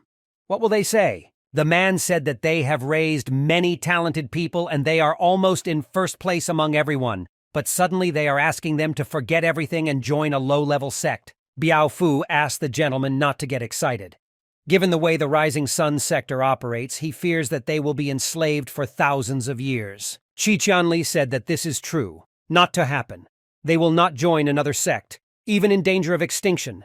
If they arrived as guests, then they are welcome.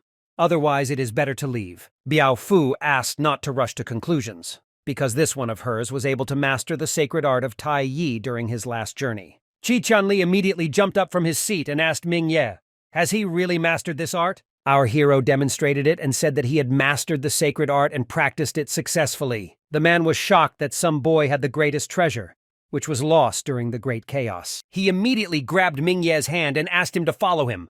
He would show him something. Biao Fu began to follow them in bewilderment, saying that he would then also go with them. At this moment, Qi Qianli fenced them off and said that this was the most important place of their sect. The passage was closed to visitors. Biao Fu was even more surprised by this action. Isn't Ming Ye a visitor? After some time, our hero and Qi Qianli were in an unknown room with Stellas. Beiming said that in the Fantastic Foresight sect, the cultivation level of the elders is not higher than the martial arts guru. But be that as it may, no one was able to get inside. This is not even mentioning the martial arts masters and the supreme master of martial arts. Apparently, the sect of Fantastic Foresight is not at all simple. Martial arts cultivation is divided into levels, from the weakest to the strongest. Everything starts from an ordinary student and ends with a martial arts god. Our hero thought for a bit. Qi Qianli level of martial arts guru. Even the Supreme Overlord, who is already 2 levels higher than him, could not get into this room. What is hidden here? The man said that these 6 stones contain scripture about the Great Chaos during the reign of the 5 Elements dynasty. Treatise of Chaos, which is divided into 6 parts. Qi Qianli said that the Treatise of Chaos and the Tai Yi arts are god-level skills. Most likely, he will be able to understand the Treatise of Chaos if he can understand the arts of Tai Yi. Beiming told the master that when he encountered Tai, he gained wisdom and was able to understand this art. Qi Qianli wants him to study the treatise and explain its essence. The treatise on chaos and the art of Tai Yi are opposite to each other, but at the same time they complement each other. If a master can understand these scriptures, it will improve computing abilities, calligraphy, and advance our hero in all combat skills. Of course he agreed. During the reign of the 5 Elements dynasty, the most important teachings were the arts of Tai Yi and the Treatise of Chaos. The treatise specialized in predicting general situations and did not violate the law of nature. Time, like another art, went against the laws of nature, but they were both winning. Later, the treatise was destroyed and all that remained of it was presented on 6 slabs. The soothsayers mainly tried to decipher the part about the numbers, and as a result, their sect was created. Unfortunately, there was a traitor in the sect who set fire to writings about chaos and notes, and also killed everyone who knew something about it. After that incident, the Fantastic Foresight sect was no longer the same and slowly fell in the rankings to 9th place. Qi Qianli said that you only have to blame yourself and the successor of the great people for failing to protect the great wisdom. Hundreds of years have passed, but they still cannot decipher the treatise. Ming Ye thought about it. In any case, he thought he could figure out the treatise on chaos. He just needed time. At that moment, Beiming told the master that someone was approaching them. 2 martial arts gurus, 40 grandmasters, 300 masters, and 1 martial arts lord. Ming Ye was horrified by the girl's words. Where could they come from here? Qi Qianli said that their affairs are bad. The defensive array on the mountain is under attack. Meanwhile, outside were Tianhua Lu and Yuan Ren, who had arrived at the Fantastic Foresight sect. They ordered all the people of the Scorching Sun sect as well as all the people of the Ren family. They had to use battle coins, and the grandmasters had to use their strongest martial arts. The man said that all the resources spent will be reimbursed, so everyone should go on the attack. Yuan Ren said that most likely, once the battle is over, they will lose tens of millions of coins. Tianhua Lu replied that the sect should have more than enough wealth.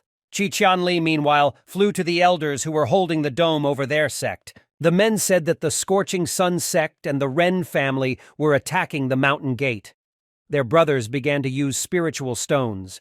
The enemy will need to attack their array for 10 days in a row. Qi Qianli asked Tianhua Lu and Yu Yan how they dared to bring their useless army here. Tianhua Lu Yi himself understood that when it came to defense, there was no one better than this sect in the entire state. They were wondering if their array could withstand the martial arts lord's attacks, so he told him to begin. The man took out his spiritual bow, which he was going to use to destroy the barrier. A moment later, he began to fire dozens of flaming arrows that flew and pierced the sect's barrier. Qiqianli was terrified that they had the spirit of martial arts and that they were being attacked with it right now.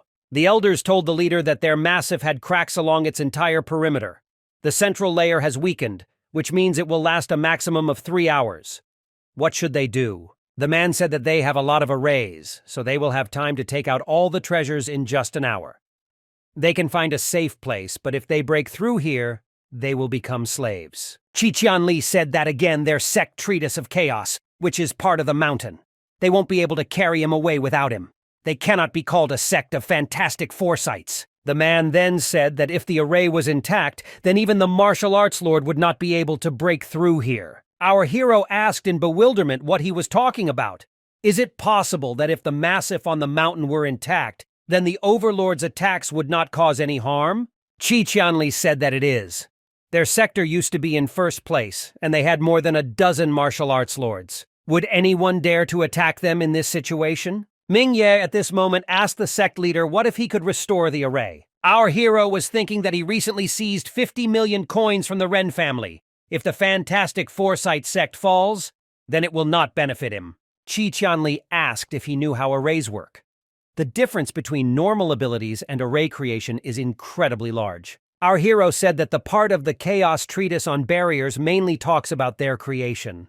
If they release 500 spirit pills, he can study some and strengthen the barrier. After some time, Qiqianli and Mingye were in front of the treatises and began to cultivate. Qiqianli realized that our hero decided to use pills to increase his concentration and thereby reduce his study time. They have less than 3 hours. The guy said that there were people outside who wanted him dead so he wouldn't just risk his life. Besides, 3 hours will be more than enough. It takes a lot of spiritual energy to study quickly, and Qian Pengji doesn't have much energy left.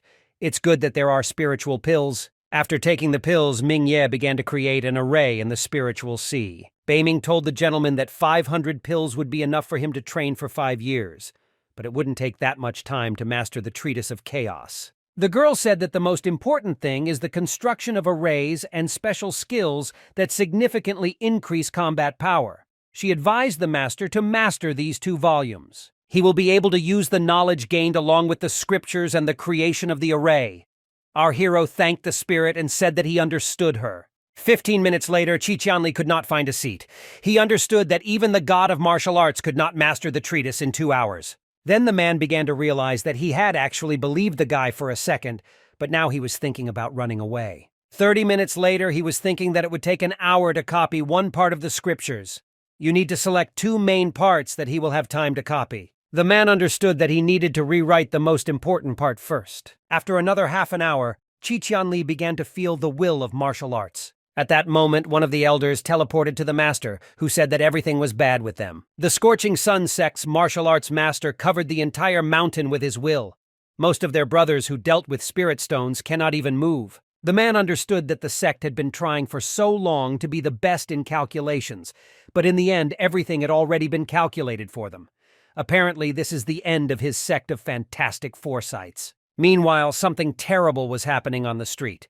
People really couldn't move, but still, they tried to use spiritual stones. Biao Fu didn't understand where the will of martial arts came from, but he needed to quickly take Mingye away and escape from here. The elders understood that the will of martial arts was a spiritual attack, and their array could only hold back physical attacks. It'll all be over, and they won't do anything about it. Yuan Ren laughed and asked, "Is this really the best array in Yan State?" And he had to spend a lot of coins, so he can't wait to finish everyone off. Tianhua Lu said that killing them would only bring satisfaction for a moment. It would be better to make them slaves.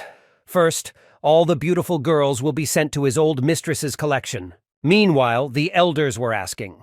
The leader has what to do. Qiqianli ordered to take everyone who is able to move and escape from here. It is also better to take with them everything they can carry. The man said that even though he was already a decrepit old man, he was still able to buy them some time. At this moment, Mingye called them and asked why everyone should sacrifice something. He said that he would help them survive this attack. Suddenly, our hero began to be pulled down. He didn't understand what this powerful force was. Beiming told the master that this was the will of martial arts. The master's soul was in the spiritual sea and was inaccessible, but now it has returned to the body, and this is the effect. The girl used the will of martial arts and helped our hero. Beiming said that normally it can only be used to scare people, but it is still very effective against the pressure of an overlord's will. Our hero, perplexed, asked why she couldn't do this earlier. The girl turned away and said that she had no feelings and did not understand what it meant to endure. Qiqianli asked the guy in bewilderment how it was possible that the will of martial arts did not affect him. Isn't he below the level of a martial arts master? Our hero said that this is something like complete determination and confidence. Nothing is scary for the strong-willed. In any case, this is not the time for this. Qiqianli was terrified. Has the guy already learned the part about arrays? The elder said it took them over 100 years to figure it out, but he did it in a couple of hours? Our hero said that he already had experience in understanding the sacred art of Tai Yi, so it was not surprising that he could. Mingye said anyway that if they don't believe him, he will show them. The guy pulled out 5 coins and threw them around himself, thereby drawing out an array. After that, he activated the array to kill Yin Yan. Qiqianli understood that this array was capable of killing a martial artist in a couple of seconds. Only a team of array creation masters can do something like this. After realizing the happiness of building barriers, you can use the sacred arts of Tai Yi. The entire sect of fantastic foresights will be able to see everything with their own eyes. Our hero did not expect that the mountain's protective array was a 3-level array with triple transformation. Mingye sat in the center of the mountain's protective array. He was going to continue to defend the sect of fantastic foresights. This sect was usually protected by 3 arrays: protective array, illusory array, and death array. Now, the protective array is damaged, so it is difficult for them to withstand the attacks of the martial arts lord. And even if it is repaired, it will still not be of much use. In this case, he decided to simply skip the protective array and start with the illusory one. The guy asked Qiqianli to gather all the grandmasters and have them take 7 positions. They should also ask everyone who can stand on their feet to bring stones here. The man turned to the oldest of us and told them to do as Mingye said. After a while, they commanded people and told everyone who could stand to hurry up. They must carry stones.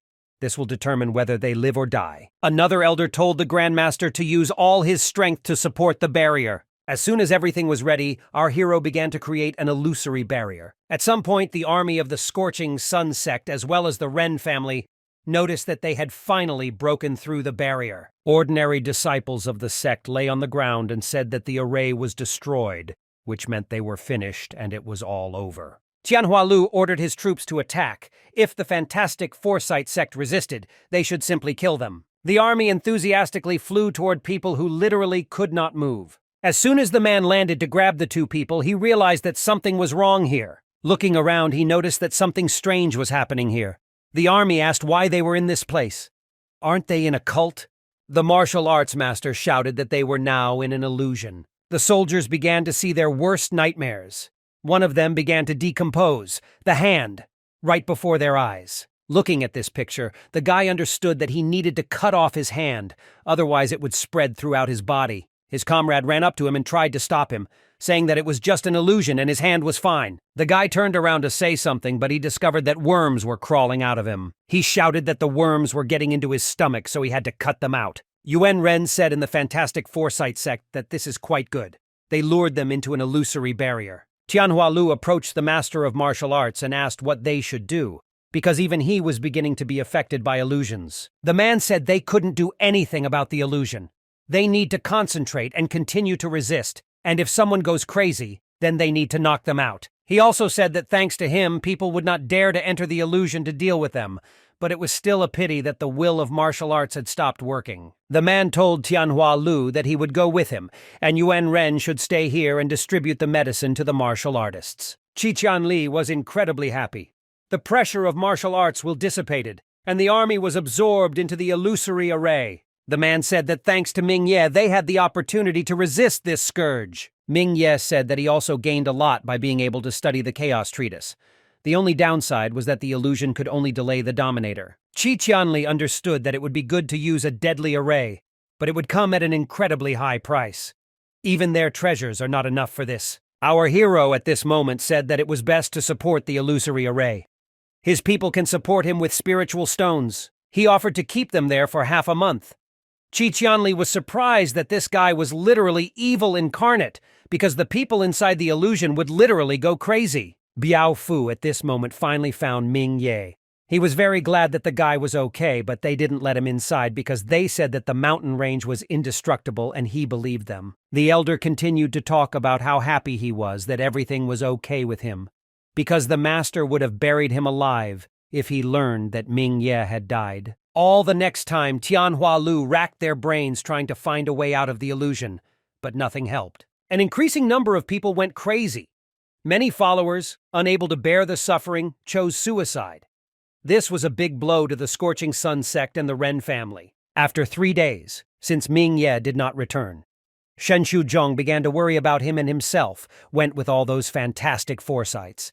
And with him, Ji Ouyang. Shen Shuzhong said that this fog was most likely created by an illusory array, and all the attackers were trapped in it. Unexpectedly, the man received a message from our hero. Is he behind this illusory veil? But this is impossible. The guy said that the Scorching Sun sect attacked them, but he studied the Chaos Treatise and locked the enemies in the array. It's up to them to decide what to do with them. Shen Shuzhong was of course shocked by the guy. Really did it. The man told everything to the saint, and he said that the chance of victory is 30%. But if they are destroyed by those who are scorching the sun, it will weaken the entire state. Shen Shuzhong, deciding that there were no other options left, asked our hero to release them. The action moves to the main hall, the sector of fantastic foresight. The guys went inside. Shen Shuzhong, smiling, said that he did not think that he would meet Masters Tianhua Lu and Yuan Ren here. Apparently, they are in a bad mood. The man said that it was all because of this sect.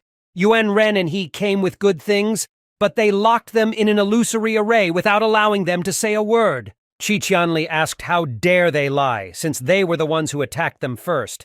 If not for the mountain range, they would have blown them to smithereens. Shen Shuzhong said that they attacked the puppet sect and attacked everyone who had fantastic foresight.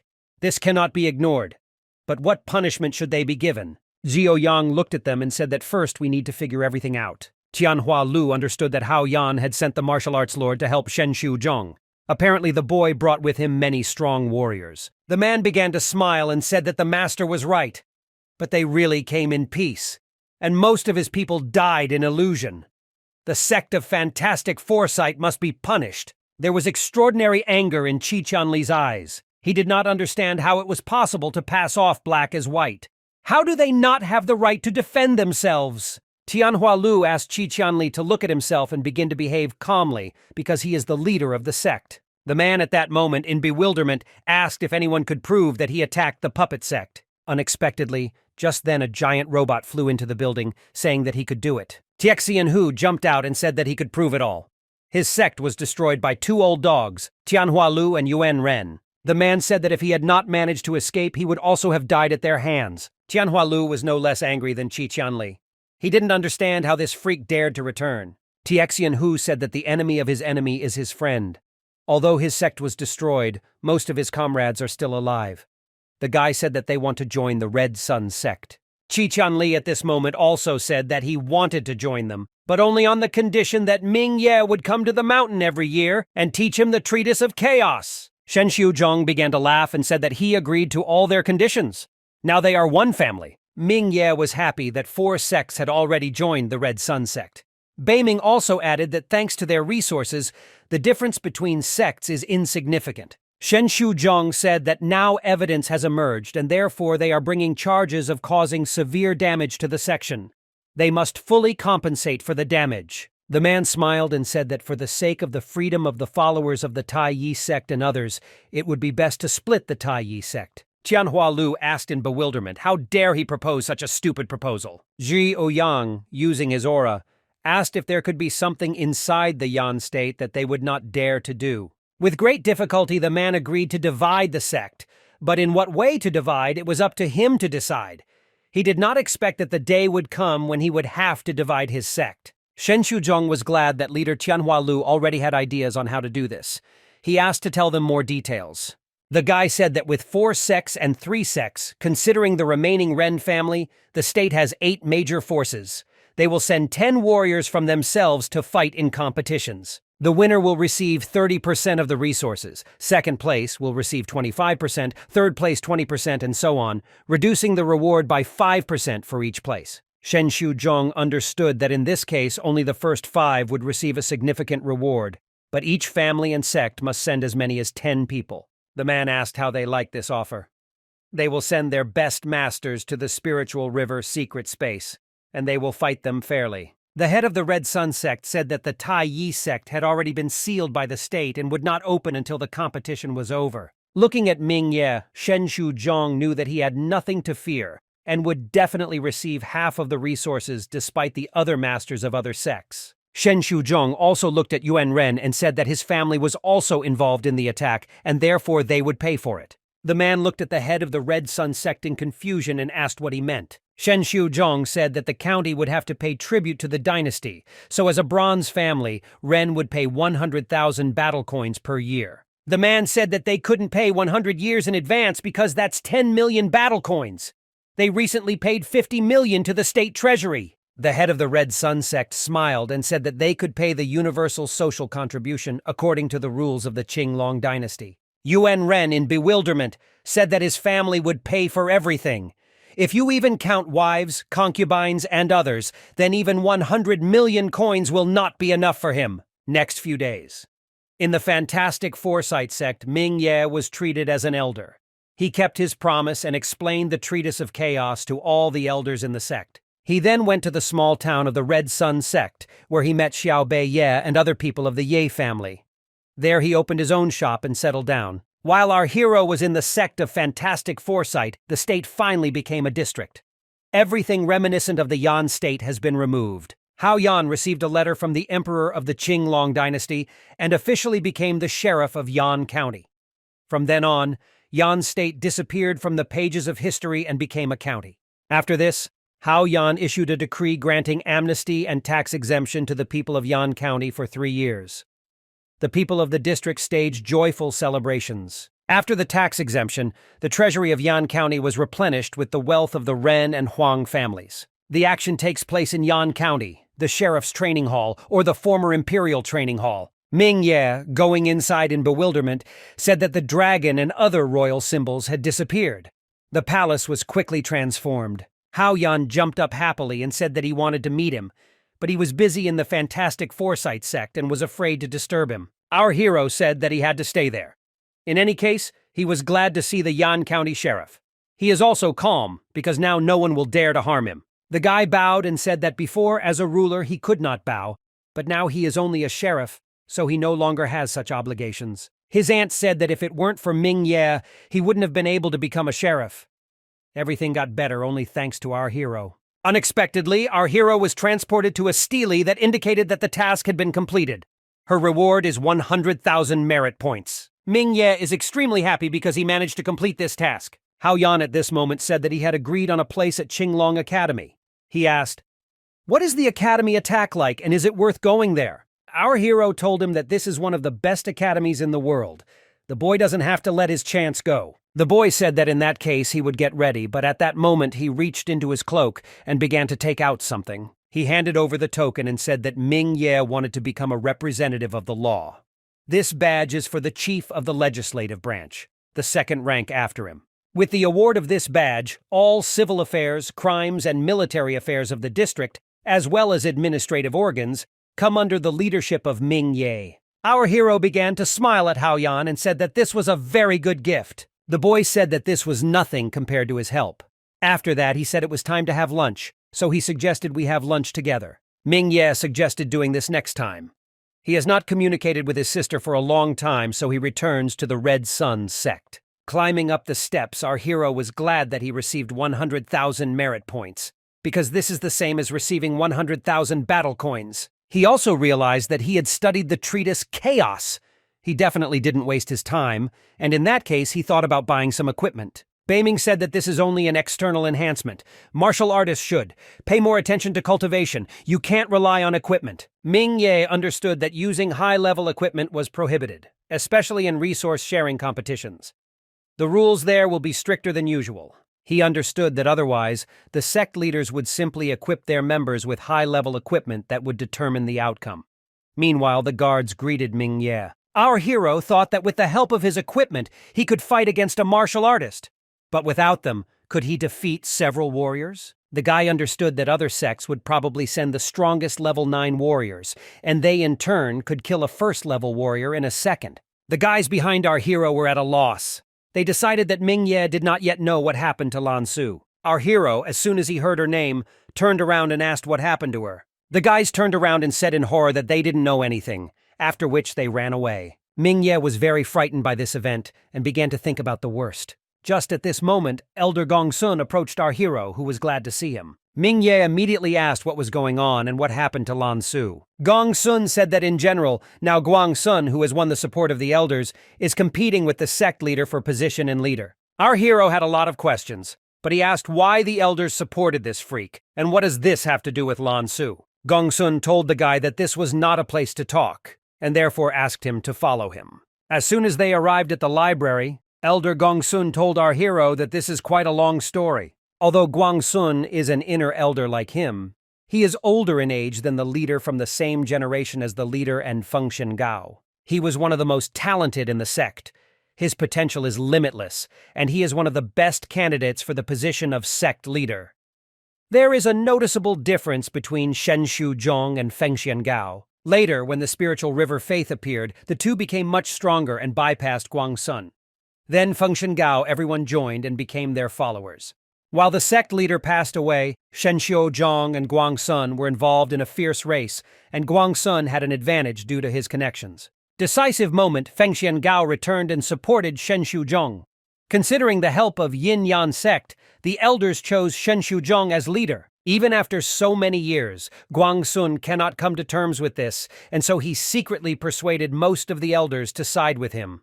But Hao Yan returned, and his attempts failed. Our hero didn't understand why, in order to overthrow the sect leader, he even stopped cultivating and was stuck at a level he would have reached great heights. Gongsun said that although this is all wrong, Guangsun is not like that at all. He is the best at luring people to his side and creating conspiracies. For many elders, an honest and law-abiding leader is worse than a leader, which can give them more privileges. Therefore, many elders in the sect chose to side with Guangsun, who said many terrible things, such as if he did not take the place of leader, he would take the elders and leave the sect. Ming Ye said that after the 4 major sects join, it may come out. So the 4 major sects will simply absorb the Red Sun sect if there are no elders. Gongsun said that the guy was preparing all this time. He has a son, Bohu Sun. He studied with a great martial artist. Now he has returned, and the pressure of the Holy Lands has fallen on their sect. Bohu Sun, as soon as he saw Lan Su, declared that he would marry her. Guangsun also puts pressure on the leader for this reason, forcing him to marry Lan Su to Bohu Sun. Ming Ye jumped up and said that this freak would only marry Lan Su over his corpse. Our hero immediately took out the master's summoning talisman and said that his student was being bullied. Meanwhile, Fengshen Gao played chess with his leader and, unfortunately for him, lost to him. Unexpectedly, at this moment, the talisman that Ming Ye used appeared in front of him. The guy jumped up and asked why the hell is someone threatening his student. This is absolutely not normal. Fengshen Gao said that they will finish the game later. At that very moment he flew away, and the old man told him that he didn't dare run away like that without finishing the game. The beast approached the master and said that this guy allows himself a lot. The man said that he would teach this stupid kid a lesson. After that, the man told Xiaohei that he had never seen this disciple before, so he asked him to take a look at him and give him a gift. The action moves to the main hall of the Red Sun sect. Ming Ye came here with Gongsun and began to greet the elders. Lan Su was unbelievable that her savior Ming Ye had returned. Guangsun, in bewilderment, asked our hero why he came here at a time when the elders were discussing important things. Shenshu Zhong said that their sect had won the favor of the county sheriff and even annexed the 4 major sects, all thanks to Ming Ye, so he has more rights even than Guangsun. Bohu Sun laughed at this moment and approached our hero, after which he asked if he was really Ming Ye. Ming Ye didn't pay attention to Bohu Sun because he already had a plan to teach this freak a lesson. He walked up to Lan Su and picked her up. After that, he asked who it was and why he didn't know him. The girl said that this is Bohu Sun, the son of Guangsun. He is a follower of the Holy Land of Swords. The guy was perplexed that some martial arts warrior was taunting him in the main hall. He also asked for Lan Su to be released. Ming Ye asked, why does he care what he does with his girlfriend? Although he will not surpass his arrogance, at least he is not trying to take the place of leader. The guy got incredibly angry and started asking our hero how he dares talk to him like that without even knowing who he is. Our hero laughed, despite the fact that the Grandmaster decided to beat the warrior. He didn't think that the followers of the Holy Lands had no pride. Ming-Ye said that even the great sun from the Spirit River secret region could not defeat him, the young master. Bohu-sun rushed forward and asked how he dared to call himself a master. Shen Shuzhong understood that Ming-Ye was in danger and they needed to do something. At this moment, our hero used the sacred art of Tai Yi, as well as the treatise of chaos to create an array. Our hero used the killer yin-yang array and created it. He sent some battle coins. A giant hand of yin-yang was flying towards Bohu-sun, which was obliged to stop the attacker. The guy reacted in time and, of course, dodged this attack without any problems, but all the people were in disbelief that the guy had just used 9 battle coins at once and he used them to create an array. Shen Shuzhong, of course, understood that using anything, there was no chance to defeat the Grandmaster as a warrior. Lan Su said that she wanted to help him attack the guy, but apparently it was no longer useful. She noticed that Ming-Ye had become even stronger than before, so she would move away so as not to interfere. Bohu-sun was perplexed that the guy used coins. Having gone on the attack, he decided to check how many coins an ordinary warrior could use at a time. Our hero said that this array is from the Chaos Treatise, and it is based on yin-yang killing barrier, instant step, illusory step, boxing punch, and vacuum breaking. Ming-Ye began to fire at Bohu-sun with his array, and the guy asked in bewilderment if they really decided to catch him in a trap. Our hero smiled at him and asked why he got it. Meanwhile, the guy was doing something. At this moment, Ming-Ye used instant shadow and great wave of killing array. All this came crashing down on Bohu-sun. The guy, of course, would not have died from such an attack, but he had to work hard to repel it. People understood that Ming-Ye was able to hold off Bohu-sun's attack, and he also used a large pile of coins. How can an ordinary warrior have so much energy? Our hero continued to mock. He asked how the guy was able to enter the sacred swordlands with such a level. Apparently everyone there is blind if they picked up such garbage. Bohu-sun told our hero to fight him face to face without any arrays. What kind of stupidity is it to hide behind it? Ming-Ye said that if he is so strong, then he can smash the array. He acts like he's cool, but in fact he can't even fix an array. Our hero continued to contain Bohu-sun in the array, and the guy could not get out. Guang-sun ordered Ming-Ye to let his son out immediately. He used his strength and lifted the guy into the air. A cry began to be heard from outside, which was dissatisfied with Guang-sun's actions. How dare he raise his hand against his student? A moment later, his master, Fengxian Gao, appeared in front of Ming-Ye. Our hero immediately greeted the master, and he in turn praised Ming-Ye and said that he did not disappoint him. He was able to resist the Grandmaster, which is very funny. Pointing his finger towards the array, the guy said that although they are very good-natured people, now he does not want to spare anyone. Saying that the guy should get what he deserved, he shot at the array and destroyed it. Bohu-sun flew out with a lot of wounds. Guang-sun ran to his son and put him on his lap. After that, he asked how Fengxian Gao touched his son with her. He would pay for it. The guy said it was just a fool son. His disciple is much more important than his son, and besides, they should call him master of Gao martial arts. Shen Shuzhong happily told his brother that he was glad that he had broken through. Fengxian Gao said that it was all thanks to his disciple. He gave him the divine stone, and from it he made divine pills. Ming-Ye thought to himself that although the master looks frivolous, he is very smart. He returned not only to help him, but also to help the leader. With the support of the martial arts master, the situation in the Red Sun sect will change dramatically. Now the elders must stop supporting Guang-sun. Fengxian Gao threw a pill to his friend for him to break through. He's been at the Grandmaster level for several years now, so it's time to get stronger. Shen Shuzhong smiled and said that he would no longer need to hold back, because his time had finally come. The elders looked at these pills greedily. They knew that Shen Shuzhong had talent, and with this pill he would become much stronger. Guang-sun was incredibly angry at Fengxian Gao because he was ruining other people's plans again. Besides this Ming-Ye, they both belittle people. Fengxian Gao, our hero, and Lan Su were sitting at the table. The man said that he made 6 divine pills. One he used himself, and another he gave to the leader. There are 4 more left, but he better hide them safely. He must understand their value and not show them to anyone. Our hero pulled out 1 tablet and asked the master to take one.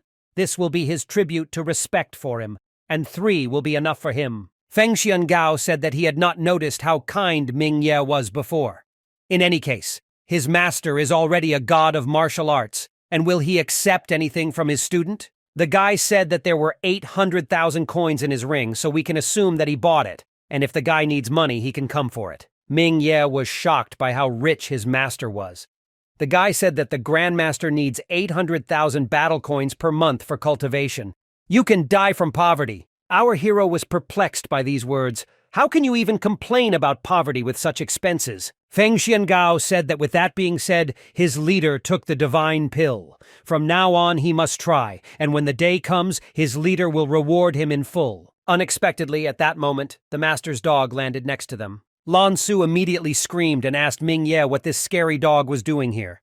The guy was no less surprised. The beast said they have no manners. He is General He. How dare they be rude to him? Lan Su was even more horrified because this dog was talking.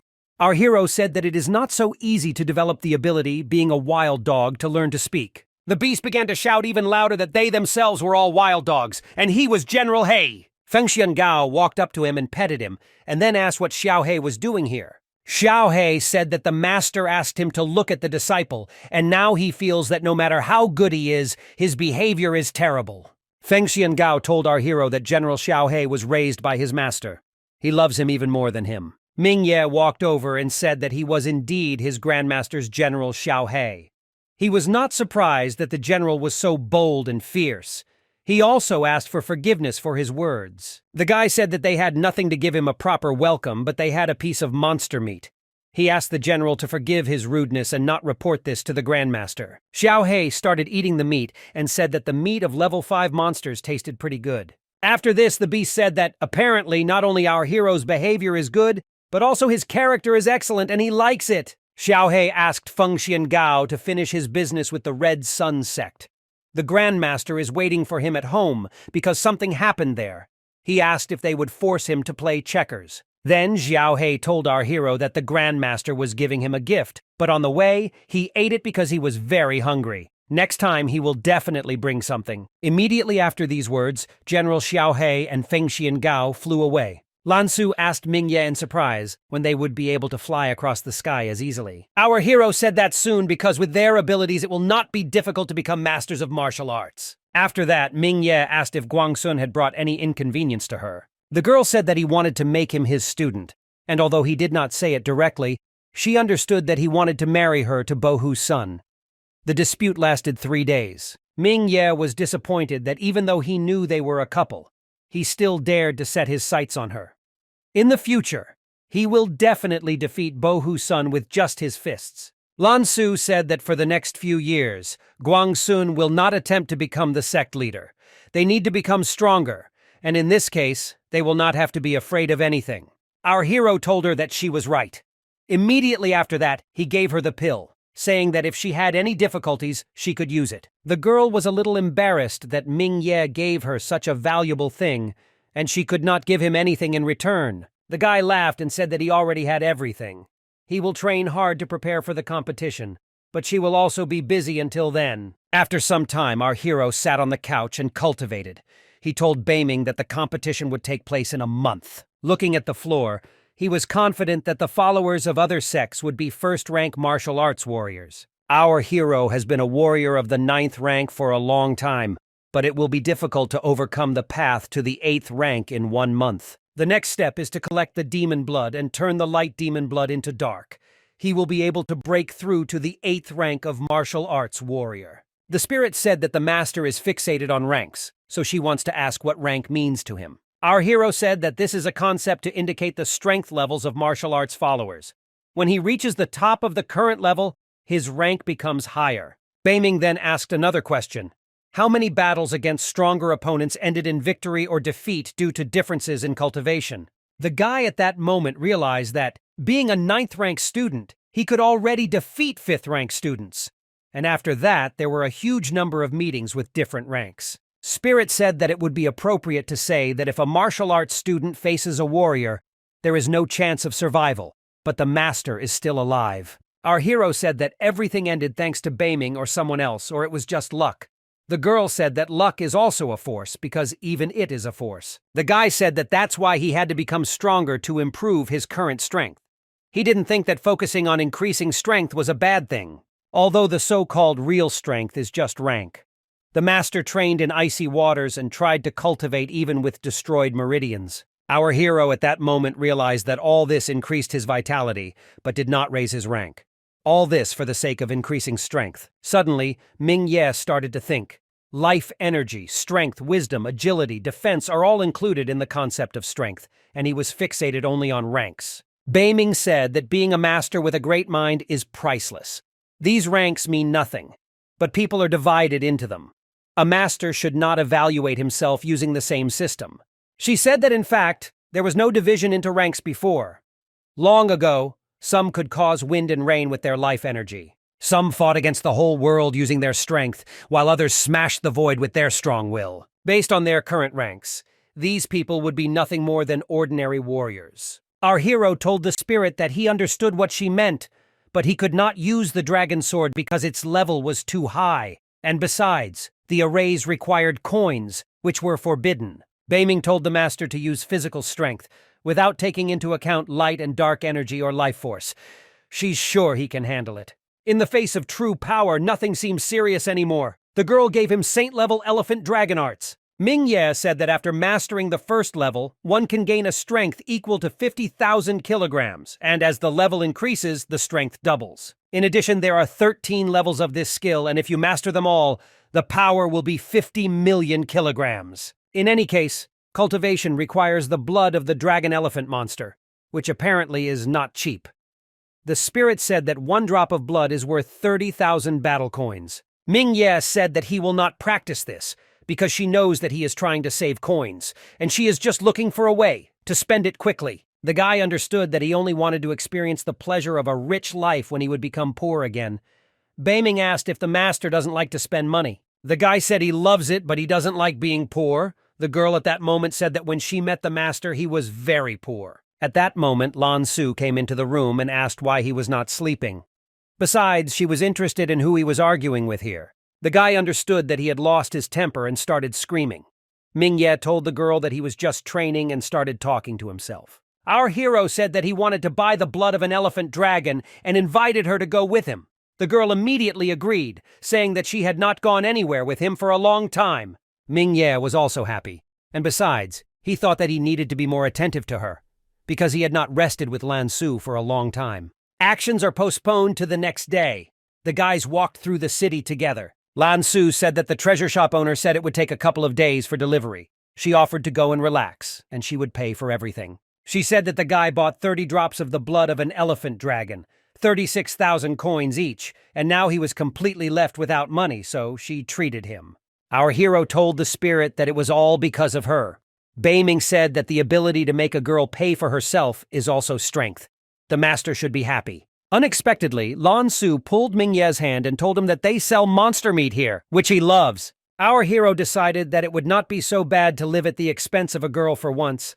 Lan Su was too beautiful in his eyes. Looking at her, he would like this happiness to last, as long as possible. Thus, the guys went together and ordered food for themselves. After that, they fooled around together and played all sorts of games. Laughter was always around them. In addition, they even managed to go to several clothing stores and try on outfits for Lan Su. Their evening ended with watching the sunset together. Ming Ye said that he was constantly busy and had very little time for her. This is the first time they were able to relax. Lan Su said that as long as he returns home safe and sound, everything is fine, but she would like this happiness to last forever. The girl at that moment said that she should apologize, because he should know that her life is not as simple as it seems to him. She said that her body would sooner or later bring him problems, and she was afraid. Our hero at that moment interrupted her and said that no one would dare touch her. He will kill anyone who dares to threaten her. He asked her not to forget that his master is the Lord of Martial Arts who will come to the rescue. Lan Su thought that if the martial arts sovereign could handle this, then she shouldn't worry. Suddenly our hero was disturbed by the merit stele, with which something strange began to happen. The guy asked in bewilderment what happened and why Stella's merit suddenly began to increase. Something Great asked Ming Ye if he would like to become a heavenly invader or not. All the subsequent time, our hero did not understand why he was asked this question. Does he want to become a sky invader? Lan Su suddenly screamed at the guy and pointed at the unfamiliar man. Coming closer, he asked the guys for help. He didn't know where to go. Our hero approached him to help, but at that moment a spear flew out of the air and pierced the poor fellow. After that, another stranger landed on the man's corpse, who asked why he was not running now, although all this time he had been forcing him to chase him. Ming Ye, who was not happy with what he had just seen, asked what the man had done. The stranger asked again, and then said that Ming Ye had no need to know this, because it was none of his business. Our hero again asked what the man had done.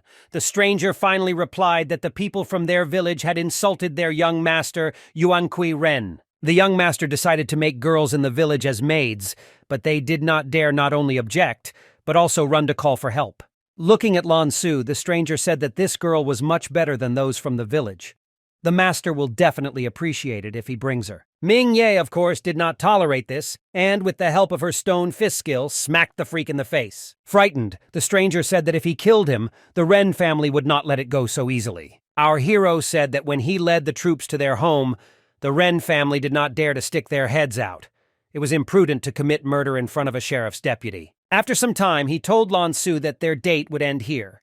He offered to go with him and pass judgment on this guy. The girl said that the man from the village had been pursued to kill for so long. She was afraid to imagine what was happening in the village itself. After some time, the guys reached the village, but the picture scared them. Lan Su understood that literally all the villagers were killed.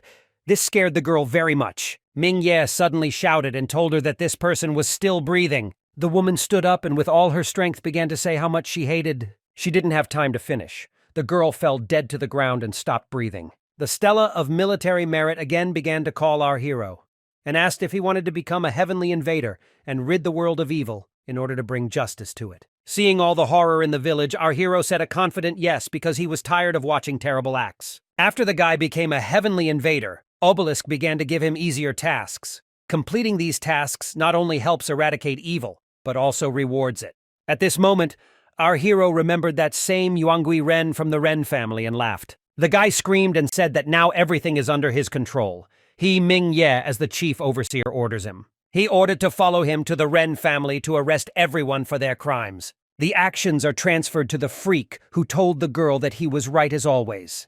He told her that sooner or later she would become his. The guy said that if she had not resisted, her parents would have remained alive and they would not have killed every single person in the village. Grabbing her by the dress, he asked her not to complicate anything. He is kind today and will allow her to feel his strength and power. At that moment, the front door shattered just like the girl's dress. Yuangi Ren turned around and asked the strangers who burst in here in bewilderment, "Are they really tired of living?" Our hero looked at the girl who was lying on the bed. Yuangi Ren told the guy not to even think about getting away with it. Our hero, without further ado, went into battle against the guy. Yuangi Ren also told him to prepare to feel the full fury of the Ren family. A moment later, a huge explosion came from the house, and after that, a beaten Yuangi Ren flew out of it. People came to Ming Ye and reported to him that they had found all the evidence that indicated that the initiative to kill the entire village was Yuangui Ren. The guy said that according to the code of the Qing Long dynasty, the guy should be sentenced to the most severe punishment. He ordered them all to be brought to the courthouse. The action is transferred to Yan County Court. Our hero reported all the information he had collected against Yuangui Ren. He proposed imposing the maximum punishment, public execution. Yuangi Ren, in bewilderment, began to shout to the sheriff that they could not kill him, because he was from the Ren family, and his family was bronze. Hao Yan said that he is a petty freak and he doesn't understand how the Ren family could raise such a bastard. He ordered everyone to give 3,000 lashes and not a lash less. After the lashes, behead them all! Yuangi Ren cried and said that they couldn't kill him. At this moment, Yuan Ren entered the building and told the sheriff that this young man is the direct heir of the Ren family, and he is very important. He said he hoped for mercy from the sheriff. At this time, he mentally asked Ming Ye to take pity on this boy and let him go. For this, he will reward him when the case is closed. Our hero said that he never complains about a person who killed people. Did he show pity for the villagers? He can only add fuel to the fire. Yuan Ren said that although he lost a lot of money, he is still from the Bronze family. Having heard the words that he cannot do whatever he wants if he is under the protection of Hao Yan, our hero realized that it was time to end everything. He contacted the sheriff and said they couldn't drop the charges for that reason. Recently, he had received several reports that the Ren family was allowing their people to do illegal things. Our hero approached the man and said that he should think about what handouts he would need to send to prison. Over the next few days, Ming Ye, following Stella's instructions, gathered people and fought the evil. Once all that was left of the Huang family was the name, the Ren family became complacent.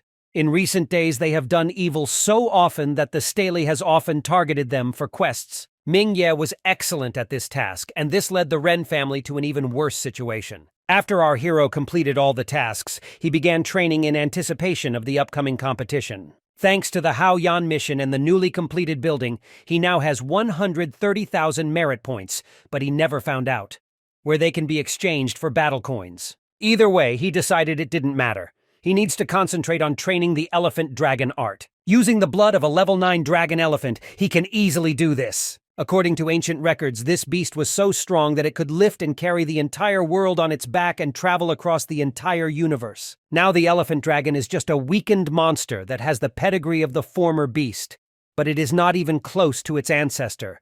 But it is still an 8th level monster. Beiming took blood from the vessel and launched it into the body of our hero. The guy immediately began to feel the power of the monster passing through his body, and it brought incredible pain.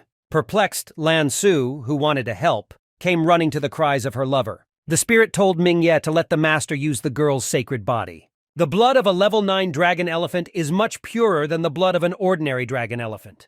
If you use the spirit of the Lan Su sacred body, the master will reach even greater heights. Our hero, on Beiming's orders, began to reach out to the girl, and she was drawn to him in return. The girl filled our hero's body with her energy, and after some time the absorption was completed. Ming Ye said that he became stronger even more than he expected.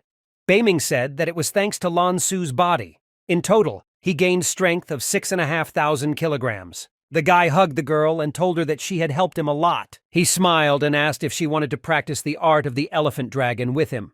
The girl said that she doesn't want to build muscle. Ming Ye then said that he would teach her the art of Tai Yi. They can practice together. Lan Su agreed and said that she had already reached the illusory level of lightning steps. In the following days, our hero absorbed every drop of the dragon elephant's blood and increased his strength incredibly.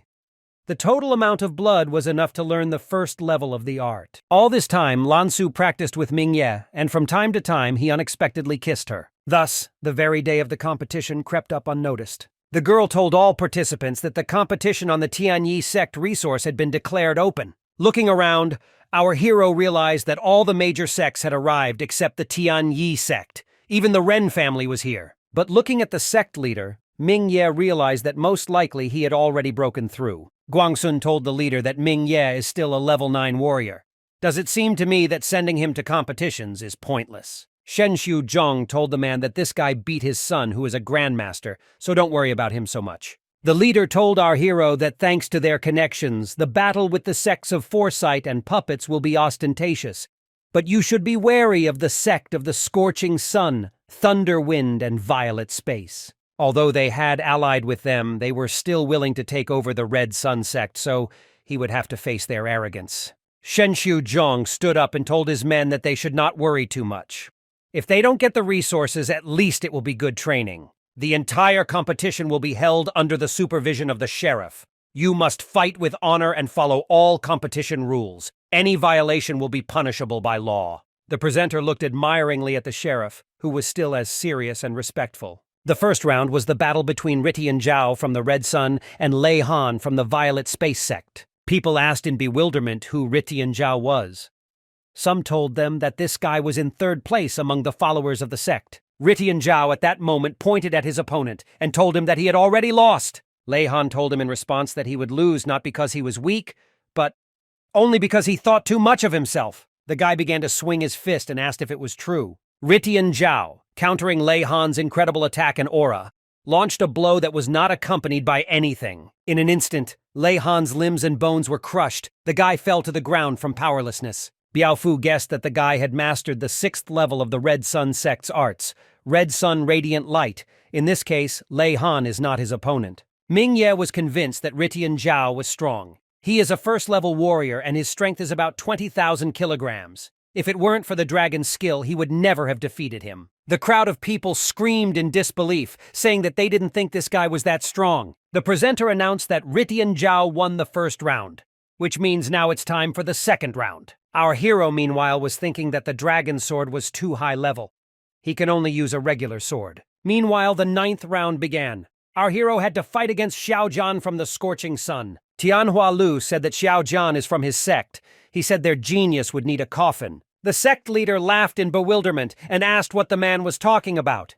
He said that Xiao Zhan was a 4th-rank warrior, but he was born into a family of assassins and once successfully killed a martial artist with his powers. Tianhua Lu laughed and told leader Shenshu Zhong that it was not too late to ask their sect follower to surrender. The man shook his head and said that most likely he just didn't know Mingye. Beiming told the master that this man was moving strangely.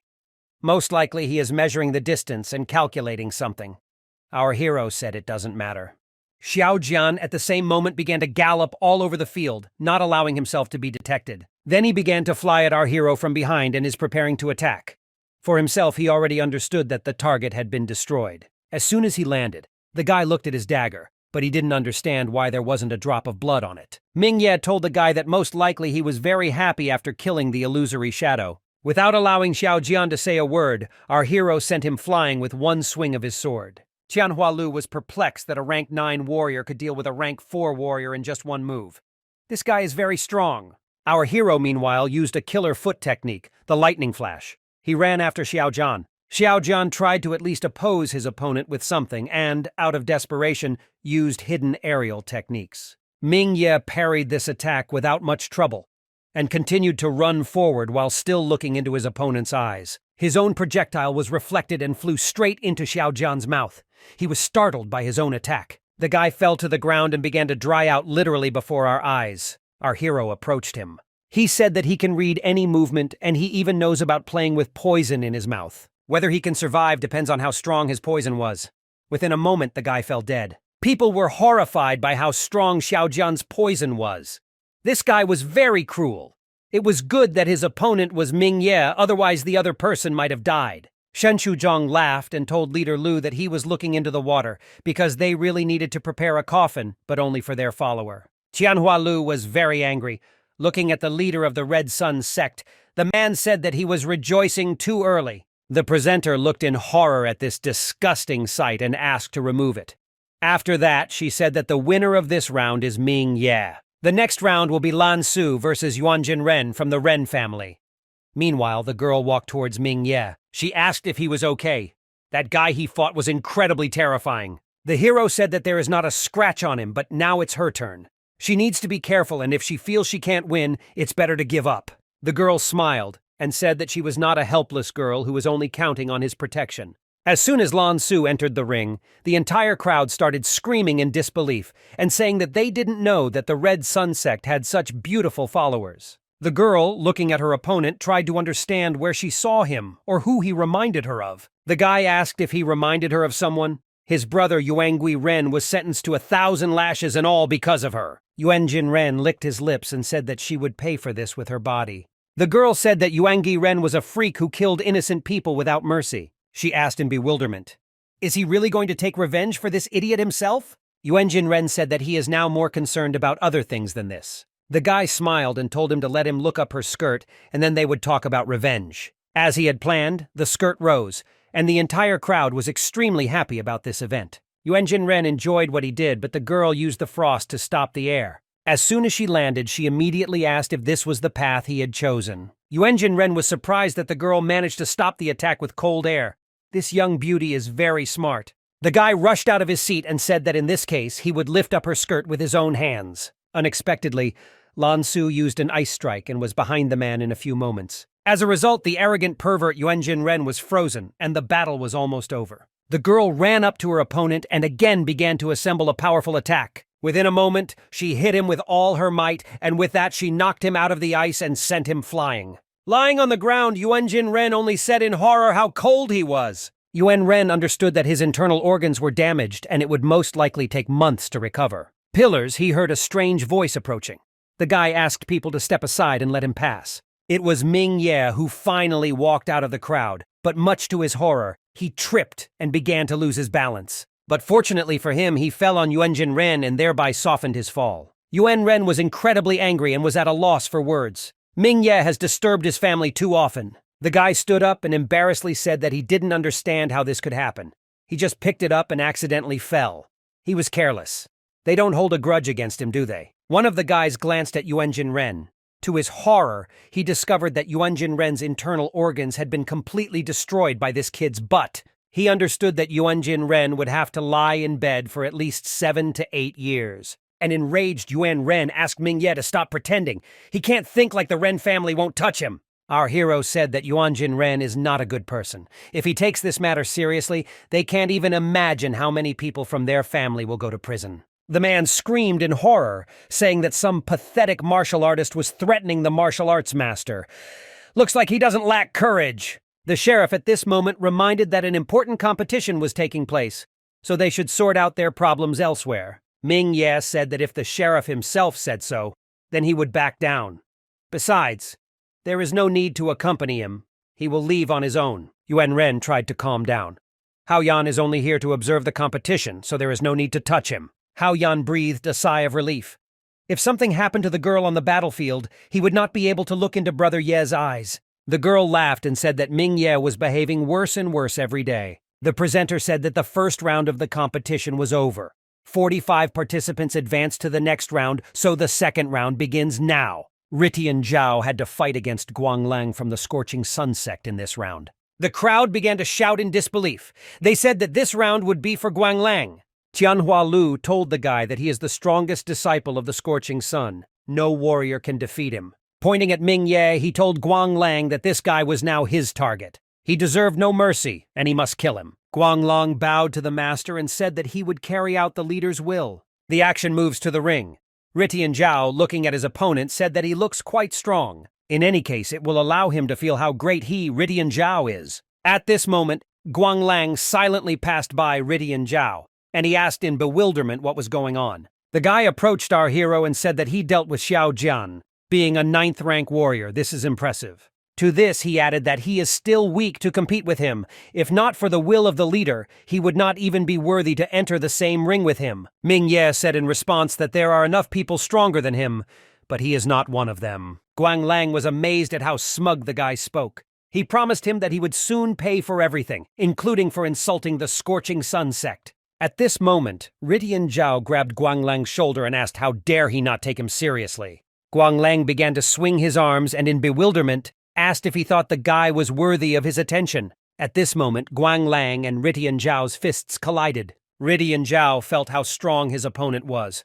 This guy's strength was beyond all limits. Lan Su told our hero that this guy is very strong, and he is not just another braggart. Ming Ye said that he would not run away from the battlefield, and there was no need to worry about him. The girl said that if he comes out last in this stage, then he should eat well and rest. Ming Ye started eating and telling Lan Su that she really knew better than anyone what he needed. The crowd, meanwhile, screamed at the top of their lungs and asked Guanglang to finally kill this Ritian Zhao. His title is a disgrace. At that moment, people heard some alluring smell and began to look around in bewilderment.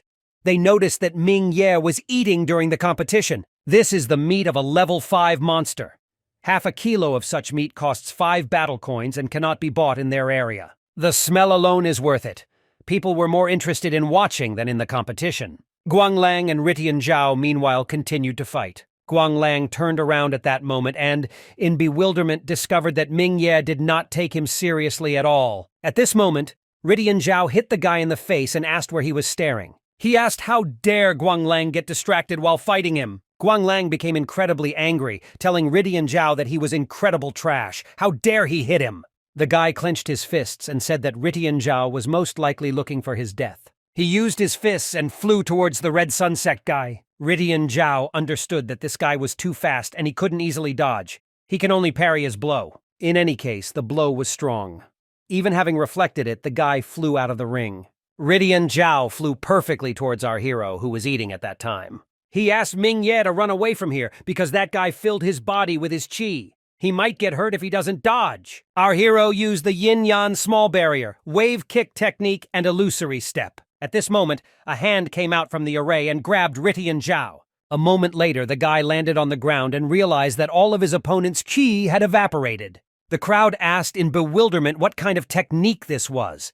They had never seen this before, but in any case, Ming Ye's technique and battle coins would not help. Ridian Zhao thanked our hero, saying that it was a wonderful barrier. The guy suggested that he change his name to Ridian Ye. Ming Ye smiled and said that this name was not suitable for him. If he wants, he can call him Woody Ye. At this moment, the two guys behind our hero laughed and asked how dare he call himself Woody Ye. A weakling like him dare not brag. The guy then introduced himself. He is Zhongyuan Zhang from the Violet Space Sect, and this is his friend from the Thunderwind, Lu Wei. Ridian Zhao told our hero that these two are respected followers of their sects. Ming Ye said that they looked impudent, and Ridian Zhao said that he didn't know anything. These two sects, after joining, began to join them from time to time. Because the Red Sun sect is one of the weakest, the strength of their followers is inferior to them, so they humiliated them. Even the first followers of the sect were injured at their hands. They are unable to cope with them. Ming Ye asked why the elder did nothing. Shen Shuzhong at this moment told Ming Ye that the Violet Space Sect people from the Thunder Wind sect were doing terrible things to their followers. Therefore, he wants Ming Ye to deal with them. He can handle it, right? Our hero smiled and said that everything would be much simpler than he thought. Meanwhile, the presenter announced the participants in the second round. It was supposed to be Lan Guang, and also, Ming Ye grabbed her shoulder. The girl said in bewilderment that it was not his turn now. Our hero apologized and said that he wanted to change the rules a little. The sheriff said he doesn't understand what's going on, but if no one objects, then he objects too. Ming Ye asked to stop being a fool because for all sects, only he is their goal. If so, why waste time? He will deal with everyone himself and become the winner. The whole crowd started laughing. How is he going to fight them alone? Guanglang alone will beat him to death. This guy, meanwhile, was just happy after all. This boy wanted to die early. The guys said that they were joking, but he was so ingrained. The guy said that when he heard that they were the first in their sects, he became dumb with fear. Shen Shuzhong. Of course, I was very surprised. This is not what he meant by confrontation. Even if he is stronger than Guanglang, this does not mean that he can cope with everyone. Lan Su, in turn, thought that Ming Ye had a plan, so she would believe in it to the last. Our hero, meanwhile, asked whether the heads of the sects agreed to his proposal. Tianhua Lu laughed and said that if he is so confident in himself, then they will give him a chance.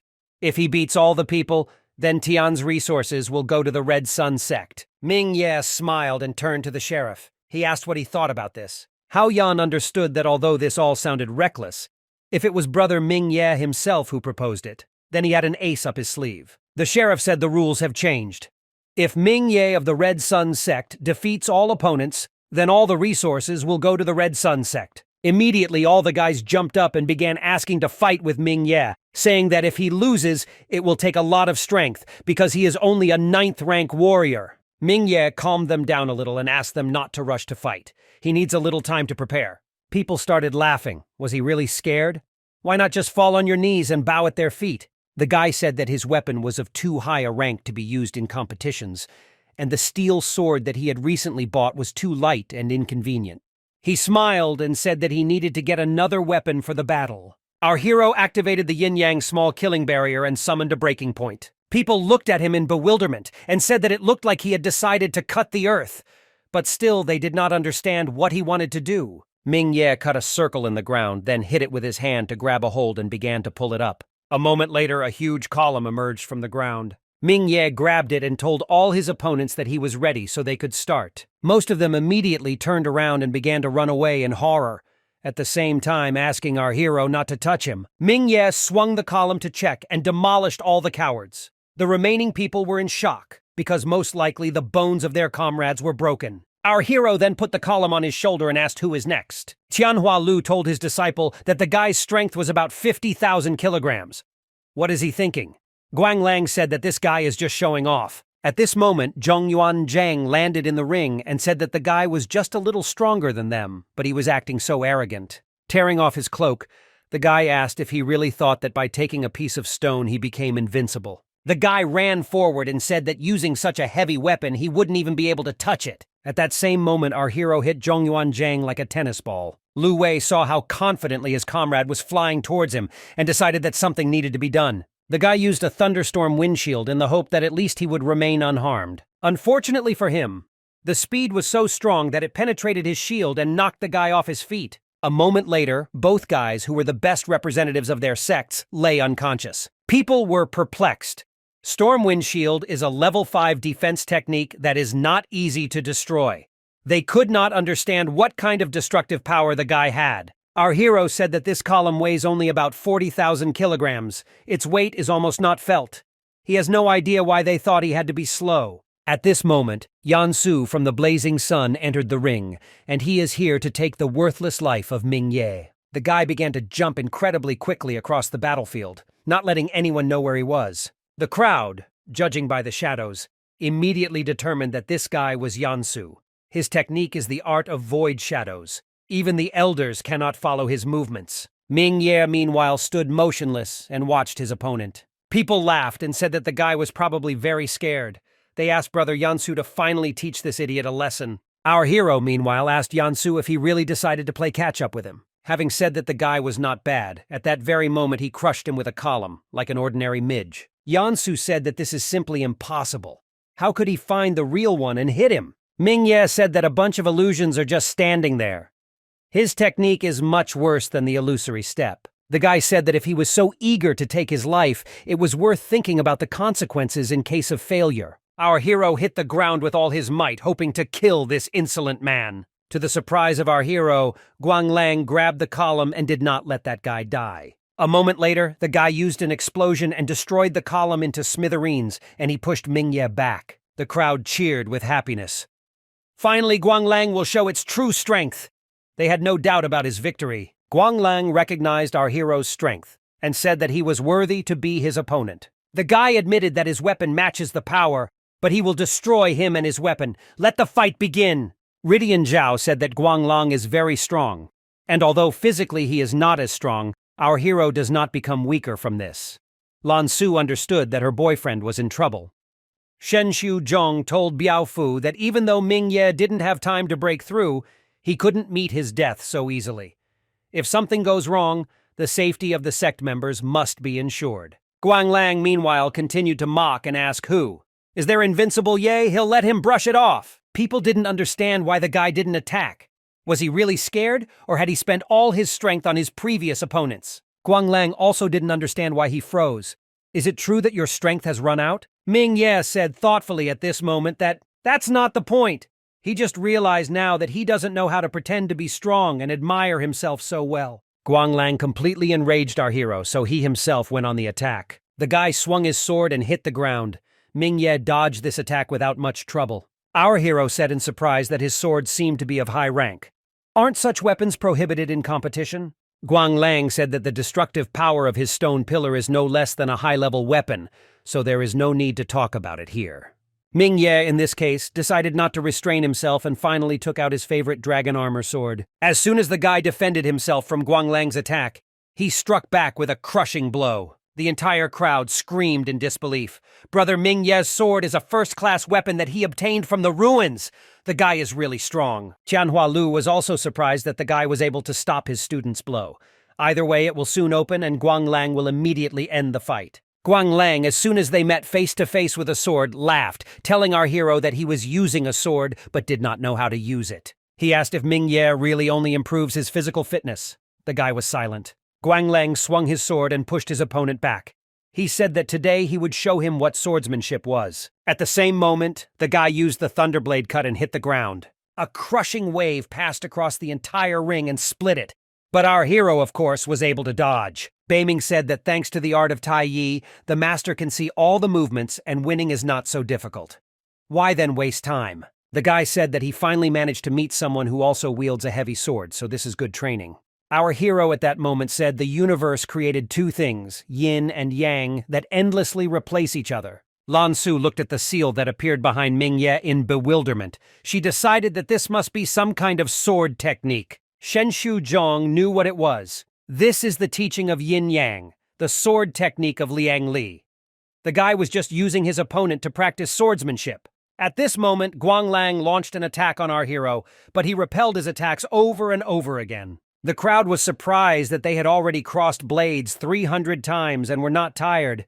Mingye easily dodges every blow as if predicting Guanglang's movements. Tianhua Lu said that this cannot be, because the guy does not know a single sword technique. How can he hold on for so long? Moreover, his movements are becoming more and more graceful. As soon as the man realized what was happening, he ordered his student to destroy this kid. Guang Lang, continuing to attack our hero with great onslaught, asked him in bewilderment how he dares to train on him. Our hero laughed and said that he somehow thought of this too late. These words made the guy incredibly angry, so he decided to use all his power. Ming Ye in turn swung his sword and used the yin-yang art technique. Guang Lang, meanwhile, used the scorching sun sword technique. His devastating blow was supposed to destroy our hero to smithereens. Guang Lang landed and passed through Ming Ye. There was only a bright flash of light across the entire field. The crowd began to shout in disbelief that they were expecting something powerful instead of the usual flash of light. This is his worst move! Tianhua Lu said that they are all idiots, because the strongest techniques are always simple. The man began to call his student. Our hero interrupted him at that moment and said that the guy had lost. He pushed Guang Lang's immobilized body, and he fell to the ground. Ming Ye said that he would spare his life so that he could look into the eyes of the head of his sect, but his next opponent might not be so lucky. Who else wants to fight? Tianhua Lu was surprised that the guy defeated his student.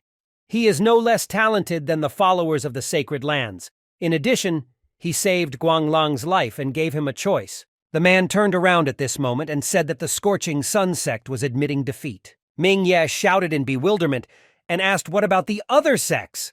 Will anyone else fight? At this moment, all the sects began to say that they were admitting defeat. In this case, the presenter proudly announced that Ming Ye from the Red Sun wins, and according to the rules of the competition, all the resources of the Tianyi sect go to the Red Sun sect. Yuan Rei was incredibly angry at this guy. They can't control the situation.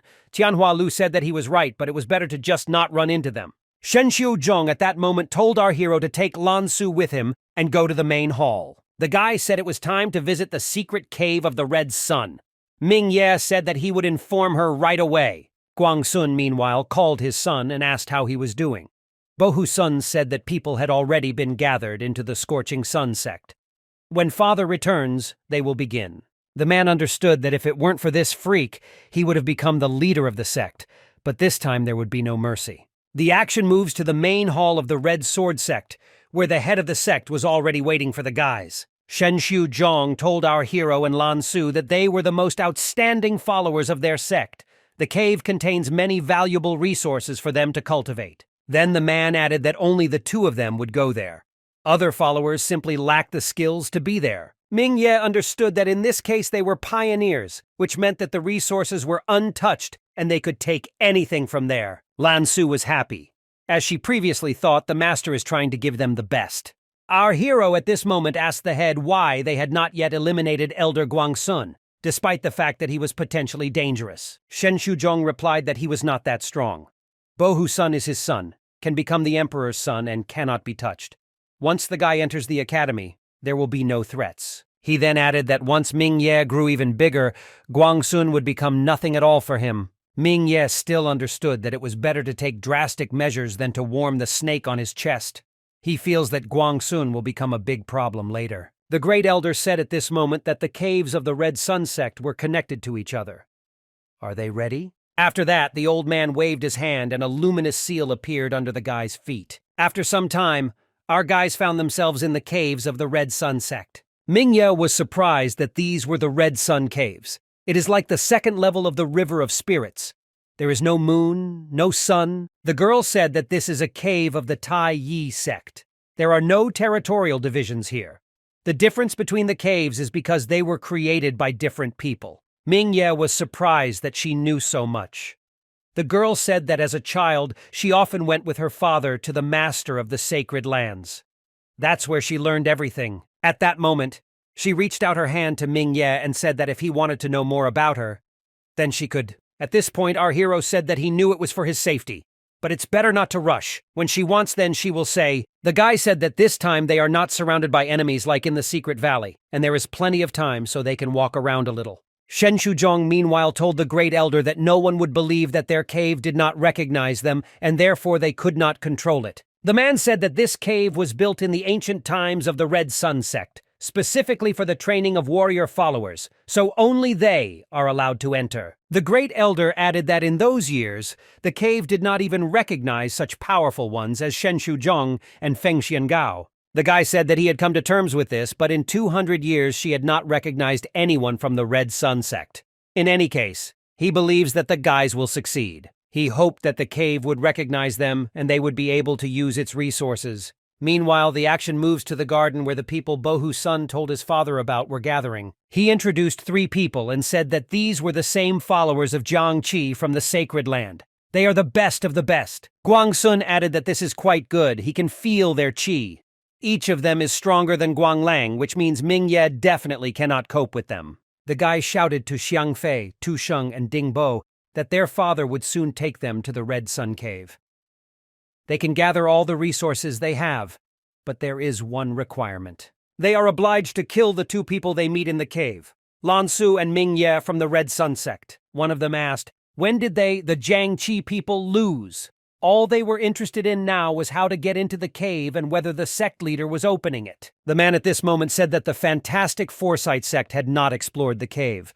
Guangsun discovered another entrance there and only he knows about it. Saying that time was running out and that it was time for them to act, Guangsun sent the 3 warriors into the cave. Once they were gone, Bohu's son asked Yuan Kei if they could win. After all, several authoritative elders are planning to make them their successors. If anything happens to them, then The guy told him to calm down. At a minimum, they already outnumber them. Mingye will definitely die today. Meanwhile, our guys continued to explore the cave and the Great Spirit appeared before them. Our hero was glad that they found at least something. He asked the spirit if he was in charge here. The man said that he is the owner of the Red Sun Cave. It is under his control, and he is responsible for conducting their exam. Beiming told the master that the caves have a main spirit, the owner of souls. Souls have their own consciousness. There was one in the magical district, too. The spirit at that moment said that if they wanted to enter the cave, they would have to pass a test. They need to wait until everyone is gathered, and they will begin. Ming Ye shouted in disbelief and asked, is there really someone else here? Lan Su also said that no one should be here. At this moment, 3 Guangsun assassins were walking towards them. They felt that the level of this cave was not high, but there should be a lot of good things here. Ming Ye, as soon as he heard someone else's voice, turned and asked who they were and why they were here. Xiang Fei introduced himself and said that behind him were Tu Sheng and Ding Bo. They are followers of Jiang Qi. The guy said that they are much stronger than them, the little worthless brats. At this moment, one of them looked at Lan Su and said that she was very beautiful. So now it is clear why Bohu's son wants to see her alive. Tu Sheng asked if the guy would get angry if they played with her a little. Ding Bo said that this guy is an ordinary follower, so even their future will be more promising. They continued to say dirty things, but at that moment the girl got tired of putting up with it and started screaming at them. Lan Su stopped our hero and told her not to waste her nerves because they are already dead. The Great Spirit of the cave at that moment said that all the participants had arrived, which means the test was beginning. Taking a look at Ming Ye, he said that he has average qualities, huge potential. It certainly passes. Xiang Fei was perplexed that the guy was on the same level with them. At this moment, Ding Bo completely corrected it, because they have average potential, and he has huge potential. The spirit then scanned Lan Su and said that she had a legendary divine body, as well as great potential. She also passes. Our hero thought, she has a legendary body and the same potential as him. Is the legendary divine body really not the limit? Beiming said that this is far from the peak. Its level can be upgraded to spiritual. The main thing for owners of such a body is not to die young. Ming Ye understood that with the help of the legendary divine body, it was possible. To become a martial arts god, heaven will definitely help them. Xiang Fei started laughing madly at this moment. He didn't think that they would ever meet the legendary divine body, but they had finally met its owner. Tu Sheng said that he had never seen such a thing, and did not expect them to meet her like this. They are very lucky. Xiang Fei turned around and said that they would not tolerate anyone having sole ownership of Lan Su, so it was better not to quarrel over the girl. The guy started saying that by using one at a time, the effect of the divine body would be much better. Lan Su was incredibly angry because the freaks kept saying dirty things that she didn't want to hear. Our hero at that moment took her hand and asked her not to pay attention because these were their last words. The spirit of the cave suddenly waved his hand and said that he would take them to the territory of the evil spirits, where they would face the demons. If they hold out there for a month, then they have passed the test. If they don't hold out, they will die there. Xiang Fei was a little scared that they were going to the territory of evil spirits. Tu Sheng said that they don't even know what level this territory is. Ming Ye smiled at them and said that most likely God had prepared more than just a divine legendary body for them. After some time, the guys found themselves in the territory of evil spirits. There were demons flying around here in the area. One of them immediately flew into Tu Sheng's back and began to absorb his consciousness. Xiang Fei put a talisman on his head and told everyone to resist. They must not let these demons possess them. Our hero at that moment realized that it was better not to joke with this, and immediately activated the demonic power. As soon as they were transported here, demonic power burst out and absorbed all the demons. Beiming said that the village master was much higher than these low-level demons. By absorbing their power, the master will be able to break through. Our hero then turned to Lan Su and asked if she was okay. The girl smiled and said that the demons were afraid and did not approach her. Of course, it was because of her body, so no one would dare to approach her. But those guys have a hard time. Tu Sheng is possessed by a demon, and Xiang Fei helps him dispel the demonic energy. Only Ding Bo was left able to fight, which meant that he had a good opportunity. Grabbing his sword, the guy asked how they dared to attack him. Apparently, they don't see the difference between their sect and the Holy Land. Ding Bo swung his sword and used a triple lightning blade strike to hit our hero. Their powers and auras collided. The battle was equal, which means they could not hit each other. Until this day, Ming Ye had never met such trained people who were able to fight him. Ding Bo, meanwhile, also didn't understand how a 9th-level warrior could be so strong. His hands even began to tremble. Suddenly, terrible sounds began to be heard from the smoke, which served as a huge wall. A moment later, the smoke cleared, and Ding Bo screamed in horror, saying that they were demon beasts. Lan Su said that they only came here because they heard the sound of battle.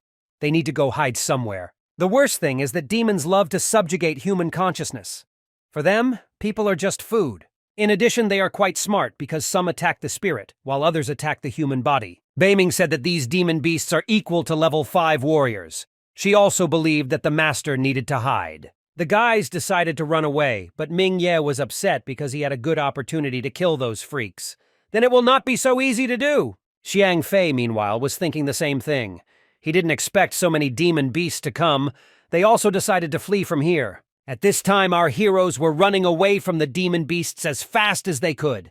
2 of them began to confidently catch up with our heroes. Something had to be done in this case. Ming Ye grabbed his dragon scale sword and cut down the 2 monsters without any problem. But unexpectedly for him, the guy was attacked by another monster, which Ming Ye did not have time to notice. Also at this moment, Lan Su used an ice blow and thereby saved our hero from death. Ming Ye thanked the girl, saying that if it weren't for her, he would have died 100%. Lan Su at that moment told the guy that running away is not always right. The longer they run, the more demon beasts run after them. Our hero said that these creatures are very fast. Running is definitely not an option. But they won't be able to kill everyone, because there are too many of them. Beiming at that moment approached the master and said that there were also demons underground. Our hero immediately pushed Lan Su, saying that she needed to dodge as quickly as possible. Immediately after this, a huge worm crawled out of the ground and managed to touch Ming Ye's hand. The guy was pretty well wounded, which Lan Su did not tolerate. The girl grabbed her ice dagger and attacked the monster, telling him to die quickly. A moment later, the giant skull began to become covered with ice, which only meant its imminent death. The girl immediately approached Ming Ye and asked how he was feeling. Either way, she can cure him. Our hero said that it is not deep. They cannot stay here, so they need to look for shelter. Beiming said that it was too late, because the demon beasts were already catching up with them. They also attracted the attention of nearby demons. This only meant that they were not completely surrounded. The spirit said that the wound has already begun to rot. If nothing is done, it will become even larger. At that moment, all the demons seemed to go mad and began to run together towards our heroes. Beiming said their business is bad. They all run towards them together because they want to kill them. Ming Ye said that it sucks because he is not going to lose his life here. Suddenly, Lan Su screamed and told all the monsters to stop and not dare to touch them. Ming Ye noticed that they had indeed stopped. Apparently, the power of the legendary body is truly great. The girl was incredibly angry. She told every spirit that as long as she was here, no one would dare touch her boyfriend. The legendary divine body is one of the rarest avatars in this world, which can only appear in girls. Compared to other avatars, the legendary divine body will not help in battle. He has another ability, repelling dirt. It helps cleanse chi in the body. Consequently, a person cultivates faster. If an ordinary warrior is helped by such a person, then he can become a saint of martial arts. Therefore, all talents will try to conquer the person with the legendary body. This person's strength is directly opposite to that of the demon beasts. Due to the cleansing effect of the body, the beasts cannot resist it. The only downside is that the girl's level is low. She can only intimidate the demon beasts, but she also wastes energy on this. She won't last long. Lan Su said that her energy is draining very quickly. When time runs out, the monsters will attack them again.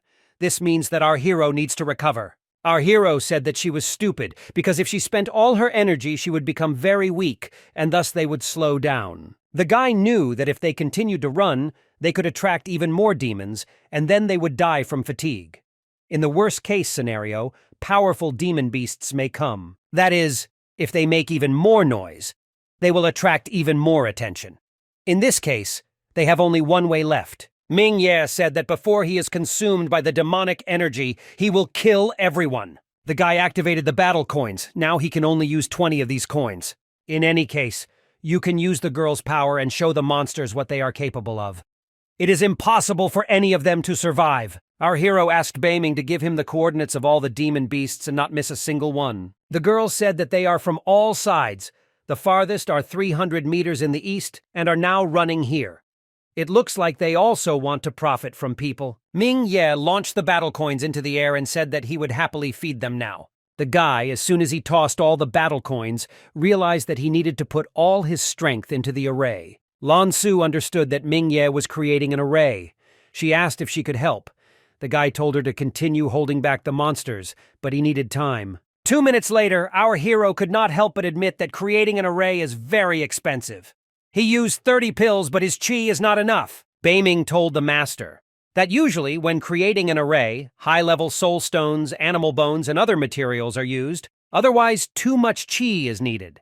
Ming Ye realized that he did not have time to gather resources. He needs to create the array in the remaining 3 minutes. Half a minute later, the huge array was finally created. It surrounded all the demon beasts. Ming Ye immediately asked the girl to channel all of her chi into his body. Lan Su said that she understood him. The girl approached him and kissed him on the lips, after which the array began to emit an incredible amount of energy. As soon as the monsters realized that the girl was no longer holding them back, they ran to attack. Unfortunately for them, our hero was already ready to use the array to kill Yin Yang. The guy touched his finger to the ground. A moment later, the sacred array was launched, and all the beasts flew into the air and were destroyed. After some more time, most of the demons were destroyed. Our hero looked very tired. Lan Su approached him and said that his early growth was increasing. She will cure him now. Ming Ye, meanwhile, was happy that he had destroyed all these creatures. Suddenly, something scared the girl, and she looked up to understand what was happening. In the sky, she saw incredible energy emanating from those slain demon beasts. Beiming, looking at this, said that everything was bad because the master had absorbed too many chi demons. Lan Su pointed her sword at the evil energy and told it to attack. Although she understood that she had spent all her chi, but thanks to her body, she was confident in what they would put up. Suddenly, all the energy began to fly forward and literally pass through the girl. Turning around, she realized in horror that the target was not her, but Ming Ye. Ming Ye was still conscious, but the pain was incredible. Plus, it was very disgusting. The guy said that low-grade demonic chi, compared to what was before, is just nothing. Our hero at some point suppressed all this evil power and said that they were weaklings. Lan Su was perplexed that the guy was absorbing and purifying demonic chi. His power is rapidly increasing. Looking at Ming Ye, she wanted to understand what technique he uses to refine demonic chi. The spirit at that moment said that the master would break through. 8th, 6th, 4th. Our hero then stood up and said that he was a rank 3 martial artist. Ming Ye said that although the chi of several hundred beasts is unpleasant, their strength is not bad. In any case, he did not expect that he would be able to break through to the 3rd rank. Lan Su asked the guy in bewilderment if he was okay. Our hero said and that everything is fine. The last time he absorbed the power of the demon god, he spent 49 days. This time, everything went much faster. Beiming asked if he would tell her. Ming Ye replied that he and she are already one, so he doesn't want to hide anything from her. As a result, Ming Ye told the girl about all his adventures, including about the divine cloak and about Chen Pengji. Ming Ye took out Beiming after a while and told her to get acquainted with her. Lan Su was amazed at how small she was. The girl caught her breath and began to hug her, and the guy asked in bewilderment why she was not at all surprised. Lan Su said that she knew his adventures, but did not think they were so unusual. She was glad that he had Beiming because with her he has a great future. She hugged our hero and said that she was very glad that he told her everything. This is a big step for her. At that moment, she said that she wanted to tell him about herself after he took first place on the list of dragons, but decided that it was time to tell him. The girl said that her real name was actually Yuling Zhao. Lan Su is just a pseudonym. Ming Ye told her that both names are good, so he will continue to call her Lan Su. The girl said that he could call her whatever he wanted, but now she will tell him something else. It's better to imagine it as a book story. During the reign of the Rose-Finch dynasty, the Yu family was a golden family.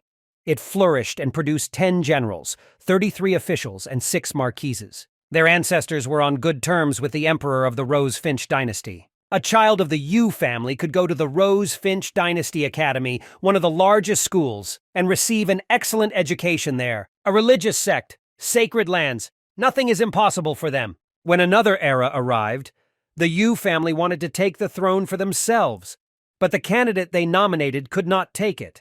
In just a few years, the 3 martial arts gods in the Yu family died in distant lands.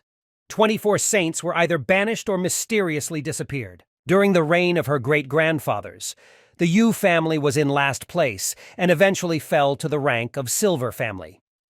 Since then, this family has been trying to regain its former glory. However, having lost the gods and martial arts saints, it is very difficult to climb out from the bottom. At this time, she and her cousin Lin Dai-yu were born. Her kuzi got the body of charm. She always attracted any guys to her, but she has a naturally legendary divine body which she can use to help her partner. To regain her former glory, the Yu family planned to marry her off to the heir of the Jiang dynasty. They wanted to marry Lin Dai-yu to the powerful Marquis Chang Zizai. Their families were rich, and they were potential emperors. Power and money were what their family needed. Therefore, from childhood they were raised by specially trained people. The family spent all their resources to lay the foundations for them. At 10 years old, if her uncle had not saved her, she would have simply been killed. She soon learned that Lin Dai-yu wanted to kill her. Ming Ye asked the girl in bewilderment why her cousin did this to her. The girl said that her body helps her companion to practice, but the girl's body steals not only the attention of men, but their qi. Lin Dai-yu, as soon as she learned that she would marry the heir of the dynasty, decided to kill her and marry him herself.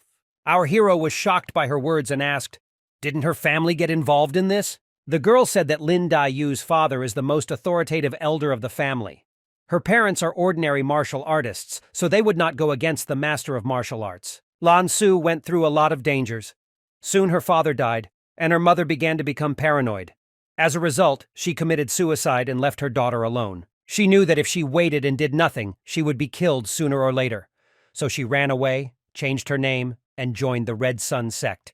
She wanted to become stronger. Ming Ye smiled at her and asked why she didn't marry the heir of the dynasty. Lan Su grabbed his ear and asked how he came up with such an idea. The guy immediately started laughing and saying that he was joking. The girl continued to say that when she was a child, she was engaged to Jiang Taisheng, which is why she was afraid to communicate with Ming Ye. The guy said that he didn't care.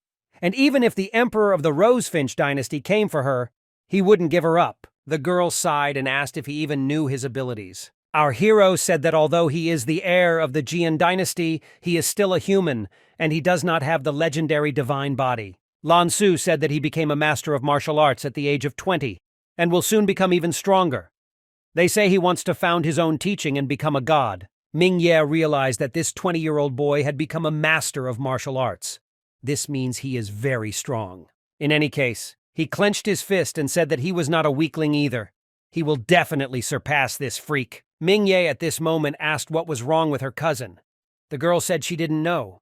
She and Marquis Chang do not have a marriage contract, so she is free. But now I understood that if Lin Dai-yu had an influential father, then why did they decide to engage Lan Su as the heir to the Jian dynasty, and not her? The girl assumed that this was in order to transfer her avatar to Lin Dai-yu. How did she learn about the legendary divine body can be transferred to another? Ming Ye understood that that girl had thought of everything. She wanted to take Lan Su's avatar, kill her, and then marry Jiang Taishang, but she couldn't get far with charm alone. Lan Su said that this is exactly what was supposed to happen, so she ran away. In any case, it seems like someone is secretly helping her. Our hero said that after she joined the Red Sun sect, that person never appeared again. He was worried that this man was up to something. To himself, he thought that he had to become stronger, otherwise he would not be able to protect the girl from Jiang Taishang. Ming Ye asked Bei Ming if Qian Pengji had any information about the legendary body in his memory. The girl said no, and moreover there is only one person with such a body, Lan Su. Our hero understood that those three freaks found out about the existence of the legendary divine body, which means that this news could spread. There's nothing he can do now! After some time, the guy asked if Lan Su had recovered. They already needed to move out. Ming Ye said that those demon beasts had beaten them up a lot, so he thinks that those guys' situation is no better. Meanwhile, the guys walked through the territory of evil spirits. They were no less battered than our heroes. Xiang Fei said that they finally escaped. Tu Sheng said that he had heard about the danger of this place, but he did not expect that things would be so bad. Ding Bo added that if it weren't for the artifact given by the master, they would have died. Xiang Fei suggested that if they were beaten so badly by the demons, then there was nothing left of Ming Ye. Tu Sheng didn't care about the boy. He felt sorry for the girl. Ding Bo at this moment said that he had heard a long time ago that the missing dynasty concubine Rose Finch had a legendary divine body. Isn't that her? Xiang Fei said that as soon as they return home, they will need to report to the imperial palace. Even if the girl died, they will receive a considerable reward. At that moment, an incomprehensible beam began to fly in their direction, which was not friendly. The guys dodged, and Xiang Fei immediately said that he did not expect them to survive. To this, he added that using battle coins is a stupid thing to do. Our hero said that battle coins do use a lot of energy and leave a trace, but he can easily escape from them. After these words, Ming Ye and the girl began to throw battle coins at their killers. The entire battlefield was covered in explosions. They all dodged but could not understand what was happening. Tu Sheng knew for sure that the guy knew that he would not defeat them with battle coins. Then why does he attack with them? Xiang Fei turned out to be the smartest. The guy immediately realized that they were using the coins to attract demon beasts. Ming Ye laughed at the fact that they only realized this now. In any case, it was too late. They were all already surrounded by demon beasts. The guys began to look around in horror. One of them began to say that Ming Ye had gone crazy because there were too many animals. They will die too. Our hero asked not to worry about them. After that, he turned to the girl and said that the rest was up to her. The girl used pure qi, which protected them from the demon beasts. Xiang Fei shouted that they were bastards. He knew that pure qi would scare away the demon beasts, which meant that the rest of them would attack them. Ming Ye said that since the beasts ran towards them, they can have a snack for now and look at the interesting sight. The girl added that, relying only on their abilities, they would not have survived then. They clearly have an ace up their sleeve. Our hero said that he also thinks so, which is why he did not dare to fight them. The guys shouted that they were forced to take out their trump card. In any case, there will be no other opportunity, because they were already attacked by monsters. Tu Sheng defended himself with all his might and said that there were too many monsters. He asked Xiang Fei to use what the elder gave them. The guy screamed and said that what Ming Ye and the girl did was stupid if they really wanted to kill them with the help of demons. He took out the talismans and said that he would now show them the difference between them. At this moment, he activated the Thousand Swords talisman. The girl was perplexed by this. The Thousand Swords talisman is a killer array and not easy to get. The girl said that these guys are not ordinary Jiangqi students. Meanwhile, swords began to rapidly fall from the sky to the ground. Xiang Fei laughed, saying that he killed all the creatures in a matter of seconds. Now it's their turn! Ming Ye realized that he needed a ton of qi, as well as 30 pills to destroy all the demon beasts. They, in turn, destroyed everyone using only one talisman. There was no one left on the battlefield except them. Our hero understood that if they had used this array on them, they would definitely not have survived. Xiang Fei said that because of them, he experienced too many difficulties and spent the last Thousand-Sword talisman. They will answer for this! Ming Ye said that they had a misunderstanding because they are the prey now. Deciding that the guy wanted death, Ding Bo used a shadow step and went on the attack. Lan Su at that moment used the lightning step that she had learned and defended herself from the guy's blow. At this moment, Tu Sheng and Xiang Fei used the shadow snake strike together and attacked our hero. The guy miraculously dodged thanks to his lightning-fast step. Without it, he could have suffered greatly. Ming Ye decided to hit them with their own physical attack in response. If he puts all his power into his right hand, he can deliver a powerful blow weighing several tons. At that moment, our hero swung and his sword flew towards the guys who were terrified of the upcoming blow. Ming Ye hit the ground and the explosion that caused the impact destroyed most of the battlefield. Having flown to the ground, Xiang Fei asked in bewilderment where this guy got such strength.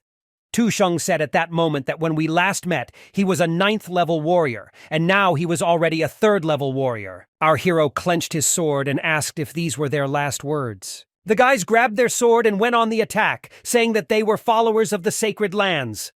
There is no way they will lose to an ordinary warrior. Ming Ye used the same sword technique and said that they had already lost. Saying that he was now taking them on their final journey, the guy made a jerk and only one swing of his sword. The guy used a white qi blade, which cut Tu Sheng and Xiang Fei into two. Ding Bo was horrified as soon as he saw his brothers fall to the ground dead. Taking advantage of this moment, Lan Su attacked the guy with her sword and used her ice skill. The girl said that he shouldn't be distracted when he's fighting someone to the death. The guy was completely covered in ice. A moment later, he fell to the ground and fell into pieces. Lan Su approached our hero and said that this is Ding Bo's spatial storage. She asked if he took the other vaults. The guy said that the first thing he did was kill them. He's a good pickpocket. After that, he showed her what treasures he had taken from them. So he thought all the spatial storages turned out to be of a high level. Roughly speaking, they contain about 50,000 battle coins, which is a pretty good reward. You only have a month left to live here and pass the test. A month later, our heroes have finally left the territory of evil spirits. The spirit of the cave congratulated them on successfully passing the test. Now they had entered the real cave of the Red Sun sect. The hero was surprised at how beautiful it was here. There is a colossal difference between this place and that empty, gloomy land in which they were. The spirit also held out 2 Red Sun passes. Thanks to him, they can leave a mark here and teleport here at any time. He told them to place the pass on their forehead and link it to their chi. You can find all your training resources here. These things are enough for the entire sect. Martial arts gods are very rich. The guy said that if they are in different places and want to see each other, then they need to teleport here. Lan Su replied that it was easy to say. To create a portal, you need 50 battle coins. Ming Ye said that he would come here to train anyway. The girl replied that she needed to inform the master that Jiang Qi's people had come here. After some time, the guys were in the Red Sun sect and reported everything that happened to them. Ming Ye talked about everything except the girl's legendary divine body. Shen Shuzhong said that he was inattentive. It was a long time ago, and so he forgot. 100 years ago, their sect lost the Red Sun Pass. Apparently, it fell into the hands of Guangsun. Using the pass, he sent his people into the cave, but they could not pass the test. Now Ming Ye and Lan Su have special rights to dispose of the cave. The girl said that this matter must be related to Bohu's son, because this matter is related to Jin Qi. It was he who sent 3 people into the cave. The man said that it was better not to talk about it, because if people find out that they killed 3 people from the sacred lands, it will frame them and then there will be consequences. Ming Ye himself understood that no matter what your status, it is dangerous to get involved with sacred lands, but can they really only hide and be afraid? Shen Shuzhong said that they not only need to hide it, but also move to another place.